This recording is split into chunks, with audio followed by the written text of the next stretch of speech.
It's over. It's a complete disaster. Celebrate the end with fireworks. Qin Feng cursed the heavens in despair. Is there really such a way to toy with people? Just a few days ago, he had been diligently tightening screws, hoping his boss would marry a young mistress next year. Who would have thought that, inexplicably, he had been reborn as a baby, lewdly developing in the womb? After gathering information for a few days, he discovered that this was not his original world, but a fantasy land known as the ancient wilderness. In this world, demons and humans coexist, immortals and mortals live together, and powerful beings can move mountains and cut rivers, summon winds and rains, and behold the universe with just a word, shaking the very foundations of the land. He had thought that someone as unremarkable as himself, so ordinary, that even a dog wouldn't look back if he were thrown into the street, would essentially become another nameless character in such a fantastical realm, unable to survive more than a few episodes. But the surprise came far too suddenly. His father was actually the head of the Qin family. The Qin family is a place of unparalleled experts, a bastion of prodigies, and a name that strikes all throughout the ancient wilderness. It is known as the foremost family of the land. Such a powerful background allows him to roam freely in this strange world, as there's hardly any problem that cannot be resolved by simply calling out father. If that's not enough, he could call out mother. And his mother is no ordinary figure. She is the saintess of the Taibai, Immortal Mountain, one of the three great holy places. Even if calling out to his parents proves ineffective, the family has 10 ancestral-level experts in residence. As long as he doesn't provoke the abnormally powerful protagonist, he could do pretty much as he pleases. A protagonist, really? I've read too many novels. Qin Feng began to feel he might be overthinking things. How could there be such a protagonist in the real world? It's comical to think that the efforts of several generations could be outdone by a young lad's mere stroke of luck. But just as he thought that, the next moment he could no longer smile. Today, that mother he had yet to meet, as usual, drank a bowl of the specially concocted elixir prepared by the Qin family. This elixir possesses miraculous powers, capable of enhancing the potential of the baby. Consuming it, the more one drinks, the stronger the potential becomes. In order to ensure that this baby from the Qin family is born already winning at the starting line, they even went so far as to employ secret methods to delay the birth by 100 years. After 97 years, only 3 years remain until he enters the world. However, before Qin Feng could start absorbing the elixir's energy, it was inexplicably siphoned away by an unknown entity that seemed to revel in the act, frantically looting his internal energy. It left him feeling utterly drained, far more fatigued than when he had been isolated from his ex-girlfriend for 20 days, and he realized he was not alone. A terrifying little creature was beside him. If this continued, he wouldn't last a few days before meeting his end. What on earth is this monster? A wave of fear washed over Qin Feng as he sought to distance himself from the terrifying creature.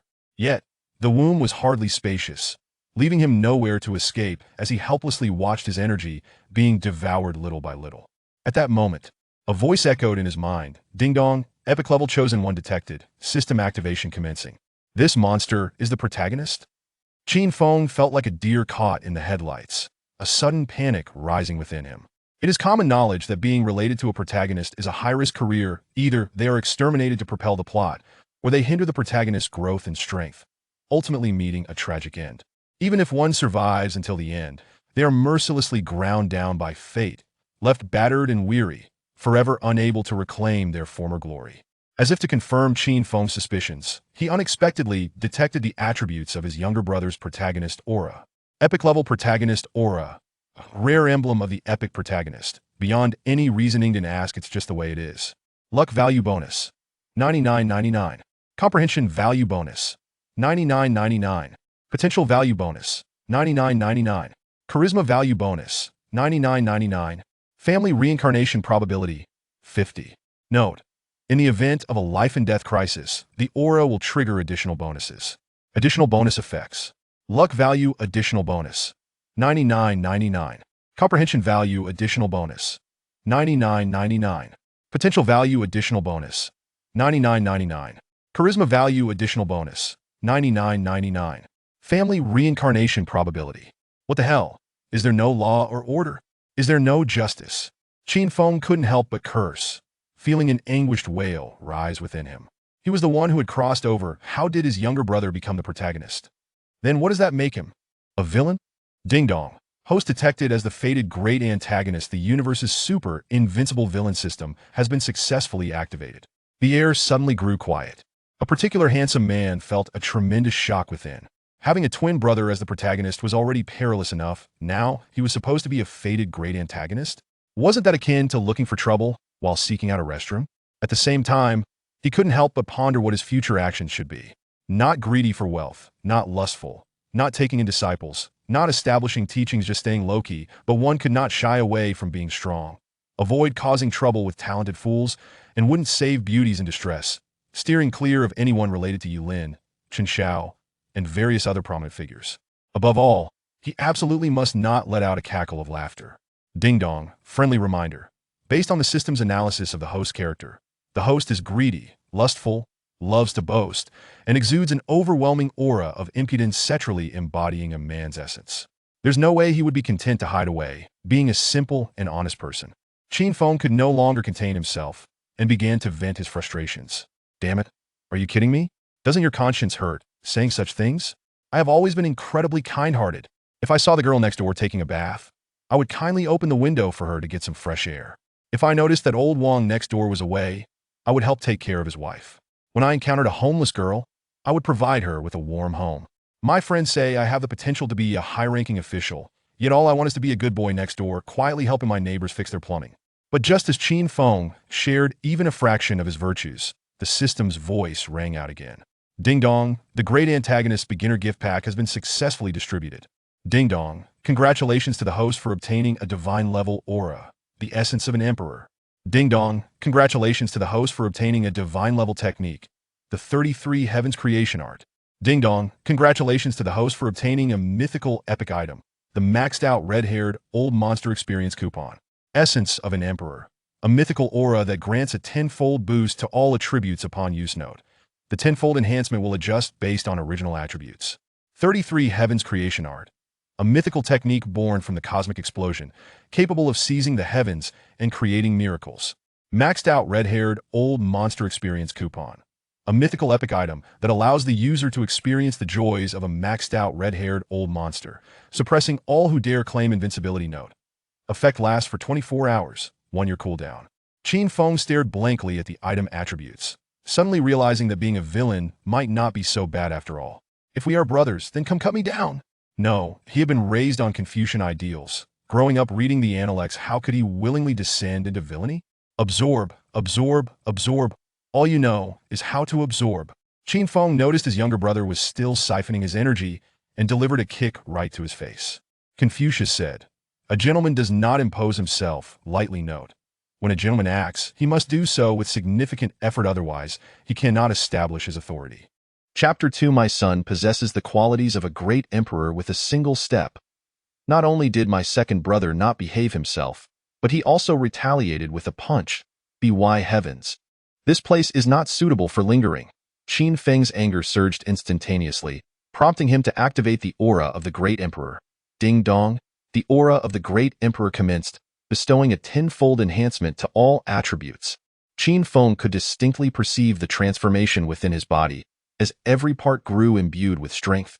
With a resounding bang, Qin Feng stepped forward and delivered another kick, incomparable to the previous one.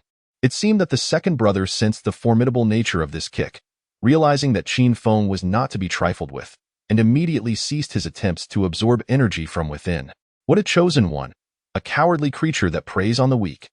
Qin Feng felt an overwhelming disdain in his heart and couldn't resist delivering another kick to his second brother. Ding dong. Detection of the host kicking the chosen one, earning 10 points of villainous merit. 10 points of villainous merit. Drawing upon his years of experience from reading novels, Qin Feng attempted to summon the system store within his mind. In the next moment, an image of a system store materialized in his consciousness, filled with treasures gleaming with golden light, almost blinding to the eye. The tortoise's spirit, divine grade, with a slight tilt of the mouth, radiates an aura that compels men to traverse fire and water, risking all. It makes women devoted, accepting polygamy.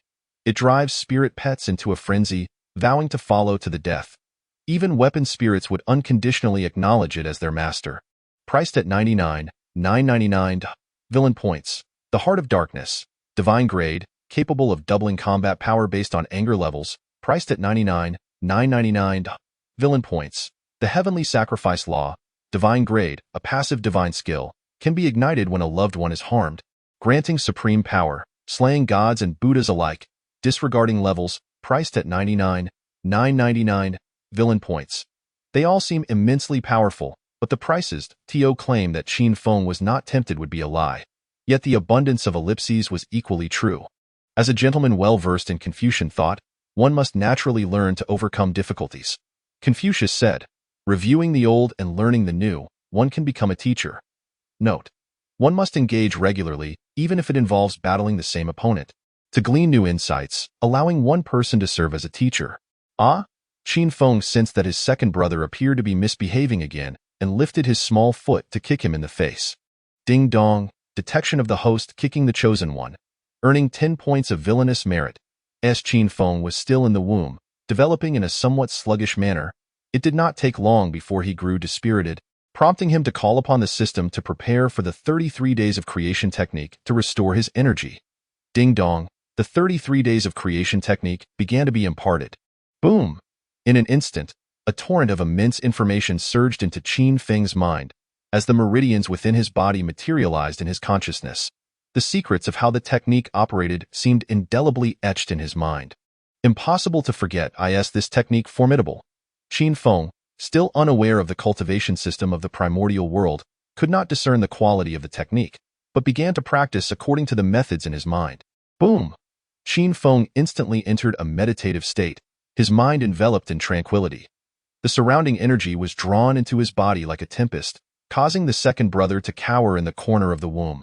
Trembling in fear, the little one finally fell silent.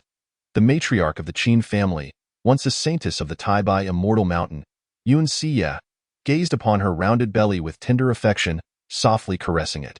Moments ago, the little one within had been quite mischievous, causing her considerable discomfort. Suddenly, a peculiar sensation seized her. The tiny being inside was absorbing spiritual energy in a remarkably rhythmic manner, as if engaging in some form of cultivation. The phrase heavenly laws flashed through her mind, and the joy on her face was impossible to conceal. Ancient cultivation techniques are classified into 4 tiers: heaven, earth, profound, and yellow, with the holy and divine levels transcending these, demanding comprehension from the heavenly laws. Since the unborn child exists in a state of innate purity, it is capable of sensing the presence of these laws. However, the child remains in an unconscious state, incapable of actively comprehending the techniques, making such realizations exceedingly rare. Yet, once understood, the alignment with the technique would be absolute, granting the child a natural advantage at the outset, a true prodigy. This is precisely why the Qin family, at great expense, sought to delay Qin Feng's birth by a century, not only to ensure the child starts ahead, but also to enhance the likelihood of success, betting on this once-in-a-millennium opportunity. My darling, you truly bring me pride. Yunxia exclaimed with uncontainable joy, realizing her irreplaceable status within the Qin family. Even the ancestors would treat her with utmost respect, referring to her as a benefactor. The technique her child was grasping was one of unparalleled significance, a treasure that could ensure the family's enduring fortune. Soon enough, news reached several elders of the Qin family, prompting them to cease their meditations and come to offer their support. Xia, you are our family's great benefactor. Please, do not feel burdened. Whatever you wish, just ask. The heavens and the seas are no obstacle for the Qin family. They inquired about her comfort, assuring her that they could replicate the Taibai immortal mountain to make her feel at home. Why is it that you only have 1 bowl of immortal liquid a day? If the Wang family sees this, they might think we are unable to afford more. Let us have another bowl, 1 bowl every hour. Just as the elders were clamoring in excitement, a sharp voice suddenly rang in their ears. Return to your cultivation at once. If you frighten the lit simultaneously, the entire Qin family began to mobilize, with countless elite disciples and masters being summoned to form a protective barrier around Yunxia, ensuring that even a passing mosquito would be scrutinized for its gender. MY's son possesses the potential of an emperor. Beside Yunxia stood a robust man who could not stop grinning foolishly. He was none other than Qin family's current patriarch, Qin Tian, the rather lenient father of Qin Feng. What a sight!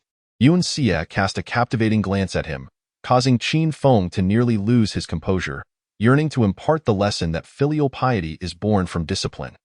Yet, considering the significance of this little one to the family, He had to refrain from wielding the rod of a strict father, hoping that the child would understand his father's predicament and emerge promptly. However, Qin Feng showed no intention of leaving the confines of his abode, leading a monotonous life dictated by three simple routines: eating, sleeping, and tormenting his younger brother. Chapter 3. There are traitors among us. Transactions prohibited, my lady. Push harder. 3 swift years had elapsed, and at last, the day of Qin Feng's birth had arrived. The entire Qin family bustled with activity, and all elite disciples stood at the ready, for the occasion was monumental. Another prodigy was to join the Qin lineage. Any suspicious individual would be dealt with swiftly and without hesitation. Why is it taking so long? Qin Tian paced anxiously outside the door, his heart heavy as he listened to his wife's heart-wrenching cries from within. Do not be anxious. Everything will be fine. Several elders of the Qin family, seasoned veterans of such experiences, sat calmly in the courtyard sipping tea, though their eyes occasionally darted towards the door, betraying their fade of tranquility. While the cultivation techniques above the heavenly tier were rare, the Qin family, as the foremost ancient lineage, could still procure them in abundance. What truly mattered to them was Qin Feng himself. The techniques he would intuitively grasp from the womb would undoubtedly achieve a compatibility rate of 100%, rendering him an invincible entity of equal rank upon maturation. This was akin to a nuclear deterrent. No family would dismiss the presence of such a formidable individual. Moreover, in an era where strength was revered, the prosperity and endurance of a family were directly proportional to the number of powerful members it possessed. Their hopes for this unborn child were exceedingly high. At this moment, Qin Feng discovered that his younger brother intended to usurp his position as the elder sibling, which infuriated him to the point that he kicked the boy aside. Ever since he had awakened the aura of an emperor and practiced the 33 days of creation, he had relentlessly tormented his brother, successfully establishing his authority as the elder sibling. Now, whenever the little one sensed Qin Feng's movement, he would cower in a corner, trembling in fear. Each day, Qin Feng consumed the celestial liquid, leaving only scraps for his brother, who dared not touch them until Qin Feng had feasted to his satisfaction. Furthermore, after 3 continuous years of sibling rivalry, his points for villainy had amassed over 33,000, eagerly awaiting an opportunity for indulgence. The term of 3 years had finally arrived. It was time for me to emerge. Qin Feng envisioned a radiant future ahead, unable to contain his eagerness to break free. Yun Xie writhed on the bed, her small hands clutching the sheets tightly, nearly driven to madness by the relentless torment of this little one. With a piercing scream, Yun Xie reached her breaking point, and simultaneously, Qin Feng was born, loudly declaring his arrival into this ancient world. Yet, at this moment, he was unable to produce coherent sounds. To others, it simply resonated as a resounding wail. Oh, what a momentous occasion! A child has been born. My son Qin Feng has entered this world.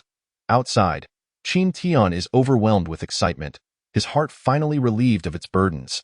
Whether it is fate or some other reason, after much deliberation among the Qin family, they have bestowed upon him the name Qin Feng. Ding dong.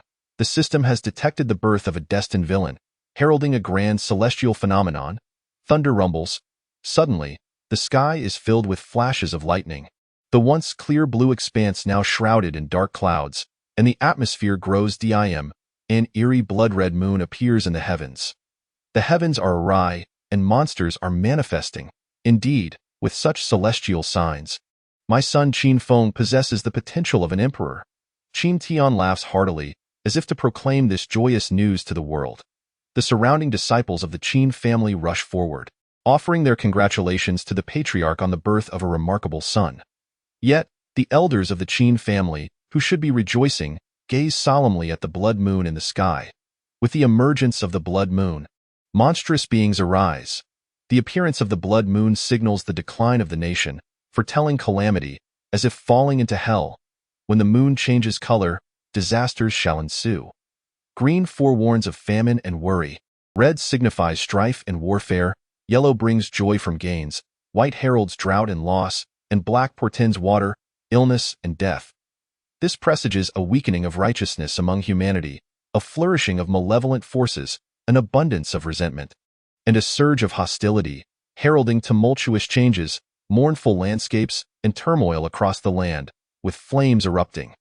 This child is likely to bring calamity to the ancient world. The elders of the Qin family exchange grave glances, knowing it is impossible to abandon their prodigious descendant. Since a great tribulation is unavoidable, they resolve to prepare for battle. Other factions in the ancient world also look towards the blood moon with apprehension, hastily dispatching their subordinates to discern which family has birthed this monster, while simultaneously strategizing for the impending calamity, causing the seemingly tranquil ancient world to stir with hidden currents. At this moment, Qin Feng has been cleaned and presented before Qin Tian. This is my rather unfortunate father. How unrefined he appears.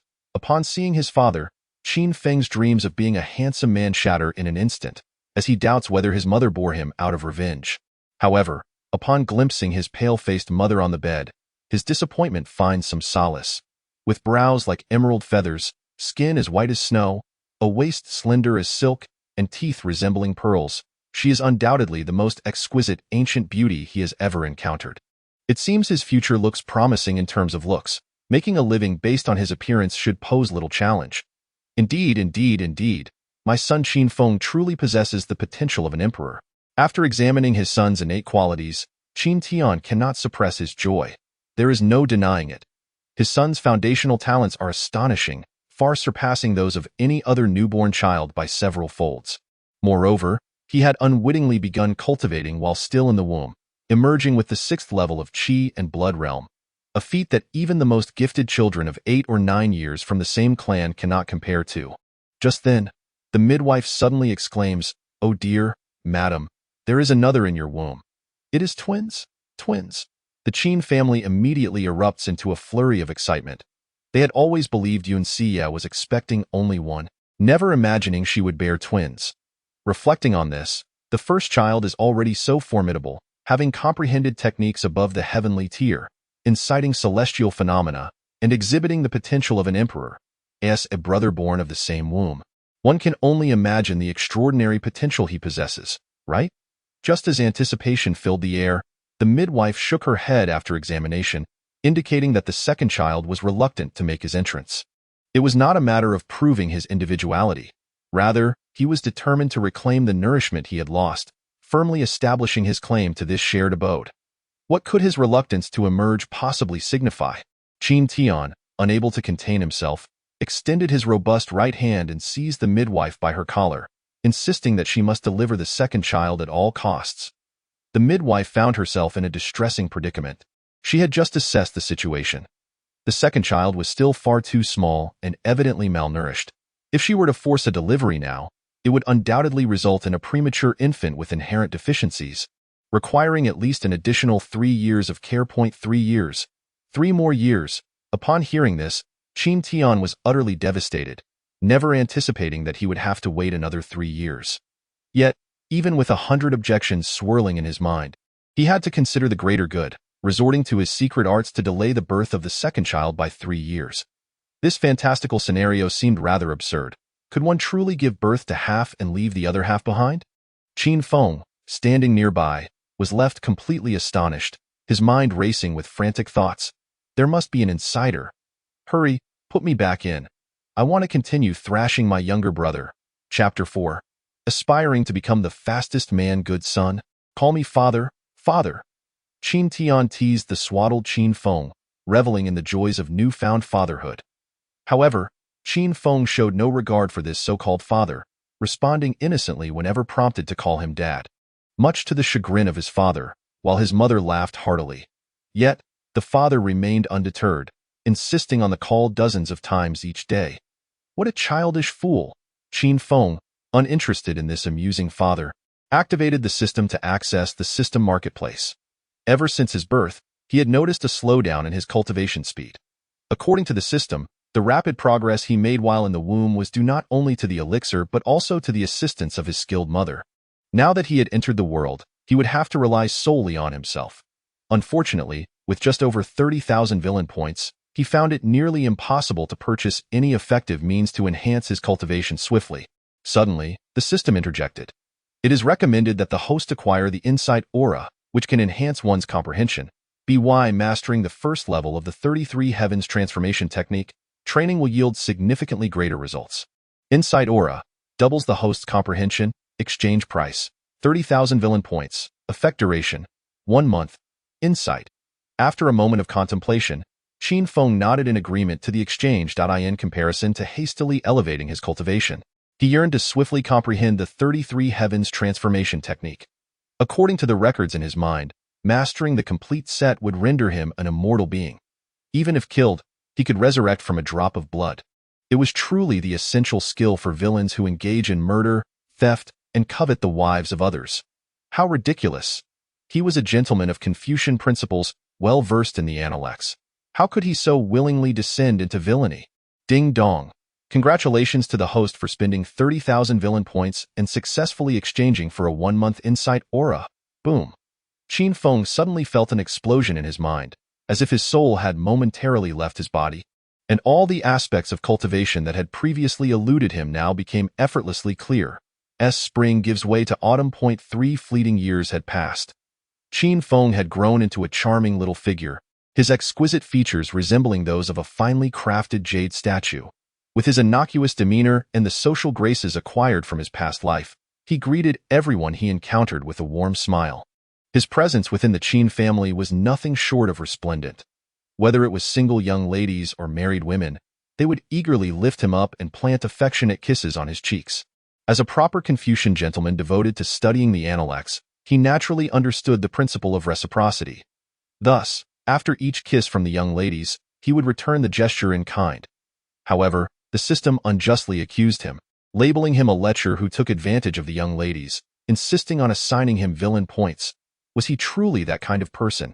Even if he had such inclinations, he lacked the means to act upon them.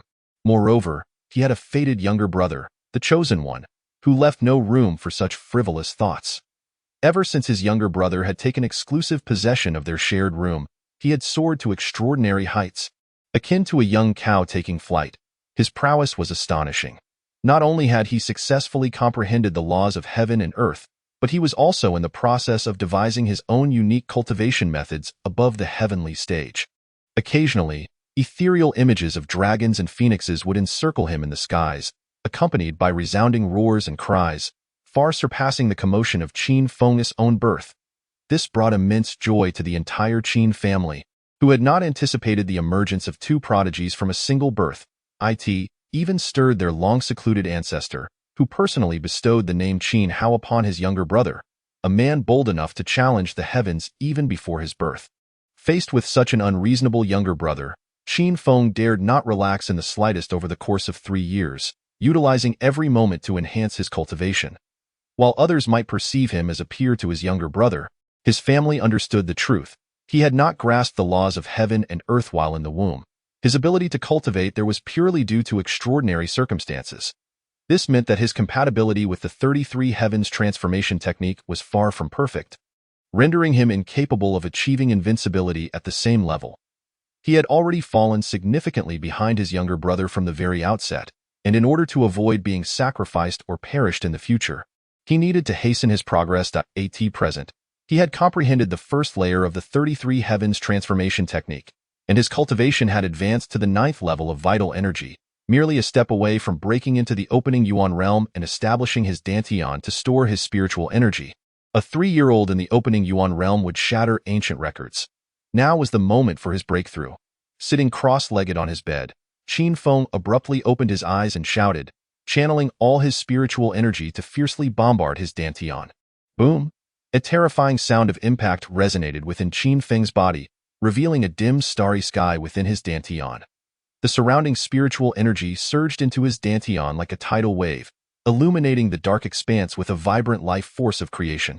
With a deep exhale of stagnant energy, Qin Feng felt his strength multiply exponentially. Since grasping the first layer of the 33 heavens transformation technique, his recovery abilities had far surpassed those of his peers, bringing him a step closer to being indestructible. Calculating the time, his younger brother should be ready to make his entrance into the world. Qin Feng gazed at the moon, murmuring to himself, his heart increasingly heavy with longing for his younger brother, whom he had not seen for 3 long years. Ever since his brother had monopolized their shared room 3 years ago, Qin Feng's source of villain points had dwindled. Although, according to the system's villain point regulations, he could still accrue points by bullying others, the meager gains were utterly insignificant compared to the bountiful rewards that came from tormenting his brother.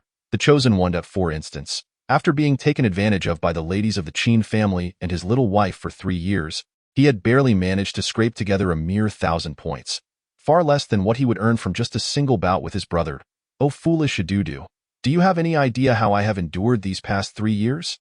Qin Feng looked at the system displaying his hard-earned 4,300 villain points, which he had meticulously saved, never daring to spend a single point for fear that his brother's celestial aura might suddenly activate and bring about a catastrophic end to their family.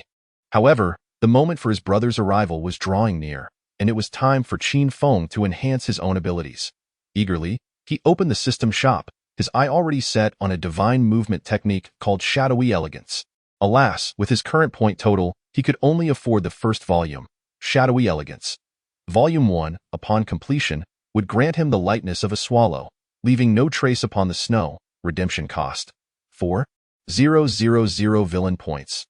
To face his unreasonable chosen brother, he resolved to become the swiftest man of the ancient era, dedicating these past 3 years to perfecting his escape skills. Whenever he sensed even the slightest hint of danger, he could sprint away hundreds of meters in an instant. Now, with the acquisition of shadowy elegance, his escape speed would increase exponentially, providing him with a greater chance of evading any familial crises. Ding dong. Congratulations to the host for spending 4,000 villain points to successfully redeem Volume 1 of Shadowy Elegance. Instantly, a silhouette appeared before Qin Feng, moving with exquisite footwork that dazzled the eyes and rendered it nearly untouchable. He had taken another step towards becoming the swiftest man of the ancient era. Chapter 5. What malicious thoughts can children have? The following day, news of Qin Feng's breakthrough into the open origin realm reverberated through the Qin family like a thunderclap. A 3-year-old in the open origin realm was truly unprecedented. Excellent, excellent. My son Qin Feng undoubtedly possesses the qualities of a great emperor. Qin Tian's jubilant laughter echoed throughout the Qin residence, as he couldn't help but proclaim to anyone in sight that his son was destined for greatness. Witnessing this spectacle, Qin Feng felt a wave of panic wash over him.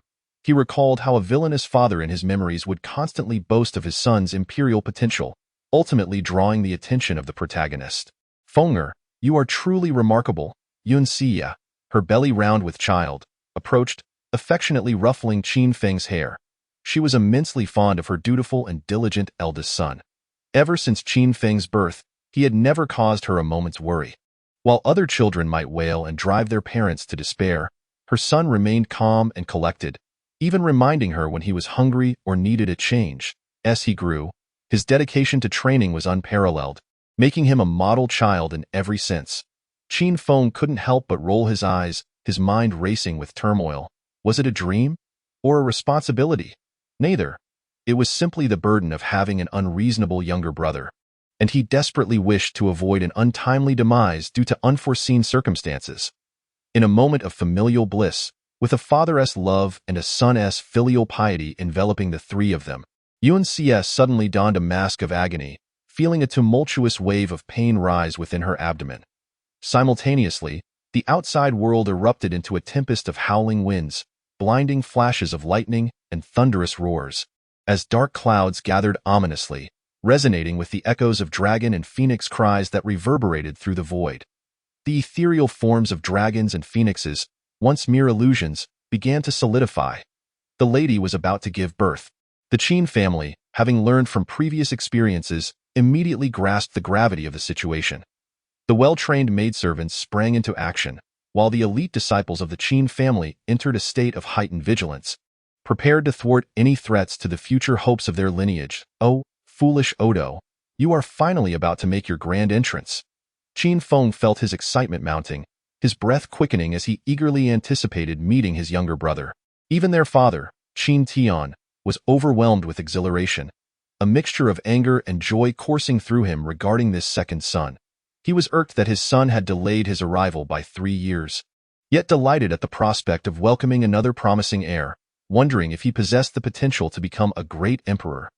Thunder rumbled ominously in the sky, while within the room, Yunxia's cries of anguish echoed repeatedly.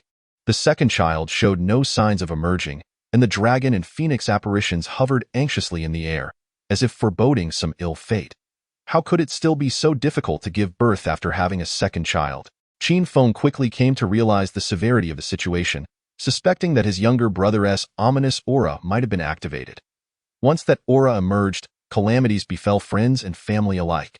Another thunderous roar resonated, accompanied by an overwhelming pressure that descended upon them, as if a colossal mountain had settled upon their shoulders, further complicating the birthing process. Who dares? Qin Tian's ire ignited, a torrent of energy surging from within him. The disciples of the Qin family were instantly filled with rage, pooling their strength to resist this terrifying pressure. Yet, the force was far too formidable. Even the united front of the Qin family struggled against it. Just as they teetered on the brink of collapse, the Qin family unleashed several extraordinary pressures of their own.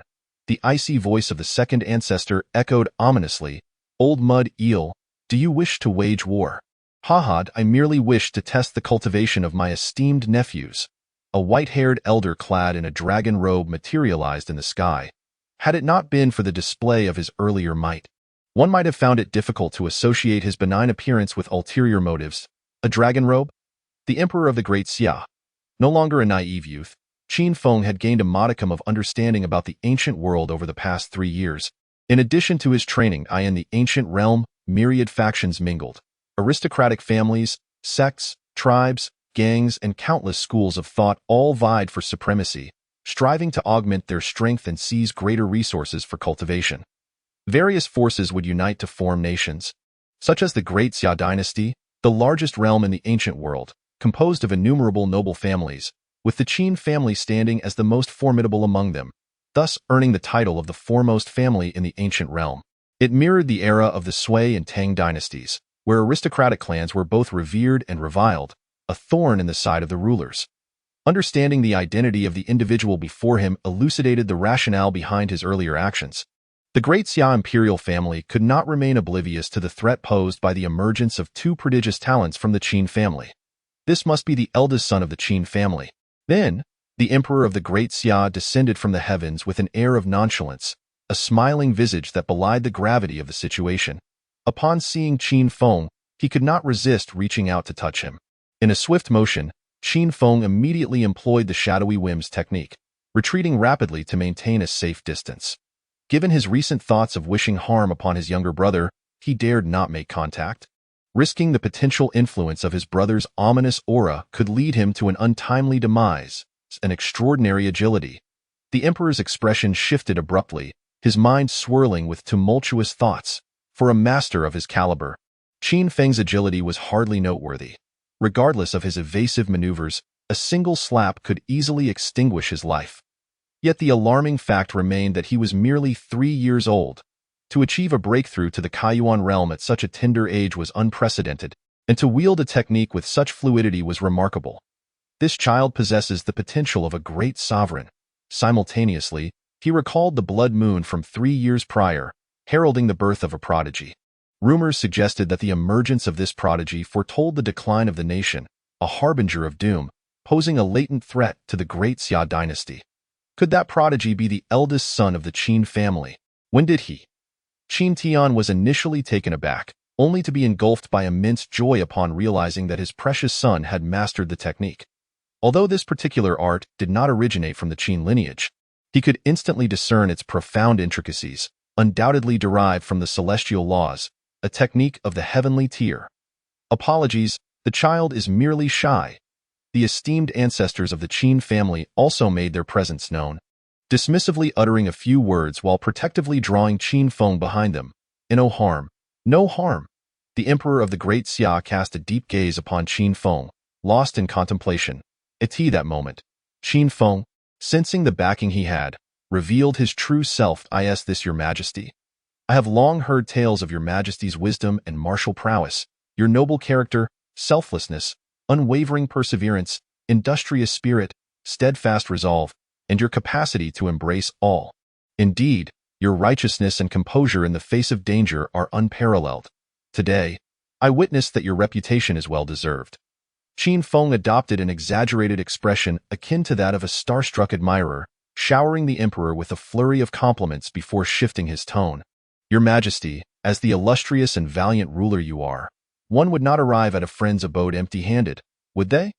With that, Qin Feng blinked innocently, an expression of a mere child, oblivious to any ill intentions. Chapter 6. The Choice of the Talented, the Desires of the Young. The corners of the emperor's eyes twitched involuntarily, realizing that this little rascal was exceedingly cunning. Tio claimed he was not visiting the Qin family as a guest. Did that not imply he had come seeking trouble? With so many ancestors of the Qin family present, how was that not akin to courting death? Yet if he were to assert that he was merely there as a guest, he had no gifts prepared. Surely he would not offer his divine garments as a present. Noticing the lack of response from the emperor, Qin Feng dramatically exclaimed, "No way, no way." The esteemed emperor of the Great Xia truly arrived empty-handed for a visit. The elders of the Qin family reveled in the spectacle, showing no inclination to intervene. Given the earlier reckless display of pressure from the emperor that nearly caused Yun Xie to face complications in childbirth, it was evident that the imperial family had begun to target the Qin family. Had it not been for the potential repercussions of a hasty conflict, they would have genuinely desired to confront him with fervor. Simultaneously, this matter served as a wake-up call for them. Certain affairs must be meticulously planned in advance, lest the Qin family find themselves in peril when the royal family truly unsheathes their blades. Of course, when visiting, one must bring gifts. The emperor of the Great Xia felt an acute embarrassment at Qin Feng's words, and upon noticing that no one from the Qin family came to his aid, he could only muster a smile that was more painful than tears as he reluctantly produced a small wooden box. Upon opening it, 9 exquisitely crafted small swords, each resembling a finger, were revealed. Each imbued with a formidable sword aura, the Longkong 9 swords. The elders of the Qin family were somewhat moved, instinctively revealing the origins of the 9 swords. These swords were the personal weapons of the legendary sword god, Longkong, from a millennium ago, divided into 9 blades: Zhuxian, Shashan, Mifo, Fumo, Jiangyao, Zhanxing, Zuohin, Duopo, and Pujuan. Each sword was an extraordinary weapon, rare in the world, and when united, they ranked among the top 10 of the ancient divine armaments. They could also be separated to form a sword formation, powerful enough to rival thousands of troops. However, following the demise of the Longkong sword god a millennium ago, the 9 swords scattered across the ancient world, and it was unexpected that this old mudfish had managed to collect them all. The expression on the Great Xia Emperor's face was one of conflict. He was reluctant to part with any of them. These 9 swords had cost him an immense amount of manpower, resources, wealth, and time to gather, and he had yet to appreciate them fully before having to give one away. Yet, failing to part with at least one would mean sacrificing one of his own divine artifacts. The greater harm must be avoided. Thus, he resolved to close his eyes and give one away. The emperor of the Great Xia, as if resigned to fate, prepared to allow Qin Feng to select one. He believed that it would not be long before this sword returned to his possession, for the Qin family had recently produced 2 prodigious talents, posing a threat to royal authority and upsetting the balance among noble families. In a world bustling with intrigue, all are driven by profit, and in a world rife with competition, all seek their own gain. Now, the proverbial cake is limited in size. Should these 2 prodigies flourish, the resources of other noble families would inevitably be squeezed. Could the other families acquiesce to such a fate?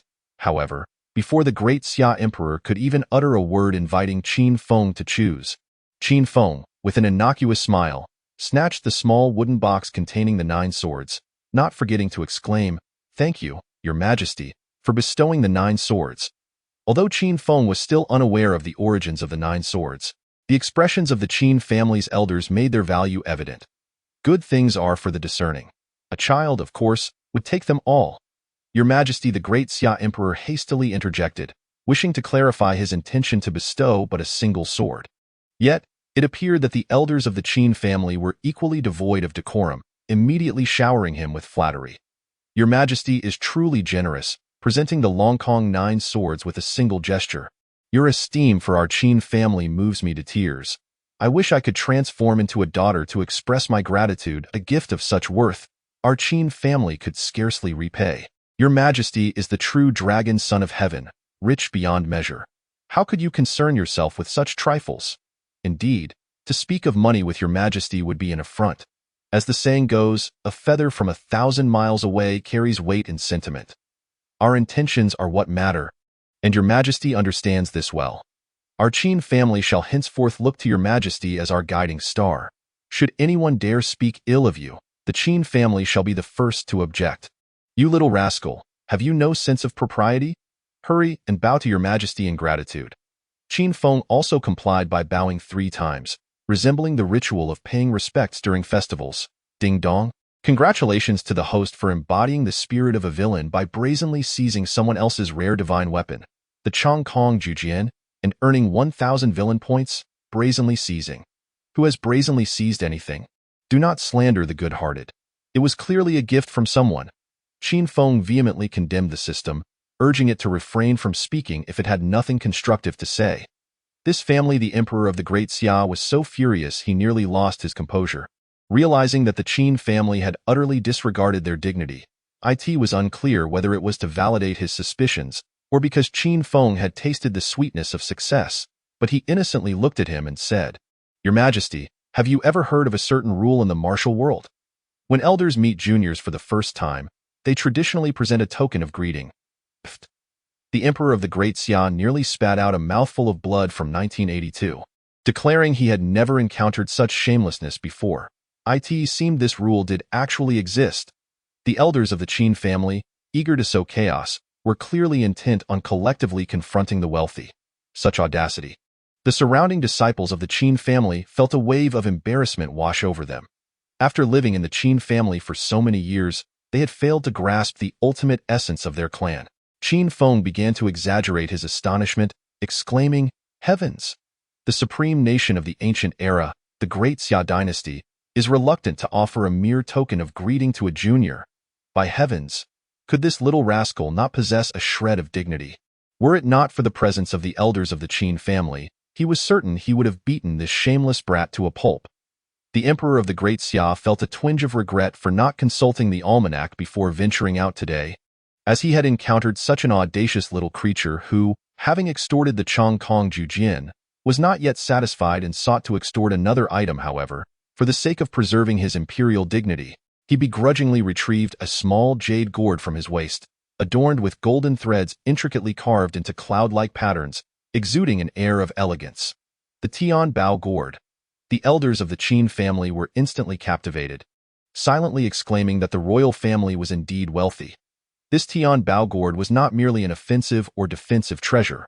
Wearing it could enhance one's focus and tranquility. During cultivation, it could prevent one from veering into madness and accelerate the speed of practice, swiftly solidifying one's cultivation. Particularly in battle, it could rapidly restore energy, making it a coveted treasure for practitioners. Yet, its production cost was exorbitant, and the success rate was dismally low. Even the Qin family dared not attempt its creation lightly. The only 5 Tian Bao gourds remaining in the family were acquired from other sources. "Thank you, Your Majesty." Qin Feng delightfully approached, shamelessly accepting the gourd. Ding dong. The system detected that the host was eager to help by offering to safeguard the Tian Bao gourd free of charge, earning 1,000 villain points. Qin Feng nodded in satisfaction, wishing the system would speak more often. Chapter 7. Finding an excuse to confront his brother. Not at all. Not at all. The Emperor of the Great Xia smiled, though it was more akin to a grimace, genuinely reluctant to part with the Tian Bao gourd. Yet, alas, it had become the least valuable treasure in his possession. Surely he could not bestow upon this imp the divine apparatus he had painstakingly crafted over the years. Wait a moment. Why did that look in this boy's eyes seem so familiar? The Emperor's heart jolted, realizing that Qin Feng was once again gazing at him innocently, reminiscent of when he had previously requested a token of greeting. By heavens! How could a person be so shameless to this extent? Having already bestowed upon him 2 treasures, this young lad still remains unsatisfied. The faces of the elders from the Qin family also displayed a hint of embarrassment, their hearts exclaiming in despair. "You have given him 2 treasures, yet his appetite remains insatiable." This compels them to ponder when they might form a party to escort Qin Feng to the grand capital of the Great Xia, visiting each household in turn. The surrounding disciples of the Qin family watched with a mixture of envy and understanding, grasping a certain truth. In the world of martial arts, one's face is but an external trifle. Ding dong. It has been detected that the host has led the Qin family disciples astray, earning 200 villain points. This is actually possible. Qin Feng's eyes instantly lit up, as if a lecherous soul had unlocked a new technique. At that moment, the Emperor of Great Xia truly feared Qin Feng, seizing the opportunity during his moment of distraction to transform into a beam of golden light soaring into the sky. Suddenly recalling, "I have matters to attend to, Your Majesty. I will have time to visit you with my second brother. You need not be overly courteous. Do not feel compelled to prepare any precious treasures. A few tomes of saintly or divine level techniques will suffice, and as for those heavenly treasure gourds, just a dozen will do. Let me tell you, I shan't accept any more, for a mere child like me has no use for such abundant treasures." Qin Feng called out towards the direction the emperor had departed, and vaguely, the crowd seemed to witness the golden light lose its balance, nearly tumbling from the sky. What audacity! The whole assembly felt a profound sense of embarrassment, declaring their impatience. "Why are you all staring at me? Have you never seen a handsome lad before?" Qin Feng proudly tossed his head back, exuding the aura of a true idle wind. "You are still young. I shall safeguard this sword for you." Qin Tian approached with a mischievous grin, snatching the small wooden box from Qin Feng's hands. One of the top 10 divine weapons of antiquity. None could remain indifferent to the Longkong 9 swords, not even the head of the foremost family of antiquity. The surrounding disciples of the Qin family felt a wave of embarrassment, astonished that Qin Tian was such a patriarch. Is that truly safeguarding? He merely covets his son's prized possession. He professes love, yet snatches my treasured item. Qin Feng, embodying the spirit of a dramatist, tearfully threw himself into the arms of an elder for comfort. Such a disreputable character, resorting to stealing from his own son. The elder, filled with sympathy, lifted Qin Feng into his embrace to console him, not forgetting to give Qin Tian a kick to assist Qin Feng in reclaiming the Longkong 9 swords. It was as if to formally announce to all present that the Longkong 9 swords rightfully belonged to Qin Feng. Regardless of how aggrieved Qin Tian might feel, the surrounding disciples of the Qin family gazed on in envy. A mere 3-year-old child grasping one of the top 10 divine weapons of antiquity, adorned with the heavenly treasure gourd, a supreme auxiliary artifact. Should this news spread, countless cultivators would surely turn green with envy. Thunder rumbled once more. The ethereal images of dragons and phoenixes charged down, entering the room where Yunxia was giving birth. Instead of hearing the cries of an infant, a young maid rushed out, joyfully proclaiming, "It's a boy. Both mother and child are safe." Qin Feng's heart, which had been lodged in his throat, finally relaxed, for the sudden pressure had nearly terrified him, fearing that his second brother's familial aura might unexpectedly activate. In a swift turn of events, the second brother was cleansed and brought forth. Qin Feng approached, comparing the infant to his cheap father, noting the striking resemblance, unlike his own inheritance of his mother's exquisite beauty. Yet, such details paled in significance. What truly mattered was that the second brother had fallen into his hands. Unlike the womb, this time he could engage in play for an entire day. Alas, the little one seemed to sense Qin Feng's presence, instinctively growing restless. Were he capable of speech at that moment, he might have exclaimed, "You can't see me, you can't see me," or pleaded, "Don't come over here." This little rascal. The elders of the Qin family furrowed their brows, sensing an unusual and mysterious aura emanating from the second brother. Even after living for millennia, they found themselves at a loss for an explanation, necessitating a revisit to ancient texts for clarity. As the crowd gathered around the infant in contemplation, Qin Feng finally discovered a reason to strike his brother. "Why aren't you crying, little brother? Is there something wrong?" The others caught on, indeed realizing they hadn't heard the child's wails, which starkly contrasted with typical newborns. Just as they prepared to investigate, a small hand reached out. With a sharp smack, the sound of a crisp slap echoed through the room. Qin Feng had raised his own tiny hand and delivered a resounding smack to his brother's bottom. The vivid red imprint clearly indicated that it was a brotherly act, and the force was anything but gentle. With a loud wail, the second brother reacted to the sudden sting. "How could you strike your brother?" Qin Tian reprimanded Qin Feng sternly, hastily lifting the second brother to soothe him. "I was only worried something was amiss." Qin Feng's face was a portrait of innocence, yet inside, he was bursting with joy. Ding dong. The system registered that the host had slapped the chosen one's bottom, earning 100 points. Ding dong. The system noted that the host had caused the chosen one to cry, resulting in the release of a portion of innate ancestral energy, equivalent to 3 years of arduous training, granting 30,000 points. Ding dong. The system detected that the host had disrupted the chosen one's fortune, awarding a chance to draw a prize. Qin Feng stood there, momentarily stunned, perplexed by the concept of innate ancestral energy. The system explained, humans are bestowed with the essence of heaven and earth to be born, and there exists a phase of vital energy that nurtures them prior to conception. This is what we call innate ancestral energy. Refining it equates to 3 years of diligent training. Upon comprehending this, Qin Feng was struck by an overwhelming realization. Had he known the potency of this innate ancestral energy, he would not have made a scene upon his own birth. Perhaps this delineates the divide between protagonists and antagonists. Yet, how could the second brother possess such awareness? Curiosity piqued, he gazed at the weeping infant, pondering whether he was the reincarnation of a mighty being. However, after several days of observation, he found no signs of intelligence in his brother, who behaved just like any other infant, eating, sleeping, or crying incessantly. The torment he inflicted upon their father was nearly enough to drive him mad, swiftly extinguishing any thoughts of a third child. Not every infant was destined to be a Qin Feng.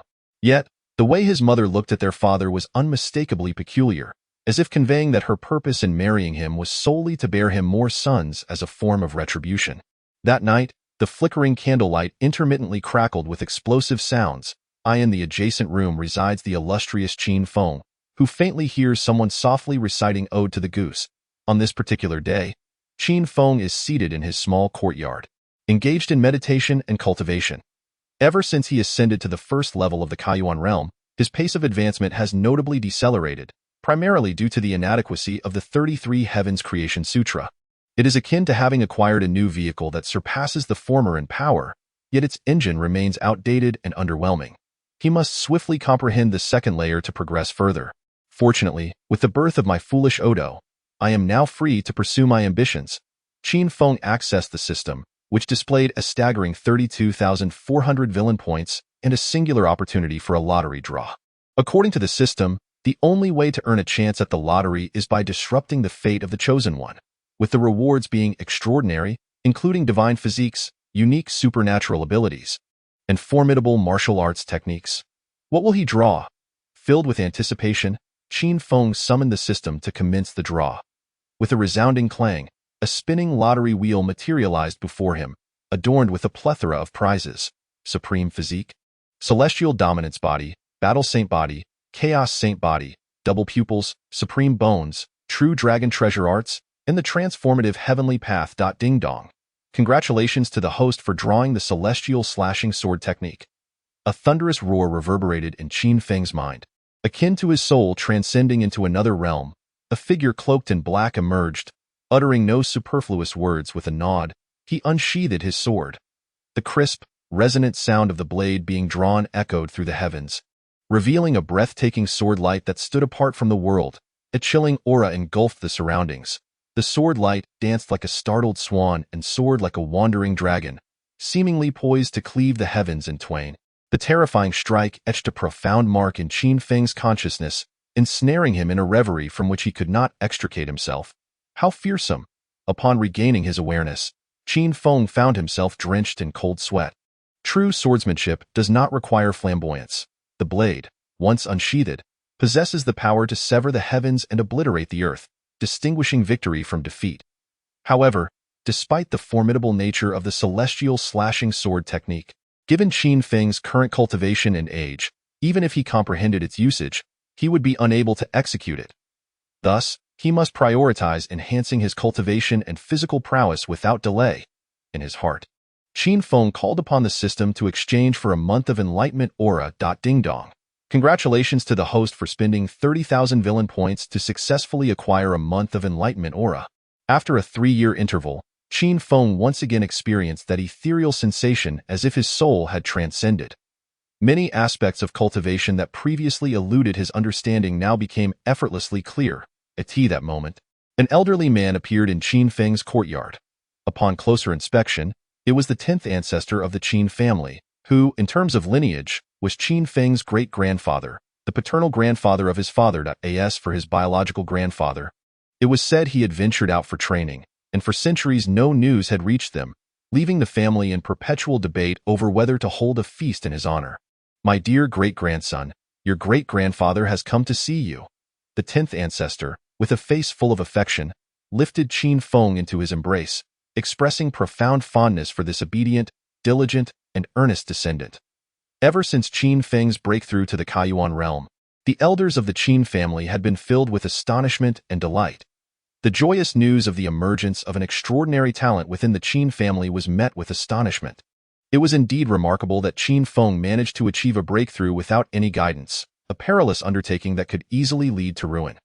Consequently, the venerable elders of the Qin clan convened and resolved to send the 10th ancestor to oversee Qin Feng's cultivation. Guidance? Qin Feng believed it was entirely unnecessary. He possessed the complete version of the 33 heavens transformation technique, with meticulous precautions clearly delineated. As long as he adhered to the prescribed methods, no unforeseen mishaps would occur. As for instruction in martial skills and agility, it would be far more beneficial to borrow his second brother's posterior for a couple of days. Regardless of the complexity of the techniques, he was confident he could master them within that time frame. A cultivator must always remember, pride must not take root in the heart. The 10th ancestor suspected that Qin Feng harbored a sense of arrogance and prepared to impart a stern lesson to instill the understanding that beyond every mountain, there are greater mountains, and that in the pursuit of cultivation, stagnation equates to regression. With a deep breath, the 10th ancestor firmly planted his feet and stomped the ground, causing several leaves to flutter into the air. He then pointed forcefully at a nearby artificial mountain towering several meters high. Whoosh, whoosh, whoosh. The leaves transformed into formidable projectiles, slicing through the mountain and reducing it to rubble. The 10th ancestor earnestly imparted, "Do you see? This is the legendary technique of our forefather, the falling leaves. It took decades of diligent practice, free from arrogance and impatience, to master, and upon entering the world, it garnered fame far and wide." Before he could fully bask in the glory of his illustrious tale, he noticed Qin Feng mimicking his actions. First, he focused his energy, planted his feet firmly, and stomped the ground, causing leaves to dance in the air. Then, with a pointed gesture towards a nearby stone table, he unleashed a flurry of leaves that pierced into it. Had it not been for his current cultivation level, being merely at the initial stage of the open origin realm, he could undoubtedly have matched the 10th ancestor's prowess. Did this technique truly require decades of arduous training? Qin Feng mused, utterly unfazed by any difficulty, perhaps owing to the enlightening aura he was currently enveloped in. Regardless of the reason, he found it absurd to toil for decades over a skill he could grasp in a glance. The techniques acquired from borrowing his brother's posterior were far more dependable. At that moment, the 10th ancestor stood by in silence, feeling a profound sense of injury. Especially the comment about the need for decades of hard work inflicted unprecedented emotional damage. "I need to take a moment to compose myself," the 10th ancestor repeatedly reassured himself. "Do not be angry, do not be angry. After all, he is my own child." Ding dong. The system detected the host's disregard for his elders, awarding him 100 villain points. "How have I shown disregard for my elders?" Qin Feng was momentarily bewildered, questioning whether there was a malfunction in the system. Soon, the system provided clarity. Ignoring the words of the elderly equated to a lack of respect for one's superiors. Qin Feng was left speechless, recalling a previous encounter. What era is this? Should one still regard the words of the elderly as gospel? Are their words infallible? Alas, if disregarding the elderly leads to villainy, then let it be. One must remember that ignoring their counsel can lead to years of happiness. At that moment, several other elders of the Qin family, bearing serious expressions, passed by Qin Feng, heading towards the small courtyard where his parents resided without a backward glance. What was amiss? Intrigued, Qin Feng followed closely behind. Upon entering, one is greeted by several elders encircling the second brother, who are comparing ancient texts with him. Within mere moments, the elders can no longer contain their excitement, erupting into boisterous laughter. The Supreme Bone. Indeed, that enigmatic aura is none other than the legendary Supreme Bone, a rarity among countless souls. This child is a natural-born supreme. Truly, the heavens have favored the Qin family. This radiance is overwhelming. Qin Feng felt an immediate sense of unease. The so-called chosen one is undeniably beyond reason. Ding dong, congratulations to the host for triggering an epic quest of destiny. Excavate the Supreme Bone from your brother. Reward. An unparalleled double pupil. Chapter 9. A Heart in Turmoil. Qin Feng nearly spat out a mouthful of vintage blood from 1982, increasingly convinced that this was no legitimate system. After all, those are his cherished friends and family. No, wait. He's getting the script wrong. That's his own brother. To excavate his supreme bone is akin to the most heinous of acts. This will not do. I must return to my cultivation. Ignoring the matter of the supreme bone, Qin Feng retreated to his small courtyard to resume his training. He had initially thought that after eliminating his brother's innate ancestral energy, he would enjoy a brief respite, but to his astonishment, yet another supreme bone inexplicably manifested. He must cultivate relentlessly, lest he be dragged down to the depths of despair. In the courtyard, Qin Feng sat cross-legged in meditation, instantly entering a profound state of focus. Unlike the comprehension of the first heaven, the second heaven proved to be significantly more intricate, yet the results were remarkably evident. In addition to a marked increase in cultivation speed, his recovery abilities were considerably enhanced. Simultaneously, the heavenly treasure gourd hanging around his neck shimmered with a gentle glow. Not only did it aid him in concentrating and preventing him from straying into madness, but it also fortified his foundation at the first stage of opening the yuan, accelerating his breakthrough to the second stage. With the aid of this heavenly treasure gourd, his cultivation speed had at least doubled. Such rapid immersion into meditation. The 10th ancestor stood nearby, eyes wide with astonishment, increasingly impressed by Qin Feng. He showed no arrogance from the potential gained through a century of gestation, nor did he exhibit complacency from grasping techniques beyond the innate level. He remained diligently devoted to his training. This child holds great promise for the future.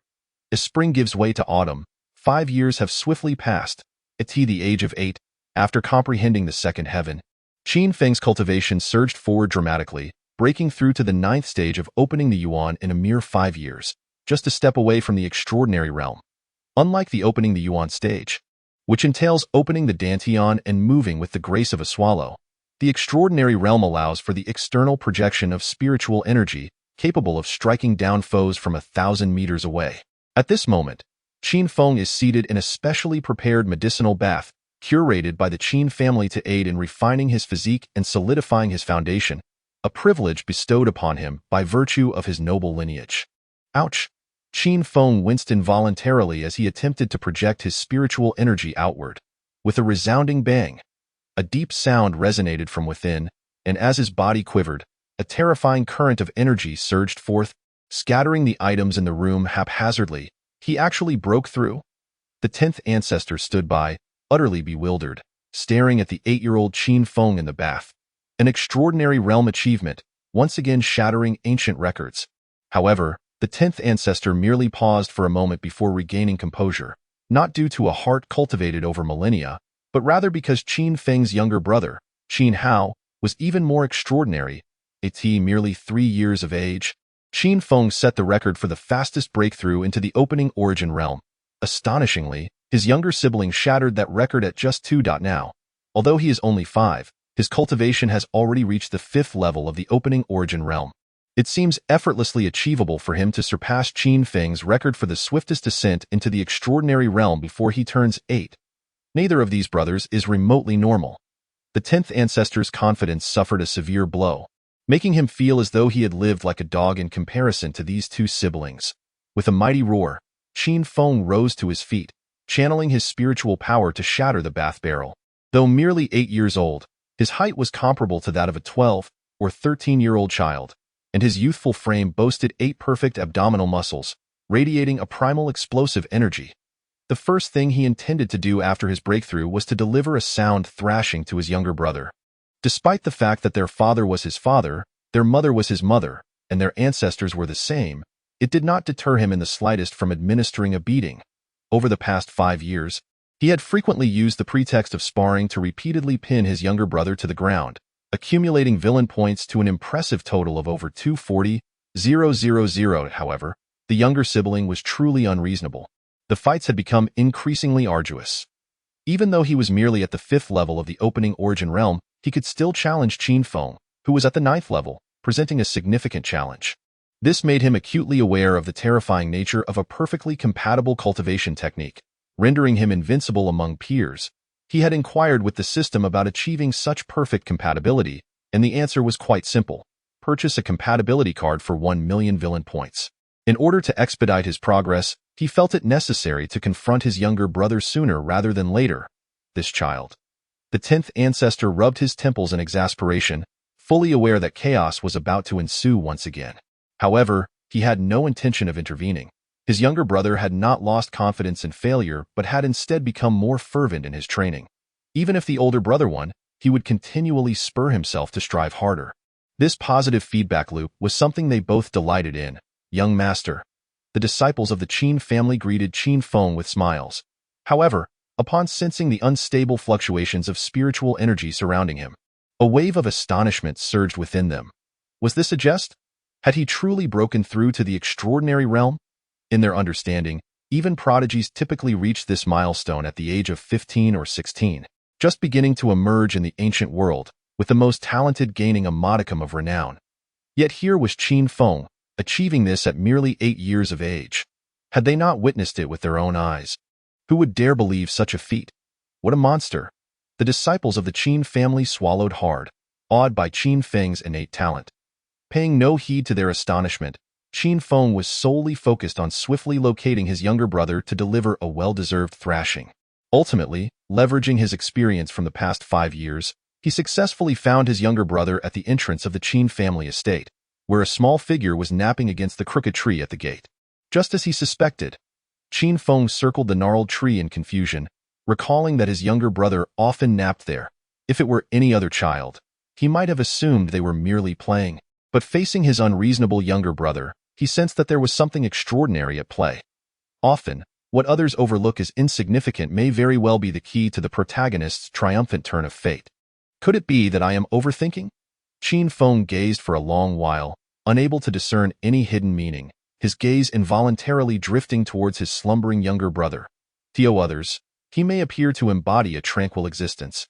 Yet in Qin Feng's eyes, it always felt as though his younger brother was enticing him to unearth the supreme bone.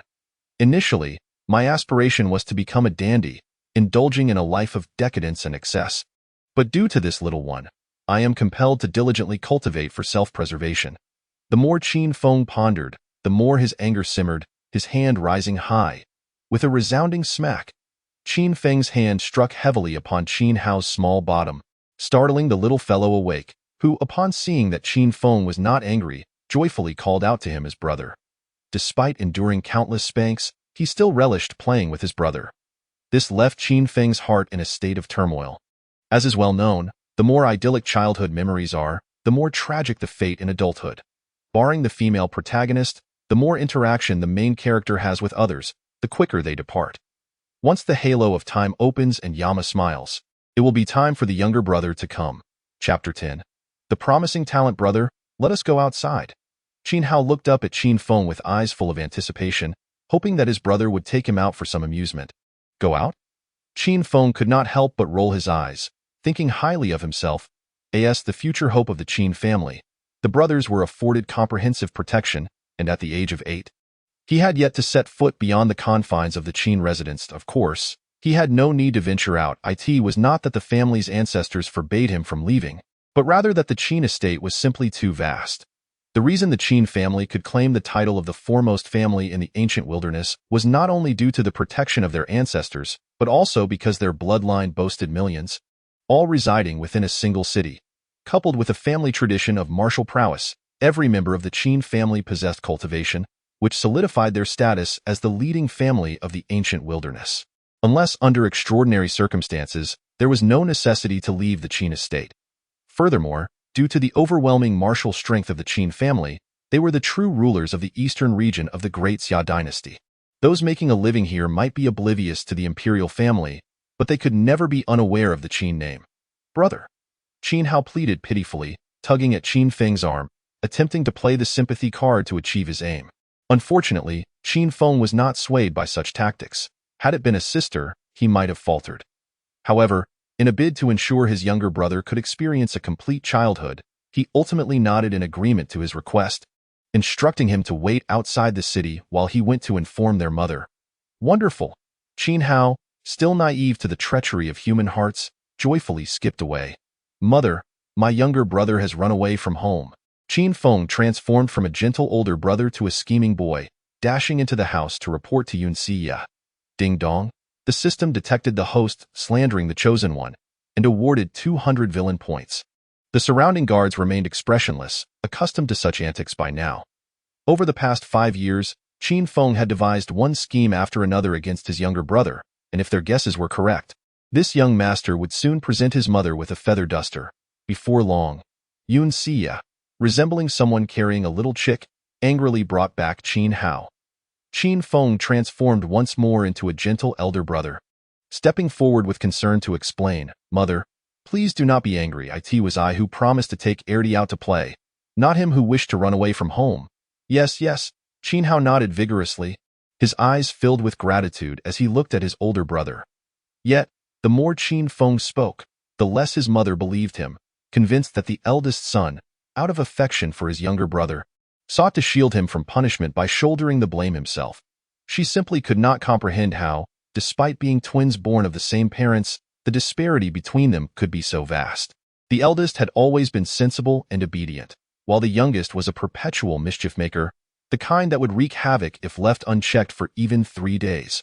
Why can't you learn from your brother? All you do is cause trouble.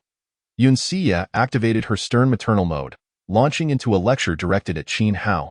However, she failed to notice that behind her, Qin Feng was entertaining Erdi with a series of silly antics, providing a level of amusement that a 5-year-old could hardly withstand. Ha ha. Ultimately, he could no longer contain his laughter, which rekindled Yun Xia's simmering ire, prompting her to engage in a mental struggle. He is my son, and I am his mother. I cannot lose my temper with him, nor can I strike him. If I were to make him cry, I would have to console him, and if he were injured, I would have to tend to him. Raising him has not been an easy task, and I nearly faced a difficult delivery to bring him into this world. His mistakes must be my fault. I have not educated him with enough diligence. It is my inadequacy, my flawed methods. A filial son emerges from the rod, a rebellious child from the chopsticks. Enduring for a moment allows for vast horizons, but taking a step back only breeds greater frustration. I can no longer tolerate this. I must either erupt in silence or succumb to it. I can feel the primal force within me surging uncontrollably. Observing Qin Hao still giggling foolishly, Yun Xia acknowledged her failure to rein in her thoughts.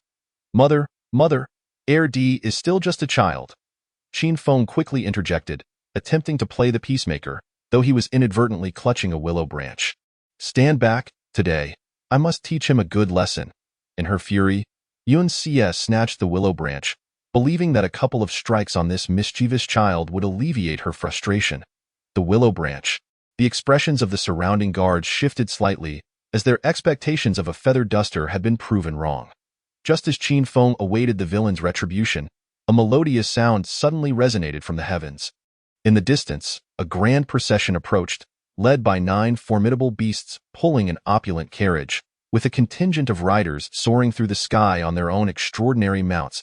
If a 10 enhancement would emit light, then this entourage was surely at least 20, the Lin family of Tianxin City. Qin Feng instantly recognized their origin, acknowledging them as the undisputed rulers of the western region of the Great Xia. Unlike the Qin family's familial governance, the Lin family in Tianxin City operated as a feudal lord, having recruited numerous talented individuals for their service, along with a 1,000,000-strong armored army at their command, firmly establishing their dominion over the western Great Xia. We'll deal with you later.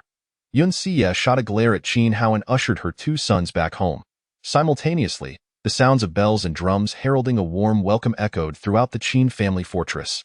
As hundreds of thousands of skilled disciples emerged to greet the esteemed guests from Tianxin City, showcasing the formidable foundation of the Qin family. The Qin brothers, Qin Feng and Qin Hao, were also dressed in formal attire by Yun Xia, accompanying their adoptive father, Qin Tian, as he personally ventured out of the city to welcome guests. Unlike the usual joviality of their father, today Qin Tian exuded an aura of formidable authority, standing there like an invincible war god. Brother Qin Tian, it has been many years. I have missed you dearly, exclaimed a middle-aged gentleman clad in resplendent robes, who stepped down from the carriage and immediately approached Qin Tian for a warm embrace, a clear indication of his cunning and shrewd nature. Lin Hao, I have also missed you greatly. Qin Tian responded with a hearty laugh, though it was hard to discern how much sincerity lay behind it. These 2 must be the twin brothers of Qin Tian, separated by just 3 years, correct? After a brief exchange of pleasantries, Lin Hao's gaze shifted towards the Qin brothers.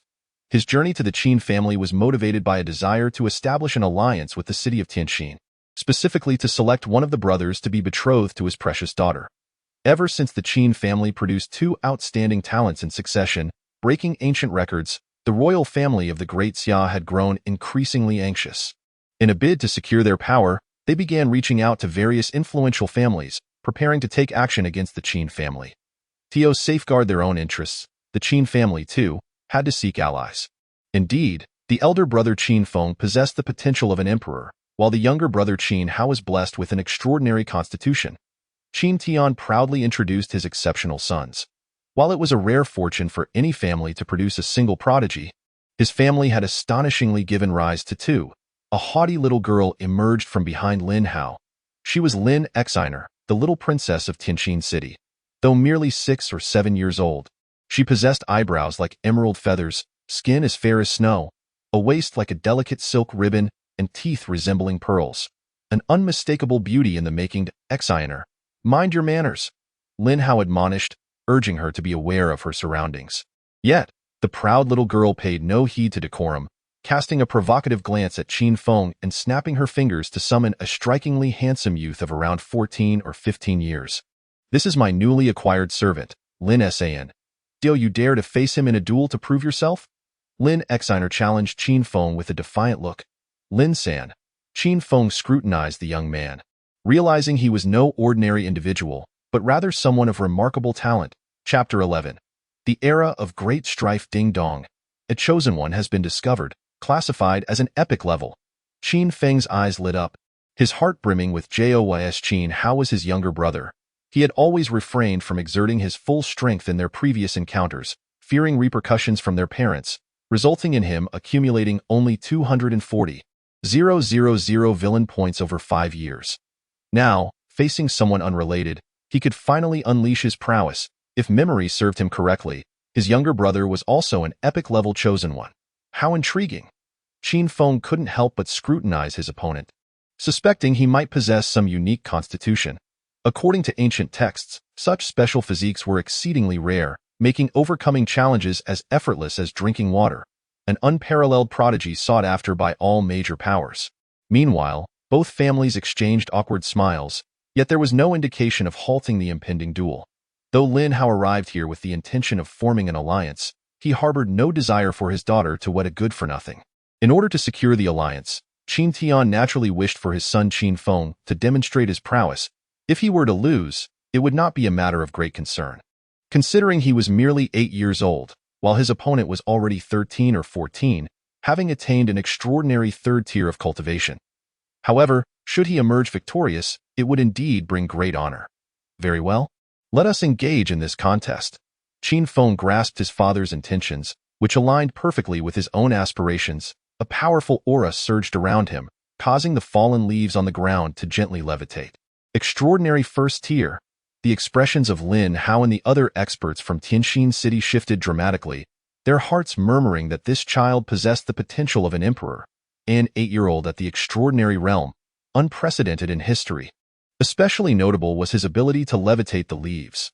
If they were not mistaken, this was the signature technique of the 10th ancestor of the Qin family, known as the dance of falling leaves. Who would dare to believe that one so young could master such a formidable skill without witnessing it firsthand? Simultaneously, Lin Hao finally understood why the Daxia royal family had recently targeted the Qin family. Once these two youngsters matured, they could easily supplant the royal lineage at any moment. Please, do instruct me. Lin San was very much a proponent of martial ethics, reminding his opponent before the bout commenced. However, he had clearly overestimated Qin Feng's sense of honor. Facing a chosen one, he dared not be careless and certainly did not adhere to martial decorum, especially given that his opponent's cultivation was 2 tiers above his own. Before Lin San could react, he saw Qin Feng point decisively, and the leaves transformed into sharp projectiles, hurtling toward him from all directions. Hey, do you have no sense of martial ethics? Lin Exiner exclaimed, vehemently condemning Qin Feng's actions. Not only did he launch an attack without warning, but he also resorted to employing his most powerful technique right from the outset, truly despicable and shameless. With a clang, Lin San unhurriedly unsheathed his sword, thrusting it forth. The blade shimmered slightly, creating a subtle sword shadow as it cut through the air like flowing water under the moonlight, effortlessly knocking down the approaching leaves, which shattered into fragments. Another thrust followed, unleashing a fierce sword wind that rendered the incoming leaves directionless, while Lin San's figure flickered in and out of sight as he wielded his sword with grace. With a resounding thud, Lin San unleashed a beam of sword light, dispelling Qin Feng's flurry of leaves. Although his movements were ostentatious, he bore several scratches, and his heaving chest bore testament to the significant energy expended in that single strike. What an opportunity! Adhering to the principle of striking while the iron was hot, Qin Feng deftly employed the enigmatic shadow dance, instantly closing the distance to Lin San, providing no opportunity for his opponent to react, and launched a fist the size of a sandbag toward Lin San's face. "Ah!" Lin San cried out in anguish as he was sent flying. "Brother, that was amazing!" Qin Hao exclaimed, joyfully dancing in celebration of his brother's preemptive victory. However, his exuberant behavior irked Lin Exiner, who shouted loudly to rally support for Lin San. "Ding dong! Congratulations, host, for striking the Chosen One and earning 200 villain points." Upon seeing the villain points credited, Qin Feng's spirit soared, ready to continue the onslaught for the entire day. Yet, he had clearly underestimated Lin San's combat prowess. Before he could initiate his combo, Lin San swiftly steadied himself, darting forward like a lone swan gliding across the sky, a dark, water-like sword light shimmering in his hand. "Sword intent!" Qin Tian and the others exclaimed in astonishment, their hearts echoing the sentiment of encountering a prodigy. The embodiment of sword intent is a coveted aspiration for any swordsman. Once comprehended, one's mastery of sword techniques could ascend several tiers, significantly amplifying their combat prowess. This is perilous. Qin Feng too sensed the formidable nature of this strike and had no intention of confronting it head-on. He swiftly sought to evade. However, Lin San had already emerged from his initial passivity, bolstered by his advantage of being 2 minor levels above Qin Feng as well as his mastery of sword intent. With the grace of a gentle breeze, he unleashed a strike that conjured a flurry of sword shadows aimed squarely at Qin Feng. Even though Qin Feng's mirage and carefree steps were exceptionally intricate, he resembled a small boat adrift amidst tumultuous waves, ever at risk of capsizing. "Well done, Lin San. Teach this brat a proper lesson?" Lin Exiner clapped her hands in delight, playfully sticking out her tongue at Qin Hao in disdain. "Brother, give it your all." Qin Hao, his cheeks flushed with indignation, shouted fervently in support of Qin Feng. The others paid little heed to the antics of the 2 children, having been thoroughly astonished by their display. Reflecting inwardly, they realized that at the age of 8, they had not even been able to breach the extraordinary realm, nor had they grasped the concept of sword intent at 13 or 14. The new generation indeed pushes the old waves forward. A collective sigh of realization swept through the crowd, recognizing that the age of great contention was likely approaching once more. Whenever these extraordinary talents congregated, it heralded a reshuffling of the ancient order. At this moment, Qin Feng was far too preoccupied to dwell on the impending era of strife. His sole focus was on how to defeat this young man to earn villain points. At this rate, not only would he forfeit villain points, but defeat would also be imminent. Qin Feng found himself being pushed back relentlessly, firmly on the defensive, utterly devoid of any counterattack capability. It was unavoidable. The atmosphere had escalated to a critical point. He could not afford to lose to this opponent. He had no choice but to deploy his ultimate technique, calling upon the system to exchange for the 2nd volume of Mirage and Carefree Steps. Ding dong! Congratulations to the host for spending 10,000 villain points to obtain the 2nd volume of Mirage and Carefree Steps. 10,000 points. Qin Feng felt a pang of agony in his heart. How many days would he need to beat his younger brother to accumulate such a sum? He was now further away from achieving a 100% compatibility. No. He must reclaim his dignity from Lin San today. As Qin Feng's body moved in sync with the figure in his mind, he transformed into a gentle breeze, dancing amidst the dark, flowing sword light, effortlessly soaring hundreds of meters away. What? The expressions of the crowd shifted dramatically as they recognized that Qin Feng's movement technique had advanced during combat. His speed was markedly faster than before, and his footwork had become even more intricate, effortlessly dodging the barrage of sword light unleashed by Lin San. "Excellent, excellent, excellent! My son, Qin Feng, possesses the potential of an emperor." Qin Tian could not contain his joy, nearly shouting into Lin Hao's ear with exuberance. Astonishing! Lin San wore an unprecedentedly serious expression, understanding that he could not triumph without revealing his true capabilities. His garment billowed without wind, rustling ominously as the dark, flowing sword light in his hand swayed in the breeze, the air tearing apart with a mournful wail hum. Qin Feng also sensed that Lin San was about to unleash a powerful move, raising his hand and calling out into the void, "Sword, come!" Chapter 12. If you love him, stab him in the heart. Buzzing. The crisp sound of swords clashing resonated throughout the city inhabited by the Qin family. As 9 beams of sword light streaked through the void like shooting stars, the Longkong 9 swords, Lin Hao and his companions, being discerning individuals, immediately identified the origin of the 9 swords. They had heard tales of how, 5 years prior, the emperor of the Great Xia had been duped by the Qin family's shameless eldest son, losing both the Longkong 9 swords and the Tian Bao gourd in the process. Initially, they thought it was merely a rumor, but it turned out the young man was indeed shameless, insisting on carrying all 9 swords to embody that very essence of disgrace. As the 9 swords converged, Qin Feng swiftly performed a hand gesture, directing a finger towards the incoming swords. A resonating hum erupted as the sword winds spiraled outward, stirring up dust and intensifying the sword's momentum, with roars akin to furious waves echoing through the void. When the winds subsided, a long sword gleaming with a chilling light floated before Qin Feng. This was the treasured sword of the Longkong sword god from a millennium ago, a divine weapon ranked among the top 10 of the ancient era, the Longkong divine sword. Since acquiring the Longkong 9 swords, Qin Feng had successfully refined them over the past 5 years with the aid of the 10 ancestors. Although he did not dare claim to replicate the grandeur of the Longkong sword god, nor did he possess the prowess to fully wield the Longkong 9 swords, they remained formidable in battle. The Longkong 9 swords, Lin San's eyes burned with fervor, his breath quickening. How could it be otherwise? The sword techniques he employed were derived from the Longkong sword god of yore. Indeed, he had inherited the sword god's legacy. Should he acquire the Longkong 9 swords, he would undoubtedly regain the splendor of the sword god from years past. However, he was acutely aware that the Qin family was not to be trifled with. A direct confrontation would be tantamount to courting death, thus he could only bide his time. Even with the divine sword's backing, "You would still be no match for me." Lin San held absolute confidence in the legacy of the Longkong sword god. Amidst the swirling dust, he suddenly struck forth, a brilliant flash of sword light cleaving the air, creating ripples of disturbance.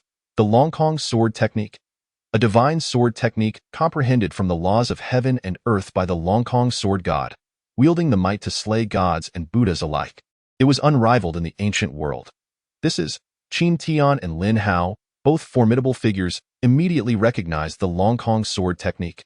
Little did the Longkong sword god anticipate that, a millennium later, his sword technique would confront his own treasured sword.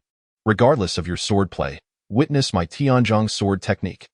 Qin Feng's gaze was sharp, devoid of superfluous words. He nodded and drew his sword. A clear, resonant sound of unsheathing echoed across the heavens and the earth, revealing an astonishing sword light that stood apart from the world. A chilling aura enveloped the scene, as the sword light danced gracefully like a startled swan and soared like a dragon, seeming poised to cleave the sky in two. What sword technique is this? The onlookers, well-versed in martial prowess, had never encountered such a move from Qin Feng. Could it be an original creation? There was no flamboyance, only the pursuit of an unparalleled, invincible strike. A sword drawn could sever heaven and earth, determining the outcome of the battle. Boom. The 2 beams of sword light collided with tremendous force, unleashing a thunderous roar accompanied by a terrifying energy storm that swept through the area. Mother, father. Qin Hao and Lin Exiner, due to their lower cultivation, clutched their respective parents' garments to avoid being swept away by the wind. How is this possible? Lin San's eyes widened in disbelief, unable to fathom that an 8-year-old child could master such a sword technique.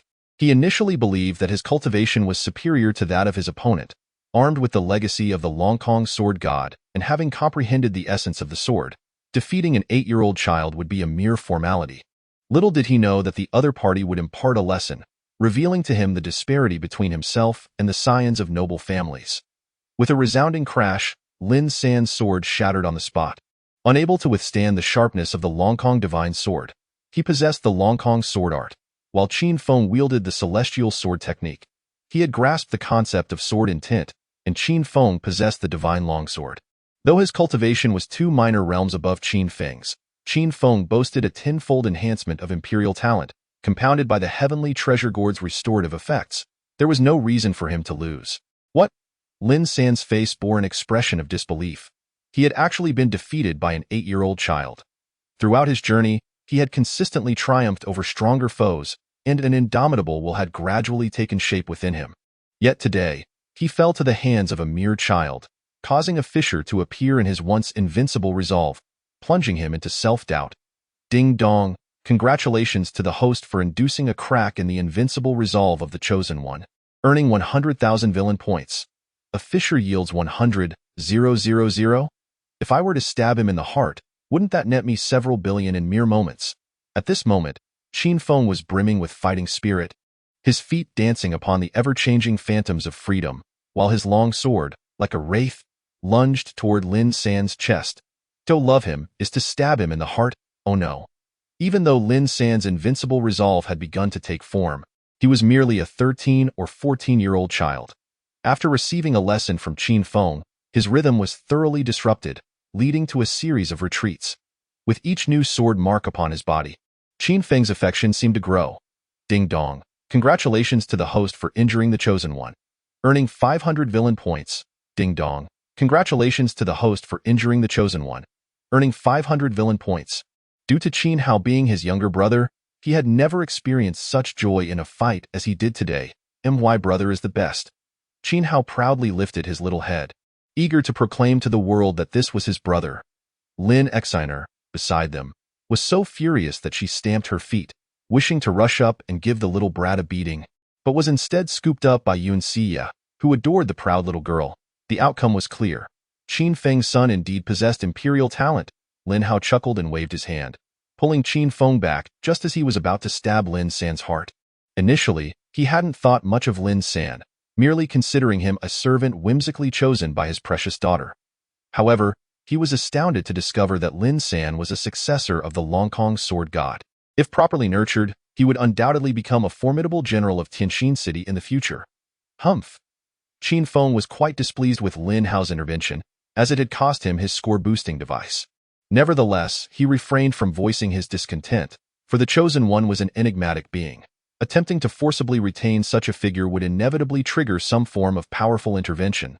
It was better to withdraw gracefully, lest he invite trouble upon himself. Ha ha ha. Upon hearing praise for his esteemed son, Qin Tian couldn't help but chuckle, knowing that the alliance through marriage was nearly assured. The welcoming ceremony continued, with Qin Tian leading Lin Hao into the Qin family stronghold. A row of deeply cultivated disciples from the Qin family filled him with envy. If given a choice, he would prefer to invest additional resources in nurturing a bloodline relative rather than cultivating someone entirely unrelated to him, unless that individual possessed unwavering loyalty. Yet, who can truly ascertain the depth of one's loyalty? Soon enough, the parents from both sides commenced discussions regarding their children's matrimonial prospects. It was initially assumed that Lin Hao would opt for Qin Feng, who had just displayed the potential of an emperor, but to everyone's astonishment, he astonishingly chose Qin Hao, who had been merely spectating, as his son-in-law. What a shock! Upon learning this, Qin Feng erupted with expletives, gaining a fresh perspective on the irrationality of the Chosen One. A battle fierce as a tiger, yet matters of marriage elude me. Chapter 13. A new application of the Chosen One. Hauer. Qin Tian and Yun Xia exchanged glances, both equally taken aback. Logically, Qin Feng had just proven his strength. What 8-year-old could possess such terrifying combat prowess?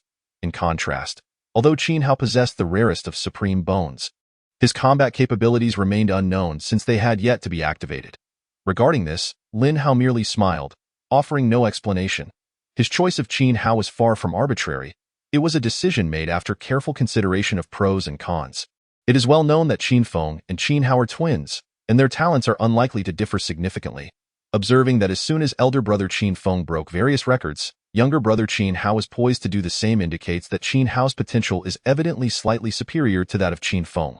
Given that both received the same education and background, he naturally leaned towards the brother possessing the supreme bone. Most importantly, there have been recent rumors in the ancient world that the blood moon prodigy born 8 years ago is indeed Qin Feng. posing a significant threat to the royal family of the Great Xia. Investing in Qin Feng carries substantial risk, hence, investing in his brother Qin Hao is the safer bet. Should any calamity befall the Qin family, Qin Hao would be aligned with the interests of Tianxin City. Very well. Qin Tian refrained from further inquiries, as his aim was to forge an alliance through this union. As long as the two dominant powers of Eastern and Western Great Xia joined forces, even the royal family would have to consider the consequences of uniting with other noble families. If this could secure the two youngsters the time they needed to grow, then the Qin family would have succeeded. Ultimately, in an unspoken agreement between the parents, a marriage rooted in self-interest was thus settled. However, at that moment, the two parties involved remained blissfully unaware that Lin Shiner was enjoying the sights of Qin City in the company of the two brothers, accompanied by Lin San. Why do I feel as though my life hangs by a thread? As a fated antagonist, being alongside two epic chosen ones, even within the protective confines of Qin City, surrounded by millions of Qin relatives, I still feel utterly insecure. I dread the thought of them activating their auras and whisking away my entire family in one fell swoop. Wow, it's so lively here. Lin Shiner could not help but exclaim as they arrived at the Qin family marketplace.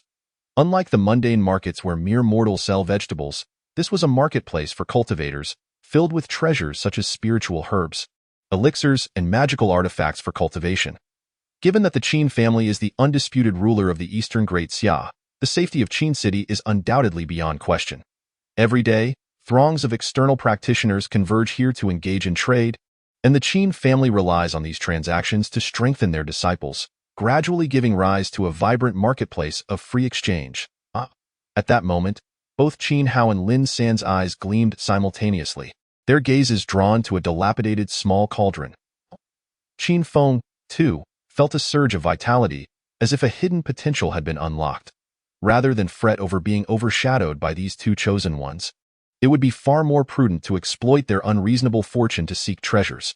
The fact that both favored the small cauldron suggested it was no ordinary item. I saw it first.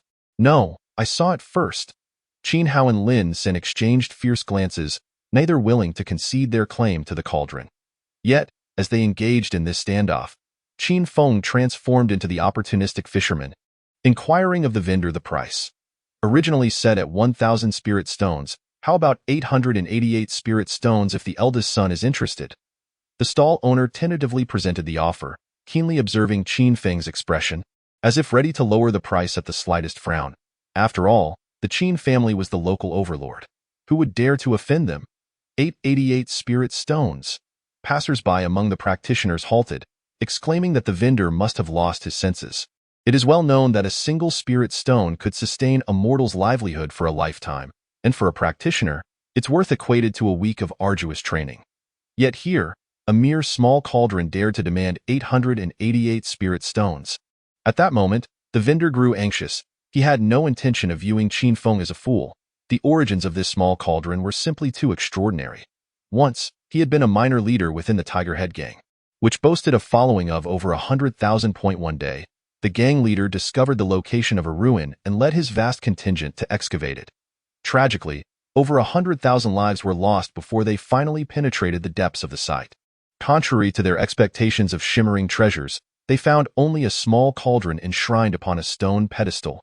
The leader, whether from grave injuries or some other cause, suddenly spat blood and perished, leaving the vendor as the inexplicable sole survivor. Given that the small cauldron was obtained at the cost of 100,000 lives, the price of 888 spirit stones was already a bargain. All right, I shall accept 888 spirit stones, Qin Feng, fearing that the night might stretch on with unforeseen complications, instructed the vendor to retrieve the funds from the Qin family. As the eldest son of the illustrious Qin clan, it was entirely reasonable for him to venture out without carrying money. Thank you, young master. The vendor expressed his gratitude profusely, hastily handing the cauldron to Qin Feng. You? Lin San was left astonished, utterly dumbfounded by Qin Feng's extravagance. He had not even inspected the item, nor haggled over the price, but instead settled on the sum of 888 spirit stones without a second thought. Surely, such reckless spending was not the norm for the wealthy. Yet, inexplicably, he felt a sense of unease, a nagging feeling that he had missed out on something significant. Although he was unaware of the cauldron's purpose, his intuition, which had guided him far in the past, urged him that it was indeed a valuable item. Ding dong. Congratulations to the host for disrupting the chosen one's fortune, earning a chance for a lottery draw. This truly is a treasure. Qin Feng scrutinized the small cauldron closely, yet could discern no peculiar attributes. What the hell? Must it be this glaringly unfair? Why could the protagonist discern its value through intuition while he, holding it in hand, could only see it as a mere small cauldron? He felt aggrieved. The antagonist felt aggrieved. Brother, could you please give it to me? Qin Hao began to shake Qin Feng's arm, attempting to charm his way into acquiring the small cauldron by feigning cuteness and vulnerability. However, Qin Feng was impervious to such antics. Only the prospect of his younger sister could sway him. Yet, he could discern no remarkable qualities in this trivial cauldron, though he could certainly activate it through his younger brother, the chosen one. Very well. Qin Feng declared seriously, I just purchased this inconsequential cauldron for 888 spirit stones. As your elder brother, I shall contribute 2/8. If you provide the remaining 8, I shall lend it to you for a few days. How does that sound, brother? You are truly wonderful. Qin Hao, clearly still processing the situation, happily pulled out a cloth bit was a storage pouch commonly used by cultivators, filled with the pocket money he had saved over the past few years, which Qin Feng had long coveted. Soon enough, under Qin Feng's persuasion, Qin Hao produced an 8, equating to 800 spirit stones. The onlookers around them were utterly speechless. One would think that anyone with a kindergarten diploma would not fall for such a ruse. Chapter 14. The joy of the villain. Ding dong. It has been detected that the host has deceived the ignorant chosen one, earning 500 villain points. Qin Feng delightfully tucked away the 800 spirit stones and upheld his promise to lend the cauldron to his younger brother for a few days, intending to reclaim it once successfully activated. Strangely, Qin Hao felt no sense of loss. Rather, he believed he had profited. His brother spent 88, while he only spent 8, a full 8 less than his brother. Truly a foolish little one. Qin Feng gazed at his younger brother, bewildered by his apparent lack of emotional and intellectual acuity. How could someone of such high emotional and intellectual intelligence, like himself, ultimately find himself beneath his younger brother's foot according to the narrative? What use is this cauldron? Lin Exiner, curious, approached and reached out to examine the cauldron's peculiarities. Yet, Qin Hao, as if guarding against a thief, hastily concealed the cauldron in his embrace, showing no regard for his future sister-in-law, inciting Lin Exiner to stomp her foot in frustration. As the little princess of Tianxin City, she had never encountered anyone so audaciously dismissive. I don't even want it. Lin San, let's go. Lin Exiner epitomized the archetype of a tsundere little girl. The notion of asking for help was utterly foreign to her. She proceeded to wander the Qin family marketplace with Lin San. Having tasted the sweetness of success, Qin Feng naturally shamelessly tagged along, keenly observing Lin San's changing expressions. Why does this young master of the Qin family keep stealing glances at me? Lin San felt a chill run down his spine from the scrutiny, his heart racing with anxiety. As a servant to the little princess of Tianxin City, he had certainly heard tales of certain nobles with peculiar tastes, who favored delicate servants like him, especially those particularly distinguished young nobles, whose wild escapades behind closed doors were shocking. Could Qin Feng be one of those individuals? As if to validate his suspicions, every item on which Qin Feng's gaze lingered for more than 2 seconds was bought up with ostentatious extravagance. It was akin to a domineering CEO shopping with his delicate wife, showcasing his wealth by purchasing everything within her line of sight. This is simply unscientific. Qin Feng gazed in bewilderment at the collection of items he had procured, each one failing to compare with the exquisite artifact known as the Little Ding. Ding dong. Congratulations to the host for seizing the chosen one's celestial herb, earning 300 villain points. Ding dong.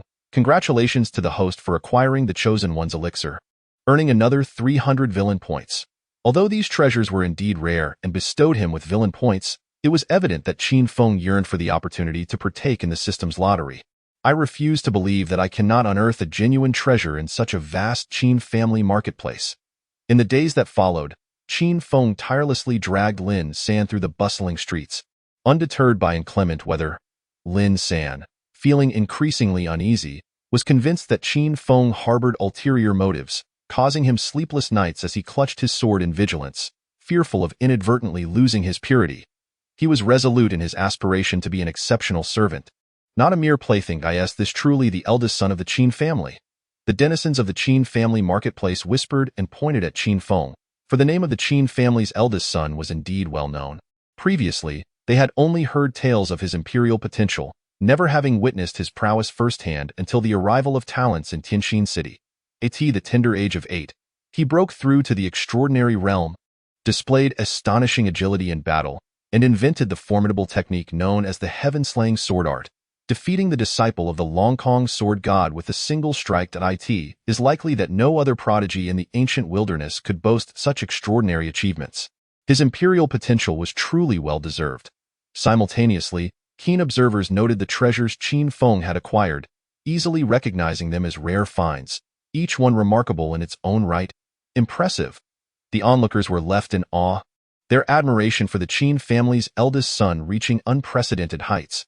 Accurately discerning the value of so many treasures could not be achieved merely through formidable cultivation. It demanded extensive knowledge and years of dedicated practice. The fact that an 8-year-old child could accomplish such a feat was nothing short of astonishing. Days later, the Qin and Lin families announced their engagement to the world, solidifying the alliance between the Qin family and Tianxin City. Lin Hao, accompanied by a retinue, prepared to return to Tianxin City. "Qin brother, we part ways here." Lin Hao clasped his fists, his expression tinged with reluctance. "Lin brother, travel safely." Qin Tian also appeared to be filled with sorrow, wishing to accompany them for several hundred miles more. As they departed, Qin Feng cast a lingering gaze at Lin San, his eyes brimming with reluctance, for his dual-core treasure-seeking device was now reduced to a single core. Although the dual-core device had only yielded an unknown little ding, the other treasures had nonetheless brought him considerable fortune. Now, tales of his exploits echoed throughout the entire Qin family marketplace, igniting curiosity about his methods of discerning treasures. In a fit of despair, Lin San sensed Qin Feng's lingering gaze and inwardly lamented his predicament, desperately wishing to distance himself from this man, fearing that remaining in his presence would lead to an unexpected turn of fate. That very night, Qin Feng found himself unable to sleep. The arrival of Lin San had allowed him to experience the exhilarating joys of being a villain in just a few short days. He had extracted 150,000 villain points from Lin San, along with a chance to partake in the lottery, a pleasure his second brother could never provide. The urge to run away from home in search of Lin San grew stronger. "Perhaps I should try my luck with the lottery first." With a shake of his head, Qin Feng summoned the system to begin. With a resounding whoosh, the spinning lottery wheel reappeared before him, still densely adorned with prizes: Supreme Body, Celestial Overlord Body, Battle Saint Body, Chaos Saint Body, Twin Pupils, Supreme Bone, True Dragon Treasure Technique, Transforming into the Unfettered Sky. Ding dong. Congratulations to the host for drawing the divine-level Buddhist technique. Great might Heavenly Dragon, thunder roared in Qin Feng's mind, as if his soul had been transported to another realm. 100-foot-long golden dragon soared through the sky, emitting a dragon's roar that stirred the air, causing the very heavens to tremble and the earth to quake, embodying the majesty of the king of beasts. Before Qin Feng could react, the colossal dragon charged directly towards him, burrowing into his body. Gasping for breath, Qin Feng awoke in a cold sweat, discovering a golden coiling dragon pattern on his skin, along with newfound techniques in his mind. By harnessing the dragon pattern, he could unleash the divine-level Buddhist technique, Great Might Heavenly Dragon. This technique not only possessed formidable power but also inflicted double damage upon the demon race, rendering it a bane to them. Furthermore, it enhanced his own defensive capabilities, granting him the ability to discern whether an opponent was human or demon. Creak. The door to Qin Feng's room swung open. His younger brother, Qin Hao, poked his little head in for a glance. Upon seeing Qin Feng still awake, he joyfully hugged his small pillow and, with bare feet, climbed onto the bed, declaring that he wanted to sleep with his brother that night. While most younger sisters seek their brothers at night due to fear, how had he, the chosen one, become the younger brother instead? Qin Feng gazed in exasperation at his sibling, who had already fallen asleep, feeling somewhat disrespected by what seemed like an allure of the supreme bone. Chapter 15. A storm is brewing in the grand palace of the Great Xia. The emperor was holding court. The officials had all received news of the Qin family's alliance with Tianxin City, and they were aware that the eldest son of the Qin family had broken through to the transcendent realm at the tender age of 8. creating the slaying heaven sword technique to defeat the inheritor of the sky sword god. The alliance between the Qin family and Tianjin city was a blatant disregard for the imperial court. Their intentions are treacherous. Their hearts are deserving of condemnation. I propose we mobilize our forces immediately, striking while their alliance is still unstable, and eradicate them with swift action. Do you think the Qin family and Tianjin city are mere paper tigers, easily toppled? If they were so easily dealt with, would the court have allowed them to dominate the eastern and western regions for so many years? I suggest we pursue negotiations. In recent years, strange phenomena have become increasingly frequent, heralding an era of great conflict. We cannot afford to bicker amongst ourselves. The Inu dynasty, having undergone reforms a century ago, has grown ever more formidable, its ambitions no longer concealed. Recently, they even established two prodigies as holy sons, who are now our foremost adversaries. Your Majesty, please consider the greater picture. This is not the time for infighting. The great Xia Emperor gazed at the two factions of officials forming below, momentarily uncertain of which path to choose. To counter the invasion of the Inu dynasty, the unity of the great Xia's prominent families was essential. Yet, the price of such unity was the time it afforded the two prodigies of the Qin family to grow.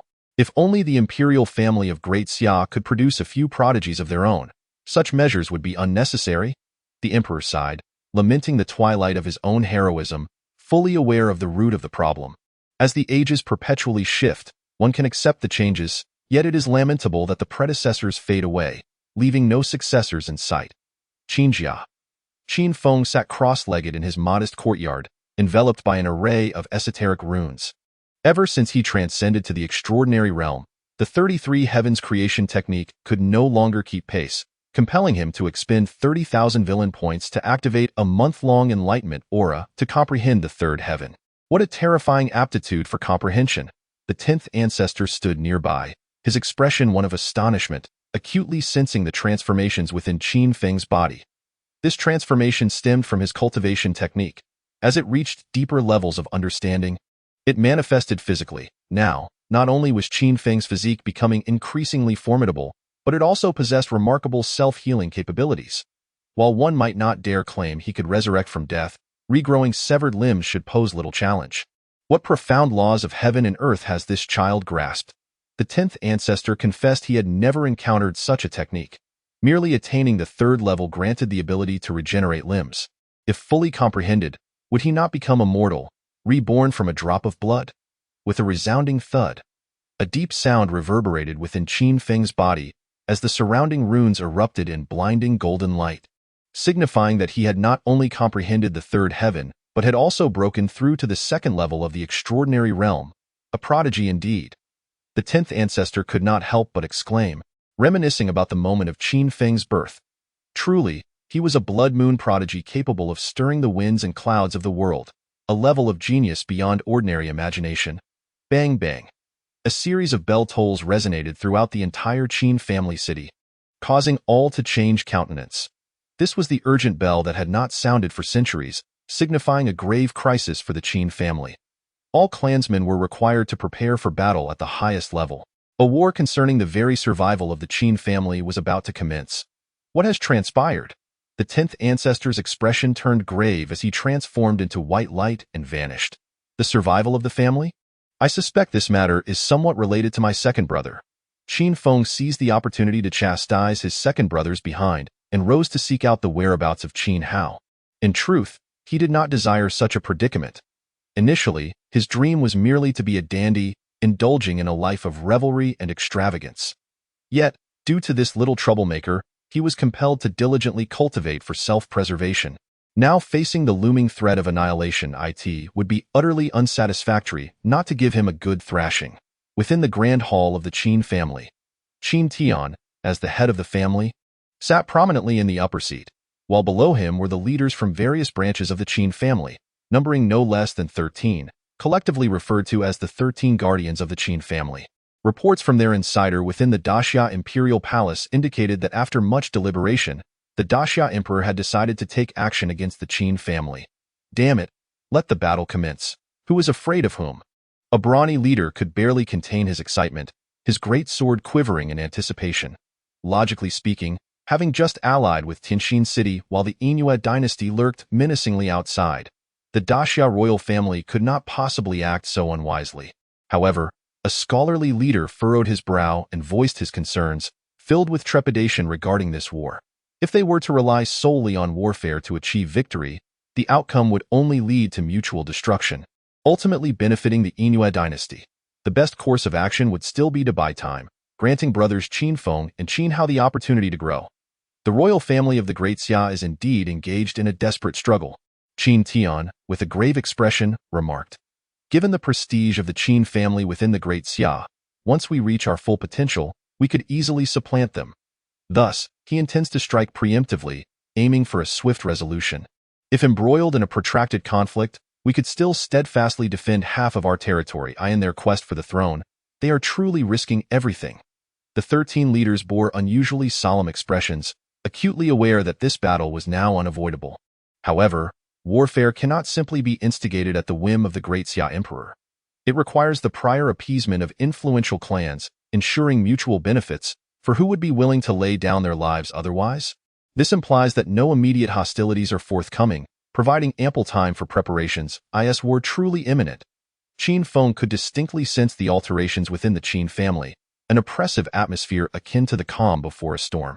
Previously, every member of the Qin family radiated confidence and joy, but now their faces were devoid of expression, and the streets were bereft of the graceful figures of young maidens and wives, replaced instead by ranks of armored soldiers. Victory attainable in this confrontation.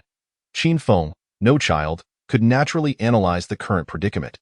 Although the Qin family had allied with Tianxin City and secured half of the Great Xia, the esteemed clans led by the Great Xia Emperor were not to be underestimated. Even if by some stroke of luck they emerged victorious, they would still face the looming threat of the Inyu dynasty.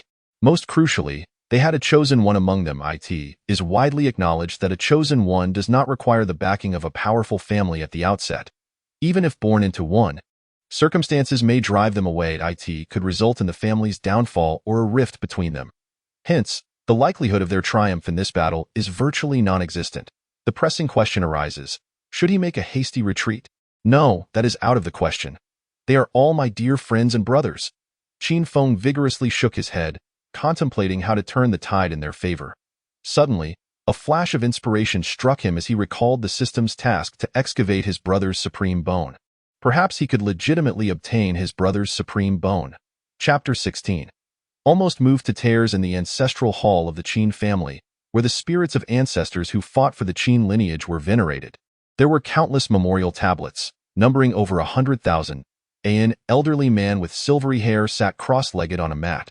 He was the first ancestor of the Qin family, flanked by 9 other revered ancestors and Qin Tian, Qin Feng's adoptive father. The progenitor, addressing the gravity of the situation, calmly stated, "Since this battle is unavoidable, let us engage in it." Yes. The assembly, with grave countenances, pledged to fight to the death. That moment, a youthful voice broke the solemn atmosphere. "Ancestor, no doubt Fenger, leave." Qin Tian, witnessing Qin Feng dash in with his short legs, hastily reprimanded him to exit. Tio raise a ruckus in the ancestral hall and challenge the ancestor's decision was utterly disrespectful. Silence.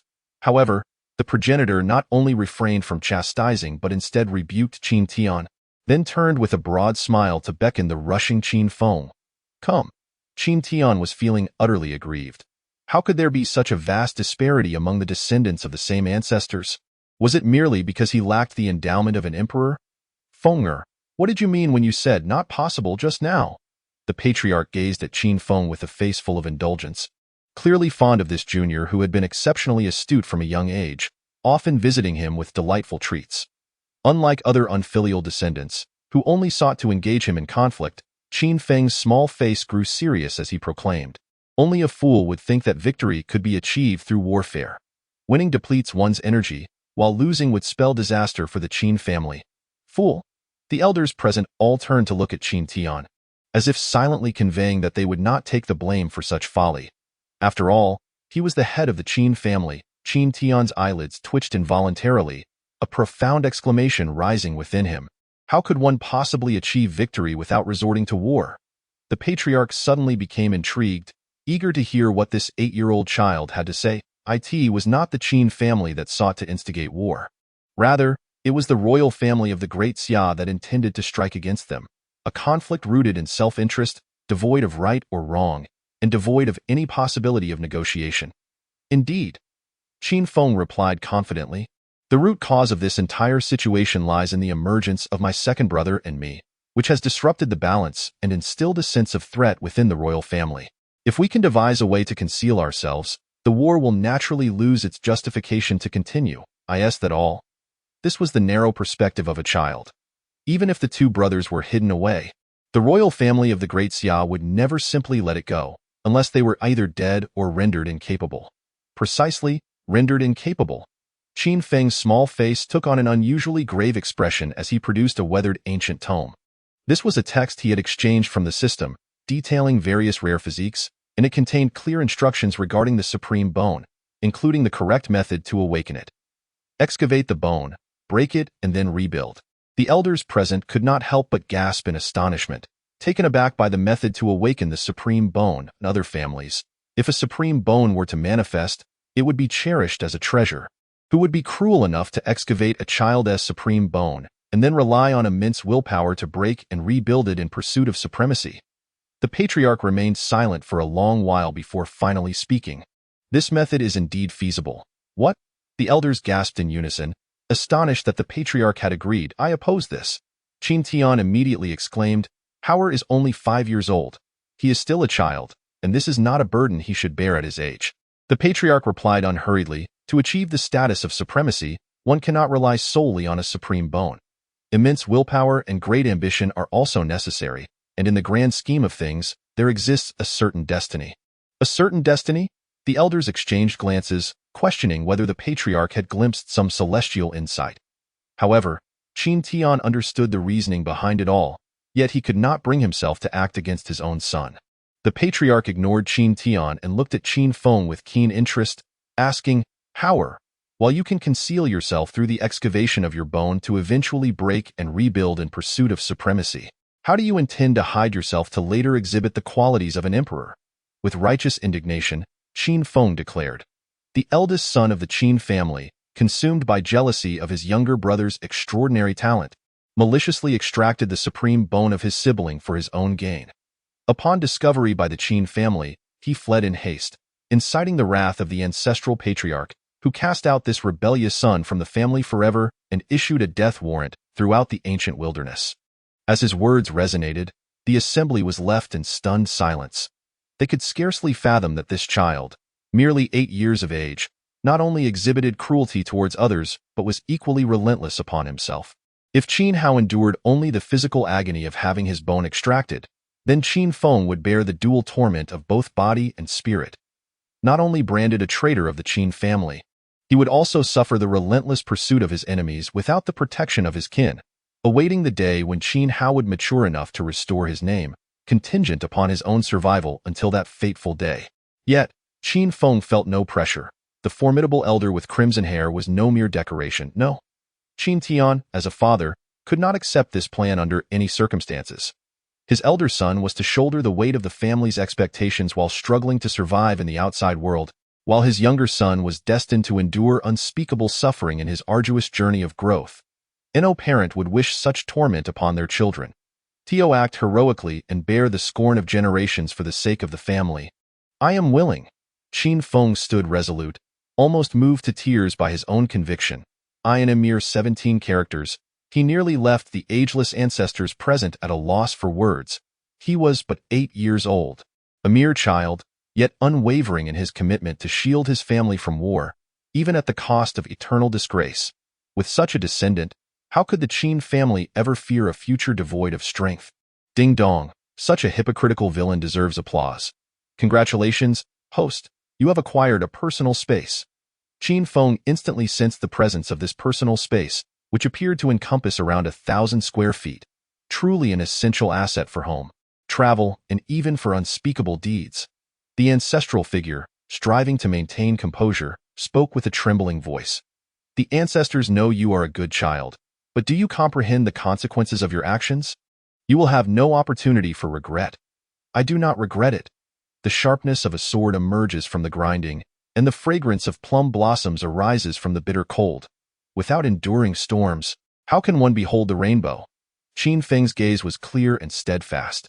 Yet, internally, he mused. 5 years. Do you have any idea how I will spend these 5 years? Enough with the lamentations. Hurry and let me extract the supreme bone. I must complete my task, attain invincible prowess, and venture forth from the novice village to seek beautiful maidens and a lovely wife. All right.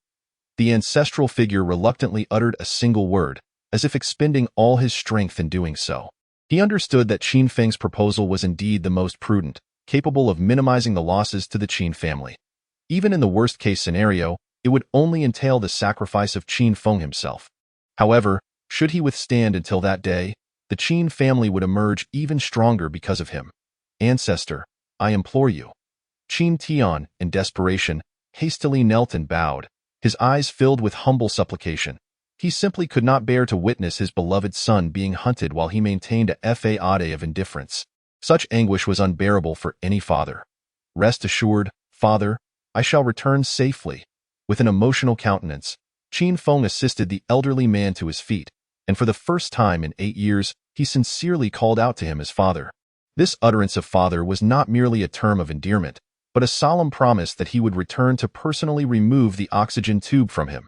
As night fell, the Qin family was enveloped in silence. With the urgent tolling of war bells resonating, the family suspended all nocturnal activities, focusing solely on enhancing their cultivation. Only the strong would survive the impending conflict. Creak. The door to Qin Hao's room was gently pushed open, and Qin Feng sauntered in, bathed in the faint moonlight filtering through the window. He beheld his younger brother, fast asleep while clutching a small, battered tripod, his innocent demeanor rendering it nearly impossible for Qin Feng to act against him.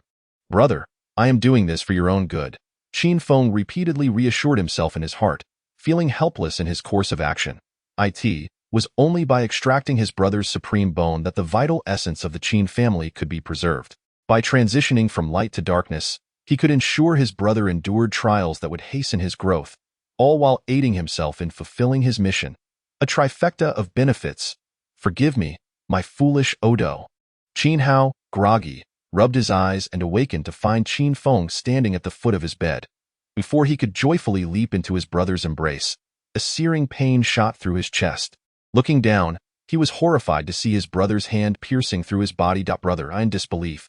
Qin Hao raised his gaze, no longer met by the smiling visage of his elder sibling, but rather a cold and unfeeling countenance. The supreme bone, I shall take it. Qin Feng, steeling his resolve, ruthlessly extracted the supreme bone. Ding, congratulations, host.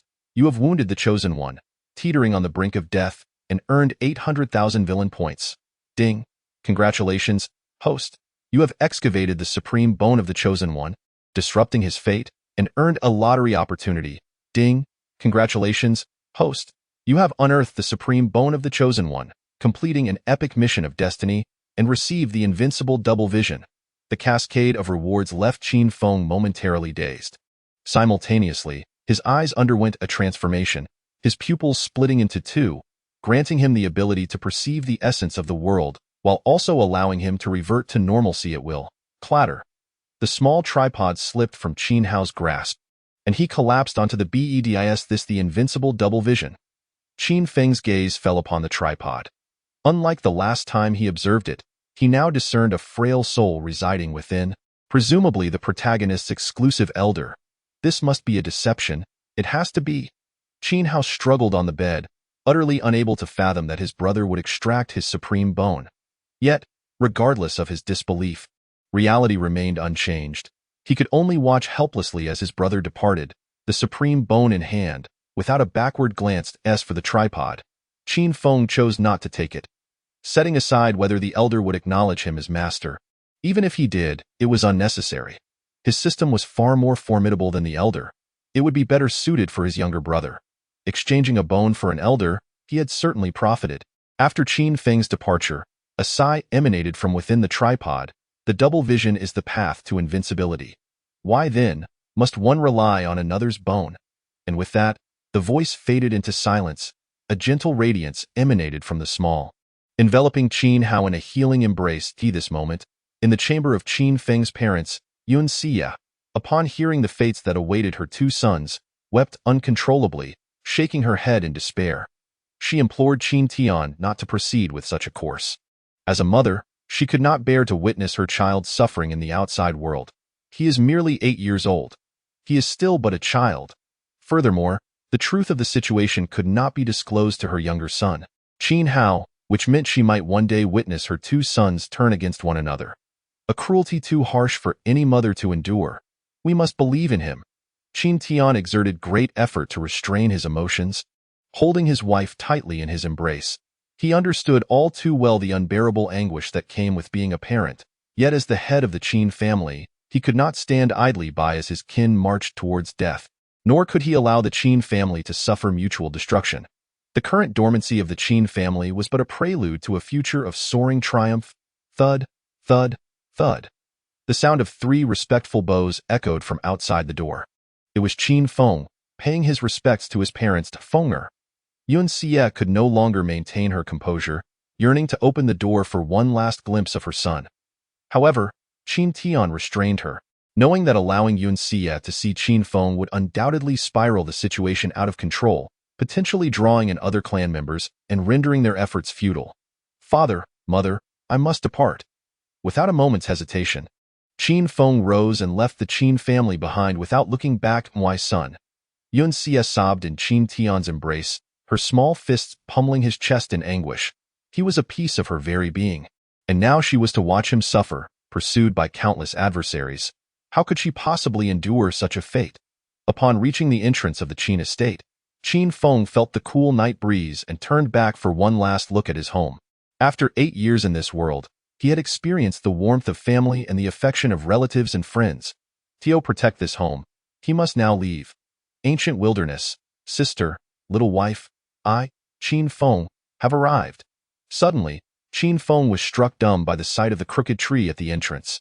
Like the small, it had previously seemed unremarkable, but now, with the aid of he perceived a terrifying energy lurking within. Ruined, desolate. It appeared to belong to another realm, having traversed countless epochs to arrive here. Goodness, the chosen one truly defies reason. Qin Feng gazed helplessly at the supreme bone in his hand. In comparison to the small, the venerable elder, and the enigmatic crooked tree, the supreme bone seemed but a base entity. At that moment, a voice from the progenitor resonated in Qin Feng's ear. Child, dawn is approaching, and the Qin family's decree to hunt you down will soon echo throughout the ancient wilderness. Where do you intend to go? To the Yin dynasty. Qin Feng declared resolutely, his gaze fixed on the horizon, expressing his intent to venture into the most perilous of places. Since the reforms of the Yin dynasty a century ago, it had transformed into something distinct from other dynasties, resembling a modern presidential system where meritocracy prevailed over hereditary succession.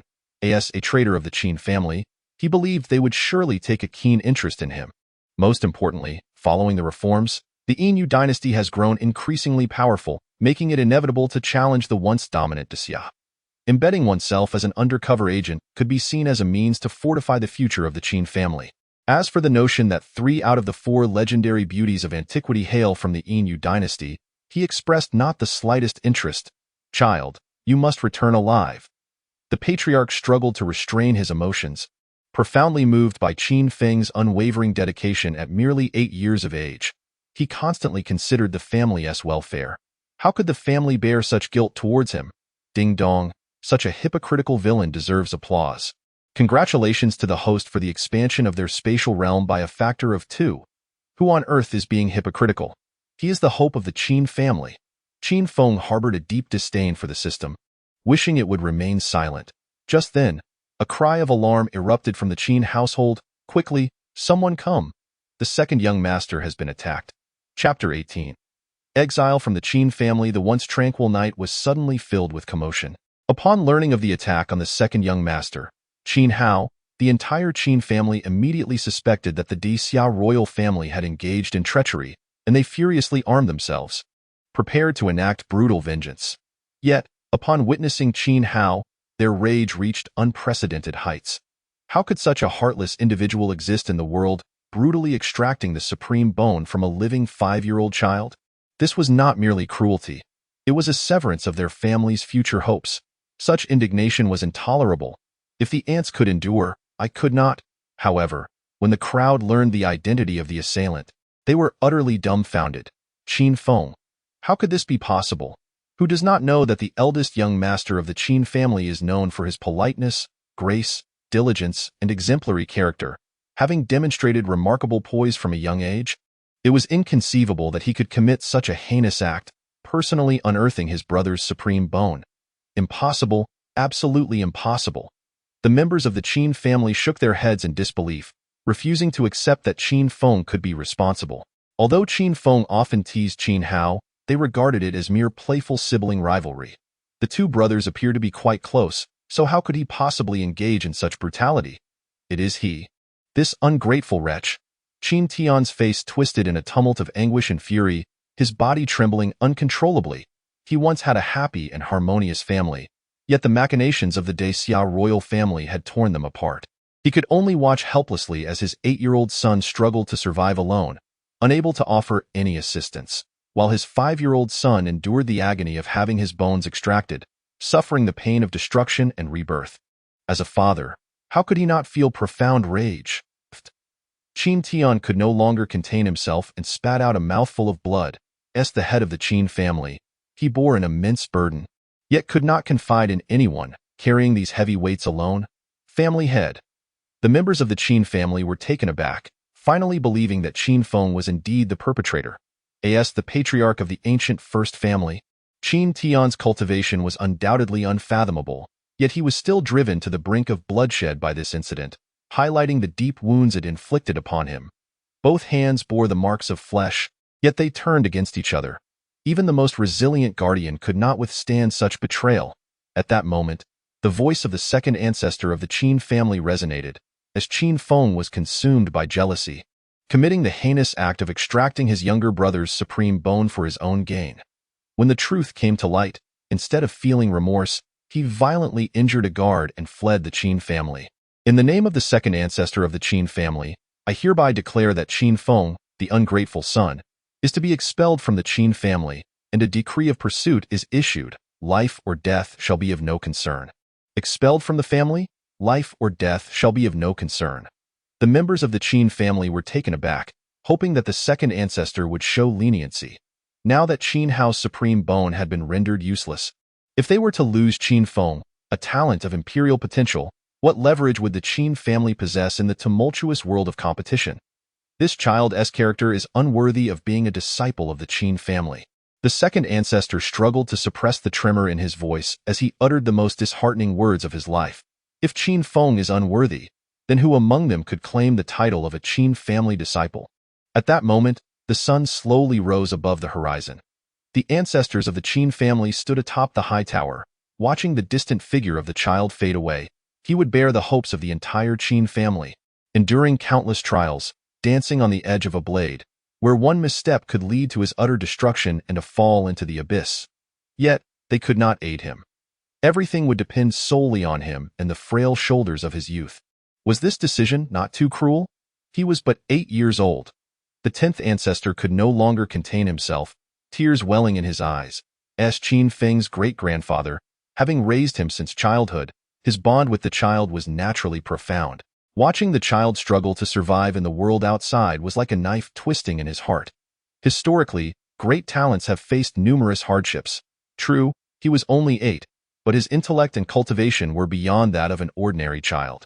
The founding ancestor steadfastly gazed at the vanishing silhouette, believing that this child would return safely, bearing the expectations of the Qin family and bringing back unparalleled honor. Fear not, let us not forget that he was born under the blood moon. The second ancestor spoke to comfort, recalling the scene of Qin Feng's birth. The emergence of the blood moon demon heralded turmoil in the ancient world, and the age of great contention was imminent. Soon, the tragedy of the Qin family spread, leaving the world in shock. The eldest son of the Qin family, envious of his brother's talent, had personally extracted the supreme bone, and in the aftermath, showed no remorse, leading to his expulsion from the family and the issuance of an ancient decree for his pursuit. This explosive news, with its shocking content, rippled through the ancient world like a stone cast into calm waters. It soon reached the ears of the emperor of the Great Xia, who hastily summoned his civil and military officials. Is this true? Could it be that the Qin family is employing a scheme of self-harm? The news was confirmed. The second son of the Qin family had indeed had his supreme bone extracted, and the family head, Qin Tian, was so enraged that he spat blood and fell into despair. The eldest son of the Qin family was truly ruthless, even willing to turn against his own brother. In the world of cultivation, survival of the fittest reigns supreme. What of it if he is his own brother? The two prodigies of the Qin family, one rendered useless, the other fled, was indeed a boon for the great Xia. The Qin family no longer posed a threat, and war could be averted. Yet, with the eldest son still alive, possessing the supreme bone, he remained a threat. He must be eliminated for true safety. This child is of no concern. From the moment he extracted the supreme bone, it was destined that he would never reach the pinnacle of greatness. Indeed, he now harbored doubts about his own strength. The heart of invincibility had been lost, rendering him insignificant. The emperor of the great Xia sat majestically upon the dragon throne, and everything felt as though it were a mere dream. Just last night, he had been discussing with his ministers the swift conquest of the Qin family. Yet this morning, the Qin family had crumbled without a fight, and the two prodigies had simultaneously fallen from grace, while the royal family of Great Xia remained in its prime. Splendid, splendid. The emperor could not suppress his laughter and resolved to select a consort to celebrate this momentous occasion. That very moment, Qin Feng was leisurely riding a little donkey on his way to the Yin dynasty.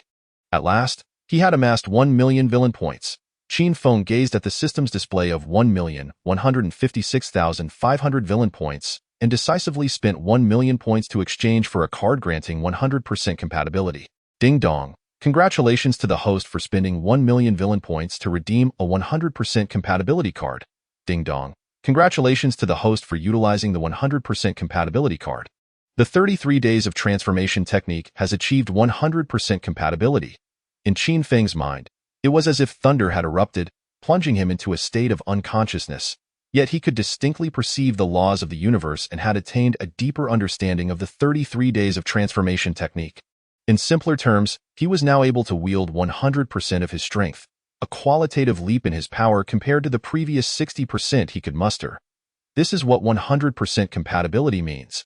Qin Feng snapped back to reality, unable to contain his astonishment, finally savoring the joy of being the chosen one. Should he encounter Lin San again, he was confident he could defeat him without employing the sword technique of heavenly slaughter, provided Lin San had not encountered any opportunities during this time. Just then, a cackling laughter echoed ahead. Little girl, do not be afraid. If you allow us brothers to have a little fun with you, we shall let you go. How does that sound? A hero saving a damsel in distress. Qin Feng found himself momentarily frozen in place. This was a privilege typically reserved for a villain. Chapter 19. Release that girl with a swift motion.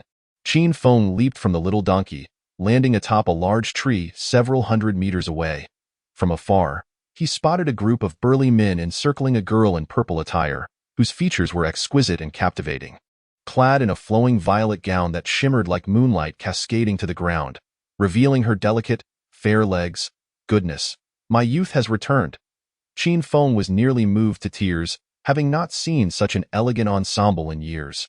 Ever since he arrived in this fantastical world, it had been 8 long years without encountering a lady dressed in such refreshing attire reminiscent of those from his previous realm. Mediocre dance, mediocre music, exceptional figure, a rather unsavory version of myself. With a resounding thud, the girl in purple struck first, unleashing a palm technique reminiscent of Tai Chi. However, it lacked the anticipated destructive power, only causing one of the burly men to stagger back a couple of steps, failing to inflict any substantial harm. Third level of the extraordinary realm. A smirk appeared at the corner of the burly man's mouth as he charged toward the girl with his imposing stature. This is not good. The girl in purple was clearly still too young, lacking practical combat experience. Upon seeing the fierce advance of her opponent, she panicked and momentarily lost her composure, unsure of how to respond. As Qin Feng believed it was his turn to take the stage, preparing to shout, "Let go of that girl," a resounding clang suddenly echoed. A crisp sound of a sword being unsheathed, accompanied by a fierce wave of sword energy. That unsheathing sound was so familiar. The figure of Lin San inexplicably surfaced in Qin Feng's mind, reminiscent of the sound made when Lin San drew his sword. But wait! Lin San had gone back to Tianxin City with Lin Shiner.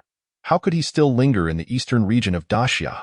Suddenly, a shadow pierced through the air, and wherever the sword light passed, hot blood splattered as a burly man was caught off guard and met his demise on the spot. When the shadow landed, it was none other than Lin San. Indeed, it was him. Qin Feng's eyes sparkled with excitement, and he couldn't help but exclaim in his heart, "Lin San, I love you." He had thought that after leaving the Qin family, he would fall into a prolonged state of despondency. After all, the chosen one is not something one can simply pluck like a cabbage from the roadside. Yet, under the aura of the antagonist, the protagonist had come knocking on his door. Wait a moment, that sounded rather peculiar. In broad daylight, under the vast heavens, how dare you bully a young girl? Lin San, brandishing his 3-foot-long sword, struck a pose resembling that of a righteous hero, standing atop the moral high ground to denounce the scoundrels before him. Dare to kill my brother? The other burly men, instantly filled with rage, rushed forth to avenge their fallen comrade. Roar! They descended like fierce tigers, launching an aggressive and powerful assault. Seeking death, Lin San's gaze turned sharp as he thrust his sword forward. Hiss! The sword transformed into a streak of light, piercing through one of the burly men. The terrifying force erupted at the sword's tip, slicing through the man's chest and causing blood to gush forth. The acrid scent of blood quickly spread, further igniting the fury of the remaining men. However, Lin San remained undaunted, striding forward with swift determination, drawing his sword to continue the slaughter, causing several more fountains of blood to erupt. Transcendent fourth level. Qin Feng furrowed his brow, realizing that Lin San had experienced a breakthrough in his cultivation. Moreover, his swordsmanship had become even more formidable and swifter than before, indicating he had not been idle during this time. Yet, he couldn't comprehend why Lin San had not returned to Tianxin City with Lin Shiner. What was his purpose in remaining on the Qin family's territory? Kid, we truly underestimated you. The remaining 3 burly men finally reacted, realizing they had encountered a prodigy, one capable of challenging foes far beyond his level with ease. Without a hint of hesitation, they swallowed a pill that was a berserker pill. Lin San's expression changed drastically as he quickly charged forward with his sword. He was aware of the berserker pill's effects. It could double a person's combat power, but at the cost of 10 years of life. Originally, these burly men were only slightly stronger than him, and with the protagonist's aura, overcoming them should have been manageable. However, if they consumed the berserker pill, even a victory would come at a grave cost. He had to eliminate them all before the effects of the pill took hold. Just then, a sword energy that seemed capable of cleaving through heaven and earth surged forth, the fierce wind striking Lin San's face sharply. Before he could react, Qin Feng's figure swept past like a solitary swan gliding across the sky, the Longkong divine sword in his hand erupting with a shadowy, water-like brilliance. In the blink of an eye, Qin Feng's sword has returned to its sheath. The 3 burly men's pupils constricted sharply, their formidable figures crashing to the ground. Ding dong. Congratulations to the host for slaying 3 foes, earning 300 villain points. What a terrifying sword technique. A bead of sweat slowly trickled down Lin San's forehead. Although this was not his first encounter with the heaven-slaying sword art, he still felt the sheer terror of that strike. Had Qin Feng aimed it at him, he would have had no time to react. In truth, Qin Feng had contemplated eliminating Lin San for a grand explosion, but the likelihood of unexpected complications was far too high. Thus, it was safer to remain by his side, occasionally delivering a swift blow. Brother Lin, what a coincidence. Qin Feng turned with an air of nonchalance, revealing an innocuous smile. Brother Qin, I did not expect to see you again so soon. Lin San, evidently unaware of Qin Feng's prior exploits, naturally clasped his fists in greeting. Thank you, gentlemen, for your rescue. This humble girl, Ziyuan, expresses her heartfelt gratitude. The maiden in purple hurriedly approached to convey her thanks, performing a deep bow, her gaze towards Lin San imbued with a sense of infatuation. As for Qin Feng, he chose to disregard her. After all, what could a mere child possibly comprehend? How utterly unfair. Qin Feng found himself at a loss for words, gaining a fresh perspective on the protagonist's unreasonable demeanor. Miss Ziyuan, you are too kind. It is the duty of us practitioners to uphold justice. Lin San struck a pose of righteous valor, prompting Qin Feng to roll his eyes repeatedly. However, Ziyuan seemed utterly captivated. her eyes sparkling as if she were on the verge of declaring her devotion. Thud. Just then, one of the burly men, still clinging to life, loosed an arrow into the sky, a massive character tiger exploding in the air, visible for hundreds of miles. This was the emblem of the Wei Hu gang. As the future hope of the Qin family, Qin Feng was well acquainted with the forces within his domain. The Wei Hu gang was a minor power in the Qin territory, boasting tens of thousands under its banner, with its leader being a formidable figure at the third stage of the spirit martial realm. Since they paid tribute to the Qin family annually, the Qin clan had little interest in dealing with them. While spewing blood, the burly man laughed maniacally, declaring, "Our leader has attained the third stage of the spirit martial realm. No matter who you are, all shall perish." The third stage of the spirit martial realm. Ziyuan's eyes were filled with concern, eager to escape the area. "Do not worry, Miss Ziyuan. We shall be just fine," Lin San assured confidently, thumping his chest. Had he not encountered Qin Feng, he might have hastily fled with Ziyuan. But now, faced with the scion of the Qin family, fleeing was out of the question. They would simply wait for their foes to come and kneel in supplication. "So, you consider yourself quite brave, do you? Best of luck." Qin Feng firmly denied the chosen one an opportunity for bravado, seizing Ziyuan's hand as they hastily made their escape. Chapter 20. My current success is solely due to my own efforts. Lin San stood awkwardly in place, momentarily unsure of what to do. To abstain would be to boast without merit. Yet to engage would be tantamount to delivering his head on a platter. Ultimately, after weighing the pros and cons, Lin San decided that his life was of utmost importance, mustering the courage to follow Qin Feng in flight. Witnessing this scene, Ziyuan's eyes brimmed with disappointment. There exists not a single maiden devoid of youthful infatuation, nor one who does not idolize heroes. Initially believing she had encountered her destined soulmate, she soon realized he was merely a boastful youth. Ding dong. Congratulations to the host for interrupting the chosen one's pretense, thereby preventing him from gaining the goddess's favor, earning 500 villain points. Indeed, this is quite remarkable. Qin Feng instantly felt invigorated, akin to an enthusiast unlocking a new skill. Lin San, still attempting to salvage his image, inquired, "Brother Qin, I fail to comprehend why, given your status, you would flee." "It is quite simple." Qin Feng replied earnestly, "I am not the type to bully others under the guise of wealth. To merely survive on the merits of my ancestors does not make one a true man. What I have today is solely due to my own efforts. I shall carve out my own destiny with my own hands."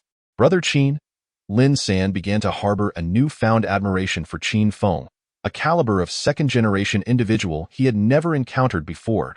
Ziyuan's beautiful eyes sparkled with an unusual brilliance. She had not anticipated this young lad to harbor such lofty aspirations. In the Qin family, the ancestors were convening a meeting. Since Qin Feng's departure, they had discovered that 30 million spirit stones were missing from the storeroom. These were no ordinary spirit stones, but rather refined superior spirit stones, each equivalent to 1,000 common ones. Even though the Qin family held absolute dominion over the eastern region of Daxia, it would take them 5 years to accumulate such a fortune. The 10th ancestor reported, according to the storeroom overseer, only Fenger visited the storeroom that day. It must be him then. The patriarch's expression remained largely impassive, having surmised the culprit long ago. The 10th ancestor pondered, but the question remains. How did he manage to empty out 30 million superior spirit stones? That amounts to a mountain. Even the largest storage bags would require hundreds to contain it. If he lacked capability, he would not dare to propose such an audacious plan. The patriarch chuckled and waved his hand. Never mind. After all, it is for our own childish use. Let us not make a fuss about it. Indeed. The 10th ancestor nodded in understanding, yet hesitated before adding, there is one more matter. After Xiao Tian spat blood, his spirit has been in a continual decline, and Shiyu has been incessantly weeping sighing. The patriarch reflected, as parents, they have their burdens to bear. Given Xiao Tian's current state, it is unlikely he can fulfill the role of family head. We should find someone to take over his responsibilities for the time being and refrain from disturbing them, allowing them to live in peace. I hope they can recover swiftly. I shall attend to this immediately. The 10th ancestor nodded and turned to depart. Soon thereafter, the Qin family announced a new candidate for the family head, leading everyone to suspect a connection to Qin Feng. With the loss of 2 prodigies, Qin Tian, as both father and family head, could not escape responsibility. The once bustling family estate fell into an unusual silence, with no one daring to visit uninvited. Qin Hao, with a pale visage, approached the crooked tree. Through sheer tenacity, he had managed to endure, shedding some of his earlier innocence, his gaze now imbued with resolve. He would demonstrate to his brother that he was mistaken, profoundly so. True strength lies not in self-doubt, but in an unyielding belief in one's own invincibility. Look, is that not the useless second son? A few mischievous children caught sight of Qin Hao and could not suppress their mocking laughter. In the past, Qin Hao was a figure they could only look up to. Now, having fallen into the mire, they felt compelled to trample on him. An inferno of rage ignited within Qin Hao, compelling him to confront these individuals. Yet he suddenly recalled his brother's words. Even a dragon, when swimming in shallow waters, remains a true dragon, destined to soar through the skies once more. Brother, why? Qin Hao pouted, on the verge of tears, as memories of that fateful night resurfaced.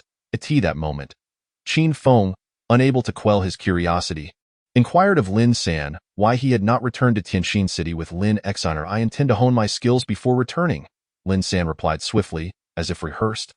Hone your skills. Qin Feng's eyes narrowed slightly, clearly skeptical of his tale. As a seasoned bookworm of 10 years, he could assert with confidence that the protagonist's words were often mere fabrications. They claimed to embark on journeys of training, yet their true motivations lay in seeking relics, treasures, or charming maidens. They never returned empty-handed. I too am out here to hone my skills, Ziyuan replied, a hint of guilt in her voice. You too are honing your skills. Qin Feng cast her a sidelong glance, still unconvinced. Based on his decade of literary experience, it was evident that any damsel rescued by the protagonist was likely a headstrong young lady who had run away from home. Often possessing various inept traits, it was precisely due to the protagonist's unwavering support for such a character that they later gained the audacity to rely on others' fortunes. The night is drawing near. Let us find a place to rest for the night. With Qin Feng showing no intention of leaving, Lin San suggested they seek refuge in a nearby cave. All right, Ziyuan clapped her hands in delight. After witnessing the malevolence of the martial world, she realized just how inadequate her skills were. Yet, she still possessed the heart of a wandering heroine, determined to cling stubbornly to these two companions. A typical case of being both inexperienced and eager to play. Soon, nightfall descended, and the campfire was ignited. As the chosen one, Lin San naturally exuded an air of aloofness. After catching an unidentified small chicken, he began to roast it alone, completely disregarding the fact that Ziyuan was someone incapable of fending for herself. While Ziyuan stood idly, twirling her fingers in awkwardness, Qin Feng handed her the roasted chicken, transforming into a warm-hearted gentleman, saying, "Here, enjoy my chicken." "Thank you," Ziyuan exclaimed excitedly, disregarding any semblance of ladylike decorum as she devoured it hungrily. Clearly, she was truly famished, relishing every bite of the chicken. Having consumed my chicken, does this mean I may one day partake in her fortunes? Qin Feng felt a sense of anticipation regarding this investment, subsequently opening the system to utilize the lottery chance obtained from excavating his brother's supreme bone. With a flourish, the lottery wheel appeared before him, beginning to spin languidly. Ding dong. Congratulations to the host for drawing the divine-level skill, spatial retrieval. Qin Feng's expression began to drift, as he could distinctly sense the changes in the surrounding space. As if he could effortlessly grasp whatever he desired, even items shrouded in layers of protection. Is this enlightenment? Lin San noticed the transformation in Qin Feng, genuinely astonished by him. He has always regarded his servitude as a form of liberation in life. For he is a rare and extraordinary talent, possessing a unique pride of his own. However, since meeting the esteemed young master of the Qin family, he has come to realize how utterly ridiculous his pride truly is. Ding dong. Congratulations to the host for shattering the confidence of the chosen one, earning 10,000 villain points. Qin Feng appeared oblivious, remaining in a daze, only to awaken and find Lin San and Ziyuan had already finished their meal and were now seated on the ground in meditation. Whether it was out of curiosity or a desire to test a new skill, he reached out to Ziyuan, and in an instant, a red bellyband embroidered with a duck materialized in his grasp. Still warm to the touch. Chapter 21. First, eliminate the correct answer. Qin Feng immediately perked up, insisting he was not that kind of person. That moment, Ziyuan's body trembled slightly, as if sensing a loss. Concerned for his image as a gentleman, Qin Feng casually stowed away the duck-embroidered bellyband into his personal space, subsequently adopting a dazed expression as if he were in deep contemplation upon opening her eyes. Ziyuan panicked and clutched her chest. What is happening? Why has her intimate garment vanished? In the cave, aside from her, there were only Qin Feng and Lin San, thus eliminating Qin Feng from suspicion, as he was merely an 8-year-old child who understood nothing. Moreover, Qin Feng was currently in a state of enlightenment, making it even less plausible. Thus, it could only be Lin San.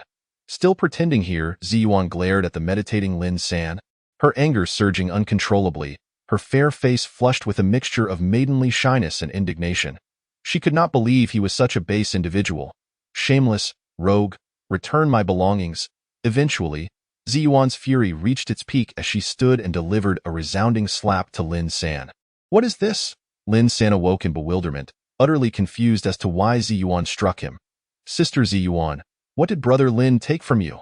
Qin Feng also stirred, feigning innocence with a questioning expression. Ziyuan found it impossible to articulate that it was the belly band, her anger causing her to stomp out of the cave, disappearing into the night. Ding dong, congratulations to the host for successfully framing the chosen one, inciting the disdain of a female, earning 500 villain points. Thankfully, I am clever enough. Qin Feng sighed in relief, increasingly convinced that the system was rather absurd. It was obvious it recognized him as a proper gentleman yet bestowed upon him such indecent skills, blatantly threatening to undermine the illustrious image he had cultivated over the years. The sound of Ziyuan's scream pierced the air, clearly indicating imminent danger. Not good. Something has gone awry. Lin San, disregarding why Ziyuan had slapped him, seized his long sword and swiftly dashed out of the cave. In a way, just as I acquired disdain, an opportunity arises for a heroic rescue to enhance my favorability. Qin Feng's exasperation with the Chosen One's absurdity deepened, and he decided to abandon pretense, propelling himself forward like an arrow released from its bow, racing out of the cave at breakneck speed. Aspiring to become the swiftest man of the ancient wilderness, his speed is no mere boast. Even if Lin San were to sprint 100 meters, he would effortlessly close the gap. What manner of movement is this? Lin San gazed in astonishment as Qin Feng soared above him. Typically, the body techniques cultivated in the extraordinary realm merely enhance speed. However, Qin Feng's technique was not only as light as a swallow and left no trace upon the snow, but it also enabled him to glide through the air for hundreds of meters. With a mere flick of his toes for leverage, he could propel himself even further. It could be said that Qin Feng's technique had already begun to exhibit the ability to fly. A powerful roar resonated through the night sky, stirring the air and causing the ground to tremble. A monstrous beast. Qin Feng furrowed his brow as he perched atop the treetops. From this vantage point, he beheld a scene 100 meters away. Ziyuan was being forced to retreat repeatedly, confronted by a ferocious beast resembling a mighty tiger. Measuring 2 zhang in length, the beast's jaws housed 2 half-meter-long fangs that gleamed with a metallic sheen, undeniably sharp. Most notably, its long fur was as resilient as steel, a toothed tiger beast. A large ferocious creature, it exuded the aura of an extraordinary 9th stage. Qin brother, we must join forces. Lin San finally arrived, his expression grave upon witnessing the toothed tiger beast. Due to differences in physiology and habitat, beasts of the same rank are inherently stronger than humans, especially carnivorous ones, which are not only more formidable than cultivators, but also far more ferocious. With his extraordinary 4th stage, Qin Feng's 2nd stage, and the presence of a wasteful young lady of the extraordinary 3rd stage, facing the extraordinary 9th stage toothed tiger beast would undoubtedly be a fierce battle. Must we truly band together? Qin Feng had no intention of playing the supporting role to the Chosen One, accustomed as he was to turning the tides and impressing the ladies. Moreover, his Great Desolation Sky was a renowned technique against the demon race. Requiring no further contemplation, he would simply accede in an instant. Qin Feng leaped from the tree, landing steadily before the esteemed Ziyuan. Young Master Qin. Ziyuan's voice trembled with excitement, and despite the turmoil in her heart, she found an inexplicable calm as she gazed at the not-so-tall figure before her. Roar.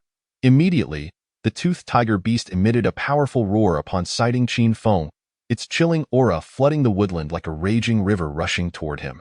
Suddenly, sensing danger, Qin Feng wrapped his arm around Ziyuan's slender waist, and with a forceful step, his form descended like a wild goose onto a nearby grand tree. Boom! The immense form of the toothed tiger beast leaped forth, crashing down upon the spot where Qin Feng had just stood, splintering trees as thick as a person's waist into flying wood chips. What terrifying speed! Ziyuan could not help but swallow hard. Had it not been for Qin Feng's timely embrace, she would have surely become the beast's midnight snack. Roar. After missing its target, the toothed tiger beast became visibly enraged, lunging once more toward Qin Feng. Lin San shouted urgently from the sidelines, "Qin brother, stop being reckless. We can only defeat it by joining forces. You are exceedingly bothersome." Gazing upon the fearsome saber-toothed beast that charged at him like a colossal mountain, a chilling aura gradually emerged in Qin Feng's dark eyes.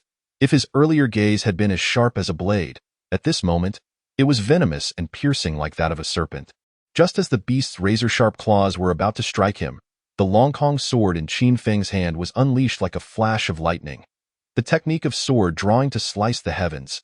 The resounding clang of the sword exiting its sheath echoed through the forest, briefly illuminating the night, while the rampaging saber-toothed beast seemed to freeze in place. Gasping heavily, Qin Feng could not suppress the labored breaths escaping his lips, his arms beginning to tremble uncontrollably.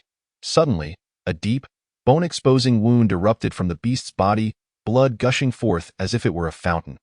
However, due to the vast disparity in their levels, this strike did not slay the saber-toothed beast, but instead fully awakened its ferocity. With a furious roar, the creature unleashed an ear-splitting howl that reverberated through the air, its massive body crashing toward Qin Feng with relentless force. Trees, as thick as a man's waist, splintered in its wake, instilling a profound sense of dread. "Young Master Qin, be careful," Ziyuan exclaimed in alarm, her heart racing. "Brother Qin, do not panic, I am coming." Lin San rushed forward, sword in hand, clearly attempting to claim the glory for himself. "Damn it, trying to steal my thunder." Qin Feng cursed inwardly, no longer concealing his prowess as he formed intricate hand seals. Great might heavenly dragon, earthly bodhisattva. Chapter 22. Betraying allies. A resounding dragon's roar echoed through the forest, golden light illuminating the night sky. With a forceful strike from his palm, Qin Feng unleashed a deep thud that reverberated through the woods. The charging saber-toothed beast fell like a kite with severed strings, crashing to the ground and kicking up a flurry of fallen leaves, twitching several times before finally succumbing to death. Ding dong. Congratulations to the host for thwarting the Chosen One's pretentious display, preventing him from gaining the favor of the female, earning 500 villain points. What kind of technique is this? Lin San's eyes widened in disbelief, as if he had seen a ghost. He had thought Qin Feng's sword drawing to slice the heavens was already terrifying. But this great might heavenly dragon was even more fearsome, capable of instantly dispatching a beast of the 9th tier of transcendence. Even though the saber-toothed beast was gravely injured, the ability to annihilate a 9th tier creature with mere 2nd tier prowess was an extraordinary shock to him. The first swordsman of a century. Young Master Qin is truly formidable. Ziyuan's eyes reflected a newfound admiration, her regard for Qin Feng significantly elevated. Ding dong. Congratulations to the host for preventing the Chosen One's pretentious display, obstructing him from gaining the goddess's favor, earning 500 villain points. Phew, earning these 500 points was no easy feat. Qin Feng exhaled deeply, utterly exhausted, and collapsed onto the ground.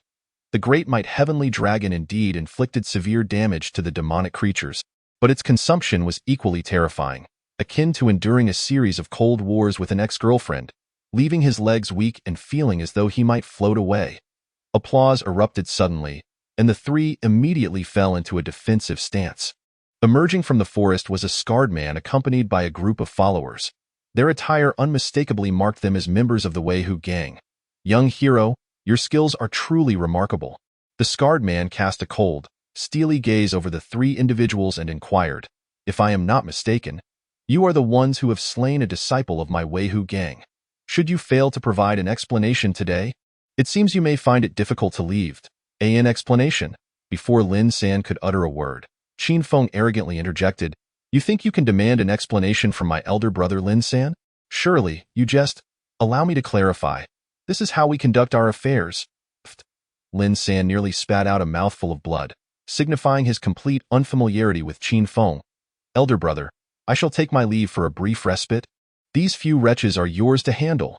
Qin Feng grasped Ziyun's delicate hand and turned to depart, not forgetting to arrogantly raise his middle finger in farewell. Such audacity! The scarred man's expression darkened in an instant, feeling an overwhelming urge to unleash his suppressed fury.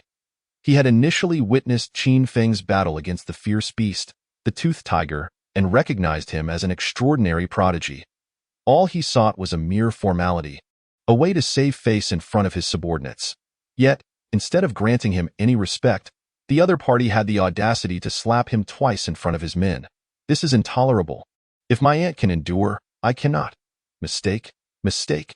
Lin San hurriedly clarified, "In truth, this brother of mine is well known to you. He is none other than your master, the eldest son of the Qin family, Qin Feng. Qin Feng, Qin Feng. He is Qin Feng." The members of the Weihu gang immediately erupted in exclamations. As a minor faction in the eastern region of Daxia, they had never had the privilege of witnessing the true countenance of the Qin family's eldest son, but they were certainly familiar with his illustrious exploits. The legendary potential of the future emperor, the hope of the Qin family, having broken through to the extraordinary realm at the tender age of 8, creating the unparalleled technique of the Sword of Heaven to defeat the inheritor of the Longkong sword god. Each tale underscored his terrifying capabilities. Perhaps most notorious was the account of him having unearthed the supreme bone of his fellow disciples and subsequently defecting from the Qin family. Now, the Qin family had issued a bounty on his head. Any who could slay Qin Feng would be rewarded with 1,000,000 top-tier spirit stones, while those who captured him alive would also receive a heavenly treasure gourd. Upon hearing this news, the world erupted in chaos. Anyone who considered themselves capable was now on their way here, never anticipating that this plump lamb would fall into their lap. What does this imply? A sense of unease stirred within Lin San as he sensed something amiss. Upon hearing Qin Feng's name, they displayed no inclination to kneel and plead for mercy. Instead, their eyes sparkled with desire, as if encountering a stunning beauty of unparalleled grace. "This one is mine." "You pursue Qin Feng."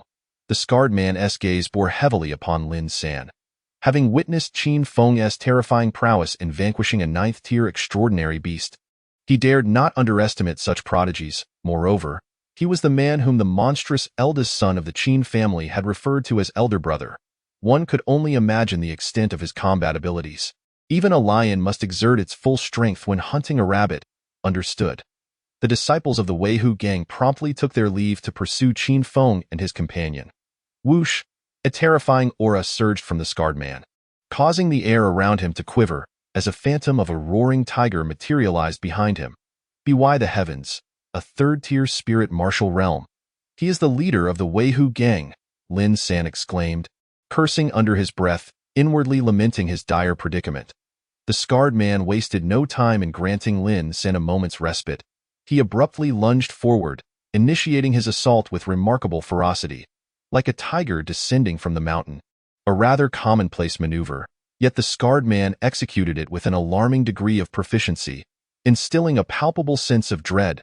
As he charged, the sand and gravel swirled in his wake, and fissures began to spiderweb across the ground. Clang! The resounding clash of metal reverberated through the woods, the air quaking violently, accompanied by an incessant wailing sound. Lin San swiftly unsheathed his sword to parry the onslaught, the two adversaries colliding with tremendous force. The impact sent a slight numbness coursing through his right arm, causing his long sword to slip from his grasp. Truly, he was no ordinary cultivator. The scarred man's heart raced with astonishment. Even a practitioner of the 4th level of the extraordinary could withstand a strike from his 3rd-level spiritual martial arts. Resolutely, he intensified his assault, vowing to bring this encounter to a swift conclusion. This is untenable. He is too powerful. Must I resort to that technique? At this moment, Lin San harbored a deep-seated resentment towards Qin Feng, having never encountered such a treacherous backstabber. Ding dong.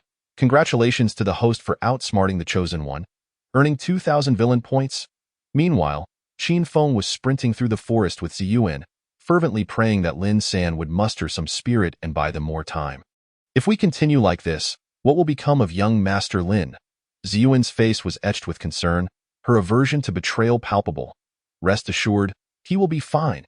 In stark contrast, Qin Feng had no qualms about throwing his ally under the bus, feeling utterly unfazed by the prospect of facing more chosen ones. However, just as Ziyuan was about to voice her thoughts, a piercing sword cry erupted from behind, accompanied by a blinding flash of sword light and a fierce wave of sword energy that swept through the woods.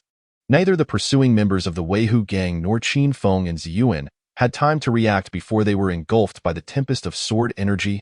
Thud. Ziyuan spat out a mouthful of blood, collapsing into Qin Feng's arms. Was this the test for the cadre? Qin Feng looked down at Ziyuan, feeling he had reached his limit, preferring to lie on the ground and remain motionless. Soon enough, the forest was once again shrouded in darkness, the grass beneath the trees beginning to thrive with life. Small creatures frolicked and tumbled about, their rustling sounds barely audible. By morning, a few delicate white flowers would bloom, and when the wind blew, one might even catch a glimpse of the vibrant red centers, a testament to the colors of life. Chapter 23. Transplanting the supreme bone. The following day, sunlight filtered through the gaps in the branches, illuminating Ziyuan's fair visage. Smack, smack. Ziyuan smacked her lips, rubbing her eyes awake.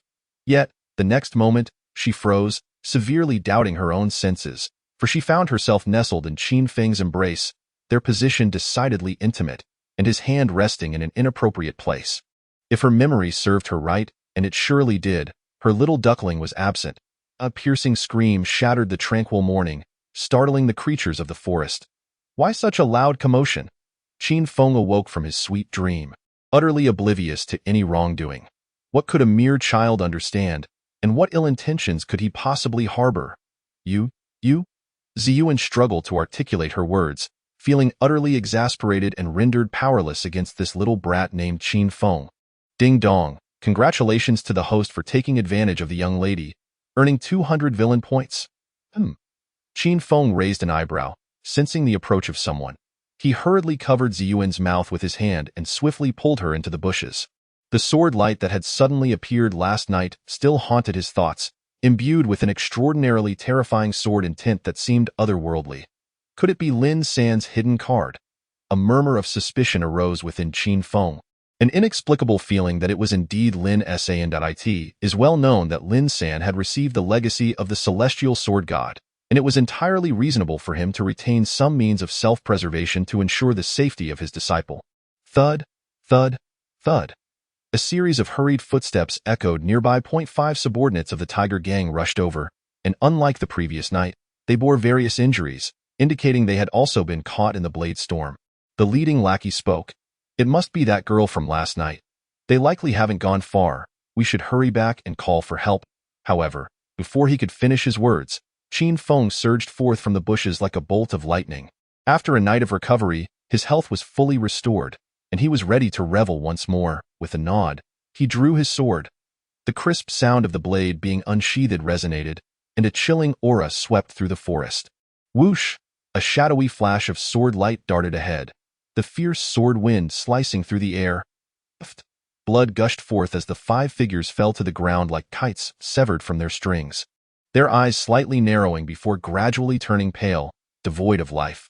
Ding dong! Congratulations to the host for slaying 5 individuals, earning 500 villain points. Is he truly just a child? Ziyuan was taken aback, her heart racing. He dispatched 5 people with a single strike, not even batting an eyelash. We must leave at once. Qin Feng grasped Ziyuan's hand and hastily departed, aware that the Tiger Gang would soon launch a full-scale search for them. At that moment, on a nearby hillside, the leader of the Tiger Gang, known as Scarface, wore an exceptionally grim expression. His right sleeve fluttered in the wind, clearly empty, for he had lost his closest aide. When Lin San unleashed that sword strike, he finally understood the meaning of a prodigy. Had he not decisively sacrificed his right hand, he would likely have met a dire fate. These prodigies are terrifying. Scarface felt a lingering dread but was also inexplicably exhilarated. Qin Feng's value was indisputable, and Lin San possessed an incredible legacy. If he could obtain it, he would secure a place in this ancient realm. As for Ziyuan, with wealth and strength, one naturally desires a beautiful companion. To gamble is not to lose. After a moment of inner turmoil, Scarface resolved to take this gamble. If he won, he would have beauty in his embrace. Living a life of leisure, if he lost, his life would be at stake. and he would leave it to fate, a subordinate reported. Boss, we have spotted that boy named Lin San. Some brothers saw him activate a relic, and he has already entered. There is a relic here. Scarface was utterly stunned. Having ruled this mountain for decades, he had never heard of any relic. How could it be that Lin San discovered one upon his arrival? Was he unworthy of such fortune? In a swift motion, the scarred man summoned all the tens of thousands of disciples of the Weihu gang, while he, accompanied by a select group of his underlings, ventured towards the ruins for inspection. The remainder dispersed into the forest to search for Qin Feng and Ziyuan. Why do I feel as though they harbor a modicum of disdain for me? Qin Feng, alongside Ziyuan, traversed the path, encountering nothing but a throng of insignificant adversaries. The most formidable among them barely reached the 7th or 8th tier of extraordinary prowess, lacking any semblance of extraordinary attributes. There was no need for the heaven-slaying sword technique. The 10 ancestors' falling leaves technique sufficed to deal with them effortlessly. Ziyuan responded, "It is likely that Master Lin's sword strike last night compelled them to divert their main forces to confront him." Lin San. Qin Feng raised an eyebrow, suddenly aware of a critical oversight. Logically, the scarred man should have been wholly devoted to capturing him for the Qin family's bounty, yet he had instead allocated his primary forces to contend with Lin San. A notion that seemed illogical, unless, at this juncture, Lin San possessed greater value. A mischievous smile crept across Qin Feng's lips as he murmured, "If I am not mistaken, Lin San's aura has been activated. The reason he remained behind instead of returning to Tianxin City with Lin Shiner is likely to pursue these treasures." "What are you mumbling about?" Ziyuan inquired curiously. "Nothing, let us proceed." To validate his hypothesis, Qin Feng grasped Ziyuan's hand and began retracing their steps. He needed to locate Lin San swiftly, before his aura fully manifested. "Hey, are you insane? Knowing they are hunting us down, you still wish to return?" Ziyuan cautioned urgently, but Qin Feng disregarded her protests, wrapping his arms around her slender waist and employing the phantom dance to glide through the forest with grace. Woo-woo. Ziyuan, utterly defenseless against his whims, had no choice but to acquiesce to the capricious antics of this impish youth. In a short while, Qin Feng arrived at the very spot where he had encountered the scarred man the previous night. The trees within a 1,000-meter radius had all been severed at the waist, leaving behind a sword scar that plunged dozens of meters deep, a testament to the terrifying strength of Lin San's hidden prowess. Is this truly the work of Master Lin? Ziyuan could not help but swallow hard, unable to fathom the magnitude of such power. The Chosen One is far more formidable than I had imagined. Qin Feng silently rejoiced at his decision not to confront Lin San head-on. Otherwise, even with the advantage of his heavy pupil, he might not have stood a chance against him, unless he resorted to using the experience scroll from the red-haired old monster. "I cannot allow this. I must find a way to enhance my own abilities." Qin Feng retrieved his second brother's supreme bone from his spatial storage, where mysterious runes pulsated, hinting at an underlying force of heaven and earth. If he could successfully transplant it into himself, he would harness this celestial power. "What is this?" Ziyuan gazed curiously at the supreme bone, eager to inquire about its nature. However, before she could voice her question, she witnessed Qin Feng's gaze sharpen like a blade as he unsheathed the Longkong divine sword and plunged it into his own chest, excising his original bone to implant the supreme bone in its stead. Despite the relentless flow of blood, he gritted his teeth and remained silent. You? Ziyuan was left speechless by the scene before her, unable to comprehend how a mere child could be so ruthless towards himself. Chapter 24.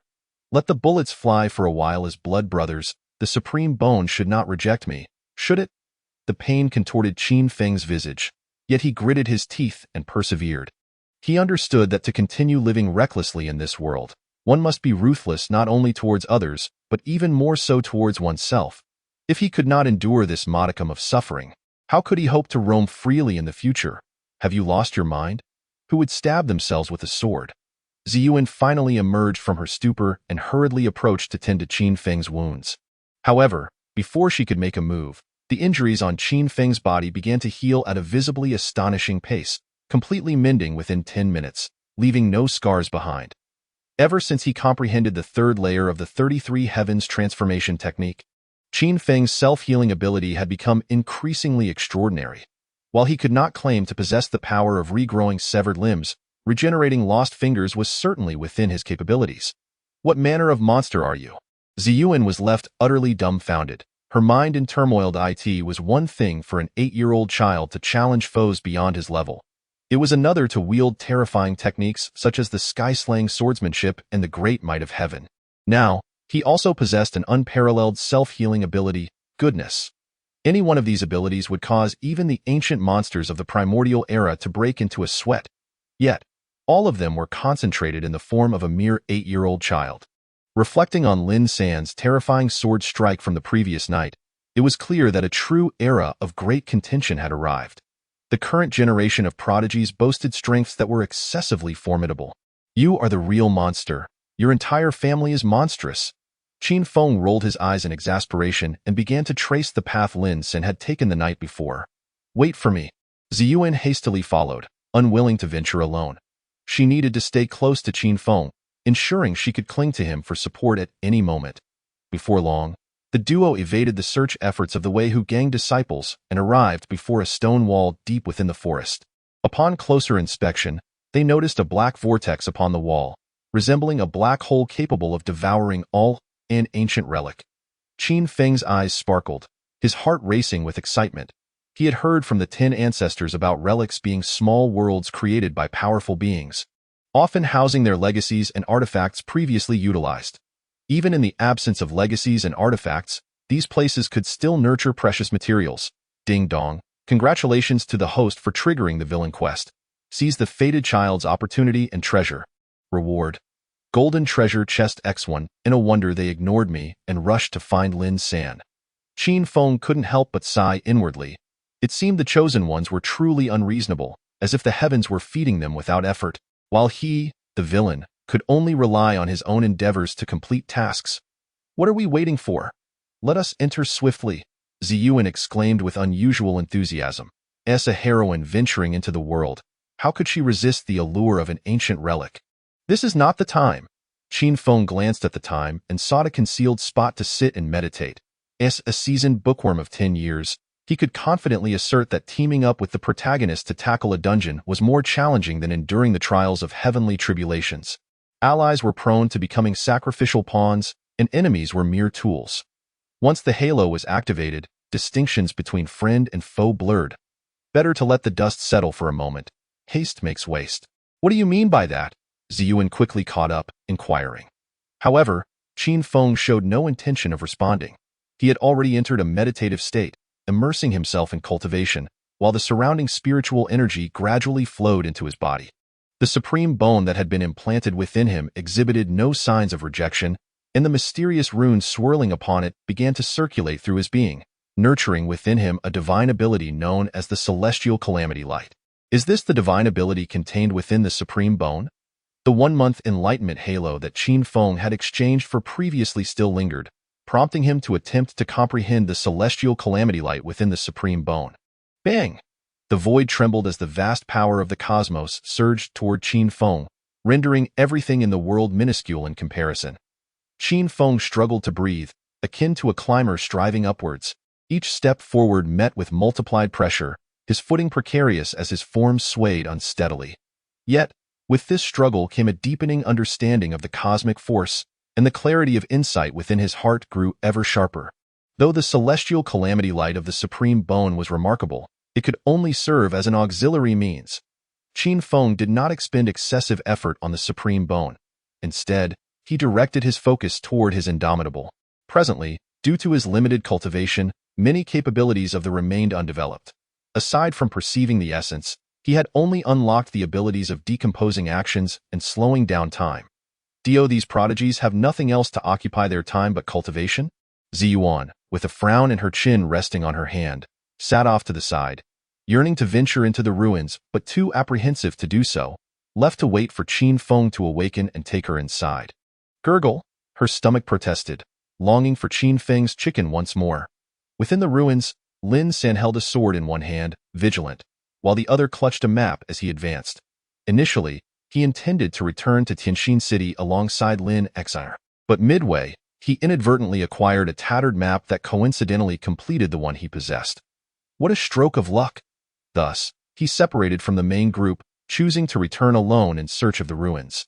However, he encountered Qin Feng along the way and, recalling the Qin family's influence in the east, hesitated to enter the ruins for fear of being monopolized by them. Fortunately, Qin Feng had fled with Ziyu on the previous night, granting him time to explore the ruins. From the distance, a series of anguished cries echoed. Lin San merely glanced back nonchalantly, aware that the Weihu gang had breached the ruins. Unlike the Qin family's omnipotence in the east, the Weihu gang posed no threat to him. The traps within the ruins alone would be enough to provide them with a thorough challenge. He needed to hasten his pace. If discovered by the Qin family, it would spell trouble. Following the map's guidance, Lin San successfully evaded trap after trap, making his way directly to the treasure site within the ruins. Outside the ruins, Qin Feng had been seated in meditation for quite some time, and the spiritual power within him reached a critical point. With a resounding bang, a deep sound resonated within, accompanied by a wave of energy that radiated outward. It was over. The cultivation was complete. The originally listless Ziyuan instantly perked up, eagerly anticipating the roasted chicken Qin Feng would prepare for her. He had broken through to the third level of the extraordinary realm. Qin Feng exhaled a deep breath of turbid air, acutely aware of the transformation within his body. While previously his spiritual energy could only project 5 meters beyond his body, after breaking through to the third level of the extraordinary realm, it could now extend 10 meters, with its power significantly amplified compared to before. Like a middle-aged man of 40, drenched by the wind, transformed into a youthful lad of 18, braving the elements. Thud, thud, thud. Suddenly, a cacophony of hurried footsteps erupted as thousands of disciples from the Weihu gang surged forth from all directions. This is bad. We've been discovered. Ziyuan, her face awash with panic, urgently pulled Qin Feng to flee. Even though Qin Feng possessed the potential of an emperor, he could not withstand the onslaught of such a multitude. Chapter 25. This place is a land of great misfortune, ladies and gentlemen. We bear no grievances of the past, nor do we harbor enmity in recent days. It should not come to this. Ziyuan surveyed the throng of Weihu gang disciples surrounding them, realizing that the chances of escape were negligible. All she could do was muster a smile, indicating that they had not harmed any Weihu gang members. This was all the doing of Lin Sang. Yet, this was of little consequence. Our objective is Qin Feng. The multitude of Weihu gang disciples appeared exuberant, their gazes fixed on Qin Feng as though he were a rare beauty encountered by a starry-eyed admirer. Why do they target you? Ziyuan, hiding behind Qin Feng, felt a sense of bewilderment. It was of no consequence to eliminate members of the Weihu gang, yet they had mobilized thousands to besiege Qin Feng. After a moment of contemplation, Qin Feng remarked, "It must be because of my striking appearance." Ziyuan could not suppress an eye roll, taken aback by the boy's self-absorption. The leading squad captain spoke up, "Young Master Qin, you are completely surrounded. I advise you to surrender promptly, lest the blades be unyielding." "Are you certain it is you who has surrounded me?" Qin Feng faced the 1,000 extras without a hint of trepidation, even feeling an inexplicable thrill. Ever since he had refined the Chong Kong 9 swords with the help of the 10 ancestors, he had been utilizing the Chong Kong divine sword in combat, neglecting the fact that it could split into 9 swords for group battles. This child unwell. The 1,000 Weihu gang disciples erupted in laughter, perceiving that this young master of the Qin family was somewhat deranged. Is he truly asserting that he has surrounded them? Could it be that he alone has encircled 1,000 of them? Since he refuses to surrender, then let us advance. At the captain's command, the sea of black surged toward Qin Feng. This is the end. Ziyuan, in despair, closed her eyes, her heart heavy with sorrow. Especially as her stomach grumbled, she feared she would not even have the chance to taste Qin Feng's chicken before her demise. Buzzing. A series of piercing sword cries suddenly rang out. Qin Feng swiftly formed a hand seal, causing the Chong Kong divine sword before him to split into 9 miniature swords, hovering in the air around him. All 9 swords unleashed, with another hand seal. Qin Feng pointed at the charging multitude. Whoosh, whoosh, whoosh. A continuous barrage of slicing winds filled the air as the 9 swords streaked through the void like meteors, executing their task with unadorned precision, relentlessly claiming heads. What is this?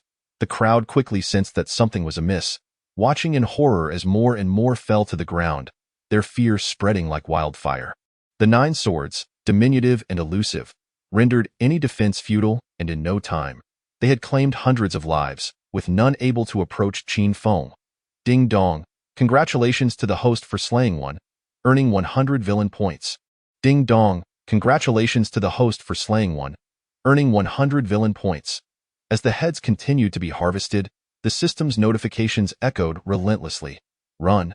He is a devil. Finally, someone could no longer bear the terror in their heart and, in a panic, turned to flee, realizing that the ferocity of the Qin family's young master had nothing to do with his age.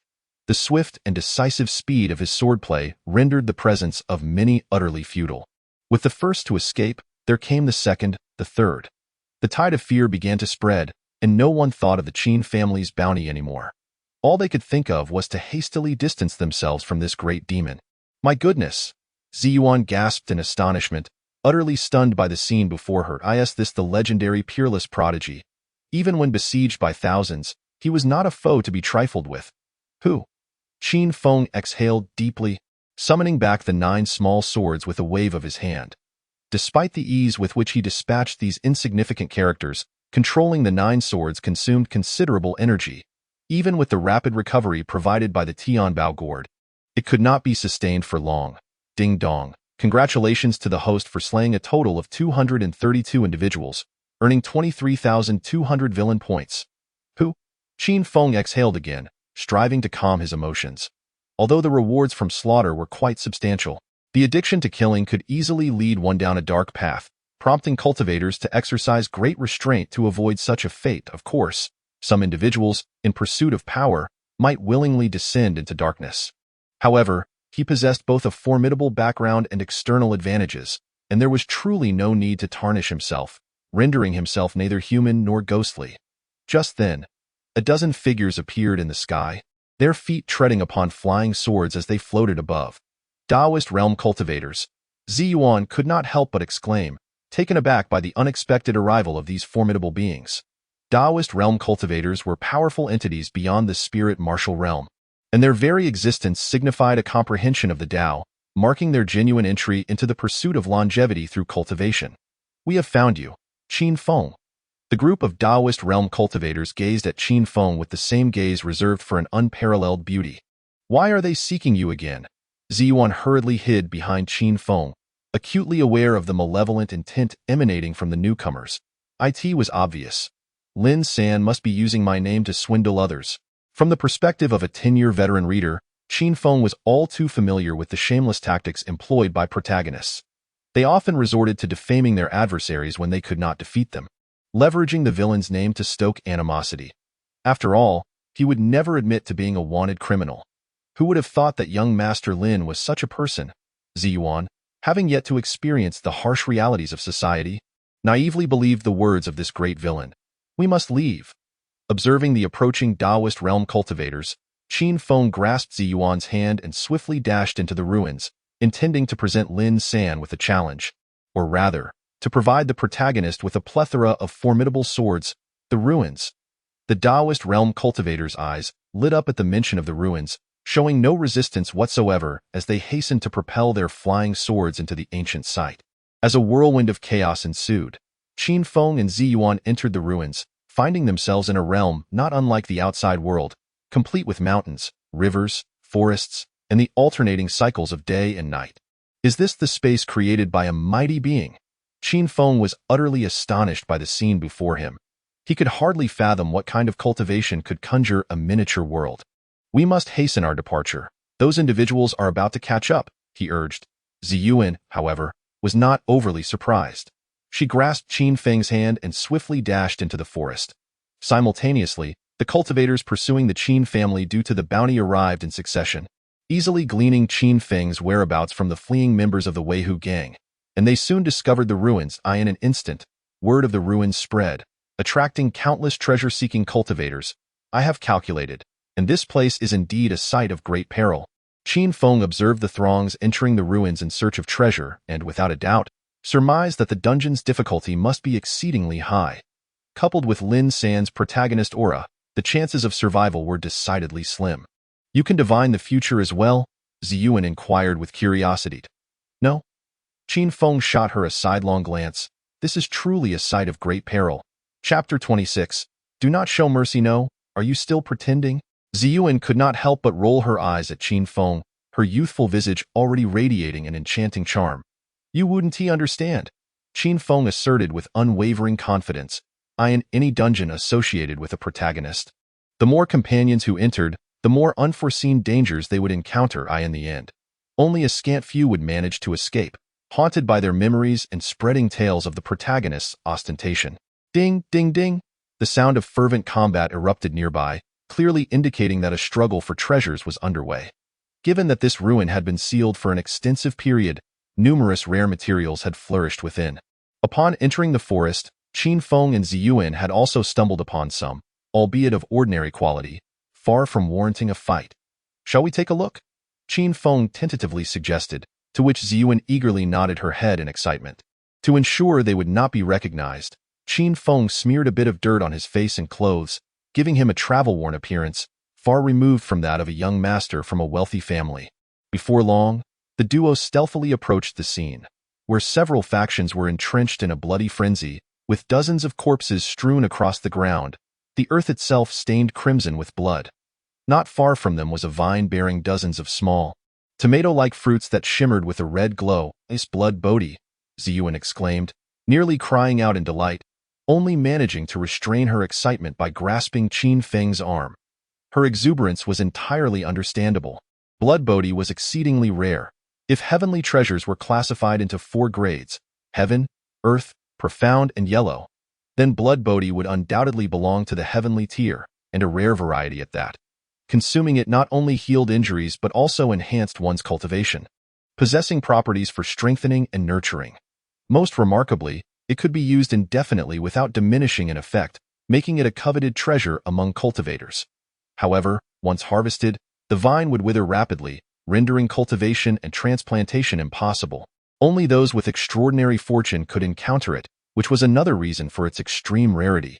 "This is outrageous," Qin Feng remarked, observing his arm, now reddened from her grip, asserting that he held no grudges, for he typically avenged any grievances on the spot. "It hurts. It hurts. Be gentle." The Ziyuan individual had yet to fully register the situation when Qin Feng seized her thigh. With fierce battles unfolding before them, she could only stifle her cries, casting a pitiful glance at Qin Feng, silently conveying her remorse and promising never to provoke him again. "I'll let you off this time." Qin Feng released his grip, and one must admit, the sensation was rather pleasant. I digress. The various factions engaged in combat were all exceptionally formidable, comprising not only spirit martial realm warriors, but also practitioners of the entry realm. Even with his recent breakthrough to the 3rd tier of the extraordinary realm, deploying his ultimate trump cards such as the Supreme Bone and the unrivaled Heavy Pupil, he would still be no match for them. Unless he resorted to using a max-level experience scroll, it would be akin to using a sledgehammer to crack a nut against this motley crew. "What an insufferable little brother," Ziyuan muttered in indignation, nearly brought to tears by the pain. Yet, in the very next moment, her discomfort was forgotten. She beheld Qin Feng's gaze fixed upon a blood Bodhi ahead. With a mere outstretched hand, he astonishingly grasped a blood Bodhi from the air. "How did you do that?" Ziyuan quickly rubbed her eyes, ensuring she was not mistaken, and when she turned her sparkling eyes towards Qin Feng, they gleamed with wonder. "It's a secret." Qin Feng had no intention of elucidating. Having confirmed the efficacy of his ability to manipulate objects from a distance, he began to frantically seize blood Bodhi, causing the once lush vines to visibly diminish. However, the more Ziyuan observed, the more she felt that something was amiss. As this technique seemed eerily familiar, suddenly struck by realization, her cheeks flushed crimson, for the scene before her bore an uncanny resemblance to that night's incident involving the disappearance of her undergarment. This meant that the culprit that night was not Lin San, but rather the mischievous little brat Qin Feng. Initially thought to be a Navi child, it was now evident that he understood far more than she had anticipated. What a lecherous little brother! No wonder her aunt would say that no man is worth anything. Blushing, Ziyuan let out a soft scoff, her thoughts wandering to her aunt's next remark about men having one redeeming quality, the meaning of which eluded her. "What are you saying?" Qin Feng turned to inquire. "Nothing," Ziyuan replied, her face aglow, and she casually remarked, "Is it really acceptable to take so many? Do not show mercy?" Qin Feng, with a mindset of seizing every opportunity, had no intention of leaving even one behind. "Wait, everyone, stop fighting." The various factions engaged in combat soon realized something was amiss. The once bountiful vines laden with blood bodhi now bore only a few remnants. And there was no sign of cessation, as the numbers dwindled before their eyes, culminating in the last one vanishing. The vines withered away. Who was responsible for this? The factions seethed with rage, their latent energies surging uncontrollably. After such a prolonged skirmish, with brothers lost in battle, the fact that not a single blood bodhi had been procured was utterly intolerable. Who are you? A group soon spotted the retreating figures of Qin Feng and Ziyuan, surging forward to encircle them. So, it turns out to be two mere children of the extraordinary realm. The crowd, upon seeing their cultivation level, wore expressions of disappointment, doubting that such individuals could clear out all the blood bodhi right under their noses. Wait! One individual furrowed his brow, scrutinizing the disheveled Qin Feng, feeling an unsettling sense of familiarity. What are you staring at? Do you know who my elder brother is? Qin Feng remained utterly unperturbed, and with an air of arrogance, proclaimed, to shock you, my brother is none other than the illustrious inheritor of the Longkong sword god, Lin San. We are indeed brothers, though of different fathers and mothers. Lin San? Several onlookers exclaimed in astonishment, clearly familiar with the name.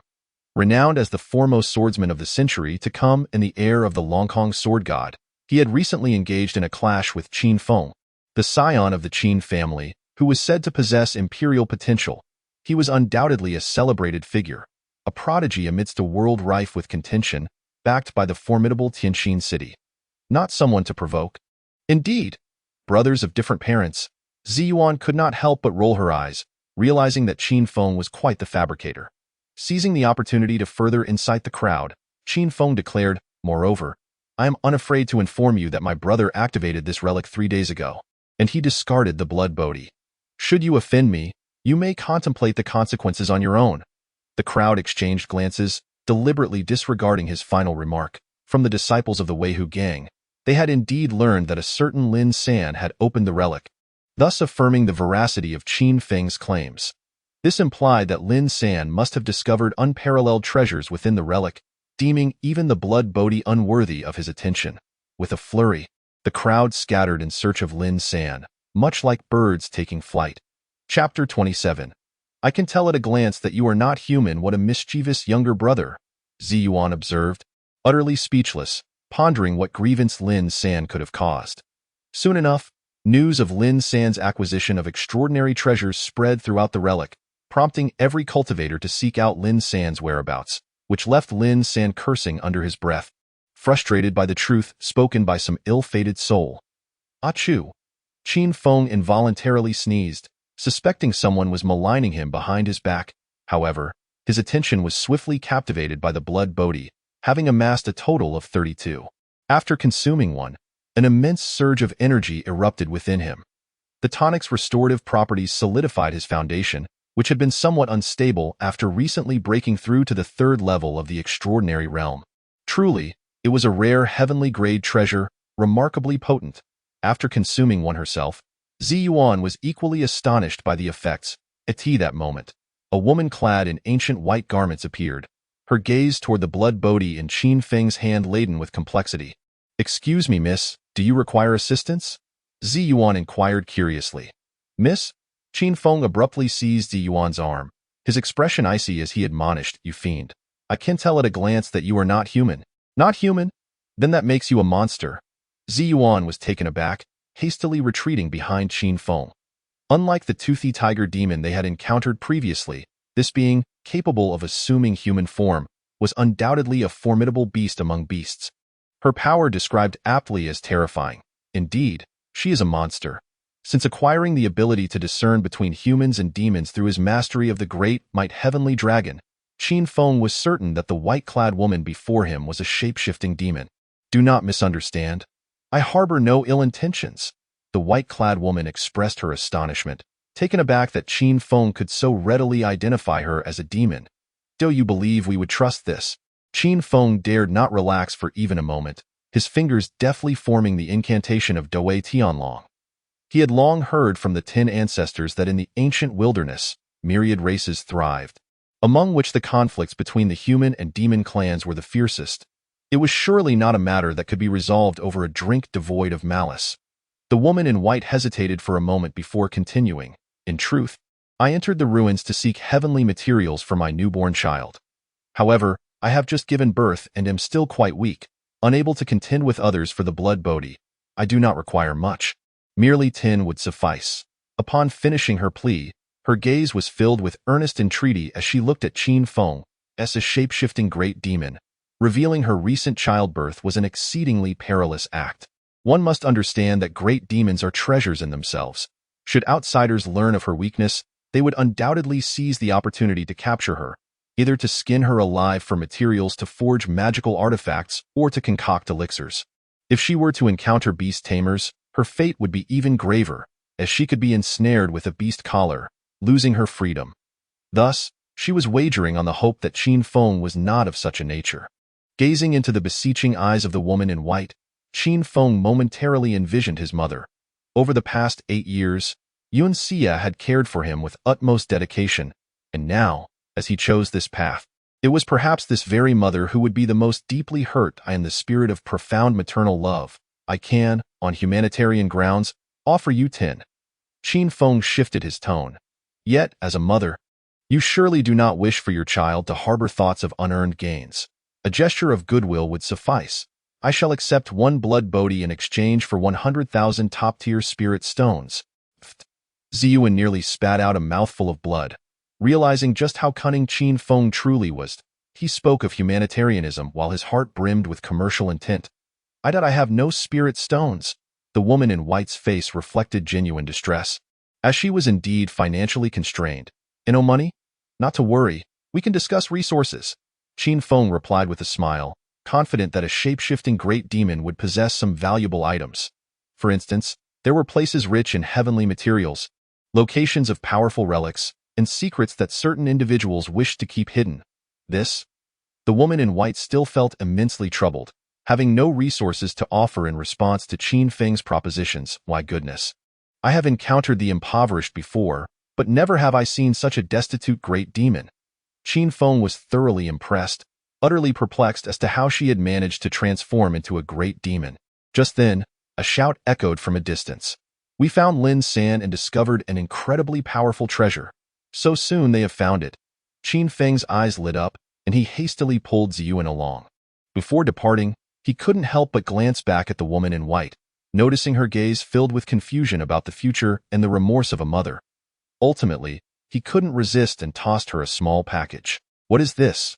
The woman in white opened the package, her face alight with surprise. It was filled to the brim with blood bodhi. Contrary to her earlier request for 10, Qin Feng had generously bestowed upon her 15. The extra 5 would help her swiftly regain her vitality. Thank you. The woman in white called out towards the direction in which Qin Feng had departed, before joyfully turning and hastily leaving the ruins. You just gave her that? Ziyuan queried, somewhat perplexed. Consider it a gesture to foster a benevolent connection. Qin Feng offered no further explanations. Even though the transformed great demon was destitute, its formidable power remained intact. Rather than waiting to enhance its fortunes in the future, it was far more prudent to provide timely assistance now. Perhaps on some distant day, this benevolent act could save his life. Before long, Qin Feng, accompanied by the crowd, found Lin San. He was currently surrounded by a throng of people, and not far behind him stood a stone platform encased in a barrier, upon which rested an exquisitely crafted jade box. It was evident that the treasure within was the most valuable item in the ruins and the ultimate goal of Lin San's expedition. Alas, it seemed impossible to retrieve it. Qin Feng attempted to use his spatial manipulation abilities to extract the jade box from the barrier, but to no avail. Cursed be this situation. As the crowd swelled, Lin San's frustration grew immensely. With the advantage of the map, he had initially intended to easily collect all the treasures within the ruins, and with just a breach of this barrier, he could secure the ultimate prize and retire in triumph. Yet, somehow, word had spread, prompting a full-scale search throughout the ruins for him. Just as he was about to act and break the barrier, he was discovered, making it clear that he could no longer indulge in solitary game. Even if he revealed all his hidden cards, he could not contend against so many spirit martial and Tao-level cultivators. He could only resort to cunning. Lin San, this treasure is beyond your reach. Dozens of Tao-level cultivators, realizing that none from Tianxin City were present, hovered above on their flying swords, urging Lin San to depart wisely. Then do as you wish, Lin San said no more, silently stepping aside. Wait a moment. When did the Chosen One become so amenable? Based on his decade of experience as an avid reader, Lin San knew that if the Chosen One displayed no overt reaction when someone attempted to seize their treasure, it likely meant that misfortune was imminent for someone else. Qin Feng furrowed his brow, sensing the complexity of the situation, and discreetly pulled Ziyuan back behind the throng. Chapter 28, the 6th, Qin Feng, heir of the Longkong Divine Sword? The first sword of the century, dozens of Dao-level cultivators could not suppress their derisive comments, deeming the accolades bestowed upon Lin San to be grossly exaggerated. Were it not for the backing of Tianxin City, they were certain they would strip him bare, leaving him with naught but his undergarments. Esteemed colleagues, to seize the treasure, we must join forces to breach this barrier. One proposed, agreed. The other Dao-level cultivators nodded in consensus, fully aware that if they did not swiftly unite to dismantle the barrier, they would be overshadowed by even stronger forces when they arrived. Let us commence. One individual took the lead, forming a hand seal, and a torrent of ferocious energy erupted from within. Witnessing this initiation, the others followed suit. In an instant, countless streams of energy cascaded from the sky like shooting stars, causing the void to tremble violently, rippling outward in waves. Boom. The collective assault struck the barrier with unwavering precision, producing a deafening roar. However, contrary to their expectations of a shattering spectacle, an astonishing phenomenon occurred. The barrier absorbed the myriad energies, displaying a dazzling array of vibrant colors. This was dire indeed. The entire assembly stared in terror, their eyes wide with fear as they sensed a surge of energy gathering and expanding. Without a moment's hesitation, they hastily assumed defensive postures. With a thunderous roar, a deafening sound reverberated through the heavens and earth as the energy amassed within the barrier was unleashed, accompanied by a terrifying tempest of energy that swept across the entire relic. In its wake lay devastation, particularly for those spectators in the front row. Those with stronger cultivation managed to survive with scarcely a breath left, while the weaker ones met their demise on the spot. I was terrified. Ziyuan's heart raced in fright, her small hand clutching Qin Feng's tightly, unwilling to let go. Had it not been for Qin Feng pulling her back behind the crowd, her slight frame would have been utterly unable to withstand such a violent onslaught. I knew this scoundrel harbored ill intentions. Qin Feng couldn't help but glance at Lin San, who wore a smug grin, clearly reveling in the chaos. Damn him, die in the sky. Dozens of Dao realm cultivators shouted in exasperation, shocked to discover that the barrier possessed a rebound effect. To forcefully breach it, they would need to output energy that reached the threshold of the barrier's endurance. It was evident that they were incapable. Just then, the barrier suddenly cracked open with gaping, menacing fissures that continued to spread, while the void itself bore spiderweb-like rifts. Clearly, this was a trial set by the master of the relic. If no one could unravel the barrier through skill, and instead resorted to brute force, it would trigger the relic's self-destruction mechanism. His treasures were meant for the gifted, not for the inept. This is bad. The relic is collapsing. Panic-stricken, the crowd scrambled to flee. Damn it! The dozens of Dao realm experts were furious, feeling as if they had been left with a foul stench after failing to catch their prey. But it was too late to lament. To avoid death, they had to escape swiftly. What are we waiting for? Let us hasten our departure. Ziyuan urgently tugged at Qin Feng to leave, yet he showed no intention of moving, his gaze fixed intently on Lin San. Qin Feng. Lin San was taken aback by Qin Feng's presence, leading him to suspect that the schemer behind his troubles was none other than Qin Feng. However, he had no time to verify this. He needed to swiftly unlock the barrier and seize the jade box. With a swift motion, Lin San formed a hand sign and forcefully jabbed at the corner of the barrier. Boom! The barrier shattered like glass, emitting a blinding light and a divine aura that enveloped the entire relic. The barrier had been breached. The Dao realm cultivators, who had been preparing to depart, immediately turned back and rushed toward the jade box on the stone platform. Yet, they were clearly too far away. Lin San smirked, grasping the jade box in one hand while producing a yellow talisman covered in runes. A spatial teleportation talisman. The dozens of Dao realm cultivators cried out in alarm, unleashing their most potent attacks in a desperate attempt to stop him. But the distance was insurmountable. Lin San had already activated the teleportation talisman, surrounded by swirling runes, and he cheekily waved goodbye to them. Now is the moment. Qin Feng's gaze was fixed on the jade box, and he exerted his strength to grasp it from afar. He did not seize the jade box from Lin San's hands. Rather, it was the treasure within the jade box that he snatched away with a swift motion, disregarding its nature as he directly tossed it into his spatial dimension. Ding dong. Congratulations to the host for completing the villainous task and obtaining one golden treasure chest. Ding dong. Congratulations to the host for disrupting the fate of the chosen one and earning a chance for a lottery draw. Ding dong. Congratulations to the host for seizing the treasure of the chosen one and acquiring 1 million villain points. 1 million villain points. Qin Feng could not help but shudder at the thought, fully aware of how extraordinary this treasure must be. Merely the rewards amounted to 1 million villain points, and if exchanged through the system, it would surely exceed 100 million villain points.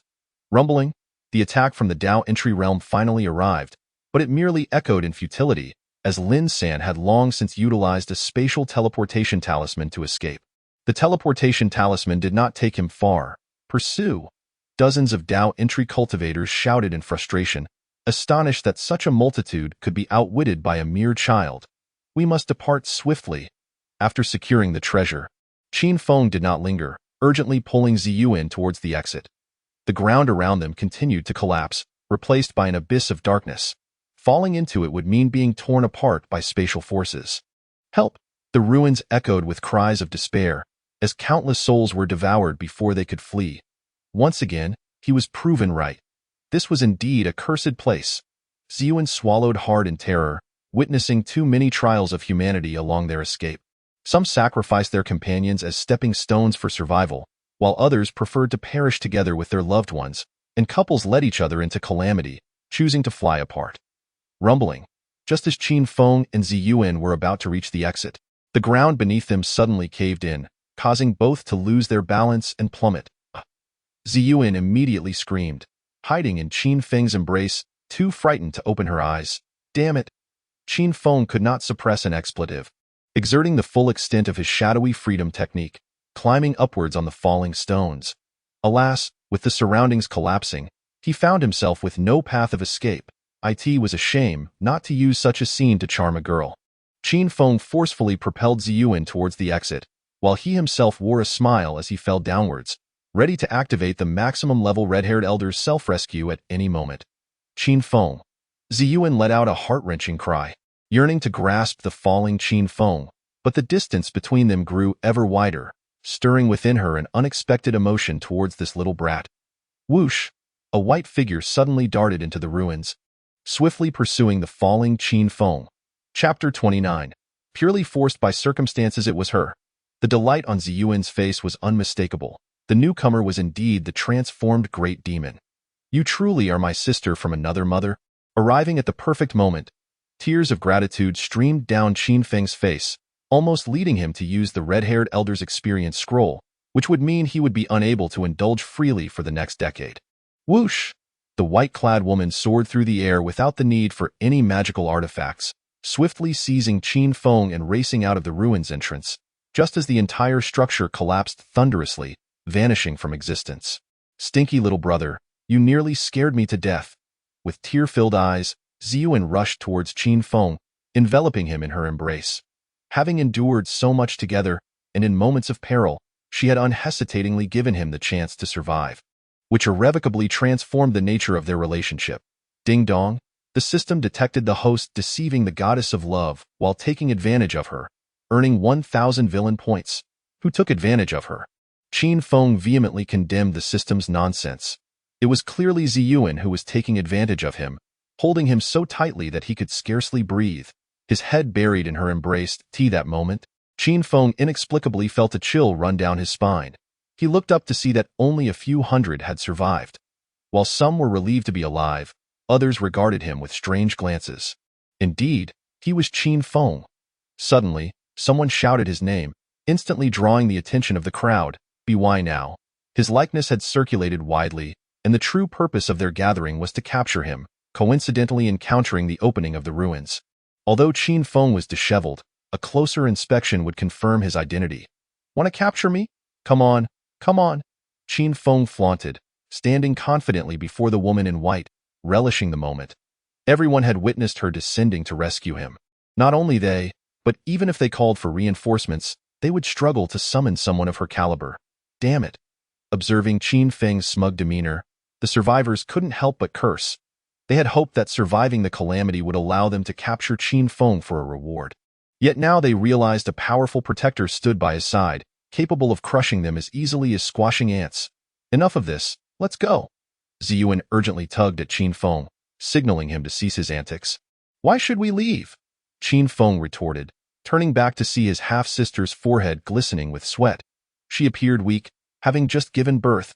No wonder she had remained silent, quietly watching him show off.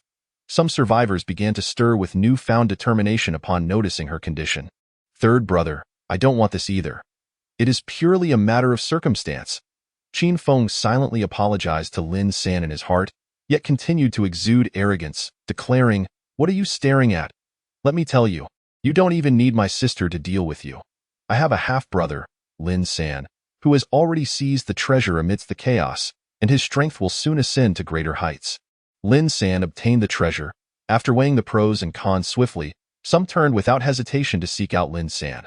They were uncertain of Qin Feng's sister's combat abilities, but they knew Lin San lacked such a protective sibling. Seeing others depart only intensified the hesitation among the rest. None dared to risk their lives as the first to challenge Qin Feng, especially now that he had pointed them towards a lucrative opportunity. This meant they had an escape route. How could they dare approach Qin Feng recklessly? We're leaving. Qin Feng disregarded the others, intending to depart. After deliberating for a while, none dared to step forward to obstruct him, and they could only watch helplessly as Qin Feng and his companions made their exit.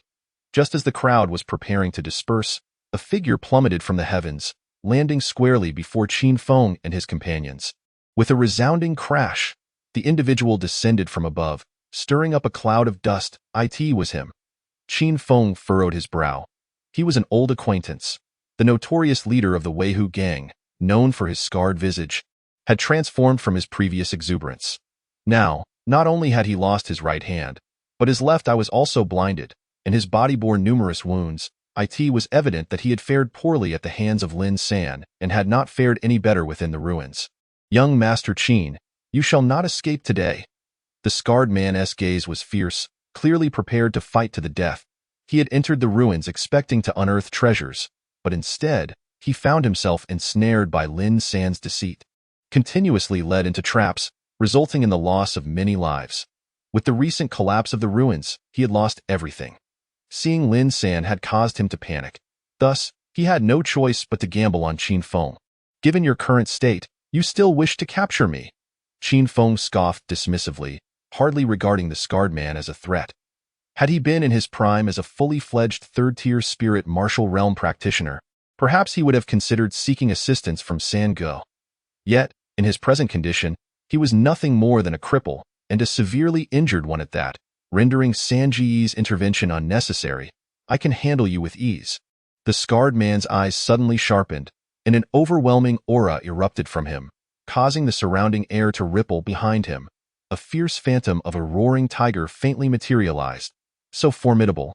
Instantly, the onlookers held their breath, casting anxious glances toward the woman in white, eager to ascertain her injuries and their severity. However, Qin Feng did not afford them this opportunity, as a mysterious aura began to emanate from him. What is this? The crowd soon sensed the anomaly and shifted their gaze toward Qin Feng, the one endowed with imperial potential. Yet, Qin Feng stood motionless, eyes closed, as the scarred man tightened his fist, a boulder-like appendage, and hurled it towards him.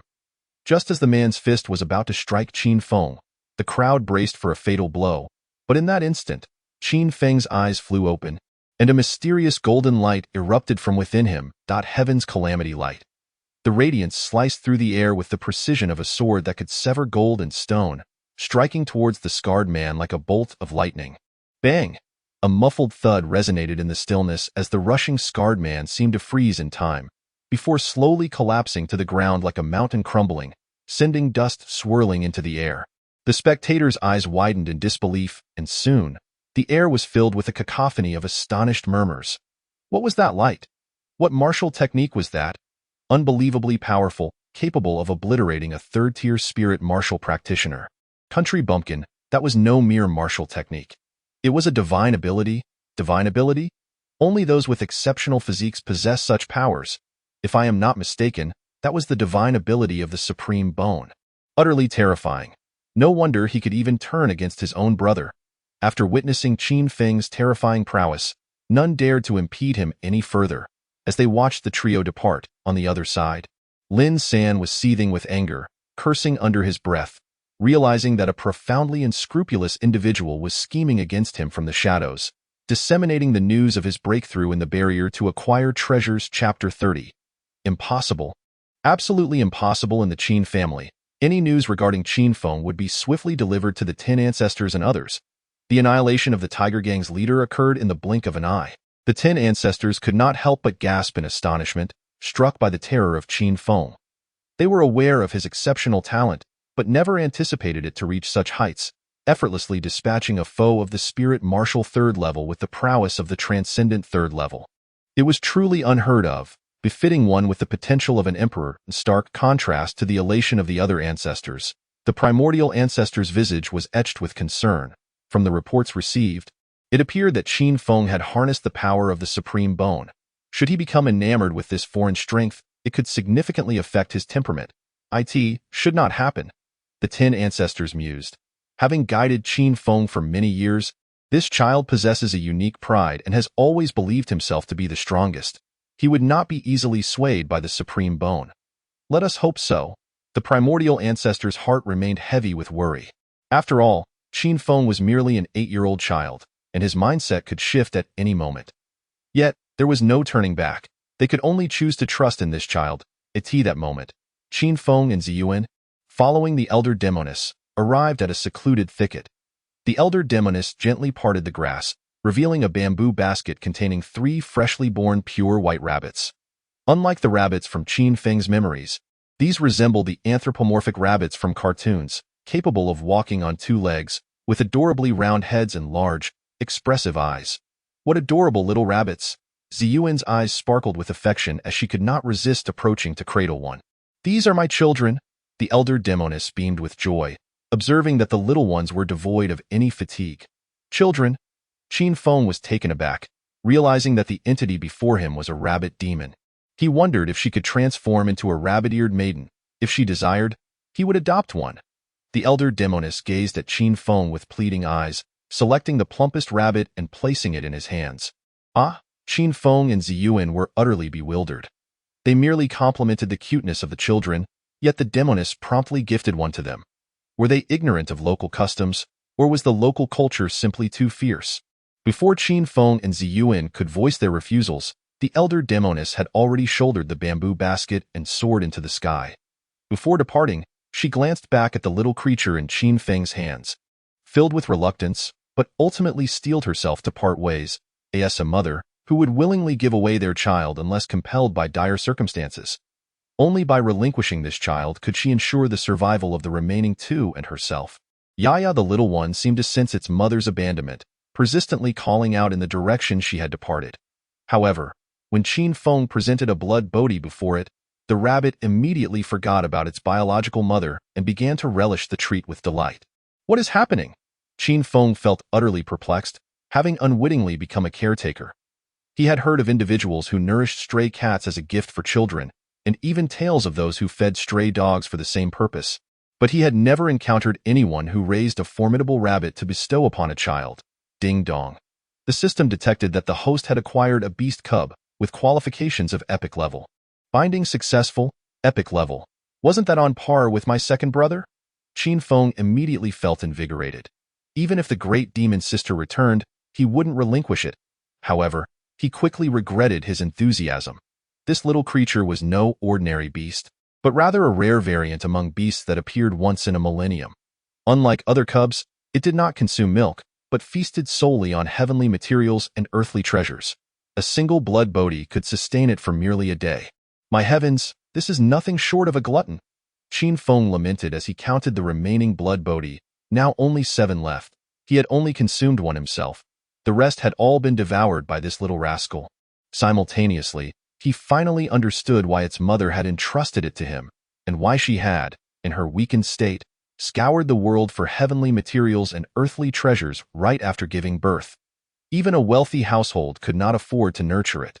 From this day forth, you shall be named Glutton. Qin Feng decided upon a name, only to receive an exaggerated eye roll from Ziyuan. Call it Bunny? No, Glutton. How about a Bao?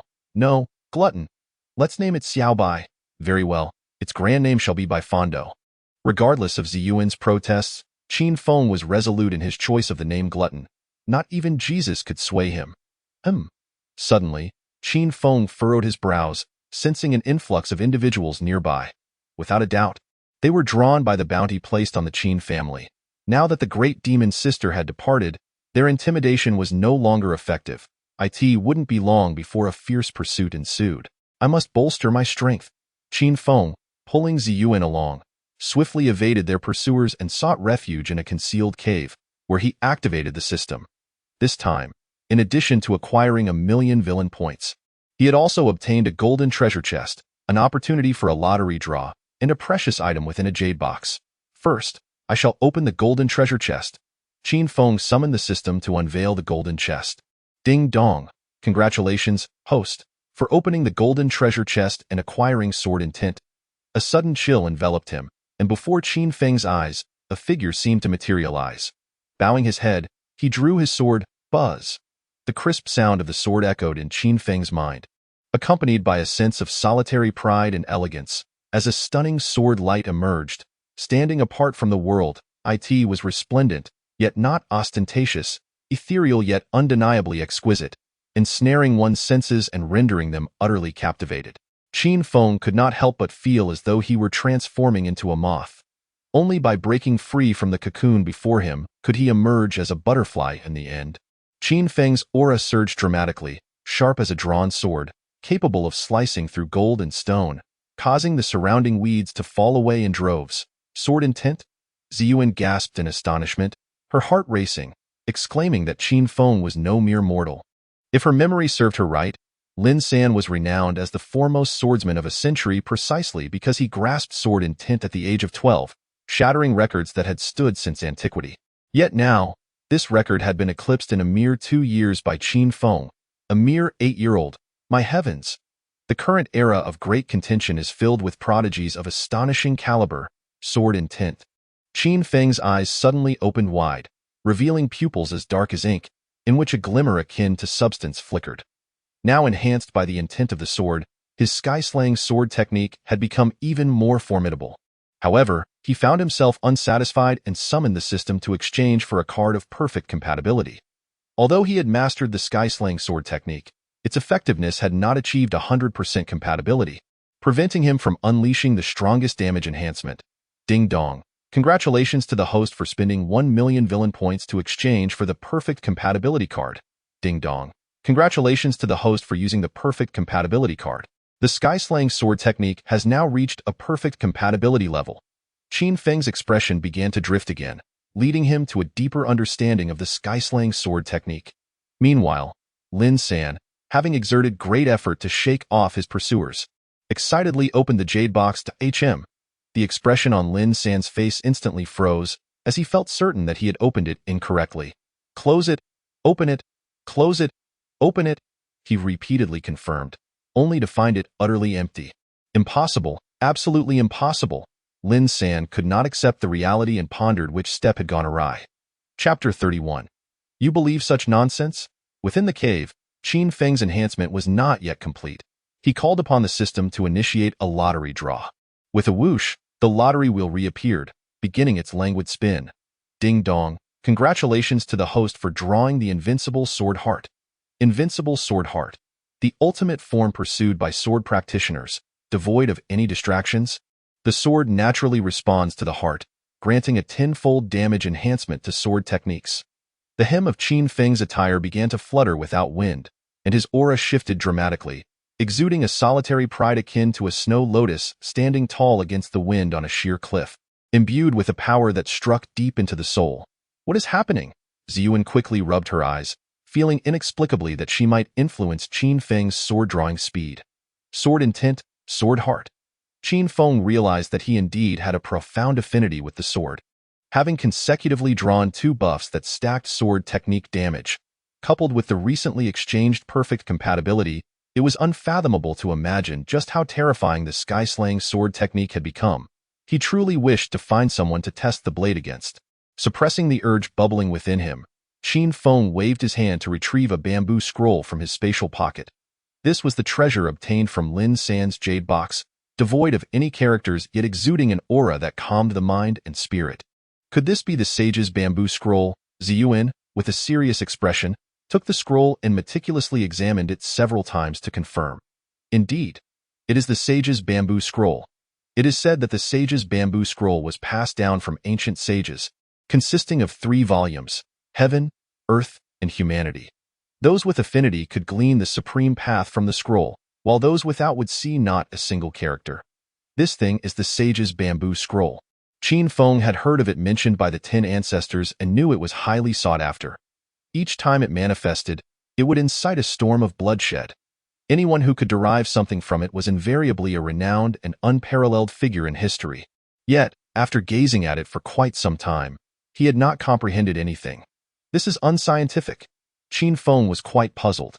His comprehension halo had not yet expired after a month, and with his clever mind, coupled with a 100-fold comprehension ability, how could he possibly fail to grasp anything?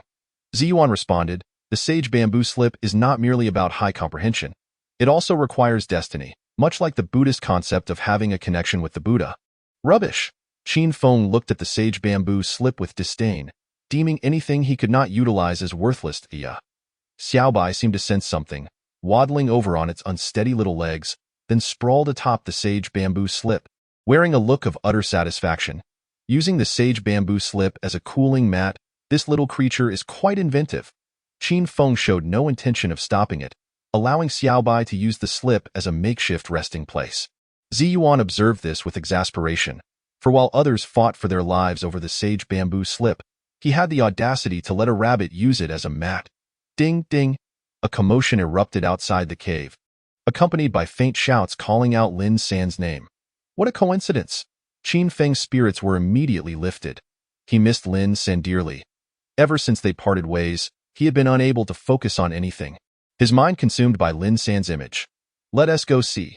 Qin Feng placed Xiaobai and the sage bamboo slip into a bamboo basket slung over his back, taking Ziyuan's hand as they ventured out to assess the situation. Soon, they arrived at the scene. Under the moonlight, they beheld Lin San surrounded by a group of extraordinary realm cultivators who were pressuring him to surrender the jade box he acquired from the ruins. I have stated this many times. The jade box is empty. Lin San, battered from numerous skirmishes, bore wounds all over his body. Yet thanks to his formidable protagonist aura, he remained standing, engaging the adversaries fiercely. Do you think we would believe such ludicrous claims? One opponent scoffed, intensifying their assault. This young Master Lin truly speaks nonsense. Ziyuan shook her head in disbelief, dismayed that he would risk his life for a treasure. Qin Feng, with utmost seriousness, stated, I believe Lin San speaks with sincerity. The jade box is indeed empty. Do you truly believe such drivel? Ziyuan could not help but roll her eyes, realizing how naive Qin Feng was. With a sudden crash, the tide of battle shifted. 2 figures surged into the fray, one delivering a straight punch while the other executed a sweeping kick, sending Lin San flying across the ground, crashing through 4 or 5 trees before finally coming to a halt. It was the Shiman brothers, Dalong and Erlang. The surrounding extraordinary realm cultivators were filled with frustration. Having finally cornered Lin San, they were on the verge of victory, only to have 2 unexpected interlopers disrupt their plans. Both were at the 3rd level of the spirit martial realm, helplessly watching their prize escape. Damn! Qin Feng could not suppress an expletive as Lin San landed beside him. It's Qin Feng! The Shiman brothers' eyes lit up, realizing they had struck gold today. Having jointly sent Lin San flying, they unexpectedly uncovered Qin Feng, who had been lurking on the sidelines. I assure you, I am not familiar with him. I merely passed by. Do you believe that? Qin Feng asked weakly. What do you think? The Shiman brothers rushed forward, eyes gleaming like lecherous admirers beholding a celestial beauty, encircling the 2. Lin brother, let us join forces. Qin Feng proposed earnestly. I fear being sold out. Lin San rose, wiping the blood from the corner of his mouth, convinced that the schemer behind his back, Old Six, was none other than Qin Feng. Qin Feng exclaimed in indignation, "What injustice, Brother Lin! I have always regarded you as my own brother, despite not sharing the same parents. What benefit could I possibly gain from betraying you?" This statement struck Lin San, who felt inexplicably that Qin Feng's words held some truth. After all, who would reward him for being bullied? With a swift motion, the Shiman brothers propelled themselves forward, their figures appearing before the two in an instant. Aware of the formidable reputation of these two prodigies, the brothers dared not show any sign of carelessness and immediately unleashed their most formidable techniques. Damn it, no sense of martial ethics. Qin Feng could not help but curse, his form darting away like a wild goose, covering several zhang in an instant. If a battle is to be fought, then let it commence. Lin San's eyes glinted with a hint of madness as the long sword in his hand shimmered with blinding light. Suddenly, a fierce torrent of sword energy surged through the Lin Sea, turning the fallen leaves in midair into mere dust, as dozens of overwhelming sword strikes swept towards the Shiman family's second son. Is this the sword from that night?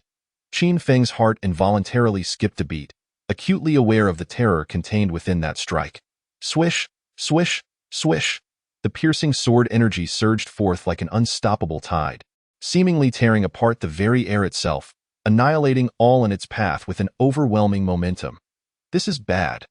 The expression on Shiman's second son's face drastically changed as a wave of terrifying energy surged forth around him. Boom!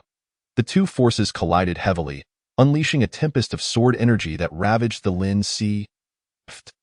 Shiman's second son spat out a mouthful of blood, instantly losing his combat effectiveness. Is this truly the legacy of the Sky Sword God? The first sword of the century? The surrounding extraordinary beings quickly braced themselves against the sword energy storm, equally frightened by Lin San's sheer ferocity. Heh heh. Lin San, panting heavily, cast a triumphant glance at Qin Feng, as if to convey that the reason he lost to him last time at the Qin family was merely out of consideration for social niceties. In response, Qin Feng took refuge behind Lin San and provocatively called out to Shiman's eldest son. "Come on, you little brat. If you have the guts, face my third brother. My third brother claims he could take on 10 of you." Chapter 32. United against the enemy. Pfft.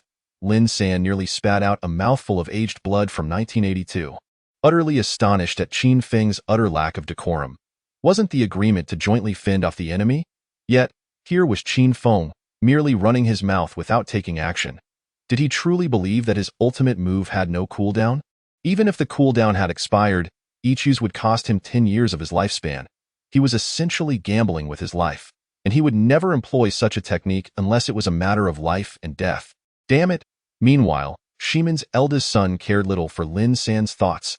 Upon witnessing his brother's injury and Qin Feng's provocation, his rage surged to its peak. Boundless spiritual energy erupted from within him, causing the void to shimmer with ripples. With a swift motion, his fingers sharpened like eagle talons, producing a sharp sound that sliced through the air. Each strike aimed directly at Lin San's vital points, executed with ruthless precision, as the veins on his arms bulged and pulsated, releasing an indescribable pressure. Under the weight of this aura, the air within several meters around him became thick and unyielding. Damn it! Lin San could not help but utter a curse, swiftly raising his long sword in defense. Clang, clang, clang. The clash of sword and claw resonated with a metallic symphony, sparks flying in all directions. However, having just exhausted his ultimate move and with a significant disparity in their cultivation levels, he could only endure for a mere 3 seconds before succumbing. The eagle's claw flashed, and blood gushed forth. Lin San's face contorted in agony, his body marked by numerous gashes. Was this the end? The onlookers' hearts leapt to their throats, uncertain if Lin San had any hidden cards left to play. Qin Feng, what are you waiting for? Hurry up and make your move. Lin San was forced to retreat repeatedly, his wounds multiplying. You expect Qin Feng to assist? The eldest scion of the Shiman family. Whether in a daze or simply mocking, sneered. He is nothing without the Qin family. Merely a fool flaunting his brother's supreme bone. It seemed that if he did not showcase some true strength, he might be deemed somewhat disrespectful. Qin Feng's garments began to flutter autonomously, and his entire aura shifted instantaneously, standing proud and solitary like a snow lotus on a cliff, exuding a power that could shake the very soul. As his garments billowed, an unparalleled sword intent surged forth from his being, and the Longkong divine sword in his grasp erupted with a radiant beam of sword light, rushing forth like a torrent of the Milky Way. "This is sword intent?" The crowd gasped in astonishment, hardly believing their eyes. An 8-year-old child comprehended sword intent. Good heavens! 4 years ahead of Lin San's 32 years of cultivation, were there no opportunities left for ordinary practitioners? Yet what no one anticipated was that Qin Feng's buffs had not yet fully accumulated. A sharp, unstoppable sword momentum erupted from within him, rampaging through the forest like countless blades slicing across the faces of the onlookers. Sword heart, this is the invincible sword heart. Some present recognized the sword heart and gasped in disbelief. Sword intent can be sought, but sword heart is a rare attainment. How many have dedicated their lives to mastering the sword without grasping sword intent? And how many have comprehended sword intent yet failed to forge that invincible sword heart? If understanding sword intent can elevate one to a renowned swordsman of the era, then manifesting an invincible sword heart could elevate one to the status of an ancient sword deity. Throughout the countless epics of antiquity, those worthy of the title of sword deity are few and far between. Yet each was a formidable figure capable of suppressing contemporary prodigies, the most recent being the Longkong sword deity from 10,000 years ago. Who would have thought that today they would witness the grandeur of a sword deity, embodied in an 8-year-old child who comprehended the sword heart? Sword intent, sword heart, how could this be possible? Lin San was utterly dumbfounded, his mind a blank slate. The heir of the Longkong sword deity, he had comprehended sword intent at the age of 12, heralded as the foremost swordsman of the century. Yet all his accolades paled in comparison to this 8-year-old child. Run! The Shiman brothers were completely flustered, turning to flee from this prodigy. As a disciple of Confucianism, I have a saying for you both. If you have come, then be at peace. Qin Feng's lips curled slightly, his hand resting upon the sword's hilt. Clang! The crisp sound of the sword being drawn resonated through the air, akin to a celestial river cascading forth from the vast sea of clouds, carrying with it an endless will of the sword as it descended upon the forest. What manner of swordplay is this? The pupils of Shiman's eldest son contracted sharply, not daring to exhibit even a hint of negligence. His fingers as sharp as an eagle's talons slicing through the air with a piercing sound. Clang! The powerful clash of metal reverberated in his ears, sparks flying and stirring a multitude of fallen leaves, while a formidable tempest erupted in midair, dazzling swordlight flashing past in an instant. Drip! Amidst this grand display, a drop of blood fell from the divine sword high above. When the last leaf had settled, a cascade of blood blossoms fell from the Shiman brothers, crashing heavily into a pool of crimson. Ding-dong! Congratulations to the host for slaying 2 individuals and acquiring 200 villain points. Since you have come, let your burial be here. Qin Feng cast a calm glance, retrieving the brothers' storage bags, which contained not only throwing daggers and other concealed weapons for wandering the martial world, but also a manual titled The Art of Concavity and Convexity. Such baseness! With a critical gaze, Qin Feng stowed the items, shouldered his bamboo basket, and took the still-dazed Ziyuan by the hand as he departed. Gulp! Surrounding onlookers swallowed hard, none daring to pursue Qin Feng further. He was a prodigy who had grasped the invincible sword heart. To offend him was tantamount to provoking a future sword deity, a force no power could withstand. Soon enough, news of Qin Feng's explosive feats spread, igniting a fervor throughout the desolate ancient lands. Excellent, excellent, excellent! Upon receiving the news, the ancestor of the Qin family erupted into hearty laughter from his bed. Initially fearing that Qin Feng's use of the supreme bone would impair his invincible heart, he was utterly taken aback by the unexpected delight. The invincible sword heart, the hallmark of a sword deity capable of suppressing the contemporary. Now only Qin Hao remains. The elders of the Qin family were no longer worried about Qin Feng. Rather, they fretted over whether Qin Hao could emerge from the shadows and rise anew to attain the supreme position. In the great Xia imperial palace, the emperor was joyfully selecting consorts, feeling youthful and capable. However, before he could fully revel in his delight, he was urgently summoned by a group of ministers for a meeting. Initially, he thought it absurd for these old courtiers to be in such a fluster, but upon hearing that Qin Feng had slain a 3rd-level spirit martial cultivator with a single sword strike and comprehended both sword heart and sword intent, he could no longer remain composed. After all, Qin Feng was a member of the Qin family. His return to the Qin clan was not beyond possibility.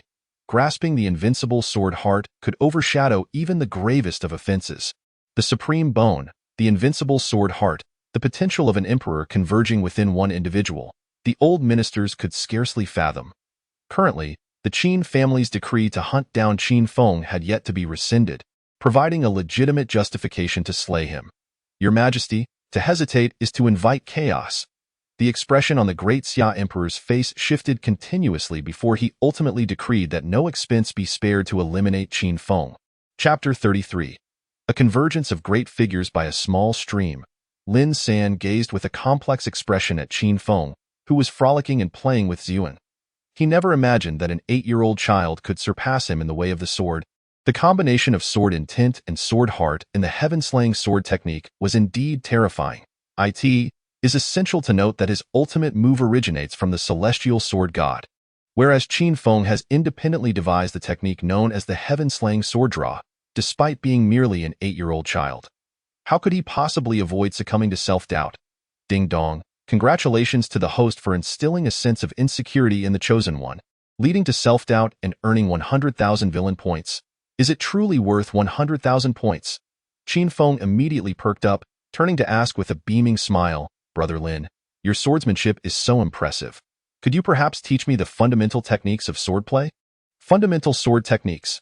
Lin San was instantly incensed, bellowing, Qin Feng, enough. You have already comprehended the invincible sword heart, yet you ask me to teach you the basics?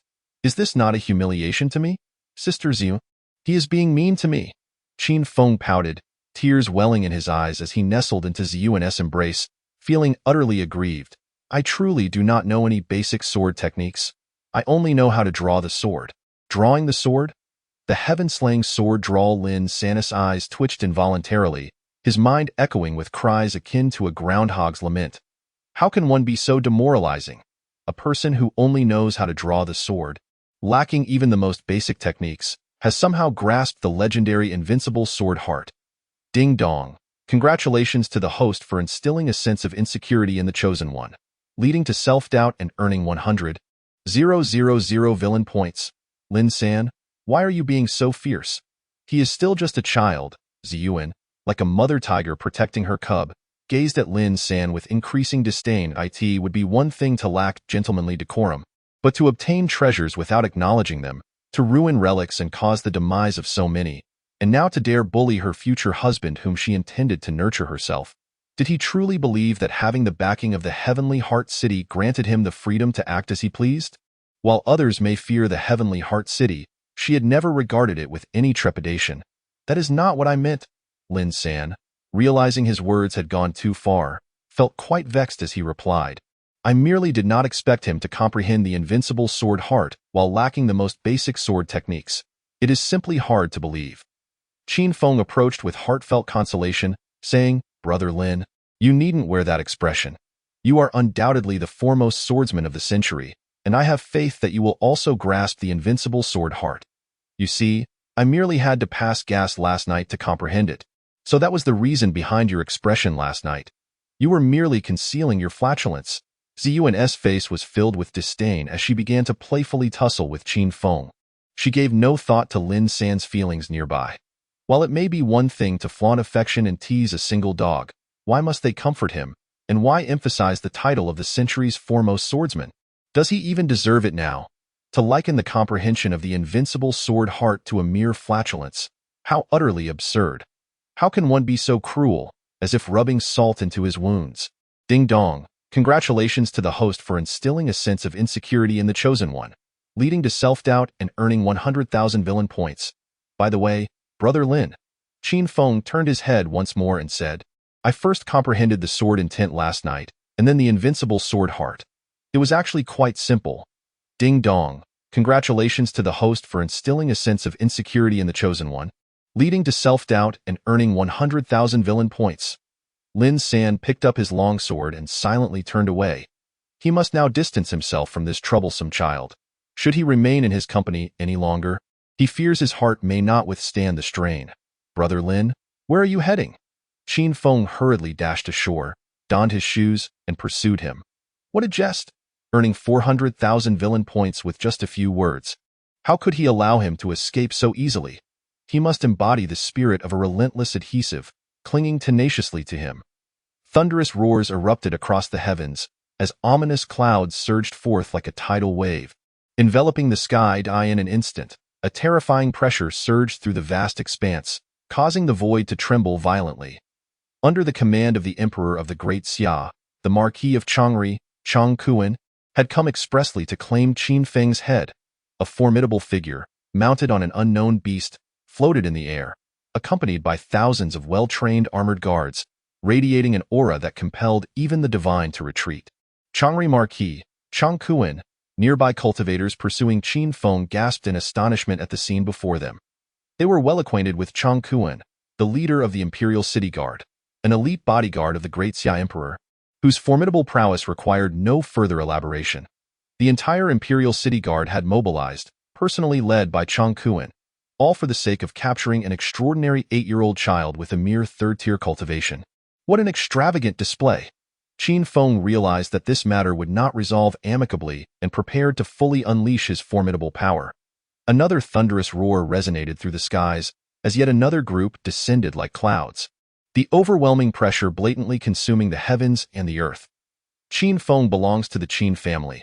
There is no need for the royal family to intervene. The Qin family, as the local overlords of the East, was the first to learn of the Imperial City Guard's arrival and their intentions. Thus, the 10 ancestors personally arrived with the 13 protectors. Should their initial plans falter, they would ensure Qin Feng's safe return to the Qin family. Chang Kuan, undaunted, declared, "The emperor himself does not wish to intervene, yet Qin Feng has committed heinous acts against his own kin. Fearing that you, the Qin family, might hesitate, I have been dispatched to take action." Who says the Qin family cannot act? The 10 ancestors' gaze was piercing. Today, I shall take him back and enforce the Qin family's laws. Enforce the family laws. Chang Kuan scoffed openly. If your Qin family truly had such resolve, Qin Feng would not have survived to this day. I suspect either you are nurturing a hidden poison or harboring some unspeakable secret. Say what you will. The 10 ancestors would not be deterred, reaching out to seize Qin Feng. You shall not succeed. Chang Kuan's expression sharpened, a battle spear materializing in his hand as he urged his beast to charge. Thunderous collisions ensued as both sides clashed, a powerful energy storm sweeping across the land, causing the ground to quiver violently and jagged fissures to spread relentlessly. Run for your lives! Nearby onlookers fled in terror, caught in the crossfire of a celestial clash. I knew well that your Qin family would not yield willingly. Fortunately, I was well prepared. Chang Kuan's lips curled into a cold smirk as he drew forth a piercing arrow and shot it into the heavens. Boom! The arrow exploded in the sky, revealing an enormous character for Kuan. Rumble! A terrifying pressure descended relentlessly, as banners representing various major factions emerged. Dongchang, Shichang, the Jinди Wei. And numerous esteemed clans followed suit, amounting to at least several 100,000. What? The 10 ancestors' expressions changed drastically. They had not anticipated such a multitude. The atmosphere was charged with the impending conflict, signaling that if Qin Feng were to survive today, war would ensue. Qin Feng, I am determined to slay you today. It matters not who intervenes. Chang Kuan, exuding an aura of dominance, brandished his war spear, pronouncing Qin Feng's death sentence to the entire wilderness. Chapter 34. I acknowledge my gambling nature heavens. The surrounding crowd trembled in fear. Having never witnessed such a grand spectacle, to eliminate a single Qin Feng, the emperor of the Great Xia had mobilized such formidable forces, undergirding his deep-seated apprehension towards this noble scion of the Qin family, who possessed the potential of an emperor. What a grand display! The clouds above churned ominously, and a chilling laughter echoed from afar. On the distant horizon, a throng of over 100,000 approached, each step causing the earth to quake, led by a black flag emblazoned with the character for Qin, radiating an aura of lethal intent. Simultaneously, 5 more figures appeared beside the 10 ancestors of the Qin family, namely the 5th, 6th, 7th, 8th, and 9th ancestors. This scene. Lin San was utterly astounded by the spectacle before him. He had believed the commotion he had caused was substantial, but in comparison to the uproar surrounding Qin Feng, it was akin to mere child's play. Tension hung thick in the air, with both sides poised for battle. Chang Kuan sneered, It appears that your Qin family is hellbent on protecting Qin Feng, is it not? He has violated the clan's rules and must be brought back to face punishment. The highest-ranking elder present, the fifth ancestor, replied nonchalantly, disregarding Chang Kuan and his imperial city authority entirely. As for the Dongchang, Shichang, and Jini Wei, they were nothing more than trifling institutions established by the great Xia royal family, which held no significance in a realm governed by noble clans. Only the families present were worthy of their true fear. What need is there for deliberation regarding a beast that harms its kin? Better to execute him directly, an esteemed family member voiced first. Their intentions toward the Qin family remained shrouded in mystery, yet they were acutely aware that this was the opportune moment to eliminate Qin Feng. Any delay would complicate matters significantly. However, to act directly was daunting. For the name of the first family commanded respect. It sufficed to incite the royals to take the lead while they rallied behind them. Harming one's kin? Ziyuan furrowed her brows slightly, unable to accept this notion. During her time spent with Qin Feng, she had heard whispers about the heinous act of extracting the supreme bone from his brother, yet she was more inclined to trust her own observations. In her eyes, Qin Feng, without hesitation, offered 15 blood bodhi to assist a great demoness in need, and when faced with life-and-death circumstances, he chose to spare a chance at survival for her. Moreover, the elder demoness entrusted the care of the child to him, and he did not utter a single complaint. Instead, he expressed gratitude for the meticulous attention bestowed upon him by Xiao Bai. Each instance and every action serve as irrefutable evidence that Qin Feng is a person of pure-hearted kindness. She firmly believes that Qin Feng must have been wrongfully accused, and it is imperative that she devises a means to rescue him, resolutely ensuring he does not fall into the clutches of the Daxia royal family and the Qin clan. This matter shall not trouble you. The 5 ancestors displayed an unusual assertiveness, preparing to forcibly take Qin Feng away. If Qin Feng does not perish today, a confrontation between both sides is inevitable. Chang Kuan's gaze flickered with a chilling light as a terrifying energy surged around him, causing the surrounding void to tremble, while the battle spear in his hand erupted with blinding icy radiance. Fight! Fight! Fight! The thousands of imperial city guards behind Chang Kuan shouted in unison, coalescing a palpable aura of murder that enveloped the arena, instilling a sensation akin to plunging into a frigid abyss. Perhaps influenced by Chang Kuan and his cohorts, the experts from the eastern and western courts, as well as the Jinyui, also entered a state of battle readiness, poised to charge at a moment's notice. In contrast, the masters from various esteemed families exchanged glances, each discerning the notion of biding their time. Let the royal faction take the lead. If they succeed in eliminating Qin Feng, joy shall abound, and afterward, they could stroll hand in hand to the Qin residence for a feast. If they fail to vanquish Qin Feng, then they would have no choice but to act and subsequently march side by side to dine with the royals. It was a gamble they had to take. The elders of the Qin family sharpened their gazes, fully prepared for an all-out war. Initially, they intended to follow Qin Feng's plan to temporarily conceal their 2 prodigious heirs until they amassed absolute strength before revealing themselves. However, unforeseen developments had unfolded, and the Daxia Emperor's apprehension towards the Qin family had reached such extremes. To eradicate the potential threat posed by Qin Feng, an unprecedented number of experts had been mobilized, compelling the Qin family to respond, in a way, no way. Witnessing both sides on the brink of battle, Qin Feng felt an overwhelming sense of frustration. He had been a compliant child for 8 long years.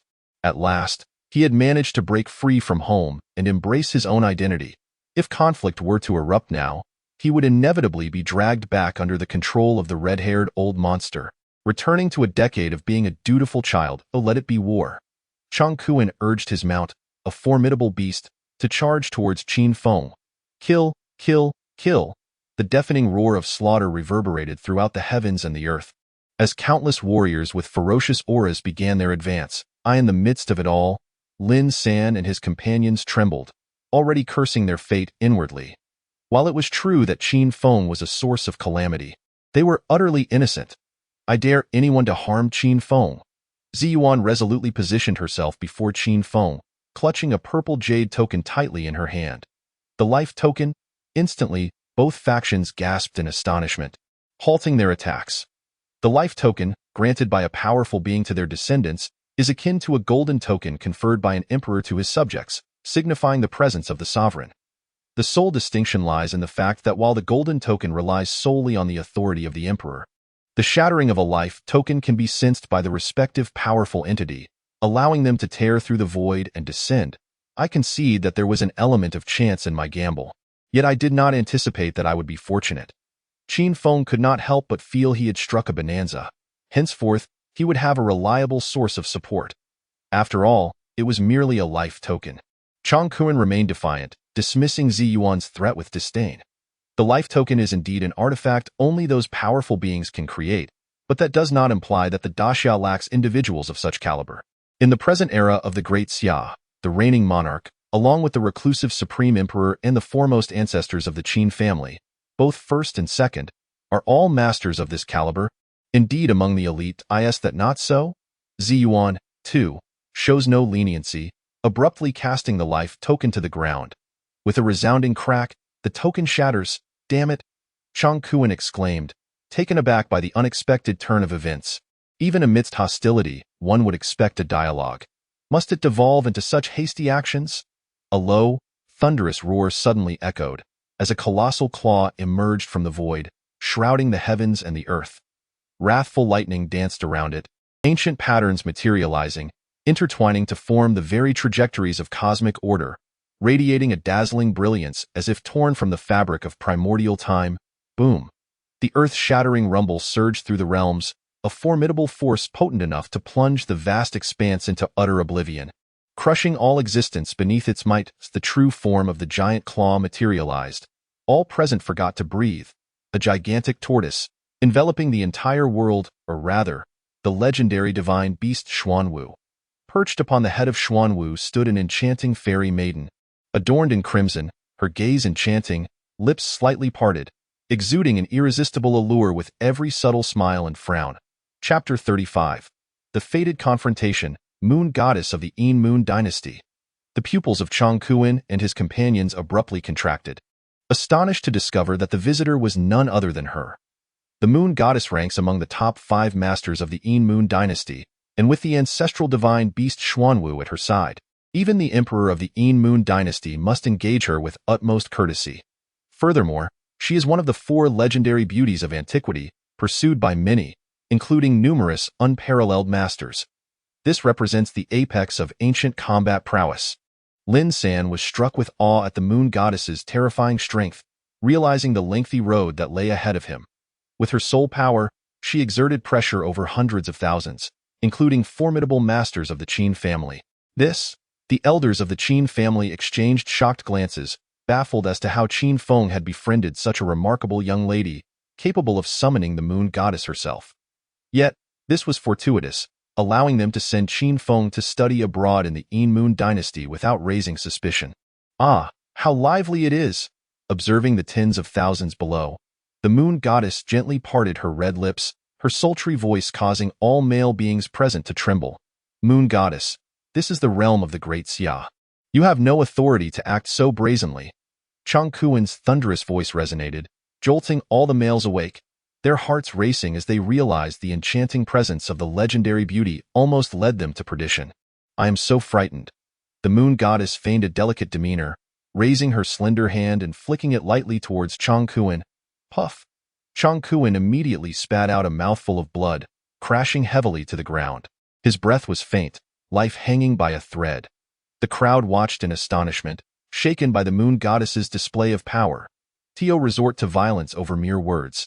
Even the leader of the Great Xia's royal city could not withstand her casual strike. Lord Marquis. The members of the Imperial City Guard hurriedly rushed forward, commencing their attempts to rescue Consequently. It was futile. The prominent families surrounding them incessantly murmured, contemplating their upcoming feast at the Imperial City Guard. Ziyuan, where are you off to? The Moon Goddess cast a glance below, discovering Ziyuan grasping Qin Feng's hand, attempting to sneak away. With a delicate flick of her slender fingers, the two of them immediately levitated into the air. It was over. Ziyuan realized escape was impossible, akin to a child caught in wrongdoing, nervously twisting her garment as she called out, "Aunt! What aunt? This is clearly an older sister." Qin Feng couldn't help but scrutinize the Moon Goddess. Inwardly lamenting his lack of motivation. One must cast a long line to catch a big fish, indeed. You still recognize me as your aunt? The moon goddess playfully tapped Ziyuan's little head, exclaiming in exasperation. To leave home without a word is one thing, but to evade me by coming to the great Xia dynasty, what if something were to happen to you? How would I explain it to my sister and brother-in-law? Aunt, I was wrong. Please stop tapping me, please, Ziyuan hurriedly pleaded, pulling Qin Feng into the fray to divert attention. Why gains this time are substantial. His name is Qin Feng. Not only has he comprehended sword intent, but he has also grasped the invincible sword heart. Qin Feng. The moon goddess halted mid-motion, her interest piqued as she regarded Qin Feng. The news of a peerless prodigy from the Qin family, possessing the potential to become an emperor, had long reached the Yin Moon dynasty. Recently, they had learned of Qin Feng's pursuit of his younger brother's supreme bone, issuing a kill order against him. Initially, they thought the child was doomed, his invincible spirit lost and inconsequential. To their surprise, he had attained an even more terrifying invincible sword heart. Qin Feng spoke earnestly. Sister Moon Goddess, do you believe in love at first sight? Such a young lad already understands love at first sight. The Moon Goddess couldn't help but cover her mouth with a laugh. I suspect you are simply infatuated. How did you know? Qin Feng replied with utmost seriousness. Indeed, I am infatuated. I have decided to grow up and marry you. A promising future. The elders of the Qin family silently cheered, urging Qin Feng to secure the Moon Goddess. Ideally, they would offer the ancestral divine beast, Xuanwu, as a dowry. If that fails, delivering it as a son-in-law to the Qin family could also be considered. Giggling. The moon goddess could no longer contain her laughter, radiant as a blooming flower. As one of the four great beauties of antiquity, she had countless admirers, yet being publicly professed to by an 8-year-old was a first. The moon goddess beamed. All the men present were utterly entranced, feeling as if they had no regrets left in this life.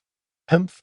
Ziyuan, fuming beside them, puffed her cheeks in frustration, wishing she could kick Qin Feng off the ledge. How foolish she had been to worry excessively for this insufferable younger brother, even using her precious life token, only for him to fixate on her aunt.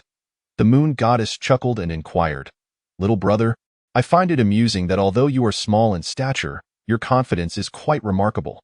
Qin Feng replied gravely, A man's confidence does not stem from his height. It arises from the shamelessness deep within his heart and the prowess of his skill. What a little rogue, yet I find it delightful. A knowing smile graced the moon goddess's lips, growing increasingly intrigued by this little fellow. At that moment, the aged voice of the ancestor of the Qin family resonated from afar, announcing the arrival of the moon goddess. It was indeed a case of unworthy reception. However, given that Qin Feng had harmed his own kin, I implore the moon goddess to extend a favor to the Qin family and surrender him. What if I refuse? The moon goddess narrowed her beautiful eyes slightly, clearly indicating her unwillingness to release him. Setting aside Qin Feng's disgraceful character, his prodigious talent alone warranted any force to welcome him with open arms. Even the Yin dynasty was no exception. Therefore, do not blame this old man for not extending the courtesy of a host. The ancestor suddenly appeared on the scene, lacking the ostentatious effects associated with other powerful figures. He appeared as an ordinary old man, seemingly on the brink of death, yet no one dared to underestimate him. The ancestor of the Qin family was one of the founders of the great Xia dynasty and its foremost powerhouse. Had it not been for the Qin family's insufficient foundation back then, the royal lineage of great Xia would undoubtedly have belonged to them. I was eager to witness the prowess of the greatest warrior of great Xia. The moon goddess's eyes sparkled like lightning, and her garments began to flutter without a breeze. A low roar erupted from the divine beast Xuanwu, its terrifying aura sweeping through the heavens and the earth, leaving the tens of thousands below pale with fear, as if their lives could be extinguished at any moment. Just then, a youthful voice rang out, Ancestor, wait. The crowd turned in curiosity to see a pale little figure, accompanied by Qin Tian, making his way to the battlefield. The other key figure in this tragic event, Qin Hao. Ancestor, I wish to battle this time.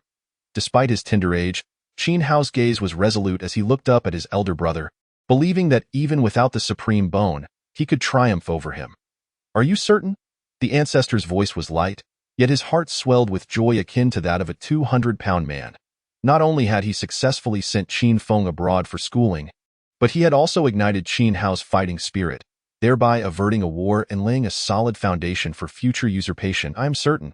Qin Hao nodded earnestly, declaring, I want my brother to know what true strength is. Ding dong. Congratulations to the host for triggering the fated duel. The task's level will be determined based on the psychological shadow left on the younger brother, with the highest reward being a mythic epic prize. System, I find you rather audacious. Qin Feng initially intended to decline, but the rewards offered were simply too enticing. The strongest power? Qin Feng instantly immersed himself in the role, revealing a maniacal grin reminiscent of the Uchiha 4, proclaiming, the strongest power is the power I possess. Atop the pinnacle of immortality, I, Qin Feng, am the embodiment of heaven. His maniacal laughter echoed through the realms, and Qin Feng shed any pretense, laying his cards on the table. The sword intent startled the hearts of many, the heavenly tribulation light altered their expressions dramatically, and the indomitable sword heart incited gasps throughout the crowd. When people beheld Qin Feng's eyes, they descended into madness. Chapter 36. Foolish Ududu, do you feel despair? It is the ancient. The audience's eyes widened like copper bells, their hearts in turmoil, unable to find peace. Why goodness? Is there no respite for us at all? From the moment of his birth, he possessed the innate gifts of an emperor. By the age of 8, he shattered the boundaries of the extraordinary realm, grasping the essence of swordsmanship and condensing the heart of the sword, holding potential that could easily surpass the contemporary prodigies. Yet, astonishingly, this was merely a fraction of his true power. With the supreme bone coupled with the ancient heavy pupils, the mere thought of it sent chills down one's spine. My heavens, what kind of monstrous talent is this? Even the moon goddess was rendered speechless, fervently thinking that no matter the means, she must ensure this little rascal is brought back to the Yin dynasty. The ancestors of the Qin family were utterly flabbergasted, seriously doubting whether they were still dreaming. 8 years. Qin Feng had been with the Qin family for a full 8 years. They were completely oblivious to the fact that Qin Feng possessed a unique constitution, one that was rarely seen in a millennium, an ancient heavy pupil. Upon realizing this, the ancestors of the Qin family simultaneously turned their gaze towards Qin Tian, who wore a similarly shocked expression, and immediately began to devise a plan to administer severe punishment from the crooked neck tree. Good heavens! It was somewhat excusable for the ancestors to be unaware, but how could his own father be so negligent? This was simply dereliction of duty. Impossible, absolutely impossible. Below, Lin Sin shook his head in disbelief, struggling to accept that Qin Feng could still possess hidden cards. Ding dong. Congratulations to the host for shattering the confidence of the chosen one, instilling self-doubt, and earning 100,000 villain points. Quite intriguing. Qin Feng cast a glance at Lin San below, unexpectedly discovering an additional reward. How could this be possible? Below, Qin Hao began to tremble, acutely sensing the psychological shadow cast by his brother. It was as if a giant were pressing down on him, rendering him breathless, as he found himself completely at his brother's mercy, feeling utterly insignificant. Ding dong. Congratulations to the host for showcasing his strength. Amplifying his brother's psychological shadow, triggering task progressed to 90, with just 10 remaining to complete the task. Only 10 left. The mythic epic level rewards were on par with the experience scroll of the red-haired old monster. How could Qin Feng so easily relinquish this opportunity? Channeling the spiritual energy within, he immediately summoned forth streams of golden runes. Only by cultivating a divine level technique to achieve 100% compatibility could these golden runes be condensed. Divine level technique? The eyes of everyone in attendance widened once more, feeling as though they were on the brink of insanity. They had long heard tales of how the eldest son of the Qin family began to comprehend the laws of heaven and earth while still in the womb. Creating his own techniques, they never imagined he would possess the most formidable divine level technique. They fought tooth and nail for a heavenly tier technique, while he had self-created a divine level technique even before birth. The pinnacle they could never hope to reach was merely the starting point for him. How could the disparity between people be so vast? This Qin Hao felt another shock in his heart, his body trembling ever more violently. Although he too had grasped the laws of heaven and earth in the womb and had conceived his own technique, it was only at the saint level, requiring further refinement to advance to the divine level. In stark contrast, his brother emerged with a divine level technique. The gap between them had widened immeasurably. Ding dong. Congratulations to the host for reaching 95 task completion. Damn it, he has left me with no hidden cards at all. Qin Feng couldn't help but curse inwardly, fully committing himself as he unleashed a golden sword imprint. Only by mastering the divine-level swordsmanship and achieving a perfect compatibility can one condense the golden sword imprint, signifying that his sky-slaying sword technique is also of divine caliber. A profound silence enveloped the arena, leaving everyone at a loss for words. Goodness, is this truly an 8-year-old child? While others yearn for a divine-level cultivation method, he has independently created 2 such techniques. Coupled with various buffs, it is not merely suppressing the present era. He could easily dominate across the ages without breaking a sweat. Why foolish do you sense despair?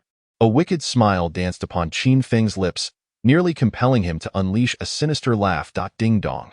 Congratulations to the host for instilling an indelible psychological shadow in his brother's heart. The task progress has reached 100, and the reward is a mythic epic treasure chest, obtainable only upon victory in the fateful duel. How could this be? Qin Hao gazed at Qin Feng in sheer terror, instinctively retreating a few steps. So formidable, the overwhelming might rendered any thought of resistance futile, leaving no glimmer of hope for victory in sight.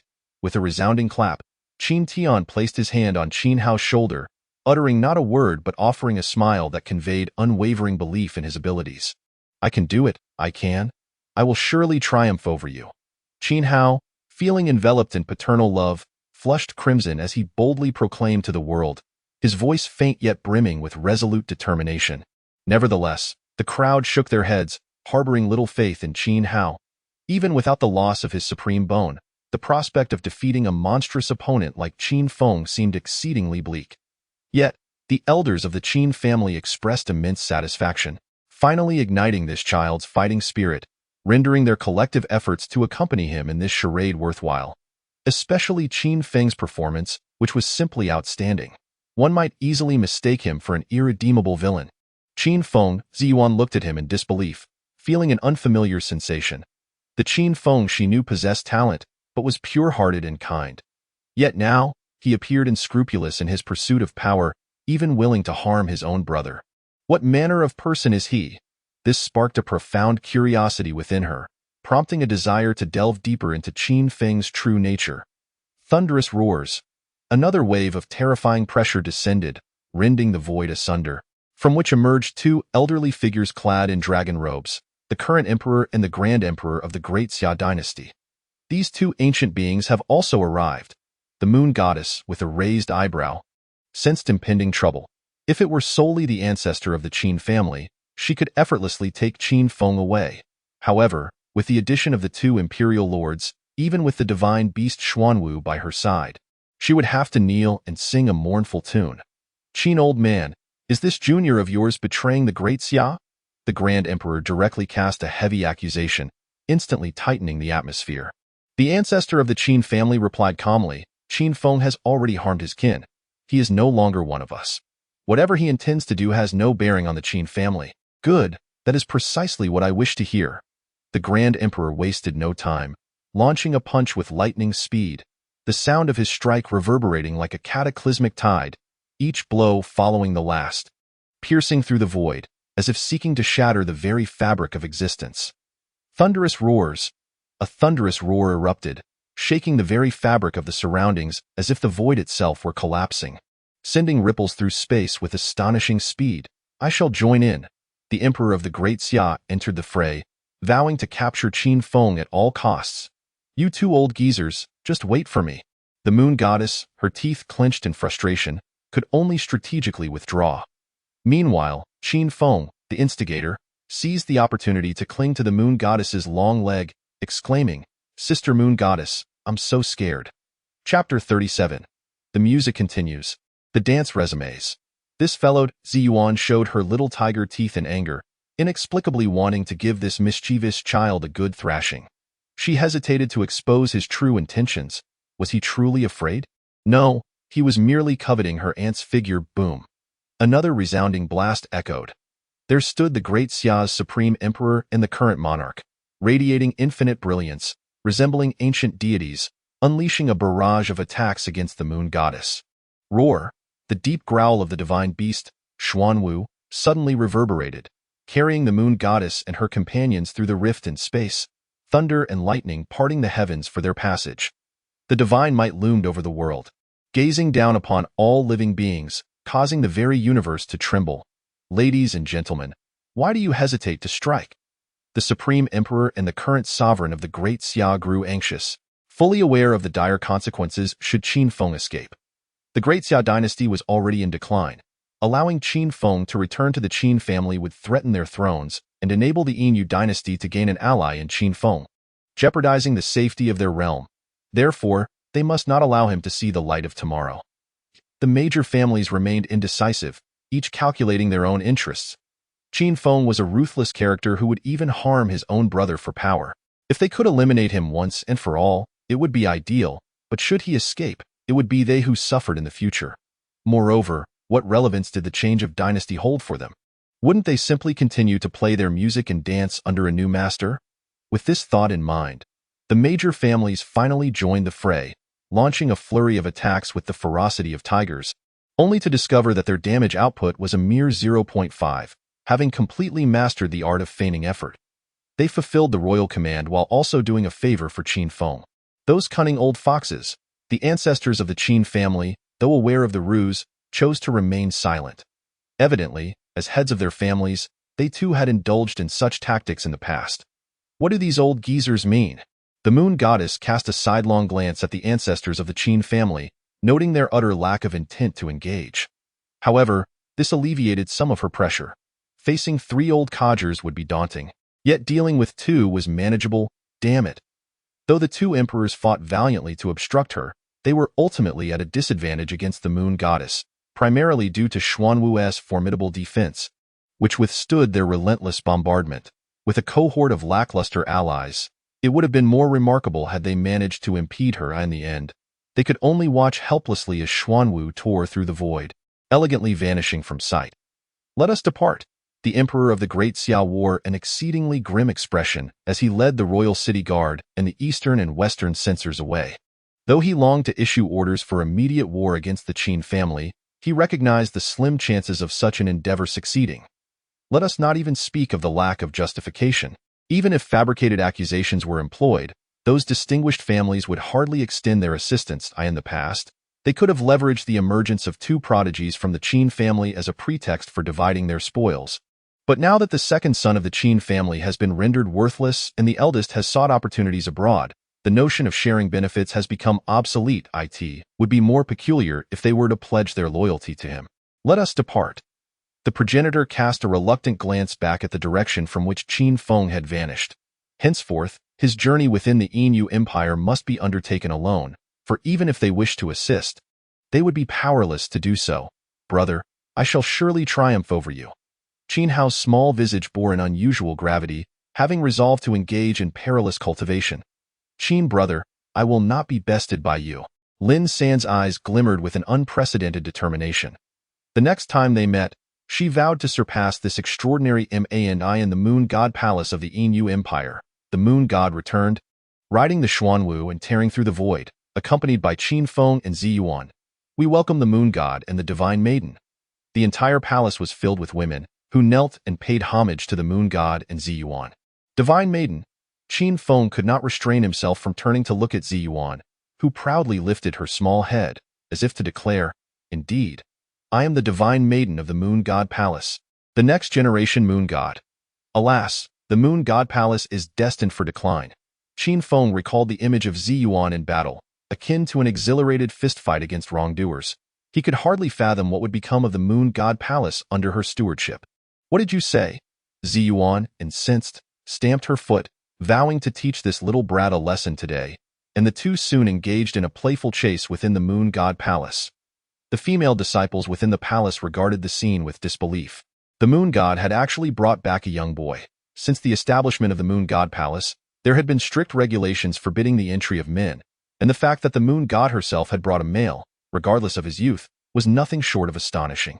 Cease this commotion, the Moon God interjected, revealing a breathtaking smile as she addressed Qin Feng. From now on, you shall join my Moon God Palace. I can appoint you as the Divine Son. Your Excellency the Moon God.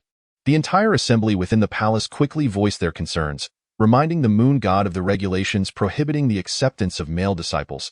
I am fully aware of my actions. The Moon God gazed intently at Qin Feng, her eyes sparkling. Anyone who had witnessed Qin Feng's extraordinary talent would readily break the rules for him. Even the Moon God Palace was no exception. What do you intend to do? Qin Feng felt a shiver of trepidation under the Moon God's scrutinizing gaze. Suspecting that she might be deceiving him into joining the Moon God Palace for some ulterior motive, perhaps to harvest his kidneys without anesthesia, in the Daxia Imperial Palace, the Emperor of Daxia returned in a fit of rage. Ever since the reforms of the Yin Empire a century ago, its rapid development had become a significant concern for the Daxia dynasty, and now the emergence of Qin Feng, an unparalleled prodigy, added to their troubles. Merely contemplating it sent shivers down his spine, robbing him of sleep. Below, the ministers began to deliberate. This time, the Moon God must bear the primary responsibility for allowing Qin Feng to escape. The Qin family harbors hopes of rekindling ties, expecting Qin Feng to return to the fold. The Qin family is a scourge that must not be allowed to persist, though such sentiments were easily expressed. Extinguishing the Qin family was far from a simple task. The venerable minister, risking his life, humbly presented himself before your majesty, expressing a fervent hope for the broad recruitment of impoverished scholars across the realm, to nurture prodigies from humble beginnings, thus fortifying our great Xia. While it may seem simple to advocate for the recruitment of the destitute, such an endeavor would undermine the very foundation of noble families. And how could they possibly acquiesce to this? The detrimental influence of these noble families has permeated to the marrow. A thorough and painful remedy is imperative for the hope of our Xia. Your Majesty, the common folk have long suffered under the yoke of these aristocrats. The Emperor of Xia gazed upon the loyal ministers, fully aware of the veracity of their assertions. However, dealing with the noble families is no trivial task. They follow you solely because you can safeguard their interests. Should you strip them of their benefits, they would not hesitate to usurp you and elevate a new regime in your stead. At that moment, a young eunuch approached with news. Your Majesty, Princess Nanfeng has sent word that she recently encountered an intriguing young man who possesses a method to dismantle the noble families. Chapter 38. Men. There are men in the Moon Goddess Palace, ever since Qin Feng officially joined. All the young ladies have gone into a frenzy. Men. They finally have men in the Moon Goddess Palace. Why do I feel they are more excited than I am? Qin Feng felt as though he had stepped into a den of temptations, needing to check the door lock repeatedly before retiring for the night.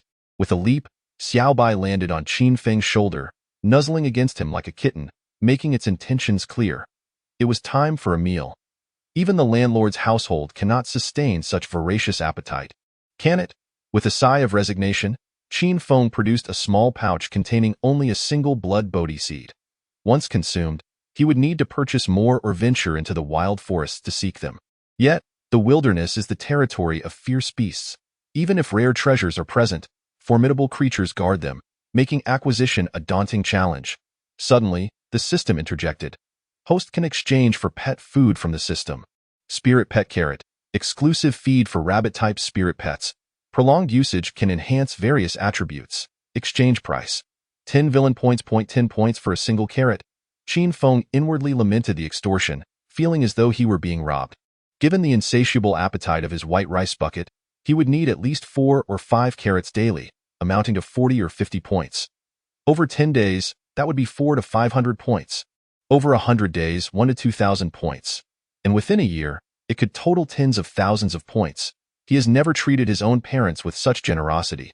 Things are no longer as they used to be.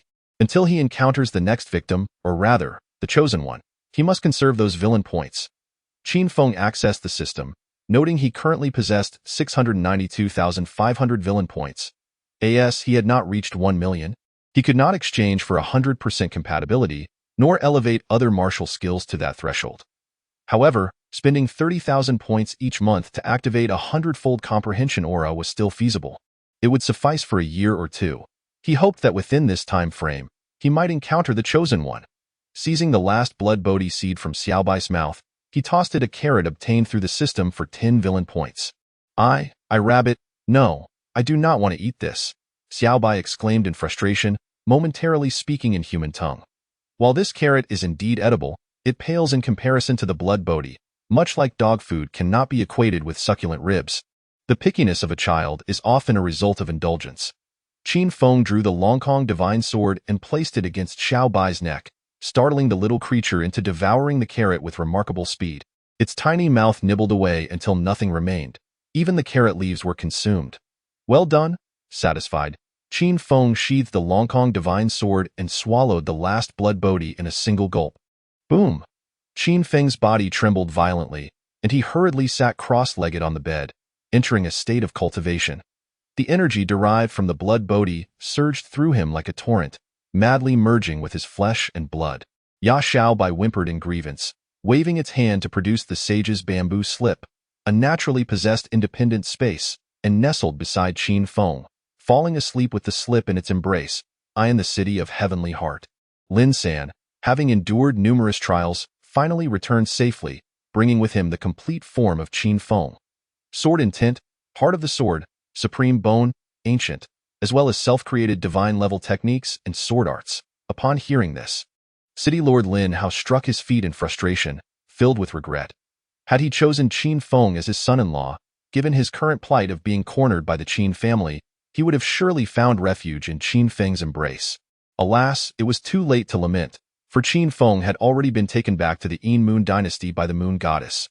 Moreover, his originally favored son-in-law, Qin Hao, had been rendered a waste after having his supreme bone extracted, and it was rumored that Qin Tian's position as head of the family had also been stripped away, leaving the family in a state of desolation.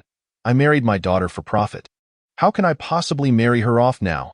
Lin Hao felt an overwhelming headache, torn between wanting to call off the engagement and the fear of doing so. The Qin family, being the foremost family of the ancient era, would perceive a marriage annulment as a slap in the face. For a prominent family, reputation is valued even more than life itself, and such a misstep could lead to outright conflict.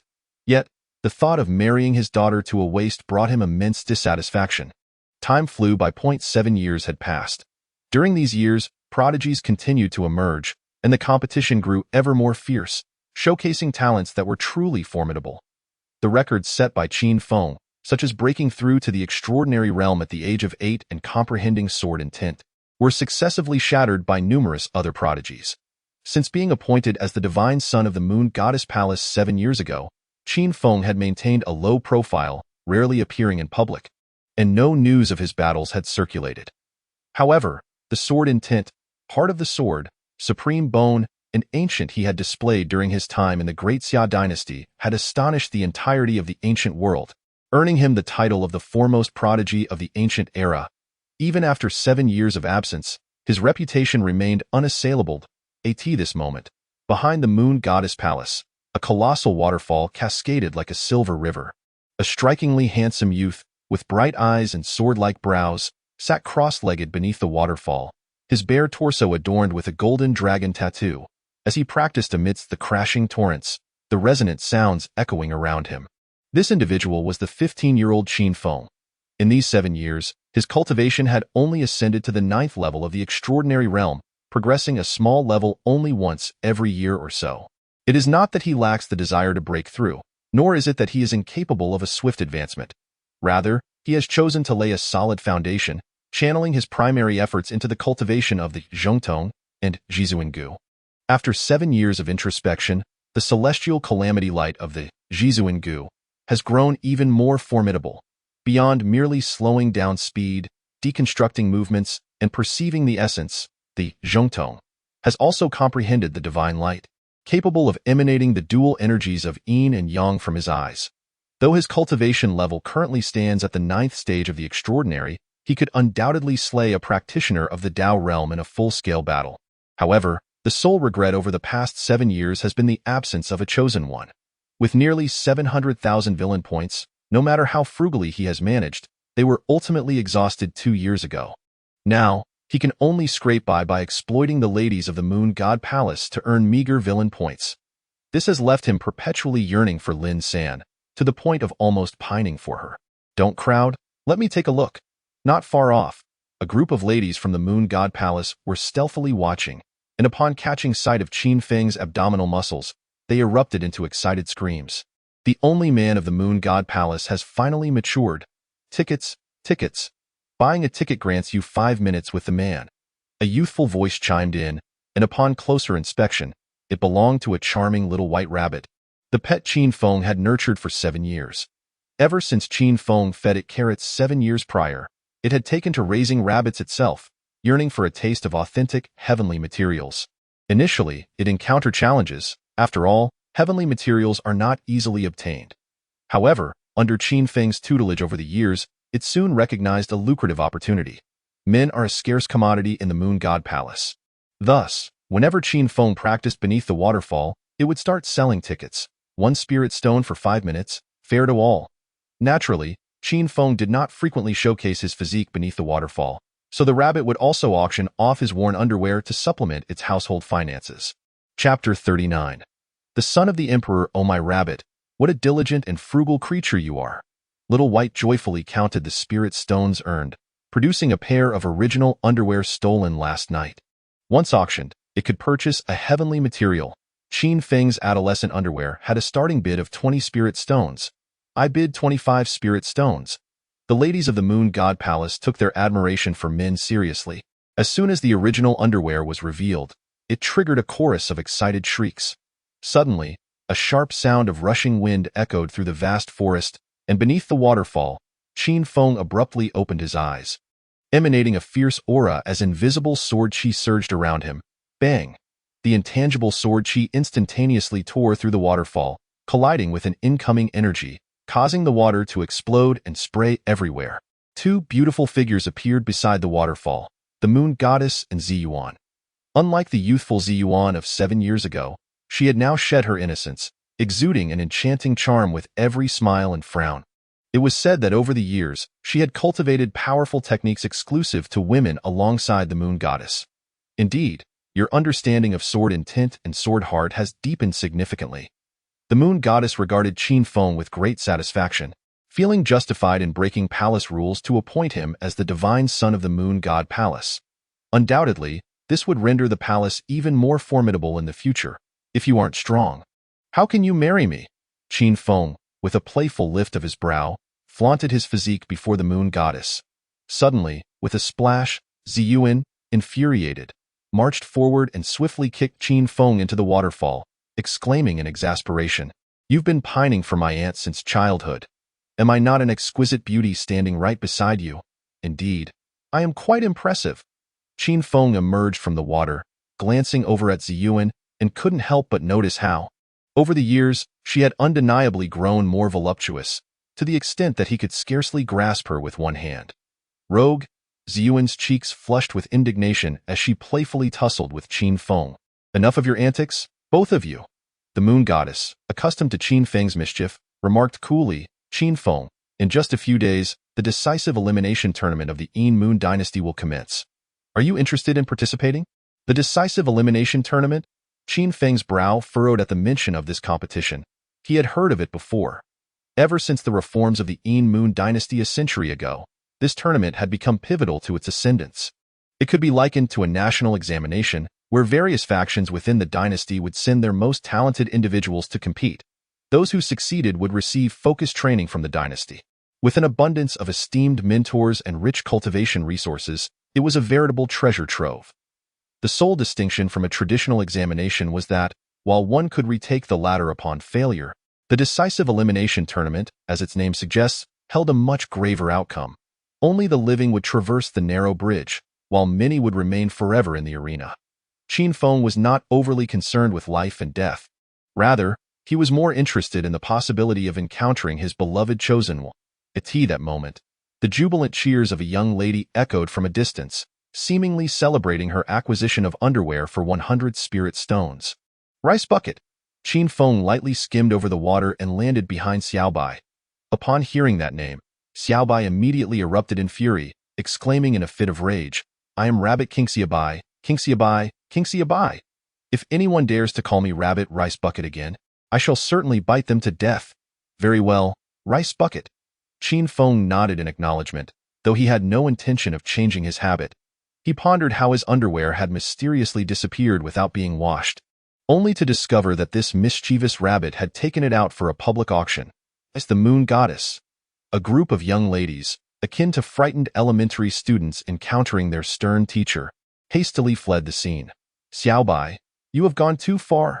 Ziyuan huffed in indignation, vehemently condemning Xiaobai's actions. "I didn't want this either, but I am starving." Xiaobai replied with a pitiful expression, lamenting the hardships of her recent existence. Although she had never feasted on rare treasures, she at least had a steady supply of carrots. Yet lately, for reasons unknown, even that supply had dwindled. If she did not procure something to sell soon, she feared she might starve to death. Sighing in resignation, Qin Feng reflected on his own struggles. It wasn't that he wished to neglect the rabbit, but he simply lacked any villainous points to spare. His own circumstances were quite dire, and if he couldn't find a suitable target, chosen one, he might have to consider a career change to become a flower thief. Though the earnings would be modest, it could suffice for survival. At that moment, a young lady approached with news. "Your Excellency, there is a prodigy outside who wishes to challenge you." Here we go again. Qin Feng felt utterly exasperated. Since he was hailed as the foremost prodigy of the numerous challengers have flocked to the seeking to test their mettle against him, however, none of these individuals were the fabled chosen one he sought, rendering them utterly uninteresting to him. The young lady continued, "My lord, this individual is no ordinary person. He is a disciple of the emperor from the disciple of the emperor." Qin Feng's brows knitted in recognition of the term. If his memory served him correctly, it was during the Tang dynasty that the imperial examination system and the establishment of the emperor's disciples put an end to the era of aristocratic dominance, significantly bolstering the central authority of the state. What could the emperor be scheming now? Was he attempting to undermine the power of the aristocracy? Before long, Qin Feng located the relevant documents. 7 years prior, the emperor had abruptly declared his intention to take apprentices. Those chosen as prodigies would become his disciples. The announcement sent shockwaves throughout as the notion of being the emperor's apprentice was perceived as the utmost honor. Even the esteemed aristocratic families found it difficult to resist the allure of the title emperor's disciple. Thus commenced a grand selection process for the emperor's disciples, and unsurprisingly, the aristocratic prodigies triumphed. Yet a significant number of commoners also emerged as formidable contenders. True to his word, the emperor accepted the aristocratic prodigies as his students, while also extending his mentorship to the common prodigies, designating them as prospective emperor's disciples. This old fox was indeed targeting the aristocracy. Qin Feng swiftly discerned the emperor's ulterior motives. The title emperor's disciple, though seemingly prestigious, served merely as a tool for the emperor of. The common prodigies, lacking support, would ultimately have to rely on the emperor, becoming his sword against the aristocracy. The aristocratic prodigies, having established a master-student relationship, would face moral repercussions should they refuse to obey. Thus the emperor had already secured a moral victory. Simultaneously, he was deeply intrigued as to who was orchestrating this scheme behind the scenes. With his decade-long experience as a bookworm, he surmised that this individual was likely the chosen one he had sought for 7 long years. Boom! A resounding crash echoed from the front hall, accompanied by the raucous shouts of the emperor's disciple. "Qin Feng, if you have the audacity to be a traitor, then come out. I know you are at home. Don't hide in silence." Outside a group of young ladies clad in white emerged, their faces flushed with indignation, surrounding a burly man. This man was the emperor's disciple, who had come to challenge Qin Feng. Upon realizing that Qin Feng had yet to emerge to accept his challenge, he brazenly began to strike the doors of audaciously cursing their divine son in public. Did he truly believe he was still with the emperor backing him? This was and he had no right to wreak havoc here. Impudent. The maidens of the war expressions as cold as ice, their swords drawn and aimed at. What is this?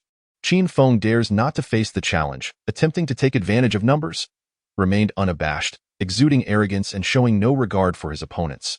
After all, he was a member of the delegation, sent by imperial command to observe this decade-long life-and-death elimination tournament. To kill him, an emperor's disciple, would equate to declaring war on the delegation was indeed formidable, and this divine maiden was poised to teach him a lesson. Clearly unable to endure such provocation, Ziyuan rolled up her sleeves, ready to engage in battle. Wait a moment. Qin Feng raised his hand to stop her, expressing his doubts. Is there a possibility that he is merely a pawn in someone else's game? A pawn? Ziyuan, not one to be easily fooled, furrowed her brows and asked, "Are you suggesting that someone is setting a trap for you? Not for me, but for the aristocracy of the great Xia." Qin Feng scratched his chin, contemplating, and the more he thought about it, the more plausible it seemed. With the great Xia emperor's recent establishment of the Tianzi Minsheng, it appeared that the prominent families were elevated above all. Yet in the end, they would undoubtedly support the commoners' rise to power, supplanting the aristocracy's dominance. The dilemma of how to deal with these noble heirs became a pressing concern for the great Xia emperor. For instance, forming a delegation of these noble heirs and sending them to the Yin dynasty to observe the life and death elimination matches. Should any issues arise, the blame would be directly placed upon the Yin dynasty, and if it could incite a war between the aristocracy and the Yin dynasty, it would be even better, allowing the great Xia royal family to reap the benefits. Setting a trap for the great Xia aristocracy? Ziyuan's mind was filled with questions, struggling to comprehend Qin Feng's words. Whether it is true or not, we shall find out. With a gentle push of his feet, Qin Feng floated out from the moon god palace, determined to draw out the mastermind behind this scheme, who might very well be the chosen one he sought. Qin Feng, it is indeed Qin Feng. Outside the moon god palace, a crowd had gathered, and upon seeing Qin Feng emerge, they erupted into excited cheers. Ever since Qin Feng showcased his complete form 7 years ago, everyone longed to witness the combat prowess of this ancient prodigy. Unfortunately, since he became the scion of the moon god palace, he had not accepted any challenges. Today, he had arrived, striding in with an air of flamboyance. Salutations to the scion. The ladies in white respectfully bowed, their gazes toward Qin Feng laden with an unusual intensity. At that moment, Qin Feng had shed the innocence of his youth, inheriting his mother's striking beauty, undeniably a handsome man. Coupled with his unparalleled talent and being the sole male in the moon god palace, he was undoubtedly the object of admiration for all the female disciples. Qin Feng, you have finally emerged, Zhu Tu, nearly squealing with excitement, unleashed a surge of potent energy, transforming into a fierce black wild boar with sharp tusks, brandishing a heavy butcher's knife. With a resounding crash, the knife struck the ground, shattering the floor beneath. Qin Feng, with a look of disdain, remarked, I thought you were some formidable master. Turns out you are merely a trash of the 4th level of spiritual martial arts. And what of it at the 4th level? Zhu Tu retorted defiantly, I am a Tianzi Minsheng. Even at the 4th level, I am still more formidable than those at the 9th level of spiritual martial arts. The crowd nodded in agreement, finding Zhu Tu's argument reasonable. Yet, this Tianzi Minsheng paled in comparison to Qin Feng, who, 7 years prior, was already at the 3rd level of transcendence. Given his extraordinary talent, they could only wonder what realm he had achieved now. Is it the Tao? Or perhaps above the Tao, in the heavenly sect? After much discussion, Zhu Tu finally asked, What is your current cultivation level? Nervously, he braced himself, prepared to surrender if Qin Feng had indeed broken through to the Tao. I am at the 9th level of transcendence, Qin Feng proclaimed with great pride, not forgetting to showcase his formidable prowess. The venue fell into a sudden silence. Everyone gazed at Qin Feng in disbelief, their hearts echoing with the cries of a groundhog. Goodness! How could the so-called unparalleled genius of the ancient era, destined to suppress all ages, be merely at the 9th level of the extraordinary? Averaging over a year to break through a minor tier. What has he been doing all these years? Surely, he hasn't been languishing in the moon god palace, lost amidst the blossoms, has he? Zhu Tu was utterly taken aback, bewildered by Qin Feng's audacity, as he, at the 4th level of spiritual martial arts, found himself looked down upon by Qin Feng at the 9th level of the extraordinary. Qin Feng then inquired, How would you like to fight? One-on-one or a group brawl? Of course, it's a one-on-one. Zhu Tu was somewhat puzzled. Understood. Qin Feng gestured to the ladies present, signaling them to step forward and challenge Zhu Tu individually. The onlookers erupted with disbelief, their minds filled with a resounding what the heck, as the scene unfolded starkly different from their preconceived notions of the unparalleled genius, showcasing his prowess. Whoosh, whoosh, whoosh. The ladies in white paid no heed to fairness. They were merely devotedly executing the commands of their divine master, their swords shimmering with dark, water-like ripples as they lunged towards Zhu Tu. Zhu Tu seethed, Qin Feng, you are shameless.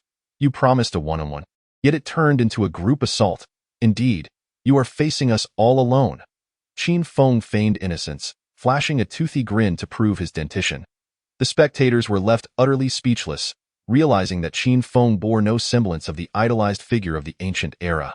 With a resounding crash, Zhu Tu was no match for the ladies in white, swiftly brought down to the ground in mere moments. I refuse to submit. Zhu Tu's face was contorted with rage. What does your refusal matter to me? Qin Feng rolled his eyes, finding the individual rather peculiar. He then produced a golden abacus, larger than Xiaobai, and began calculating the damages for the destruction caused to the moon god palace, totaling a staggering 1 million premium spirit stones. Zhu Tu, incredulous, exclaimed, 1 million? In premium spirit stones?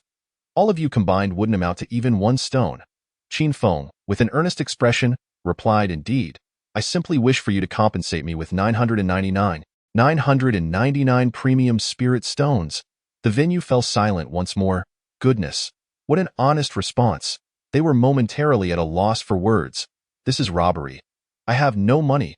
Zhu Tu vehemently protested, still clinging to his defiance. No money, no problem. Qin Feng replied with a mischievous smile. You can offer alternative compensation. Chapter 41. A slightly plump figure is the ultimate treasure. Alternative compensation. The faces of those surrounding turned peculiar, wondering if it was indeed the kind of alternative compensation they imagined. Soon enough, Qin Feng stripped Zhu Tu of his garments, binding him to a cart for a public display, with a sign proclaiming his identity as a disciple of the Zhu family and the future heir of the illustrious Zhu clan. Qin Feng, you have insulted me so. The Zhu family will not let this go, nor will the emperor. Zhu Tu had never encountered such humiliation, struggling desperately to confront Qin Feng. However, Qin Feng completely disregarded his threats, parading through the streets with drums and gongs, hawking his wares from a horse-drawn cart. Walk by, don't miss out. Authentic, robust men from the great Xia. Not 998, not 888, just 98 spirit stones, and you can take one home for a breeding session. The crowd, having never witnessed such a spectacle, surged forth to catch a glimpse of the brawny men hailing from the great Xia. Oh my! A son of the emperor, truly a marvel. A scion of a prestigious family. How extraordinary! One individual exclaimed, I have a friend who has long desired a healthy child, yet has been unable to conceive. 98 is a modest price, definitely worth seizing. Another chimed in, indeed. If it's a boy, he could inherit the family fortune. With the endorsement of the moon goddess palace's scion, how could one not trust it? As time passed, the throng grew larger. In this realm where immortals and mortals coexisted, many were unable to cultivate their abilities. Consequently, affluent families, eager to enhance their lineage, would beseech gifted cultivators to leave behind a celestial connection, often seeking to engage with their daughters in a most intimate manner. Naturally, such arrangements were contingent upon the daughter's beauty. Now, with Qin Feng's explicit pricing, wealthy patrons without comely daughters found themselves intrigued. Why, Lord, might I present my daughter? A wealthy man, trembling with trepidation, stepped forward, showcasing his daughter, who weighed over 200 pounds. A collective gasp echoed through the crowd. Any person with a modicum of conscience would deem this excessive. Qin Feng, unable to maintain his composure, swiftly retorted, that will require additional payment. No problem. The wealthy man eagerly nodded, affirming he would pay whatever it took. After a lifetime of labor, what was the worth of his amassed wealth if, when faced with a cultivator, he was treated like a mere dog? Compelled to obediently hand over his riches, he grasped a vital truth. Only through strength could one safeguard their fortunes. Let me go!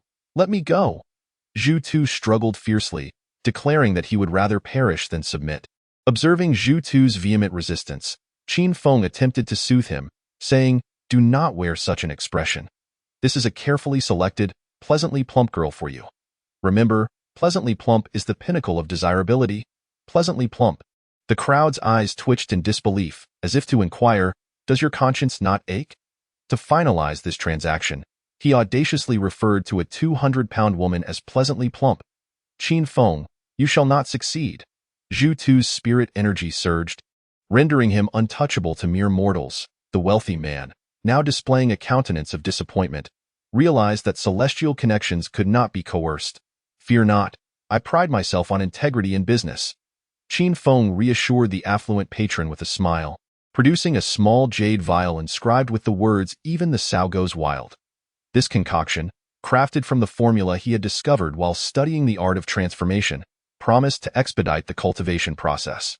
The atmosphere shifted dramatically as the crowd's expressions morphed in alarm, retreating a few steps in trepidation. Why the heavens? Is that truly the legendary top-tier aphrodisiac, even the sow goes wild? It is said that a mere touch could make even a sow appear as stunning as Diao Chan in the eyes of a man. Simultaneously, The gazes of the crowd towards Qin Feng underwent a complete transformation. This was no longer the so-called first prodigy of the ancient era, but rather the foremost lecher of that age, brazenly carrying such items with him. With an expression of utter innocence, Qin Feng exclaimed, "What manner of expression is this? It is perfectly reasonable for someone who frequently traverses the martial world to carry a few self-defense tools. Is it not? Reasonable, you say? Who in their right mind would carry such dubious items while navigating the martial realm?" The entire assembly rolled their eyes in disbelief, fully convinced that Qin Feng was someone to be avoided at all costs. He possessed strength, talent, and a powerful background, and yet he was shameless. "Thanks to the esteemed Son of God for your indulgence." The plump maiden, resembling a blooming flower, was in a frenzy of excitement, having already departed with her companion Zhu Tu, both of them hastily returning home. "Qin Feng, Brother Feng, I implore you, spare me, spare me. I will compensate you with 1,000,000 exquisite spirit stones. I was wrong, I was wrong." Zhu Tu, once brimming with arrogance, now sobbed and pleaded for Qin Feng's forgiveness. Yet, Qin Feng had no inclination to heed his pleas. He awaited the emergence of the shadowy figure behind the scenes.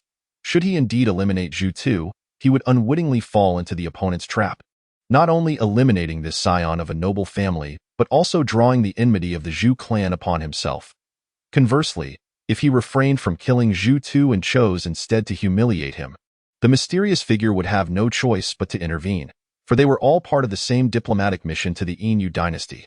It was unfathomable for companions to remain idle while one of their own was being humiliated. Was there truly no chosen one? Had he overthought the matter? Qin Feng surveyed his surroundings once more but received no system notifications. "No, no, please don't come any closer."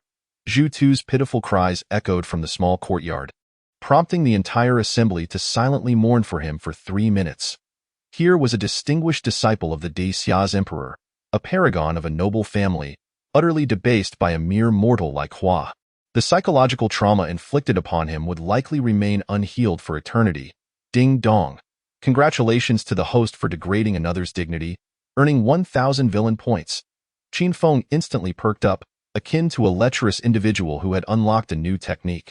Suddenly, a crisp sound of a bronze gong resonated through the air as a grand procession appeared in the distance. A magnificent and opulent carriage, accompanied by servants and guards, unmistakably signified the powerful identity of its occupants. Leading the entourage were several furious men and women, clad in garments identical to those worn by Zhu Tu, attire reserved solely for the disciples of the Dacia emperor. "The princess of the South Wind has arrived." As the carriage came to a halt, the guards proclaimed her title, the beloved youngest princess of the Dacia emperor, the South Wind princess, also the representative of the current mission to the Yin dynasty. The South Wind princess. Qin Feng's gaze fixed intently upon the lavish carriage, distinctly sensing that there was more than one person inside. Judging by the heavy breathing, it appeared to be a young man. Ding dong. Congratulations to the host for discovering the chosen one, of epic caliber. Qin Feng's eyes sparkled with excitement, his heart racing with anticipation. 7 years had passed. Destiny had finally brought them together. Whether someone was scheming against him from the shadows now seemed inconsequential. What mattered was that he was poised to begin his own machinations involving this chosen one. A chilling voice belonging to a woman emanated from the carriage. "Qin Feng, as a traitor of the great Xia dynasty, how dare you so brazenly insult a disciple of our esteemed emperor? What punishment do you deserve for such insolence?" Chapter 42. Kneel down. The great Xia princess certainly carries herself with remarkable authority. Qin Feng could not help but scoff. In the territory of the Yin dynasty, questioning the divine child of the moon god palace. Am I truly so uninformed? Or has the great Xia already laid claim to the Yin dynasty? As soon as the words left his lips, the expressions of those surrounding him turned icy, realizing that the great Xia princess was overly self-important. Go utter such words in their territory was tantamount to disregarding the Yin dynasty entirely.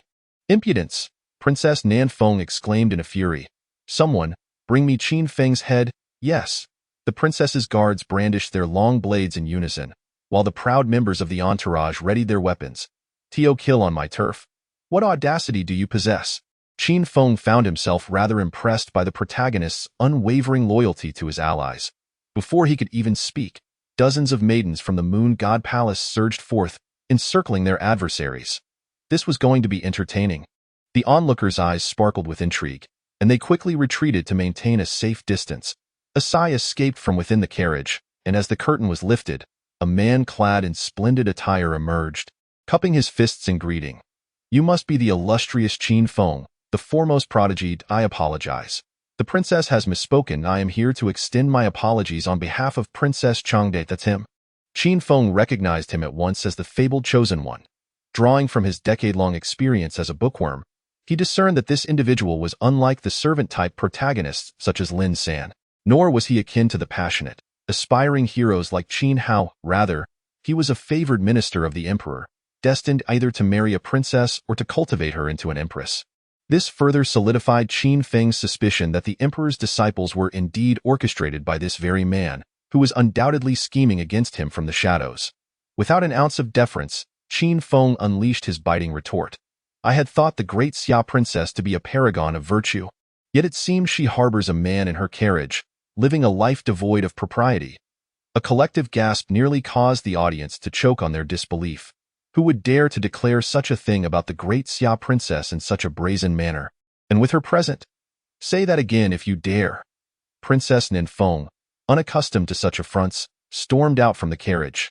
Dressed in luxurious garments, she exuded grace and elegance, with brows like emerald feathers, skin as fair as snow, and teeth akin to pearls. Indeed, she was a breathtaking beauty. Good heavens! It has been years since I encountered a woman of such caliber. Qin Feng couldn't help but marvel inwardly, reaffirming his belief in the protagonist's discerning eye. With utmost sincerity, Qin Feng replied, "I said you are a harlot. Impudence." Princess Nan Feng's fury reached its zenith as she drew her personal sword, aiming it at Qin Feng. Yet, before her blade could reach him, it was deftly deflected by a maiden in white from the Moon God Palace, while several other swords were simultaneously poised at her throat, as if at the mere command of Qin Feng, he would unhesitatingly plunge a dagger into her heart. "Humph, if you possess the courage, then go ahead and slay this princess." Princess Nanfeng's eyes brimmed with disdain, utterly disbelieving that Qin Feng would dare to take her life. After all, she represented the great Xia dynasty on a diplomatic mission to the Yin dynasty. Should Qin Feng have the audacity to kill her, it would ignite a conflict between the two nations, rendering his status as the son of the Moon God Palace irrelevant. Such an outrageous demand I have indeed never encountered. A flicker of murderous intent sparked in Qin Feng's eyes, accompanied by a surge of fierce sword energy enveloping him. "This is bad." The expression of Feng Chang shifted dramatically as he hastily summoned his spiritual power to shield Princess Nan Feng. Boom! The intangible sword energy struck Feng Chang directly, sending him reeling several steps backward before he could halt his retreat. He is serious." Princess Nanfeng's body involuntarily trembled. She could keenly sense Qin Feng's murderous intent. Had it not been for Feng Chang's body interposing in front of her, she would have likely been pierced by his invisible sword energy. But how could this be? She is a princess of the great Xia, the representative of this delegation. How could Qin Feng possibly have the audacity to kill her? This is a man who operates outside the bounds of reason. Feng Chang's expression grew grave, forcing him to take Qin Feng seriously. He had always believed he could manipulate the ancients as he pleased. Indeed, the ancients. He hailed from a world known as Hongxing, a realm of modern civilization, and by a twist of fate, he had traversed into this ancient era. Though this is a fantastical world, he skillfully navigated his way to become the chief advisor to Princess Nanfeng, even devising strategies for the Emperor of Great Xia to defeat the noble clans. He had anticipated that everything would unfold according to his designs, yet he found himself confronted by Qin Feng, a man who defies all norms. He had incited Zhu Tu to challenge them, hoping to use him as a pawn to eliminate their enemies. Yet Qin Feng had instead sold Zhu Tu for profit, compelling them to intervene. Apologizing on behalf of Princess Nanfeng would have been the choice of any rational person, but he instead activated a barrage of insults, recklessly disregarding the impending diplomatic strife by daring to slay the princess of the great Xia delegation in public. Should one deem him arrogant and dismissive, or is it that he has seen through it all? Truly, there exists someone unafraid of death. Qin Feng's gaze crackled with intensity as his right hand slowly rested on the hilt of his sword, visibly displeased by Feng Chang's obstruction. What? Feng Chang's body suddenly stiffened, an inexplicable panic rising within him. In that instant, He felt akin to Sun Wukong in the grasp of Buddha. No matter how he struggled, he could not escape the clutches of the five-finger mountain. Enough! An aged voice erupted in the ears of the onlookers as an elder appeared, flickering closer, his gaze fixed on Qin Feng with an unmistakable command. Clearly, this individual was a hidden master within the delegation. Old fool, what are you even worth? Qin Feng, however, showed no regard for the elder, his eyes wide as he bellowed, "Kneel, insolence!" The elder's fury instantly reached its zenith, unleashing a terrifying energy from within. Boom! A thun. I fear that I will no longer be able to protect Princess Nanfeng and can only remain at home, nursing my wounds in silence. The moon goddess, it is the moon goddess. The onlookers around, akin to fervent devotees, hastily knelt upon the ground to pay their respects towards the moon goddess palace. An elder, filled with indignation, bellowed, "Is this how the Yin dynasty treats its guests?" The moon goddess's cold voice reverberated through the void. "And is this how your Xia dynasty conducts itself when visiting, by destroying the gates of my moon goddess palace?" I thought the elder was instantly rendered speechless. Unsure of how to respond, Fang Chang quickly interjected, "My lady moon goddess, Zhu Tu's actions are solely his own and do not represent our envoy. I am willing to apologize on his behalf and bear all consequences." If apologies were sufficient, what need would there be for the authorities? Qin Feng continued to stoke the flames nearby. "What do you wish to do then?" Princess Nanfeng, suppressing her fury, was acutely aware of the prevailing circumstances. "Kneel!" Qin Feng's gaze bore into Princess Nanfeng, his voice soft yet imbued with an undeniable authority. Chapter 43. "Kneel or die. You dare demand that I kneel?" Princess Nanfeng seethed with unrestrained anger. Taken aback by Qin Feng's audacity, as a dignified princess of Xia, there was no reason for her to bow before the Qin family, especially considering that Qin Feng was a traitor. Even if he now held the esteemed title of the son of the moon goddess palace, he was unworthy of her submission. Kneel or die. The frigid intensity in Qin Feng's clear eyes was palpable, his right hand gradually resting upon the hilt of his Longkong divine sword, signaling that he was not jesting with Princess Nanfeng. Should she utter even a single word more, he would not hesitate to unleash the sword technique of heaven's severance. The atmosphere fell into an immediate silence. Last, the overwhelming presence of the ancient first prodigy was palpable, starkly contrasting the unreliable demeanor of before. In this moment, Qin Feng embodied the tyrant-s mode of those who follow me shall prosper. Those who defy me shall perish. Meanwhile, the crowd was filled with anticipation for the full manifestation of Qin Feng's power. With his current extraordinary cultivation at the 9th level, he was vastly superior to his contemporaries. It seemed that revealing his complete form was the only path to victory. Gulp. Princess Nanfeng could not suppress a gulp, acutely aware of the terrifying pressure Qin Feng exerted upon her. Yet, concerning the pride of the Xia princess and the dignity of the Xia dynasty, how could she so easily submit to kneeling before Qin Feng? However, his words were unmistakably clear. Kneel or die. Furthermore, the moon goddess showed no inclination to mediate, suggesting her tacit approval of Qin Feng's actions. Fang Chang stepped forward, resolutely stating, "Even if we were at fault, demanding that Princess Nanfeng kneel and apologize is utterly excessive. Princess Nanfeng embodies the face of the Xia dynasty. Your blatant humiliation of us risks igniting war between our factions."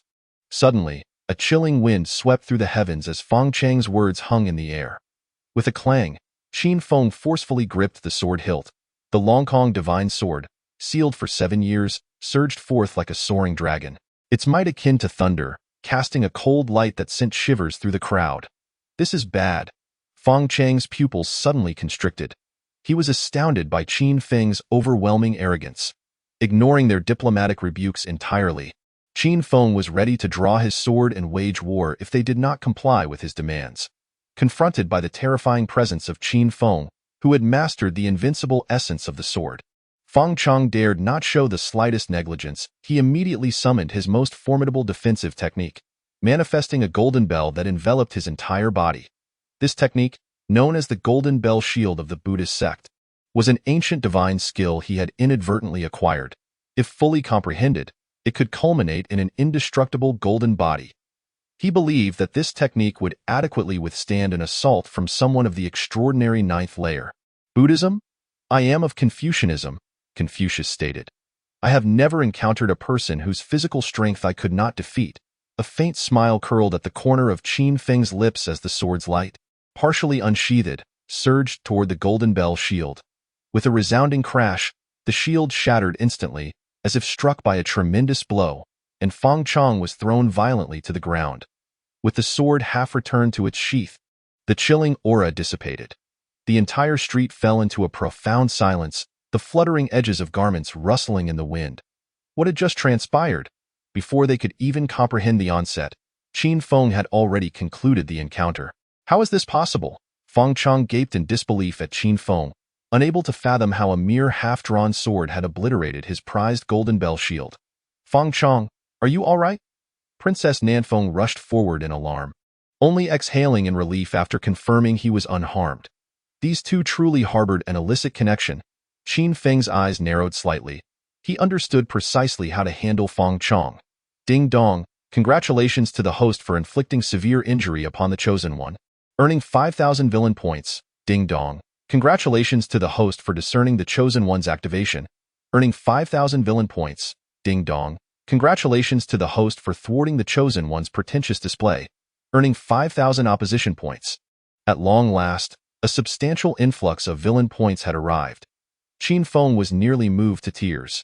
It had been 7 years since he had seen such an abundance of villain points. Stay low-key, stay low-key. The image of the male deity must not be tarnished. Although Qin Feng's heart surged with excitement, he maintained an exterior of cool detachment. The maidens of the Moon God Palace gazed at him with hearts in their eyes, yearning to announce to the world, "This is our esteemed son of the divine, whom we have watched grow." Qin Feng, you have gone too far. We are the great Xia diplomatic mission. The other prodigies within the delegation were equally incensed, astonished by Qin Feng's brazen demeanor. It was either kneel or perish. Qin Feng, however, had no intention of engaging in further dialogue. His hand rested once more upon the hilt of his sword. Everyone could sense the intensified aura of menace emanating from him. Should anyone dare utter a single word of defiance, it would not merely be a matter of half-drawn sword, but rather an encounter with the true sword technique capable of cleaving the heavens. The first prodigy of the ancient era, a reputation well-deserved. The surrounding onlookers trembled with excitement, astonished by the might of Qin Feng, who had reached the extraordinary 9th layer. They could not help but fervently cheer. The great Xia diplomatic mission must maintain its dignity. They absolutely did not believe that Qin Feng would truly dare to draw his sword. The princess, with her priceless body, cannot kneel before you. I shall kneel in her stead. Feng Chong, with a face of loyalty and bravery, knelt before Qin Feng, his gaze reflecting the indomitable spirit of a modern individual who would not bow to heaven or earth. There was no alternative. He has already discerned that Qin Feng would not easily relent today, and given their current location within the Inu dynasty, even though he possesses numerous hidden cards yet to be revealed, he would undoubtedly be no match for the moon god who silently supports Qin Feng from behind. Feng Chong. Princess Ninfeng was so moved that tears streamed down her face, her animosity towards Qin Feng soaring to 99999. Ding dong. Congratulations to the host for forcing the Chosen One to kneel. Earning 100,000 villain points, adaptable and strategic, he is not the passionate type of Chosen One, but rather the cunning type. Qin Feng's eyes narrowed slightly, his vigilance towards Feng Chong intensifying. He was not afraid of the Chosen One playing the hot-blooded card. Rather, he feared the protagonist acting like a sly fox and stabbing him in the back. Just as Qin Feng contemplated further mischief, a voice of ancient authority echoed forth. The farcical episode must come to an end. Princess Nanfeng, manage your delegation members well. Should anyone fail to understand the rules again, do not blame this emperor for being impolite. This emperor, those two short words astonished the entire assembly, for it was none other than the Six Paths Emperor of the Inu dynasty, the one who, in a mere century, elevated the dynasty to unprecedented glory. All present knelt in worship, their eyes filled with fanatical devotion. The Six Paths Emperor. Qin Feng had long been aware of this figure, yet had never had the fortune of an encounter. However, regardless of his strength, obstructing his business dealings was undeniably an error on his part. Contemplating this, Qin Feng pulled out a small notebook and recorded the date on which the Six Paths Emperor had interfered with his trade, demanding compensation of 1 million top-tier spirit stones. Let us depart. Princess Nan Feng shot Qin Feng an enraged glance before boarding the carriage, taking her entourage back to the foreign envoy's inn. Simultaneously, a few disciples of the great Xia swiftly rushed into the courtyard, rescuing their companion Zhu Tu, who emerged disheveled, his gaze vacant, bearing the expression of someone who had suffered a grievous blow, utterly disenchanted with life. Alas, how cruel! The onlookers shook their heads in dismay, unable to fathom the scene of degradation. Chapter 44. Annulment of engagement? Damn that Qin Feng. This princess shall ensure you are torn to shreds. Upon returning to the foreign envoy's inn, Princess Nan Feng, incensed, began to smash anything within reach. From childhood to adulthood, she had never endured such humiliation or indignity. I underestimated Qin Feng. I never anticipated his audacity. Feng Chong, seething with rage beside her, struggled to contain his emotions as he reflected on the reasons for their failure.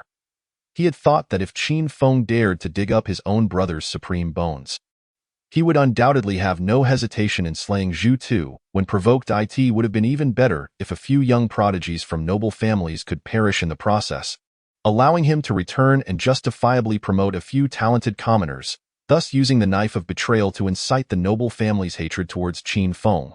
Yet, he never imagined that Qin Feng would be arrogant when he ought not to be, and reckless when it was unwarranted, even daring to kill a royal princess of the great Xia in broad daylight. A turn of events he had not anticipated. What now? Once Princess Nan Feng regained her composure, she inquired about their next course of action.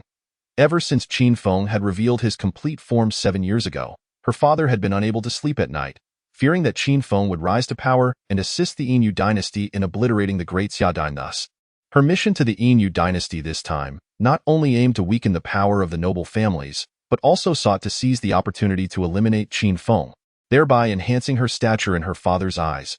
However, Qin Feng rarely ventured out of the Moon God Palace, and when he did, he was always accompanied by those young ladies for protection, not to mention that the Moon God was constantly keeping a watchful eye on him. Attempting to assassinate him in the Yin dynasty was nearly an insurmountable challenge. Feng Chong fell into silence for a moment before stating, "I have heard that Qin Feng will participate in the life and death elimination tournament." No way. Princess Nan Feng immediately rejected the idea without a moment's thought. Indeed, the tournament would provide a legitimate opportunity to kill Qin Feng, and the Six Paths Emperor would likely welcome the participation of the Heavenly Sun's disciples in such a chance to weaken their Xia. Yet, having personally witnessed Qin Feng's formidable strength today, which was utterly terrifying to the point of being suffocating, she could not dismiss the peril.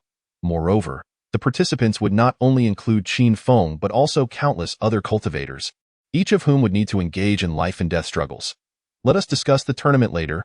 Feng Chong shifted the topic, saying, "Before I came to the Yin dynasty as an envoy, I had retained a backup plan to create discord between the Qin family and Tianjin city." "You mean?"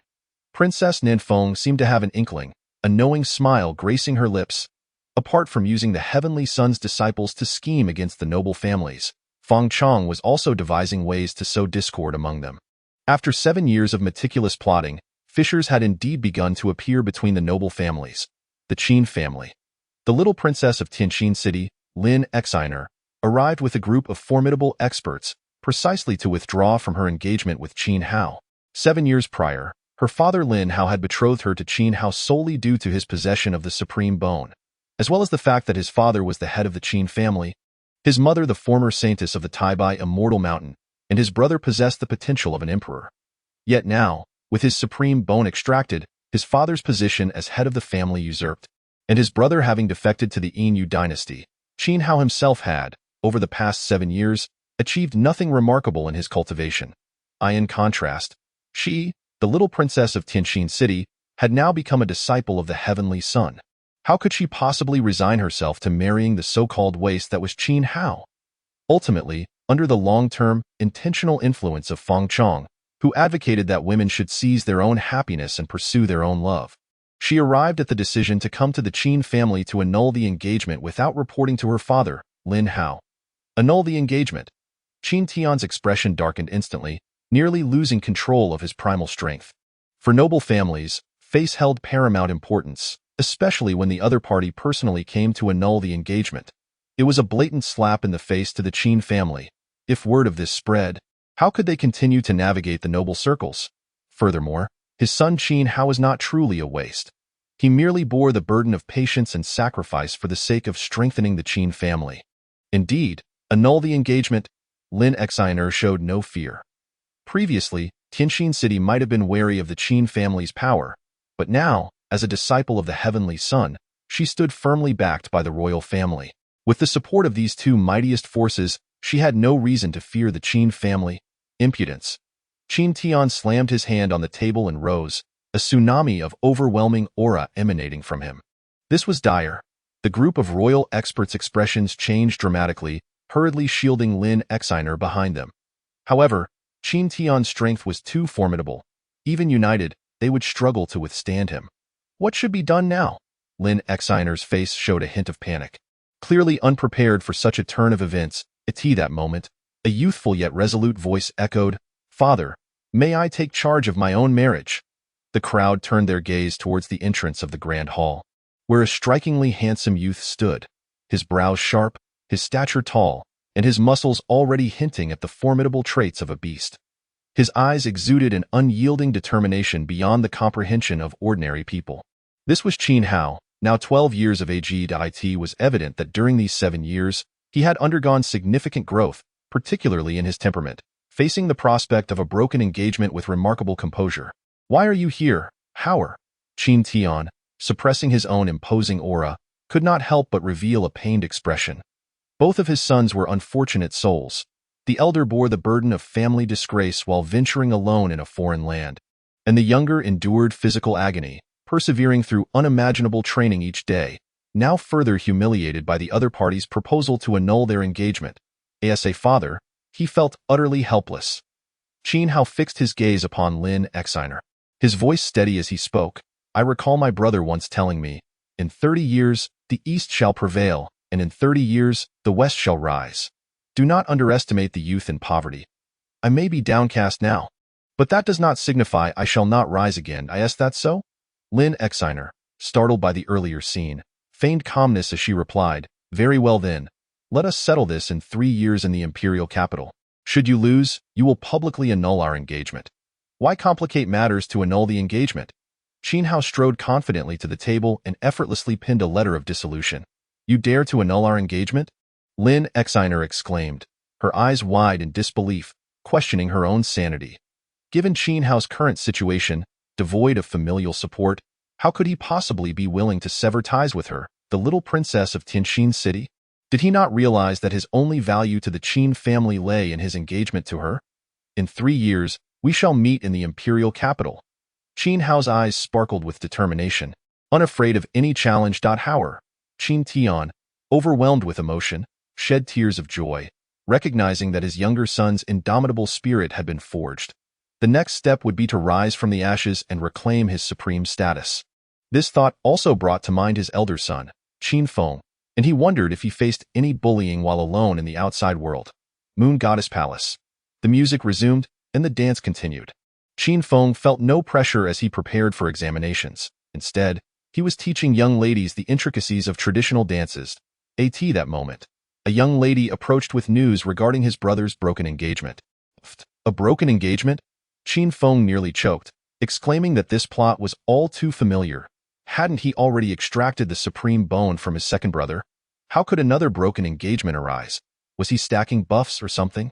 When had he ever uttered, "In 30 years, the East shall prevail, and in 30 years, the West shall rise"? Do not underestimate the youth in poverty. What he had actually said was, "In 30 years, the East shall prevail, and in 30 years, the West shall rise." The deceased hold greater significance. All right. Chapter 45. A gentleman does not use poison, only aphrodisiacs. The divine maiden was infuriated upon witnessing Qin Feng's attention diverted to the young lady's dancing. Ziyuan's face turned into a fuming bun. In addition, there was a little rabbit named Xiao Bai, who, after receiving 2 carrots from Qin Feng, joyfully hopped alongside the young lady, clutching the carrots, wagging its short little tail, and shaking its ears. Truly, one can discern the nature of a rabbit by the character of its owner. Could it be that this child has developed an affection for Qin Feng? The moon goddess appeared nearby, casting a concerned glance at Ziyuan. Previously, when Qin Feng was still young, she did not pay much attention, merely perceiving Ziyuan's fondness for this little brother.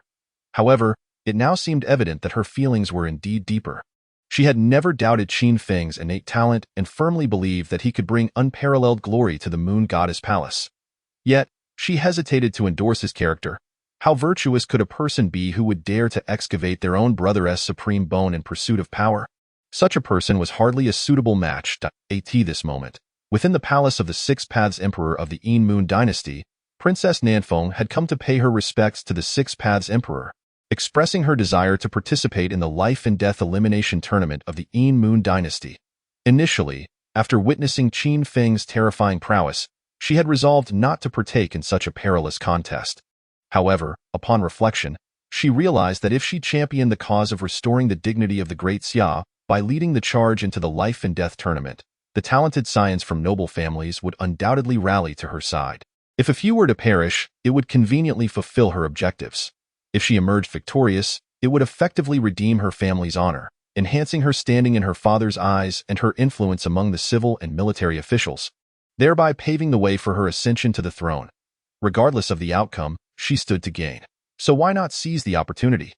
The news that the Great Xia's envoy intended to participate in the life and death tournament did not surprise the Six Paths Emperor. The purpose of sending the Emperor's disciples as envoys was to showcase their strength, a form of flexing their prowess, and participating in the tournament was the most straightforward method to exhibit such might. Without a moment's hesitation, the Six Paths Emperor readily consented to their participation. As the leader of the Yin Moon Dynasty, he possessed unwavering confidence in his own champions, unafraid of any challenge, and the prospect of openly defeating several disciples from the Great Xia was indeed to his liking. "Thank you, Your Majesty." Both parties shared a hearty laugh, enjoying a mutually agreeable collaboration. Meanwhile, the noble scions among the Great Xia disciples remained blissfully unaware that they had been led into a trap, eagerly preparing to subdue Qin Feng. Soon, the registration for the life and death elimination tournament of the Yin Moon Dynasty commenced. Due to the exceptionally high mortality rate, participation was voluntary, with no compulsion to register. However, even those who registered were not guaranteed a place in the tournament. Prior to that, they had to undergo a selection process to prove their capability to compete. The Yin Moon Dynasty sought true prodigies, not reckless cannon fodder. Given the large number of participants each year, the Yin Moon Dynasty divided the competitors into over 10,000 battle zones, each selecting 10 representatives, ultimately narrowing down the field from over 100,000 to 1,000 individuals for focused cultivation. Exceptional prodigies might even be granted the title of Holy Son of the Yin Moon Dynasty, equivalent to a prince of the Great Xia Dynasty, with the potential to inherit the throne of the Yin Moon Dynasty. Becoming the true power broker. Holy Son? How could it be that this title feels less exalted than my own divine title? Qin Feng could not help but murmur under his breath, being pulled by Ziyuan to register. Even though he now held the esteemed title of the Son of the Moon God Palace, he enjoyed no privileges whatsoever and was required to participate in the selection competition to earn his qualification. Ziyuan, with an air of pride, lifted her small head and declared, "Of course, in the Yin Moon Dynasty, the Moon God is akin to a guardian deity, and the goddess is the future heir to the Moon God. The Holy Son is merely a prince. How could he possibly be compared to the son and goddess of our Moon God Palace?" Qin Feng was utterly perplexed, his mind swirling with questions. If his identity as the son was so revered, why must he compete in a deadly elimination contest for the title of Holy Son? Was he not diminishing his own status? Truly foolish. Ziyuan stole a glance at Qin Feng, her cheeks tinged with a faint blush as she said, "In the future, you shall be the emperor, and I will be the Moon Goddess. It would be more convenient for us to speak privately as family." I understand.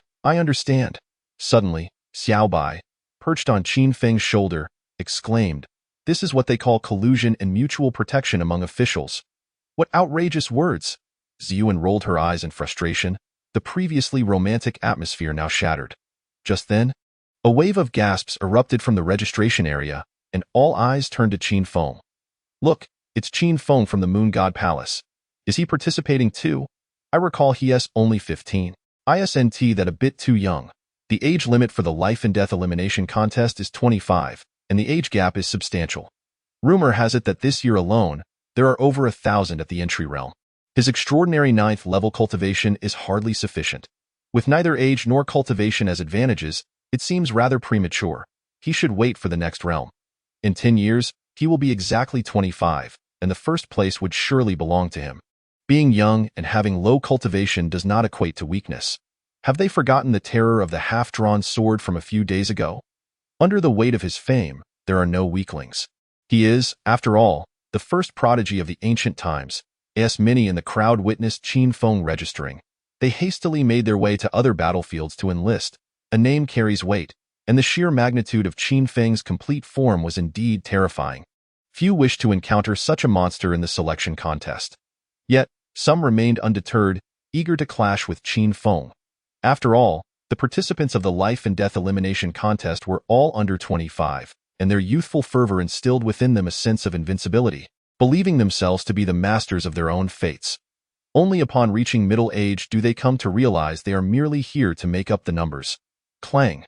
The crisp sound of a gong resonated as Princess Nanfeng's opulent carriage slowly approached, accompanied by a dozen disciples of the heavenly sons from her entourage. Yet the figure of Zhu Tu was conspicuously absent.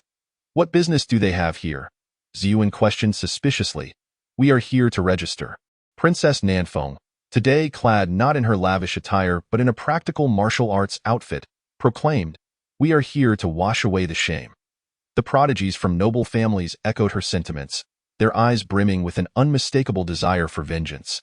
Especially upon recalling Zhu Tu's disgraceful state, their hatred toward Qin Feng surged, and the world of noble prodigies, one's rise or fall is intertwined. When one is used as a pawn, yet still pretends to be lofty, it is simply intolerable. Qin Feng could not help but scoff inwardly, realizing that these noble prodigies were still too young. Enticed by the Southern Wind Princess with merely a few words, they charged forth with fervent enthusiasm. Were they not aware that the Southern Wind Princess could concede and withdraw from the contest at any moment? However, upon noticing that Feng Chong was also participating, a surge of vigor coursed through him. Suddenly, a resounding clang of a bronze gong echoed, plunging the arena into an immediate hush. Registration had concluded, and the selection round was officially underway. A stern-faced man clad in black hovered in the air, forming a hand gesture and forcefully pointing towards the earth below. With a thunderous roar, the ground began to tremble violently, and hundreds of platforms gradually rose from the depths. The selection round had commenced. Countless cultivators flocked from all directions to observe the spectacle. Some stood upon flying swords, suspended in midair, while others perched on rooftops and trees, and yet others employed spells to project the scene miles away. As if broadcasting live in no time, thousands of candidates entered the arena, beginning to draw lots for platform assignments. Was this truly the extent of the participants? The black-clad man furrowed his brow, his gaze resting upon Qin Feng, who stood atop the platform. In previous selection rounds, tens of thousands would participate. However, this time, due to the involvement of Qin Feng and the disciples of the great Xia Emperor, the numbers had dwindled to less than a tenth of the usual count. After all, the disciples of the great Xia Emperor were renowned prodigies, their strength beyond question. Even those who remained were merely gambling on luck, hoping to avoid encountering Qin Feng and the imperial disciples. And upon such an encounter, they would decisively concede. I concede. Qin Feng was utterly speechless. This marked his 8th victory. While others engaged in back-and-forth exchanges, he had triumphed over 8 opponents without even breaking a sweat.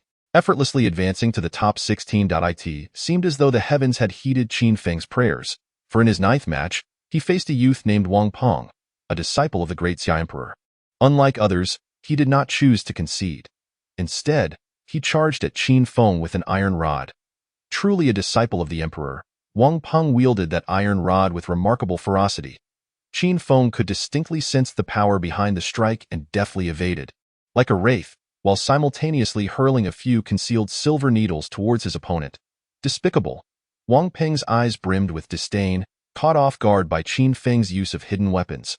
With no time to dodge, he raised his arm to block, and several silver needles embedded themselves in his arm, causing only minor injury. You've lost. Qin Feng remarked nonchalantly. Lost? You poisoned me.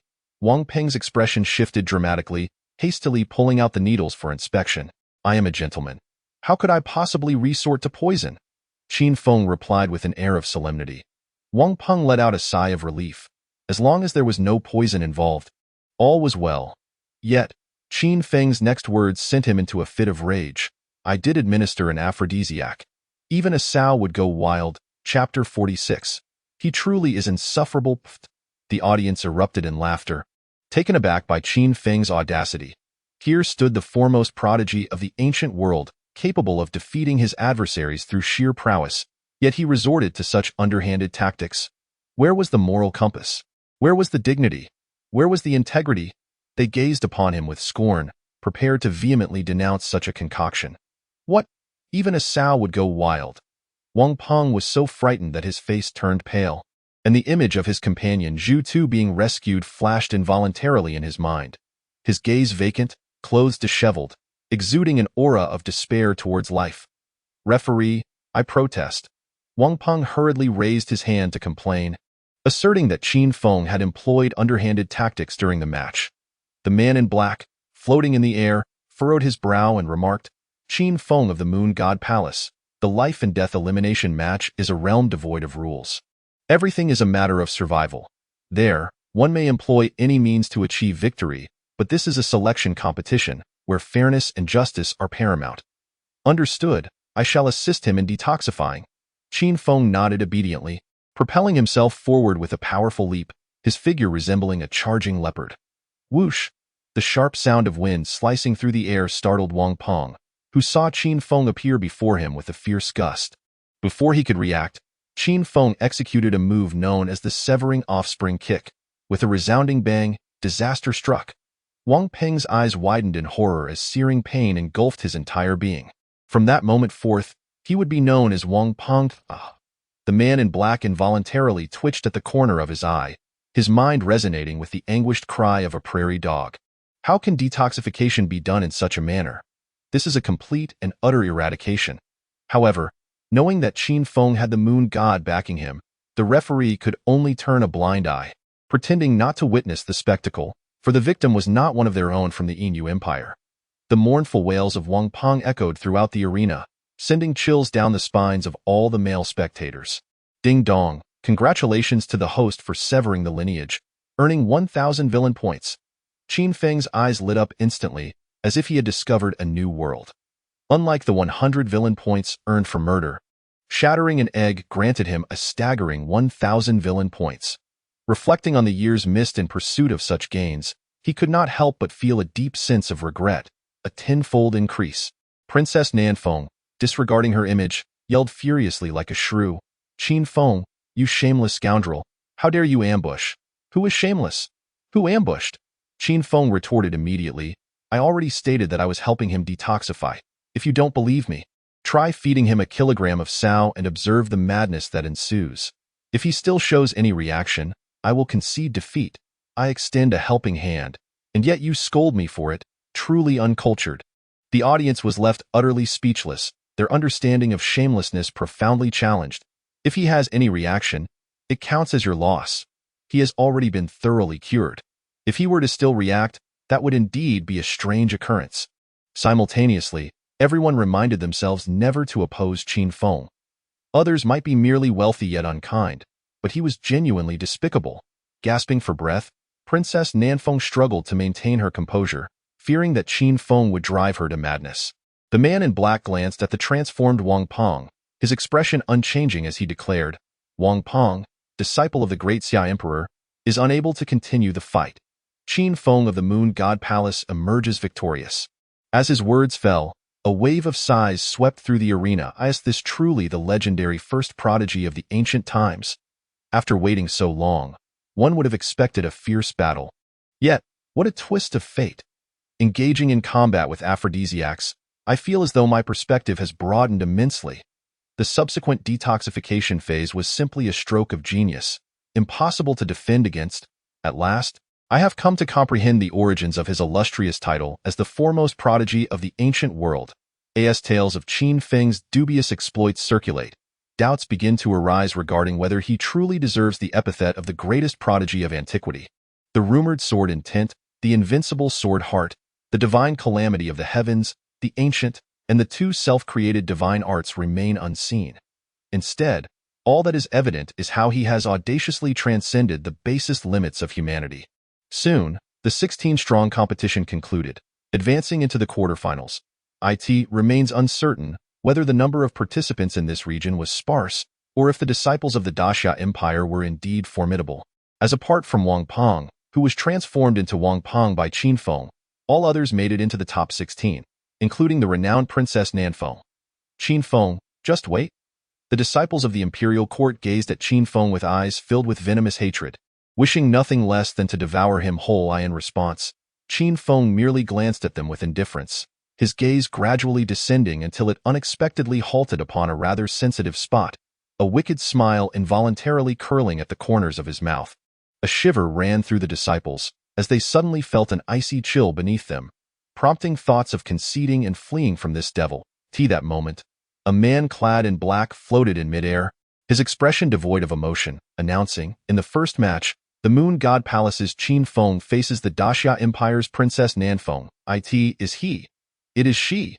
Both were taken aback, unable to resist glancing at one another. The princess's eyes betrayed a hint of panic. Despite her burning desire to eliminate Qin Feng, she hesitated to engage him in combat, contemplating conceding the moment she stepped onto the stage. In contrast, Qin Feng's gaze towards the princess was laden with mockery, convinced that competing against her would yield abundant points of villainy. Be cautious. Feng Chong expressed his concerns, cautioning Princess Nanfeng against overexerting herself. I understand, she responded obediently, nodding her head. Having witnessed Qin Feng's arrogance and terror, she recognized that she was unequivocally no match for him, especially given his utter lack of shame. Go, Princess Nanfeng. The audience below the platform rallied in support of her. Even though they were well aware of her royal status, no one cheered for Qin Feng, making him acutely aware of the adage that beauty equates to justice. The match commenced. As the man in black observed both competitors take their positions, he initiated the duel. With a swift whoosh, Princess Nanfeng surged forward like a leopard, her dagger glinting ominously as it plunged towards Qin Feng's chest with fierce intent. Aware of her inferiority, she knew she must strike with her utmost strength. What astounding speed! Qin Feng's expression shifted dramatically as he beheld the princess closing in on him in an instant. Even with his lifelong ambition to be the fastest man of antiquity, he found himself awestruck by her velocity, which far surpassed his own. Should I employ the thought crossed his mind but was promptly dismissed. His ability remained concealed as a trump card, one that he must reserve for a time of dire necessity. I shall endure. In a moment of resolve, Qin Feng extended his arm to shield his chest. Thud. The dagger pierced through, blood splattering forth. What? The crowd erupted in astonished gasps, utterly taken aback by the scene unfolding before them. Princess Nanfeng struck with precision, wounding the renowned Qin Feng for the first time since his debut. The so-called first prodigy of the ancient world was nothing extraordinary. Following her successful strike, a scornful smile graced the corners of Princess Nanfeng's lips as she swiftly withdrew her dagger. Maintaining a safe distance while preparing to launch another rapid assault on Qin Feng. Is that so? The wound on Qin Feng's arm healed at a visibly accelerated rate, and in his hand appeared a pink pouch adorned with an embroidered duck, which he brazenly used to wipe the blood from his arm, right before the eyes of Princess Nanfeng. An unparalleled technique of theft, a mastery of spatial manipulation. In an instant, Princess Nanfeng was seized by panic as she clutched her collar, bewildered as to when Qin Feng had managed to procure it from her. With a devilish grin, Qin Feng inquired whether anyone wished to see what lay beneath Princess Nanfeng's garments. Chapter 47. The spirit of the rogue Chow. Good heavens! How shameless! The audience erupted in a chorus of condemnation, yet their gazes were laden with anticipation. Curiosity swirled among them as they pondered how Qin Feng had managed to relieve Princess Nanfeng of her pouch. Her expression revealed it was indeed hers. Truly, this rogue, but a blush crept across Ziyuan's delicate face as memories of her first encounter with Qin Feng 7 years prior flooded back, recalling how her own red pouch had vanished in a similar manner. Yet, the thought of Qin Feng employing such tactics on another woman ignited a flame of indignation within her, prompting her to seize Xiaobai and squeeze him incessantly. Woe is me, I am innocent. Xiaobai's round little face contorted as he endured the pressure, struggling to retrieve a small notebook in which he recorded. On this day, I, the innocent rabbit, suffered on behalf of Qin Feng and demand compensation of 10 carats. Qin Feng, you are utterly shameless. Feng Chong, witnessing the scene from below, voiced his vehement disapproval, declaring that he would not tolerate anyone tarnishing the dignity of his noble little princess. The man in black merely cast a disinterested glance and remarked, "While the method may be unscrupulous, it does not constitute a violation." "What the hell? This does not count as a violation." The students of the Imperial Court of Daxia protested vehemently, casting doubt on the impartiality of the black-clad referee, suspecting he was merely eager to watch. Ding-dong. Congratulations to the host for defiling the goddess in the heart of the chosen one, earning 10,000 villain points.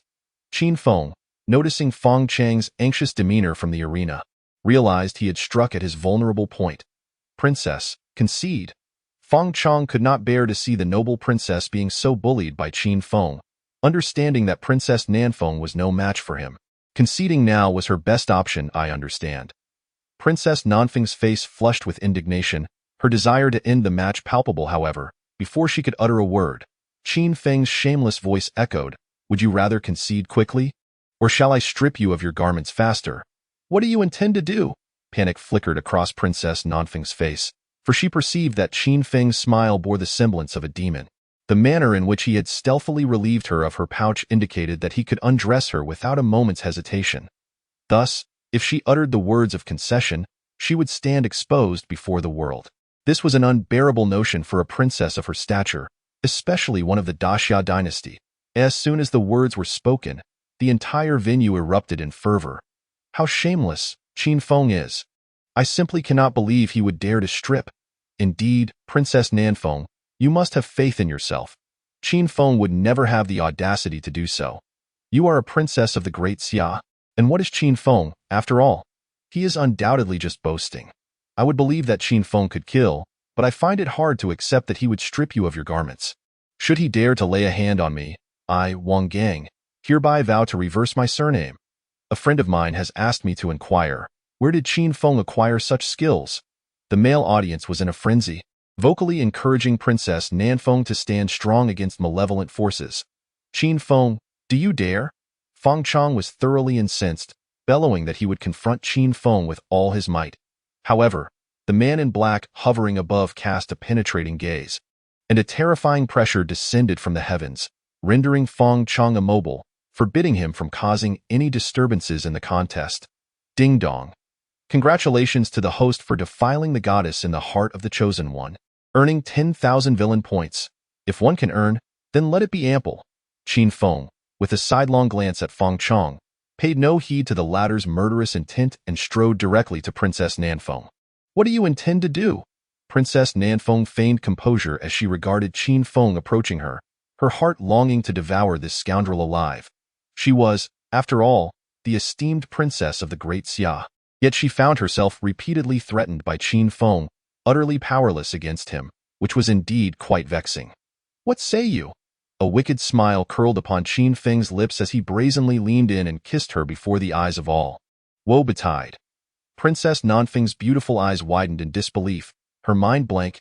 Good heavens! Her first kiss was thus lost, and it was snatched away by this rogue. Qin Feng, wait.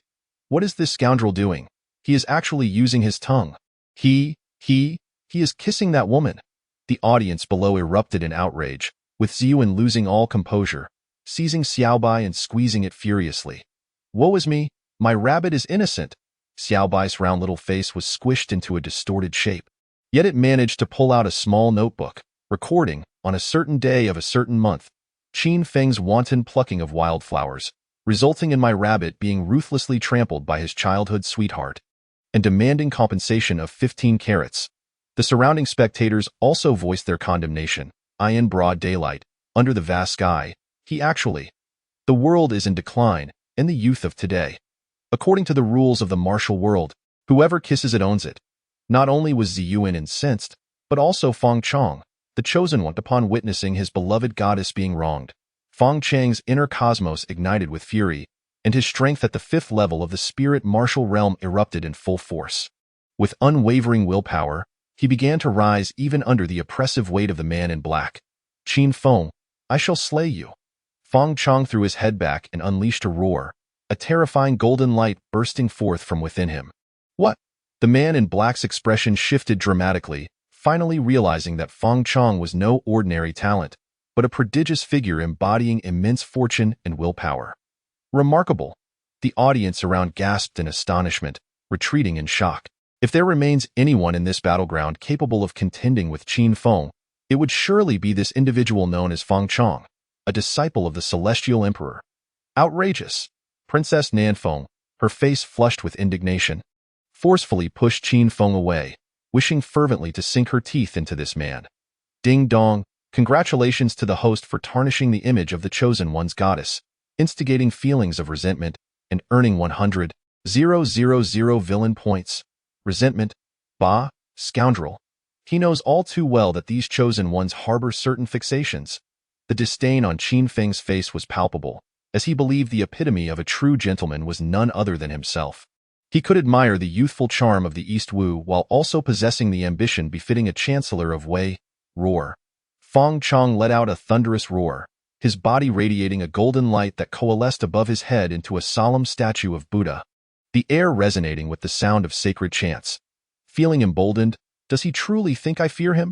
Qin Feng observed Feng Chong, who was on the brink of losing his reason due to rage, and with a wave of his hand summoned his Longkong divine sword from his spatial pouch, his pupils transforming into a remarkable duality of sizes. It has emerged, the ancient Zhong Tong. The audience surrounding them erupted into ecstatic cries upon witnessing the transformation of Qin Feng's eyes. Ever since the tale of Qin Feng being the unparalleled prodigy of antiquity spread 7 years ago, everyone has yearned to behold his complete form and its might. Yet, when Qin Feng reappeared in the public eye after 7 years, he showcased a series of unpredictable tactics, failing to reveal the terror of his once legendary status, instead marking the rise of the most notorious figure of the age. Now, he was finally serious, and they were about to witness the fabled ancient. Chapter 48. The envy of another S-wife boom. A terrifying wave of energy erupted from Feng Chong, as immobile as a mountain yet swift as lightning, his form hurtling towards Qin Feng, the golden Buddha trailing behind him, exuding an overwhelming force. How formidable! The spectators gasped, recognizing the potency of this strike. It appears it is time for me to upgrade my technique. Utilizing the ability of his to slow down time, Qin Feng effortlessly tracked the rapidly moving Feng Chong. However, the opponent's speed was astonishingly swift, making complete evasion quite challenging, prompting him to promptly call upon the system to exchange for the third volume of Phantom Elysium. In truth, he had desired to enhance his agility 7 years prior, but had not encountered any chosen ones, nor had the opportunity to engage in combat, thereby postponing his ambition to become the fastest man of antiquity. Now that he possessed wealth, it was time to trade in his old weapons for something far superior. Ding dong. Congratulations to the host for spending 100,000 villain points and successfully exchanging for the third volume of Phantom Elysium. Before Qin Feng, a figure manifested, displaying an exquisite and ethereal grace and movement akin to that of a celestial being. Whoosh! Feng Chang's speed was astonishing, and he appeared almost instantly before Qin Feng. The ferocious gust of wind caused Qin Feng's garments to flutter violently, yet his expression bore no trace of panic. With lips pressed slightly together, his entire form became like light and shadow, leaving behind numerous afterimages as he retreated several paces, his flowing white robes reminiscent of a celestial being descending to the mortal realm. What an enchanting technique! The crowd once again gasped in awe, recognizing the extraordinary nature of Qin Feng's agility. However, at this moment, Feng Chang's eyes were bloodshot. Upon realizing he could not lock onto Qin Feng, he unleashed a terrifying barrage of firepower. No matter how swift Qin Feng was, he could not escape the extensive coverage of the attack. Boom! Behind Feng Chong, the golden Buddha erupted with horrifying energy, bombarding the area where Qin Feng resided with relentless fury. Countless streams of ominous energy enveloped Qin Feng, dense and overwhelming, making him seem like a fish caught in a net, utterly unable to evade. Qin Feng! Ziyuan's heart clenched tightly, beads of sweat forming in her palms. Truly, as the chosen one, if he did not demonstrate a fraction of his power, he would indeed be insurmountable. Like a whirlwind, Qin Feng surged upward from the flames, his ghostly agility striking terror into the hearts of onlookers as he successfully evaded the fiery onslaught. This time, I shall see where you will hide. Seeing Qin Feng leap into the air, Feng Chong seized the opportunity to jump after him. Who told you I would retreat? Qin Feng's gaze crackled with electricity, exuding an aura that was both commanding and suffocating, the fierce winds causing his long hair to dance wildly. and extraordinarily potent energy emanated from him, his pale right hand resting lightly on the hilt of his sword. Heaven-slaying sword technique. Could this be the fabled unity of man and sword? The attention of everyone present was drawn to Qin Feng, perceiving him at that moment as an unparalleled sword. Clang! The long sky divine sword leapt from its sheath like a soaring dragon, the crisp sound of its ringing resonating throughout the heavens and earth. A dazzlingly brilliant ray of sword light surged forth with incredible speed, trailing a torrent of terrifying sword energy, imbued with a chilling intent to kill. As it swept through the air, seemingly parting the clouds for miles, it was utterly unstoppable and insurmountable. What a magnificent sword! The hearts of the onlookers raced wildly, almost leaping out of their throats, their eyes wide with disbelief as they forgot to breathe, captivated by the shock brought forth by the heaven-slaying sword technique. Boom! The sword moved like a dragon, the sword energy like a rainbow. The golden Buddha appeared to be crushed under an invisible force, entirely dissipating into nothingness amidst the sword light. As the overwhelming waves of energy surged forth, the deafening sound of slicing air sending shivers down spines. Feng Chong suddenly spat out a mouthful of blood, a deep sword mark appearing on his chest. Ding dong! Congratulations to the host for severely injuring the chosen one, earning 20,000 villain points. Ding dong! Congratulations to the host for instilling a psychological shadow in the chosen one, earning 100,000 villain points. Not bad. Qin Feng could not help but praise. Surviving my heaven-slaying sword technique, you are the first. No sooner had he spoken than the crowd erupted in excitement. Is this truly the divine sword technique created by Qin Feng, the heaven-slaying sword technique? It had long been rumored to be terrifying, but none could have anticipated its true extent. It was said that Qin Feng was too young to participate in the life-and-death elimination match, but I find that utterly absurd. Indeed, Feng Chong, with his 5th level of spiritual martial arts and extraordinary talent, was still defeated by the extraordinary 9th level Qin Feng. This child is truly formidable. Were they of the same rank, this so-called Feng Chong, a disciple of the Heavenly Sun, would undoubtedly not survive. Agreed. The crowd looked on with sympathy at Feng Chong, understanding it was not that he lacked strength or capability, but merely that he was unfortunate enough to exist in the same era as the prodigy. Qin Feng. Feng Chong, are you all right? Princess Nanfeng hurriedly rushed forward, producing healing ointment to tend to his wounds. However, Feng Chang's demeanor had evidently shifted. The affectionate gaze he once directed at Princess Nanfeng was now tinged with a hint of estrangement, as though he were deliberately evading something. He understood that this matter could not be attributed to Princess Nanfeng, yet he found himself unable to reconcile it within his heart. Since arriving in this world, he had regarded Princess Nanfeng as his personal possession, investing his deepest emotions in her, holding her as the epitome of his aspirations. Yet now, he had not even touched this cherished figure, only to have her entangled with Qin Feng, leaving him with a sense of bitterness. It's nothing. Princess Nanfeng forced a smile, attempting to convey that all was well, though her eyes betrayed a flicker of disappointment, indicating her awareness that Feng Chong still harbored concerns about the earlier incident. Ding dong! Congratulations to the host for disrupting the beloved image in the heart of the chosen one, earning 100,000 villain points. Ding dong! Congratulations to the host for triggering a mission. Inherit the Chancellor's will? Covet another's wife. Qin Feng resolutely declined in his heart, asserting that he was not that kind of person. The system continued. Mission requirement. Successfully tear the two apart. Reward. Divine treasure chest 1. Let me give it a try. Qin Feng stepped forward and inquired, Princess Nanfeng, did you just stick out your tongue? As his words fell, silence enveloped the arena. All eyes converged upon the two, and the flames of gossip ignited fervently. You shameless creature. Princess Nanfeng's face flushed crimson with anger, wishing she could bite Qin Feng to death. How could you not know whether I have teeth or not? Qin Feng, filled with grievance, replied, after kissing for such a long time.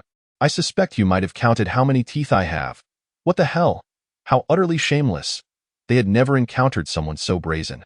The onlookers shifted their gaze towards Feng Chong, eagerly awaiting his reaction after hearing all of this.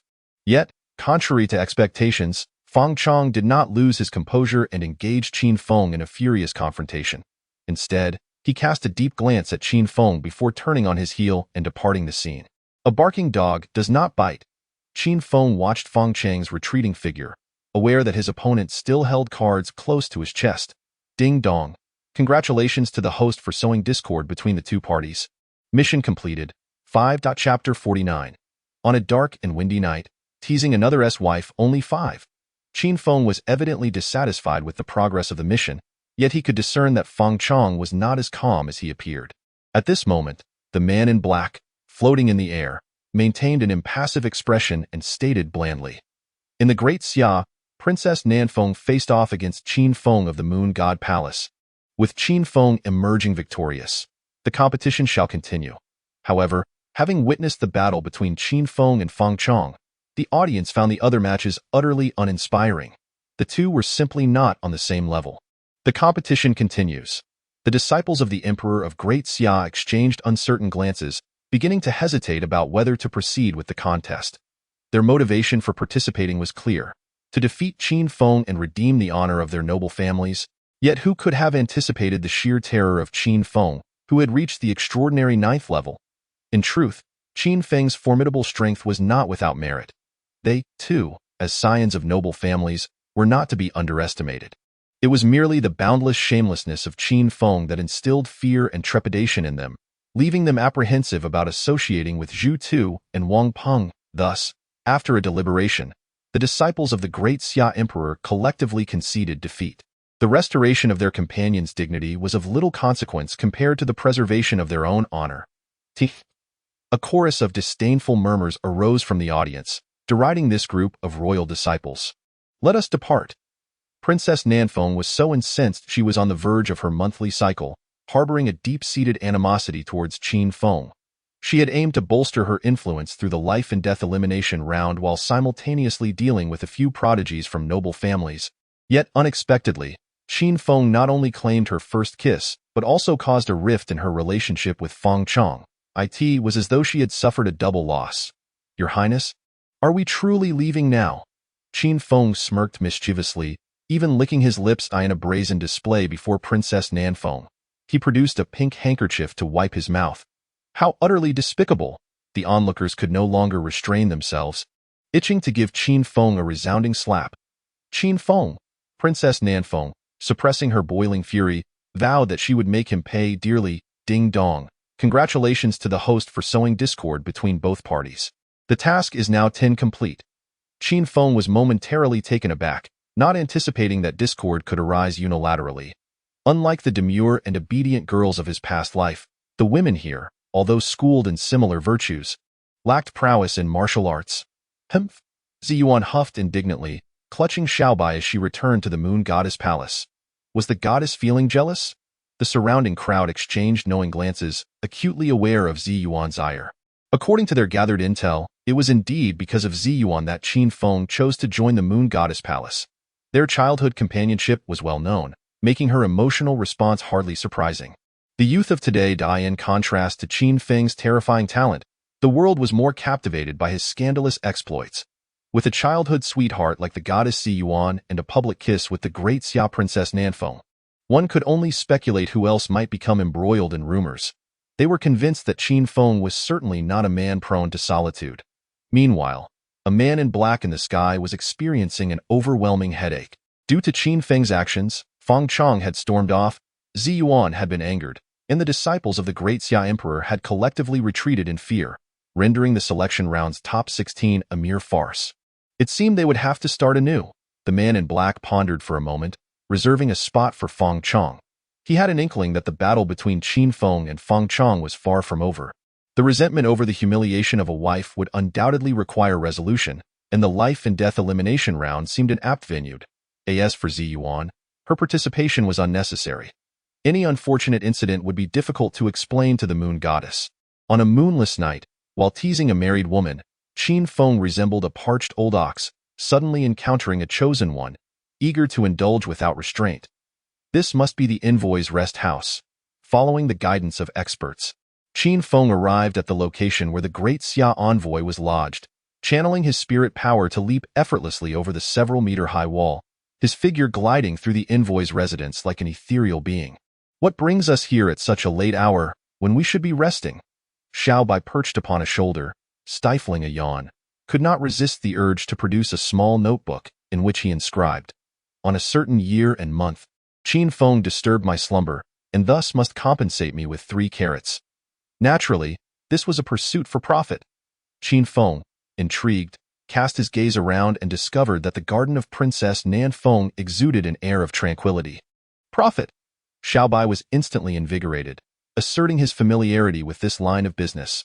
Without waiting for Qin Feng to utter a word, he vanished into the night with a whoosh. By Fan Tong. "Where are you off to?" Qin Feng hastily pursued him. Before long, Xiaobai arrived at a brightly lit attic, where Princess Nan Feng was opening her window, her chin resting on her hand, gazing wistfully at the moon, which was intermittently obscured by clouds. "Rabbit, rabbit!" Princess Nan Feng was startled by the sudden appearance of the creature, but upon closer inspection, she immediately took a liking to this fluffy little darling. Xiaobai blinked his large eyes innocently and inquired, "Miss, do you lack affection? Do you need a man?" Lacking affection? Needing a man. Princess Nan Feng was momentarily taken aback by such forthrightness, and the image of Feng Chong inadvertently surfaced in her mind. Could it be that this little creature was sent by Feng Chong? The more she pondered, the more convinced she became. Feng Chong was indeed an enigmatic individual, often presenting her with things she had never encountered before. Sending a talking rabbit to convey affection seemed entirely plausible. With a shy nod, Princess Nan Feng admitted, "Yes, I lack affection and need a man. Where there is demand, there is a market. We rabbits are engaged in just such business." Xiaobai produced a golden abacus, deftly manipulating it while declaring, "To be frank, we rabbits have awaited our esteemed client for this business opportunity for 7 long years." Clearly a great oaf, yet he insists on masquerading as a virtuous gentleman. Princess Nan Feng could not help but nod in agreement. Although some of Xiaobai's words eluded her comprehension, she had indeed known Feng Chong for 7 years.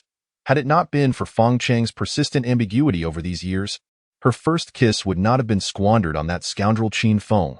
Xiaobai continued, "Now that one is too impoverished to support a rabbit, it seems that clarity has dawned upon you as well. It is a perfect match, and as for the quality of service, rest assured, just look at him, so destitute that he cannot afford to keep a rabbit. This is to be taken literally. As for the rest, I shall say no more as the intermediary rabbit. I shall charge you 10,000 premium spirit stones." Princess Nan Feng was left utterly bewildered. She watched as the little rabbit chattered incessantly, its tiny hands tapping the abacus, before extending a paw towards her, demanding 10,000 premium spirit stones. "What does this mean? Is it too expensive?" Xiaobai, with a sigh, waved his tiny paw and produced an exquisite jade vial, as a rabbit nurtured personally by Qin Feng. It was only reasonable that he would possess a vial of something delightful. This would surely double the joy. Surely now she could part with the money. Xiaobai pushed the exquisite jade vial towards Princess Nan Feng, urging her to promptly provide the 10,000 premium spirit stones, so he could arrange for Qin Feng to come and earn a living to support the rabbit. Oh. Princess Nan Feng, still in a daze, unwittingly handed over the 10,000 premium spirit stones. Only when she had completed her payment and, out of curiosity, opened the small jade bottle to take a sniff, did she feel an inexplicable warmth enveloping her entire body. Chapter 50. The darkened transformation tenfold. What on earth is happening? Princess Nanfeng's breathing suddenly quickened, and a faint blush crept onto her cheeks.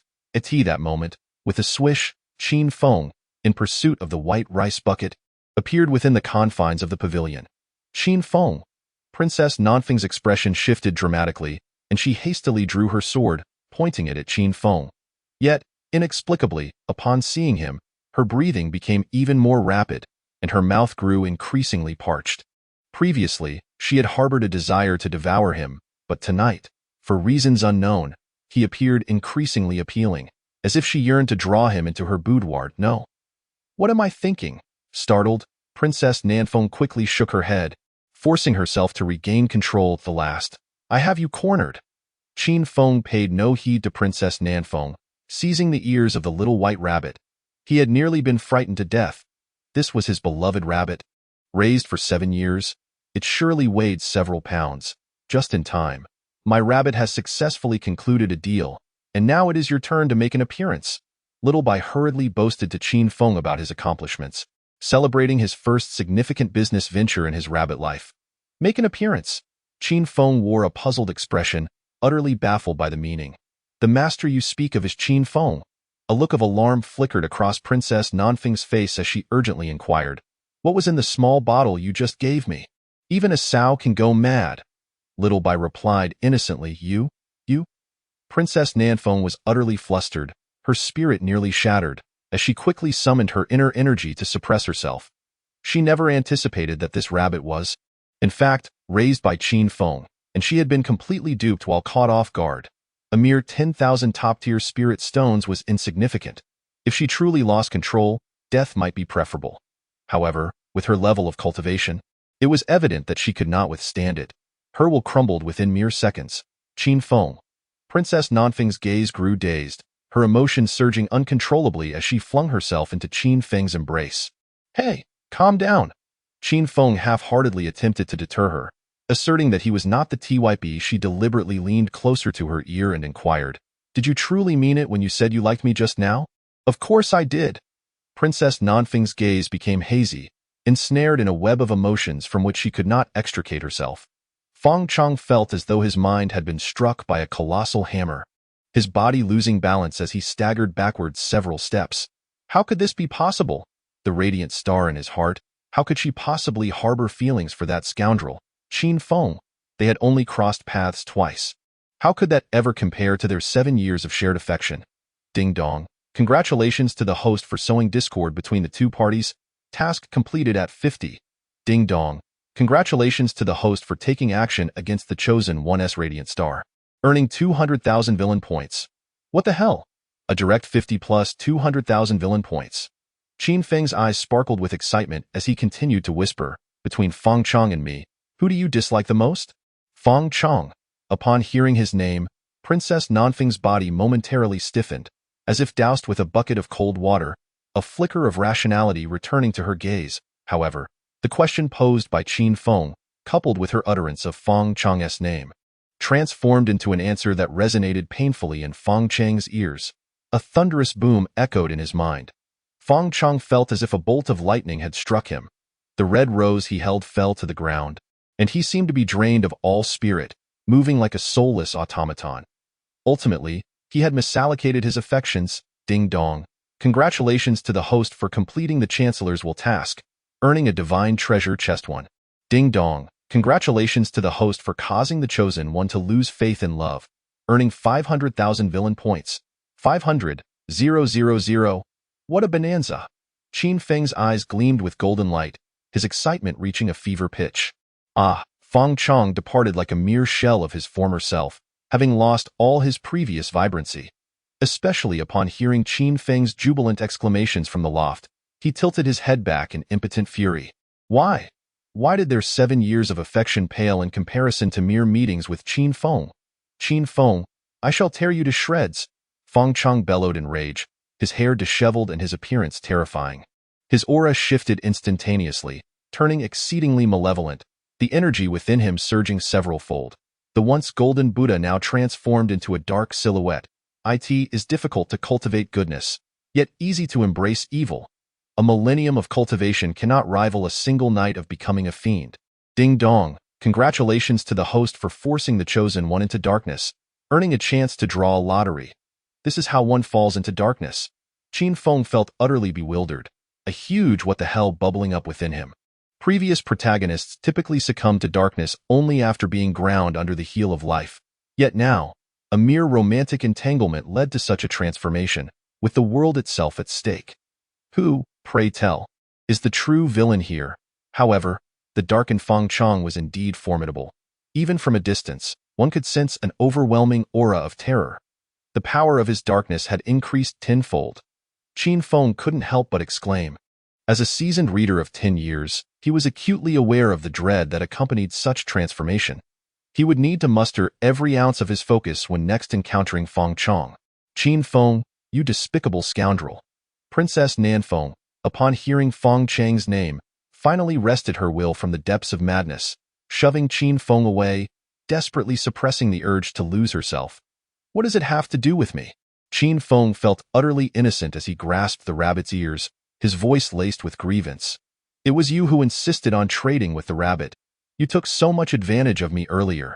Am I not the true victim here? What does this mean? Is the deal off? Xiaobai emitted a desperate wail, firmly asserting that there would be no refunds, even if it meant death. Get away from me. Princess Nanfeng seethed, gritting her teeth, wishing only for Qin Feng to distance himself, as if anyone were to cherish you. Qin Feng recalled an impressive elder from the great Xia envoy.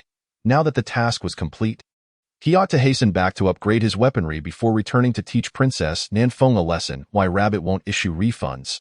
But I am a rabbit that understands rules and trade. It is not about benevolence but about principles, and I can assist you in detoxification. Xiaobai, in distress, produced a carrot and placed it on the table before vanishing into the night alongside Qin Feng. Can a carrot detoxify? Is it for internal use? Princess Nanfeng, her expression conflicted, picked up the carrot and tentatively bit into it, opting for internal consumption. Chapter 51. Upgrading weapons at the Moon God Palace. Ziyuan sat at the entrance, her demeanor irate. The earlier sight of Qin Feng being affectionate with Princess Nanfeng had already infuriated her, and now, he had the audacity to sneak out at night with Xiaobai. One could easily surmise that he was seeking out that little vixen, Princess Nanfeng. She could not fathom how, despite possessing beauty, figure, status, and position, she fell short of the allure of that wildflower, Princess Nanfeng. Humph, this divine maiden would certainly not forgive him this time. Seething, Ziyuan awaited Qin Feng to approach her of his own accord. Hey, what are you doing here? Upon returning, Qin Feng was met with the sight of Ziyuan at the entrance, and in that instant, he realized that she had indeed matured. If 7 years prior she was a bud waiting to bloom, now she was a perfect blossom. Her form soft and ample, her slender waist akin to a delicate willow, her skin fair, and her legs long and graceful, fit for carrying burdens. While people pursued poetry and distant dreams, they overlooked the beauty that lay beside them. Feeling Qin Feng's gaze upon her, Ziyuan's cheeks flushed, and her anger dissipated significantly. However, recalling that Qin Feng had not returned home that night, she quickly resumed her indignant tone. Where on earth have you been at this hour? Seeing the regal manner in which Ziyuan interrogated him, Qin Feng dared not confess that he had been wandering the long night, with a rabbit in tow, teasing another man's wife. I went to buy you a midnight snack. He produced a meat sandwich, the kind without added salt. Really? Ziyuan's eyes were filled with skepticism as she accepted the sandwich and took a bite and no salt. Just as she was about to voice her confusion, Qin Feng conjured a bouquet of purple roses from his system. His gaze suffused with infinite affection. To love you requires no excess salt. Woo-woo. Ziyuan's face instantly turned crimson, akin to a locomotive in motion, her heart racing as Qin Feng's words stirred her like a fawn. You pest. Blushing, Ziyuan shyly turned to flee, taking the purple roses with her. As for the unsalted meat sandwich, it proved to be particularly delightful. The rabbit felt a conviction that this business venture was feasible. Xiaobai gazed at the retreating figure of Ziyuan, her greatest wish in this life being to sell Qin Feng for profit. Should I intervene? The moon goddess floated in the air. Having witnessed everything that transpired, her heart torn over whether to stop Ziyuan and Qin Feng. As Ziyuan's aunt and elder, she naturally wished for her happiness. Yet Qin Feng remained an enigma to her. His act of personally excavating his brother's supreme bone revealed a cruelty that surpassed mere ruthlessness. However, during the 7 years spent in the Moon Goddess Palace, he had committed no egregious acts apart from occasionally teasing the disciples. While that troublesome rabbit often stirred up trouble, becoming the palace's foremost cautionary tale. Recently, however, Qin Feng had become audacious enough to publicly auction off the students of the great Xia Emperor and even dared to force Princess Nanfeng to kneel in public, all while behaving disrespectfully during their competition. Perhaps it was best to let the youth navigate their own affairs. The moon goddess soon found solace in the thought that allowing Ziyuan to experience the pangs of love might not be a bad thing after all. At that moment, Qin Feng returned to his room, preparing to exchange his lesser assets for greater ones. His villain points had reached an impressive 1,047,000, enough to redeem a card with a perfect compatibility rating, along with a divine treasure chest for completing a task, and a chance for a lottery draw obtained through Feng Chang's dark transformation. First, he opted for the perfect compatibility rating. Qin Feng summoned the system, activating the card for Dui Tianlong at full compatibility. Ding! Congratulations to the host for spending 1 million villain points and successfully redeeming the perfect compatibility card. Ding! Congratulations to the host for using the perfect compatibility card. Dewey Tianlong now possesses a 100 compatibility rating. Roar. A crisp dragon's roar resonated within Qin Feng, and the golden dragon tattoo on his body became increasingly lifelike, resembling a true dragon coiling around him. It was that dragon. Xiaobai immediately perked up, a strange fear gleaming in its eyes. It was aware of the golden dragon tattoo on Qin Feng, but having followed him for 7 years, it had never witnessed him utilize it, leaving it ignorant of what the golden dragon truly represented. Yet, each time it beheld the dragon, an instinctive fear surged within, akin to encountering a natural nemesis, and that fear deepened in an instant. Perhaps it was best to simply sleep. Xiaobai retrieved the sage's bamboo scroll, laying it beside Qin Feng, yawning before dozing off atop it. Unfamiliar with the significance of the sage's bamboo scroll, it only knew it had always served as its makeshift bedding, often dreaming of transforming into a student rabbit, with an old man reciting obscure passages in its ear. Now, onto the divine treasure chest. Qin Feng called upon the system to open the divine treasure chest. Ding! Congratulations to the host for successfully opening the divine treasure chest and acquiring a sword intent upgrade card. A sword intent upgrade card. Qin Feng's expression momentarily faltered, perplexed by its meaning. The system explained. Sword intent is graded. The depth of one's comprehension of the sword path directly affects the cumulative damage dealt. IC. A level 2 sword intent inflicts greater damage than a level 1. Qin Feng nodded in understanding, signaling that he was ready to use it without further ado. Ding dong. Congratulations to the host for utilizing the sword intent upgrade card, elevating the sword intent to level 2. With a roar that could engulf the vastness of the world, and a sweep that traverses the 6 realms, 8 golden characters suddenly reverberated in Qin Feng's mind. Before him appeared a figure executing the familiar heavenly slashing sword technique, but now wielded with a force that seemed to sweep across the universe, instilling fear and trepidation in all who witnessed it. The slumbering Xiaobai was immediately roused, discovering that Qin Feng resembled an unparalleled sword radiating brilliance. Sword intent. Xiaobai's interest peaked. It scampered onto Qin Feng's lap, attempting to emulate his swordsmanship, aspiring to become an extraordinary sword rabbit. Time passed, and Qin Feng gradually drew the sword aura back into his body, awakening fully. With the sword intent upgraded to level 2, his heavenly slashing sword technique had grown even more formidable. If he were to confront Feng Chang from earlier that day, he felt confident he could pierce his grand Buddha and claim his life. Alas, Feng Chang had succumbed to darkness. Reflecting on the corrupted Feng Chang, Qin Feng wondered if the level 2 sword intent would suffice to overcome him. However, engaging in direct confrontation was not his style. He preferred to embody the spirit of an underhanded strategist. Qin Feng noticed a presence on his thigh and looked down to see Xiaobai peacefully slumbering, its breath causing a bubble of snot to expand and contract. Indifferent to the little creature, Qin Feng called upon the system to initiate a lottery. With a whoosh, a grand spinning wheel materialized before him, beginning to rotate slowly. Ding dong. Congratulations to the host for winning. Chapter 52. Gathering the 7 Chosen Ones. Ding dong. Congratulations to the host for drawing the divine physique, the Celestial Overlord Body. Celestial Overlord Body. A divine combat-oriented physique. Its possessor boasts unparalleled strength, known as the indestructible golden body. The more one fights, the stronger they become, and at full maturity, one can wield the astonishing power to slay saints and annihilate immortals. Tio discover it was a special physique sent a spark of excitement through Qin Feng's eyes, prompting him to excitedly pat Xiaobai's behind.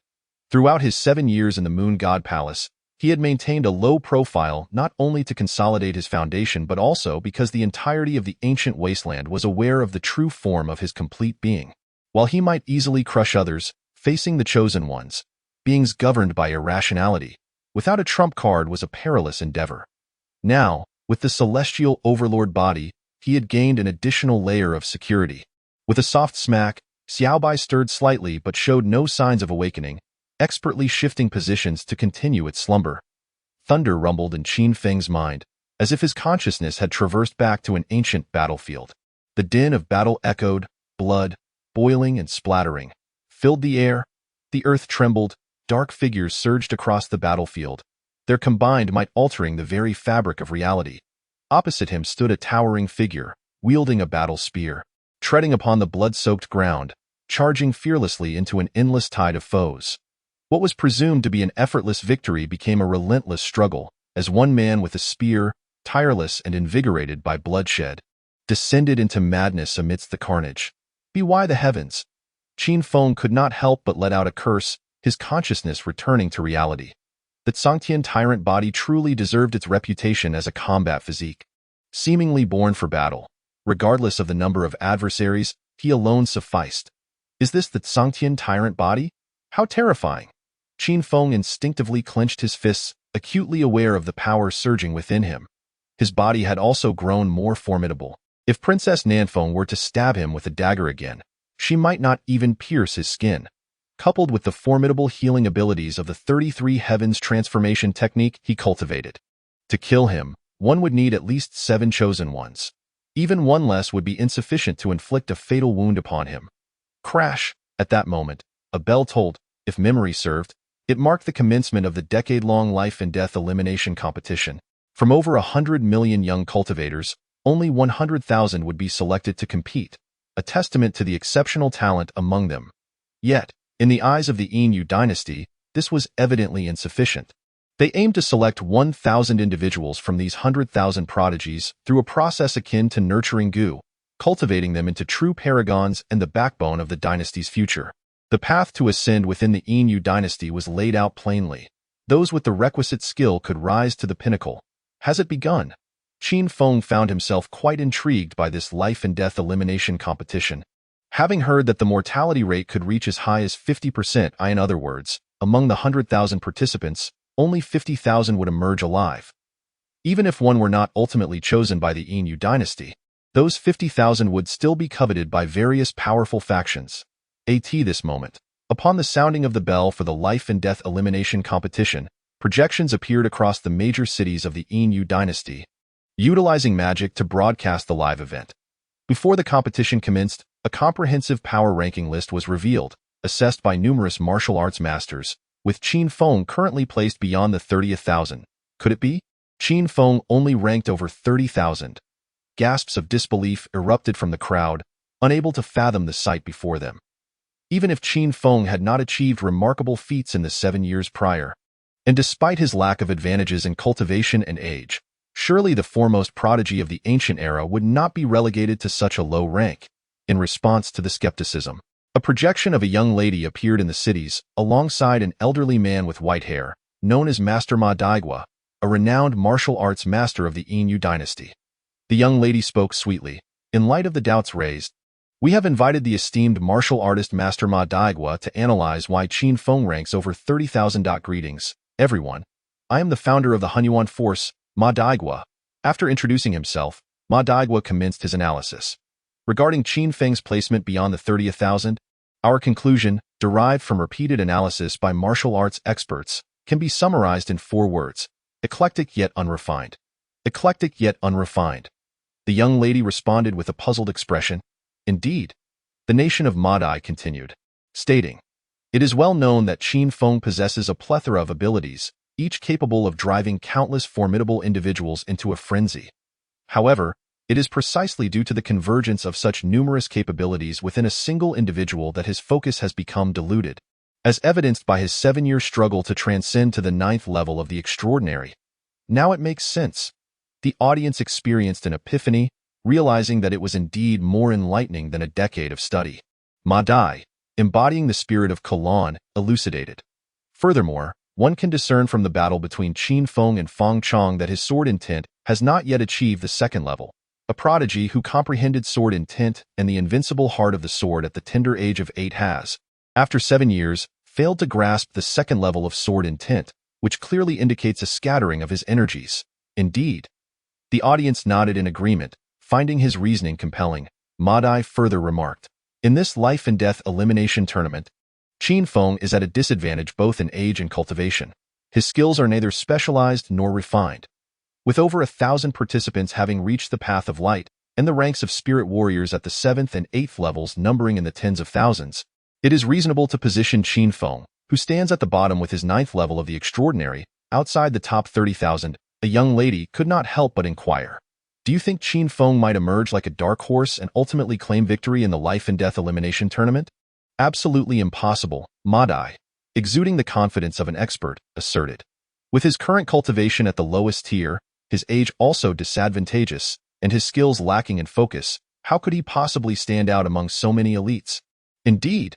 The audience nodded repeatedly, acknowledging the expertise of the speaker. Madai, with a serious demeanor, advised, I also counsel everyone here. The path of martial arts lies in refinement, not in multitude. For instance, my self-created techniques, the mixed origin force and the five-linked whip, are sufficient to traverse the world. Enlightening. The audience nodded in unison, feeling as though they had gained a decade's worth of wisdom. Meanwhile, in the battle zone where Qin Feng resided, the 10 participants of the selection had dwindled to 8, with Qin Feng arriving late alongside Xiao Bai. Qin Feng. The princess of the southern wind glared at Qin Feng with gritted teeth, wishing she could devour him whole, and the rabbit was certainly no innocent creature either.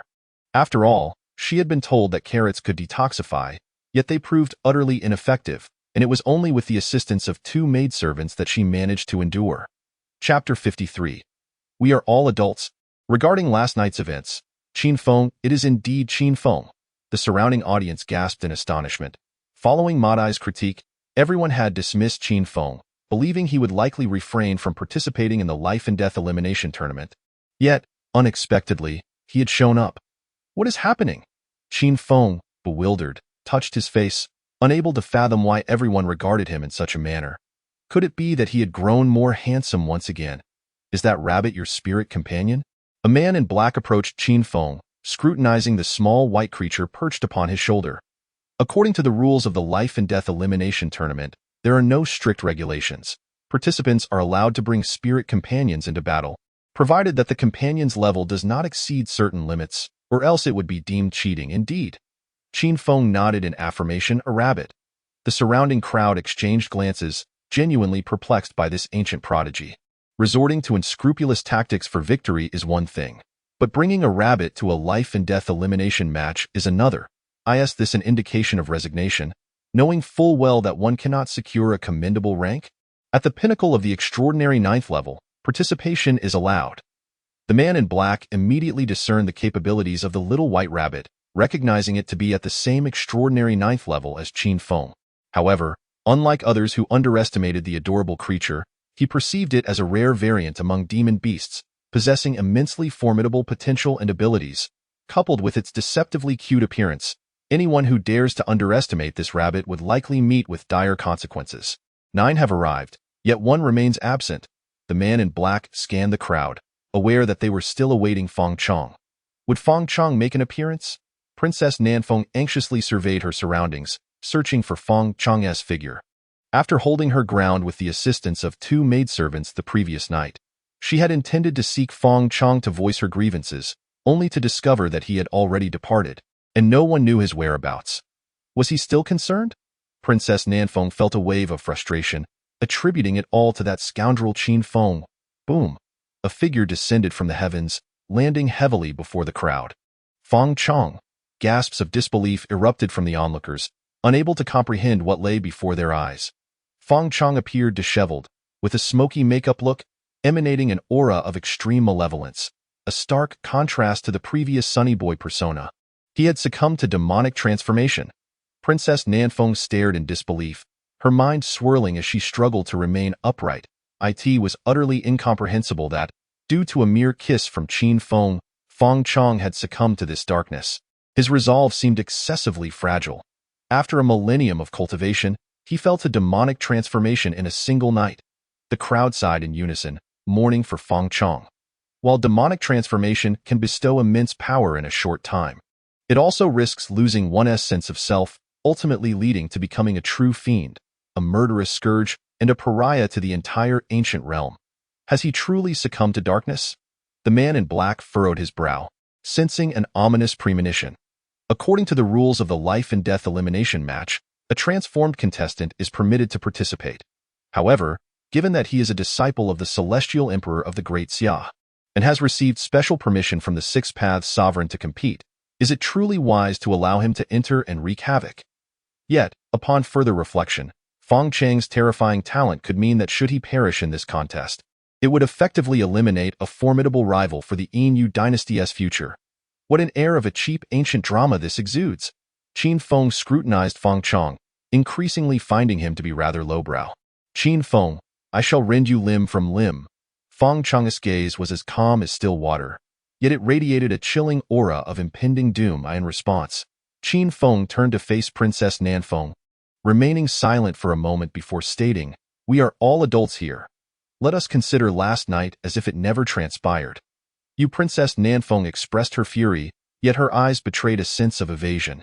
Suddenly, the crowd erupted with excitement, urging Qin Feng to elaborate. They were eager to uncover the details of what transpired between him and Princess Nanfeng the previous night, particularly what warranted the remark about being adults. Qin Feng. Feng Chang was nearly driven to madness by Qin Feng, his body becoming increasingly infused with malevolent energy. "Do you think I fear you?" Qin Feng retorted, showing no signs of trepidation. "Whether you are possessed or enlightened, there is nothing that a single bottle of Mother Pig's madness cannot resolve. If one bottle is insufficient, then I shall procure 100. For this life and death elimination tournament, he had prepared over 1,000 jin. With everyone gathered, the deadly contest commenced. Sensing the palpable tension between the two, the man in black hurriedly announced the beginning of the elimination tournament. He swiftly formed a hand seal and forcefully pointed into the void. Suddenly, a resounding boom echoed as a black hole tore open in the fabric of space, drawing all 10 contestants into its powerful vortex.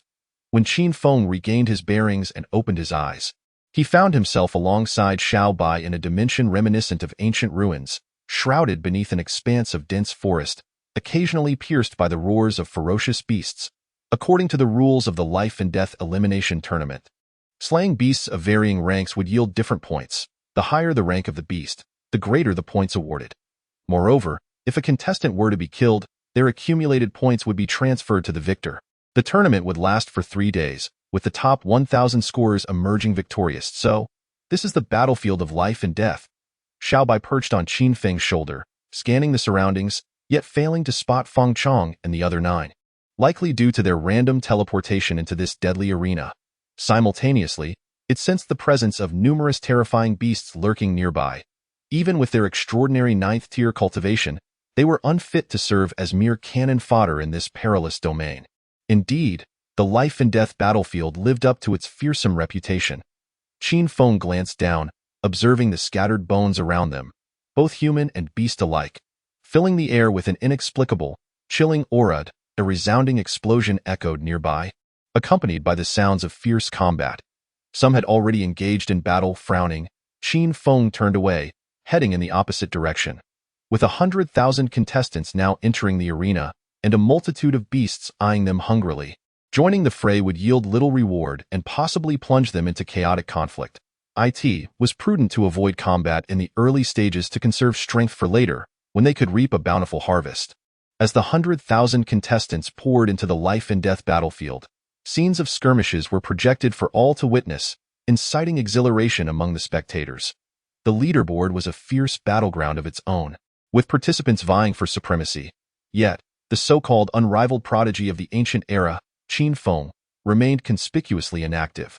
An entire day passed with his score still at 0, compelling onlookers to believe the critiques from Ma Daigua.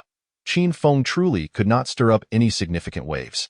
Occasionally, the cameras captured him, revealing that he was merely fishing by the riverside with his rabbit, appearing less like a contestant in a deadly tournament and more like a leisurely day out in nature.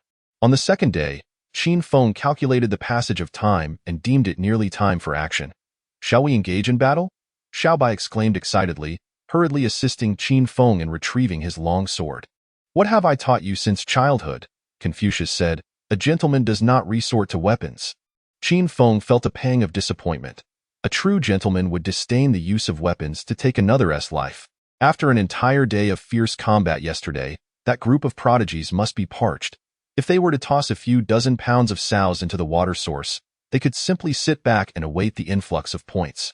Chapter 54. Never have I encountered such unabashed individuals, nor such audacious maneuvers. Xiao Bai's eyes sparkled with excitement as she realized the road ahead was still long. With a splash, Qin Feng retrieved a jar from his spatial storage and tossed it into the river, containing at least a dozen pounds of soused tea. That moment, the live broadcast focused on Qin Feng, sending all viewers into a frenzy. What the heck? He actually carries so much. This is no mere ancient prodigy. He is undeniably the ancient era's foremost scoundrel. No wonder he lingered by the water source yesterday.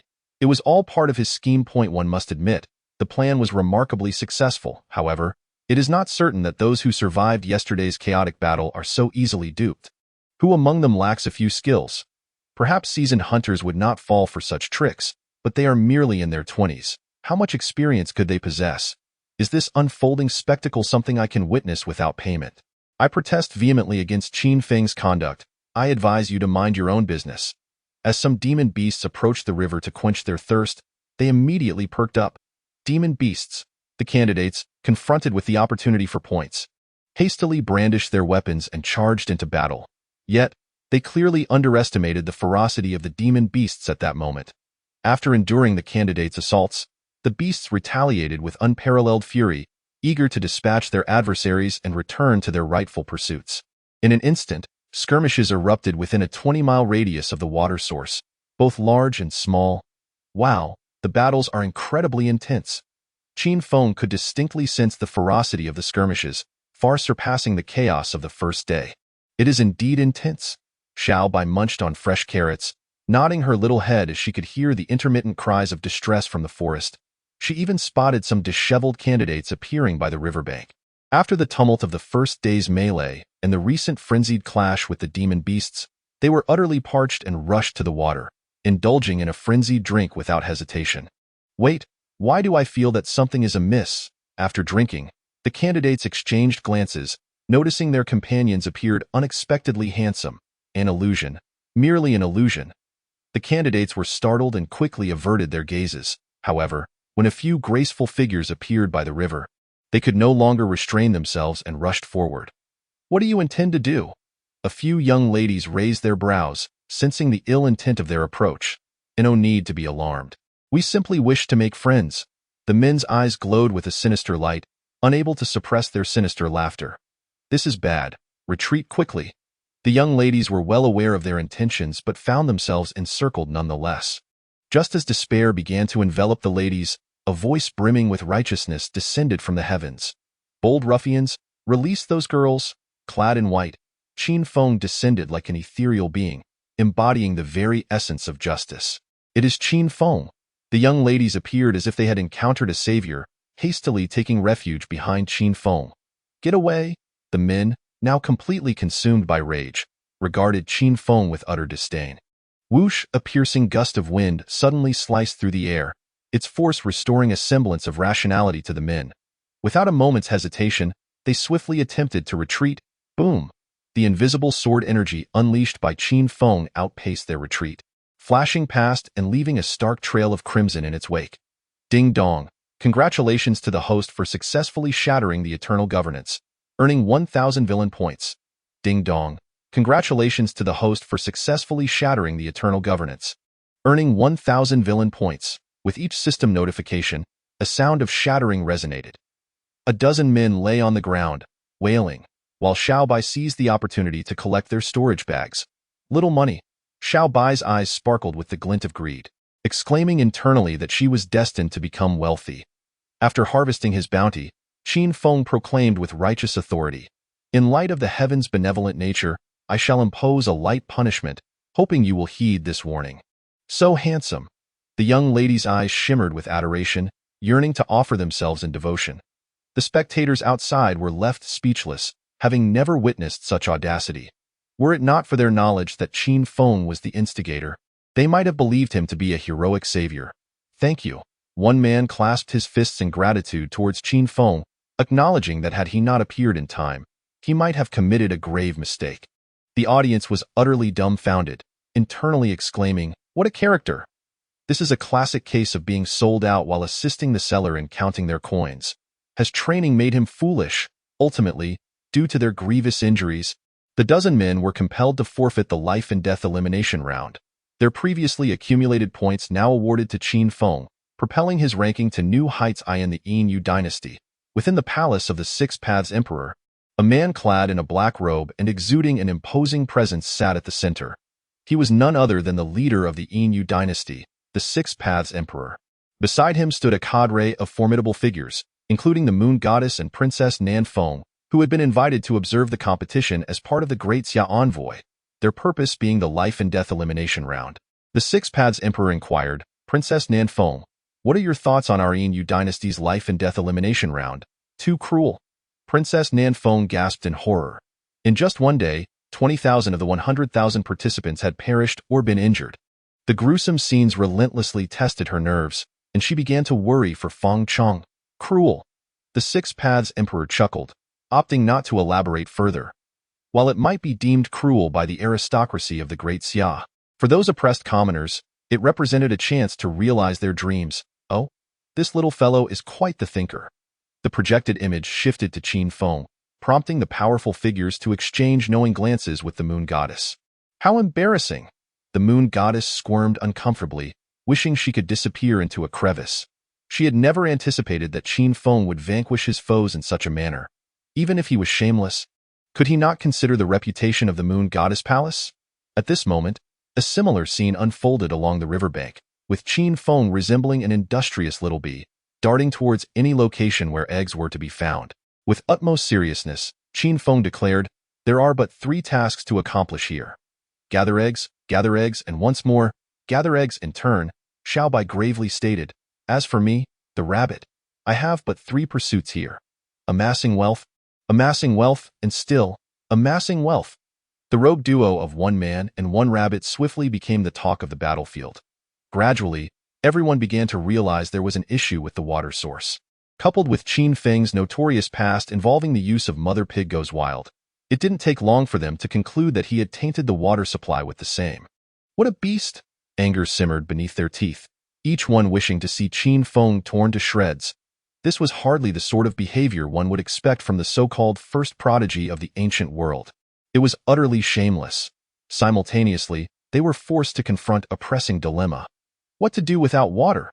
Their current cultivation had yet to reach the stage of fasting, and with the continuous battles, lacking water was simply untenable. However, with the water source now contaminated by Qin Feng, their combat prowess would undoubtedly suffer a significant decline. Water for sale. Water for sale. Highest bidder wins. Qin Feng set up a makeshift stall by the river, pricing a single bottle at the base rate of 1,000 premium spirit stones. How utterly shameless! The candidates could no longer restrain their indignation, putting aside all personal grievances to unite against the scoundrel. Qin Feng. Damn it, being handsome truly makes one a target?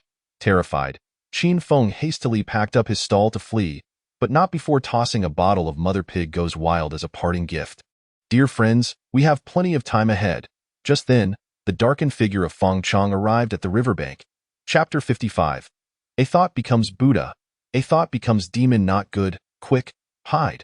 Upon seeing the powder Qin Feng had scattered, the crowd instinctively recoiled, knowing it was Mother Pig Goes Wild, terrified of the potential ruin of their reputations. Qin Feng Chong, now consumed by darkness, approached the riverbank, his gaze fixed malevolently upon Qin Feng. He was not fully aware of the shameless deeds Qin Feng had committed by the river, only that his own descent into darkness and participation in the life and death elimination match was solely for the purpose of dismantling Qin Feng piece by piece. Without the slightest hesitation, Feng Chong charged forward. What audacity! The onlookers could not help but admire him, silently exclaiming, "Old buddy, 666. How on earth had he managed to pursue me?" At present, Qin Feng had no intention of confronting Feng Chong. Utilizing his elusive and enchanting movements, he traversed the forest with grace, planning to conserve his strength for a more frenzied harvest on the morrow, while first kindling animosity. "Qin Feng, stand your ground." Feng Chang's expression was a fearsome snarl. Relentlessly pursuing Qin Feng. "Stand my ground? Remaining motionless would make me a turtle." Qin Feng disdainfully curled his lip, his body as light as drifting snow. With a gentle push of his toes against the branches, he soared over 1,000 meters away, clad in white, resembling a celestial being gliding through the air. What astonishing agility! The spectators outside could not contain their gasps of awe, realizing that this so-called first prodigy of the ancient world indeed possessed remarkable skills. Even though his age and cultivation place him at the bottom of the survival of the fittest competition, his innate talent is beyond doubt, particularly in his complete state, which once sent shockwaves throughout the entire ancient realm upon its revelation. Had it not been for the formidable prowess of the moon goddess, who single-handedly suppressed various influential figures, it is likely that the powerful factions of the Yin dynasty would have waged war to claim Qin Feng for themselves. Simultaneously, attention began to shift towards Feng Chong, who had just exhibited remarkable ferocity in pursuing Qin Feng. Could it be that he had absorbed some of the madness of a wild boar? What could be the cause of this? Feng Chong quickly sensed something amiss within his body. He was no stranger to the methods employed by that scoundrel, Qin Feng, having witnessed them during their first encounter. Had he not succumbed to demonic influence, he could have forcibly suppressed it using his Buddhist cultivation. However, having fallen into madness, his mind had transformed, making it increasingly difficult to keep his inner demons at bay. After personally experiencing the wild frenzy, a flicker of enlightenment dawned upon him, leading him to believe that what he perceived with his eyes was not the truth. Could it be that Qin Feng had administered that substance to the princess? The more Feng Chong pondered, the more he felt the likelihood of this possibility, as if he had found a glimmer of solace, and began to repeatedly recite the heart-purifying mantra, with a great Buddha manifesting behind him. Yet this Buddha was unlike any other. It was half a golden, majestic figure and half a black, malevolent demon. A single thought can lead to Buddhahood or to demonic transformation. The Six Paths Sovereign and others gasped in astonishment, realizing that this individual must not be allowed to thrive. If Feng Chong were merely possessed by demonic influence, it would be one thing. However, he was grasping the profound truths of both Buddha and demon. Should he successfully comprehend this, it would be tantamount to Qin Feng achieving an invincible sword heart, granting him the ability to dominate the present age. Unlike Qin Feng's haphazard approach, Feng Chang's focused mastery of the Buddhist path promised a swifter ascent, undeniably posing a latent threat to the Yin dynasty. This realization struck Princess Nan Feng as perilous, prompting her to seek the elder tasked with her protection. "Fear not, my lady. My injuries have nearly healed, and I am prepared to fight to the death." The elder's expression was grave, fully aware of Feng Chang's significance to the great Xia. "I implore you." The princess clutched a life token tightly in her hand, ready to summon her father and grandfather if necessary. At this moment, the projections across major cities shifted entirely to Feng Chong. Would they witness the emergence of a new Buddha or the birth of a formidable demon king? Just as the populace engaged in fervent debate on the matter, Qin Feng's figure abruptly appeared within the projection. Noticing that Feng Chong had yet to catch up, he surmised that the effects of the substance had taken hold. Thus, his mischievous nature began to stir, for it seemed imperative to act upon encountering a chosen one. However, upon retracing his steps, he discovered that the surprise had arrived quite unexpectedly. He was, in fact, cleansing his reputation. It is well known that while one becomes invincible through darkening, redemption diminishes one's strength by a significant margin. Thus, if he did not take action now, when would he? Ding dong. Congratulations, host, for triggering a mission to thwart the chosen one's comprehension of the Tao. Mission reward: 1 sword intent upgrade card. A sword intent upgrade card. Qin Feng's eyes instantly lit up, utterly defenseless against such a reward. Qin Feng. A flicker of panic surged in Feng Chang's eyes as he realized that Qin Feng had retraced his steps. At such a critical juncture in his trial, any disturbance from Qin Feng could plunge him into chaos, resulting in severe injury. In that moment, Feng Chong could no longer afford to conceal his trump card. A piece of golden jade flew from within him, emanating a radiant golden light that enveloped him completely. It was the relic of the Buddha. The spectators outside gasped in astonishment, exclaiming that Feng Chong was indeed fortuitous. The relic of the Buddha is a supreme treasure formed after the enlightenment of a Buddha, which not only wards off malevolent forces and enhances the potency of Buddhist practices, but also possesses formidable defensive capabilities. Given the golden light radiating from the relic now, it was inconceivable that even Qin Feng, let alone all the candidates in the life and death arena combined, could breach its defenses. Alas! The Six Paths Emperor and others sighed, recognizing that some matters cannot be forced. They had initially believed that Qin Feng's return would snuff out Feng Chang's potential in its infancy. Little did they know that Feng Chang's fortune was so immense, safeguarded by the relic of the Buddha within him. However, they had grossly underestimated Qin Feng's audacity. He exhibited no surprise at the sudden appearance of the relic, instead grinning as he produced a storybook titled by Jie and began to read it with exaggerated enthusiasm. That scoundrel, Feng Chong, already brimming with youthful vigor and still under the influence of medicinal effects, could hardly tolerate such antics. The heart's demons he had just subdued flared back to life, threatening to spiral out of control. Ah, the audience outside wore peculiar expressions, unable to discern whether they were witnessing a serious life-or-death elimination round or an absurd reading competition. Within the palace of the Six Paths Emperor, dignitaries exchanged strange glances with the moon goddess, as if inquiring, "Did you teach Qin Feng all this?" "I did not. I had nothing to do with it. Don't slander me," the moon goddess hastily denied, asserting that she was not that sort of person. Simultaneously, she seethed with resentment towards Qin Feng, lamenting how her carefully cultivated noble image had been utterly tarnished by this brat. Whoosh! A faint sound of wind slicing through the air startled Qin Feng, causing every hair on his body to stand on end in ambush. The first thought that flickered in Qin Feng's mind propelled his body to instinctively dart away like lightning. His peripheral vision quickly scanned the rear, where amidst the dim, rain-soaked forest, a figure was drawing a bow, releasing a crimson-feathered arrow that soared toward his chest like a rainbow. Bang! The elongated arrow pierced through Qin Feng's afterimage, continuing its trajectory to pierce several large trees before finally coming to a halt, far more ferocious than a Barrett sniper rifle. Damn it! Qin Feng's mind erupted with frantic complaints, gaining a fresh understanding of the unreasonable nature of the chosen ones. Just as he was on the verge of cornering his opponent, an inexplicable figure emerged to disrupt and delay the confrontation. Cursed be it! How could he evade this? A gaunt man atop a tree muttered an expletive, swiftly knocking 3 more crimson arrows and releasing them once again. "I care not who you are, Feng Chong. Today you are mine to claim. Even Jesus cannot save you. Mark my words." Qin Feng, vexed by the relentless onslaught, felt compelled to demonstrate some of his prowess, sensing that his opponent's lack of respect was becoming intolerable. Chapter 56. Faster, fiercer, stronger. Whoosh, whoosh, whoosh. 3 arrows, as swift as galloping steeds, once again soared across the sky, aiming directly at the vital points of Qin Feng. Damn it, has he become addicted to shooting?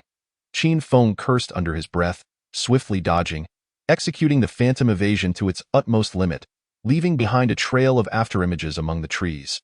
Nevertheless, the chill looming behind him did not diminish. Rather, it intensified, flooding his heart with the sensation of being targeted by countless venomous serpents, as if no matter how he struggled, he would inevitably be struck. Oh dear, I don't want to be shot. Little Bai clung tightly to Qin Feng, determined not to fall off amidst the rapid movement. It was Bai Ri. The audience outside the arena erupted in excitement, instantly recognizing the archer. His name was Bai Ri. With Bai meaning day, and Ri meaning sun, he was a seed contestant in this life-and-death elimination match, renowned for his prodigious talent at a young age, and had reached the first level of the Dao realm. Currently, his score ranked him 153 RD. Barring any unforeseen events, victory was all but guaranteed. This Bai Ri. The Six Paths Emperor and others rubbed their temples in frustration, knowing that Feng Chong had great fortunes at his disposal, and that his life was not meant to end here. Damn it, did I throw your child into a well or something? Why are you chasing me to shoot? Qin Feng was acutely aware of the vast disparity in their cultivation levels and decisively activated the ancient heavy pupils, causing the entire world to slow down. As the ancient heavy pupils, the audience outside was even more exhilarated, shouting in delight. They were finally witnessing Qin Feng in earnest combat, wondering if they would glimpse his complete form. Buzz! The bowstring quivered slightly. Bai Ri, wielding a longbow like a seasoned hunter, began to sever all escape routes as he drew back the bowstring. Draw the sword. Almost the instant Bai Ri pulled back the bow, a dark, watery blade gleamed as it was drawn from its sheath. Unlike the previous sky-slaying sword technique, this time, it was infused with the second level of sword intent, coupled with the enhancement of the celestial body. Faster, fiercer, and stronger. In the blink of an eye, before Bai Ri could react, Qin Feng's figure darted past him at breakneck speed, the long sky divine sword slicing through the void before returning to its sheath. How is this possible? Bai Ri's eyes widened in disbelief, a bead of sweat slowly trickling down his forehead. With a resounding crack, Bai Ri's longbow shattered in his grasp, the sword technique so precise that it left a streak of crimson below. At that moment, the audience outside fell into a stunned silence, astonished by Qin Feng's sky-slaying sword technique. Holy cow! Is it really that fast? They had anticipated an epic clash, yet before it even began, Qin Feng had already brought it to an end. How could this be possible? The Six Paths Emperor and other prominent figures stood in shock, scarcely able to believe their eyes.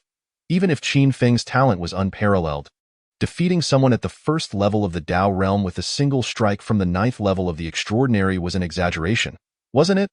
There was a whole great realm of difference in between. No need to be nervous, just basic maneuvers. The moon goddess immediately raised her head in pride, her demeanor exuding confidence. She had personally experienced Qin Feng's ferocity, the only surprise being when he had advanced to the 2nd level of sword intent. Ah! Bai Ri let out a mournful wail of a brother lost, collapsing to the ground, rolling in despair, unable to accept reality. Ding dong. Congratulations to the host for achieving eternal governance, earning 1,000 villain points. Another one? 000 villain points have been credited. Qin Feng opened the system and glanced at it. Originally possessing 47,000 villain points, he now found himself with 121,000, signifying that 74 brothers had shed their worries and could now devote themselves entirely to cultivation. Truly, my merits are boundless. Qin Feng congratulated himself on his actions and began reciting the tale of Bai Jia in front of Fang Chong. The audience outside was utterly speechless, at a loss for words to describe this unparalleled prodigy of ancient times. Despite possessing the ability to vanquish all, he chose instead to engage in frivolities at this moment. Due to the projection content failing to pass review, the broadcast switched to an interview from Ma Daigua.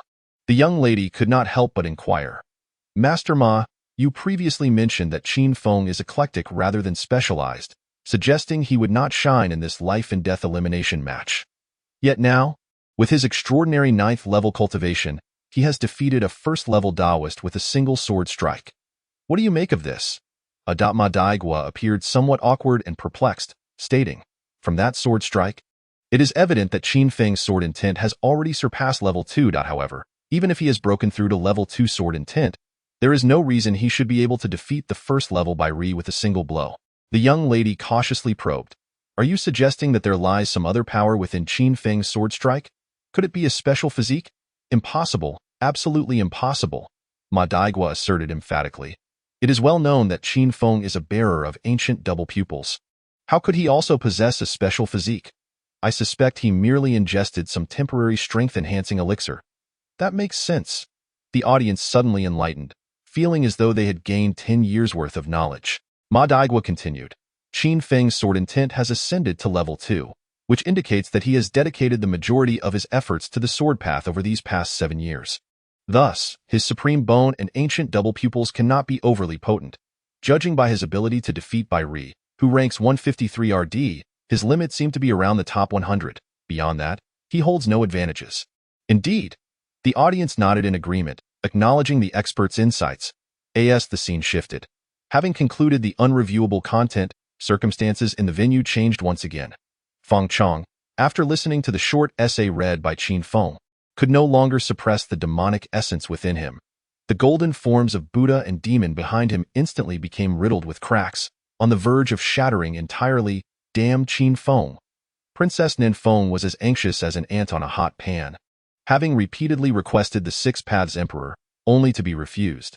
She understood that Fang Chong had posed a threat to the Six Paths Emperor, making it impossible for him to leave the battlefield alive unless he was rendered utterly incapacitated.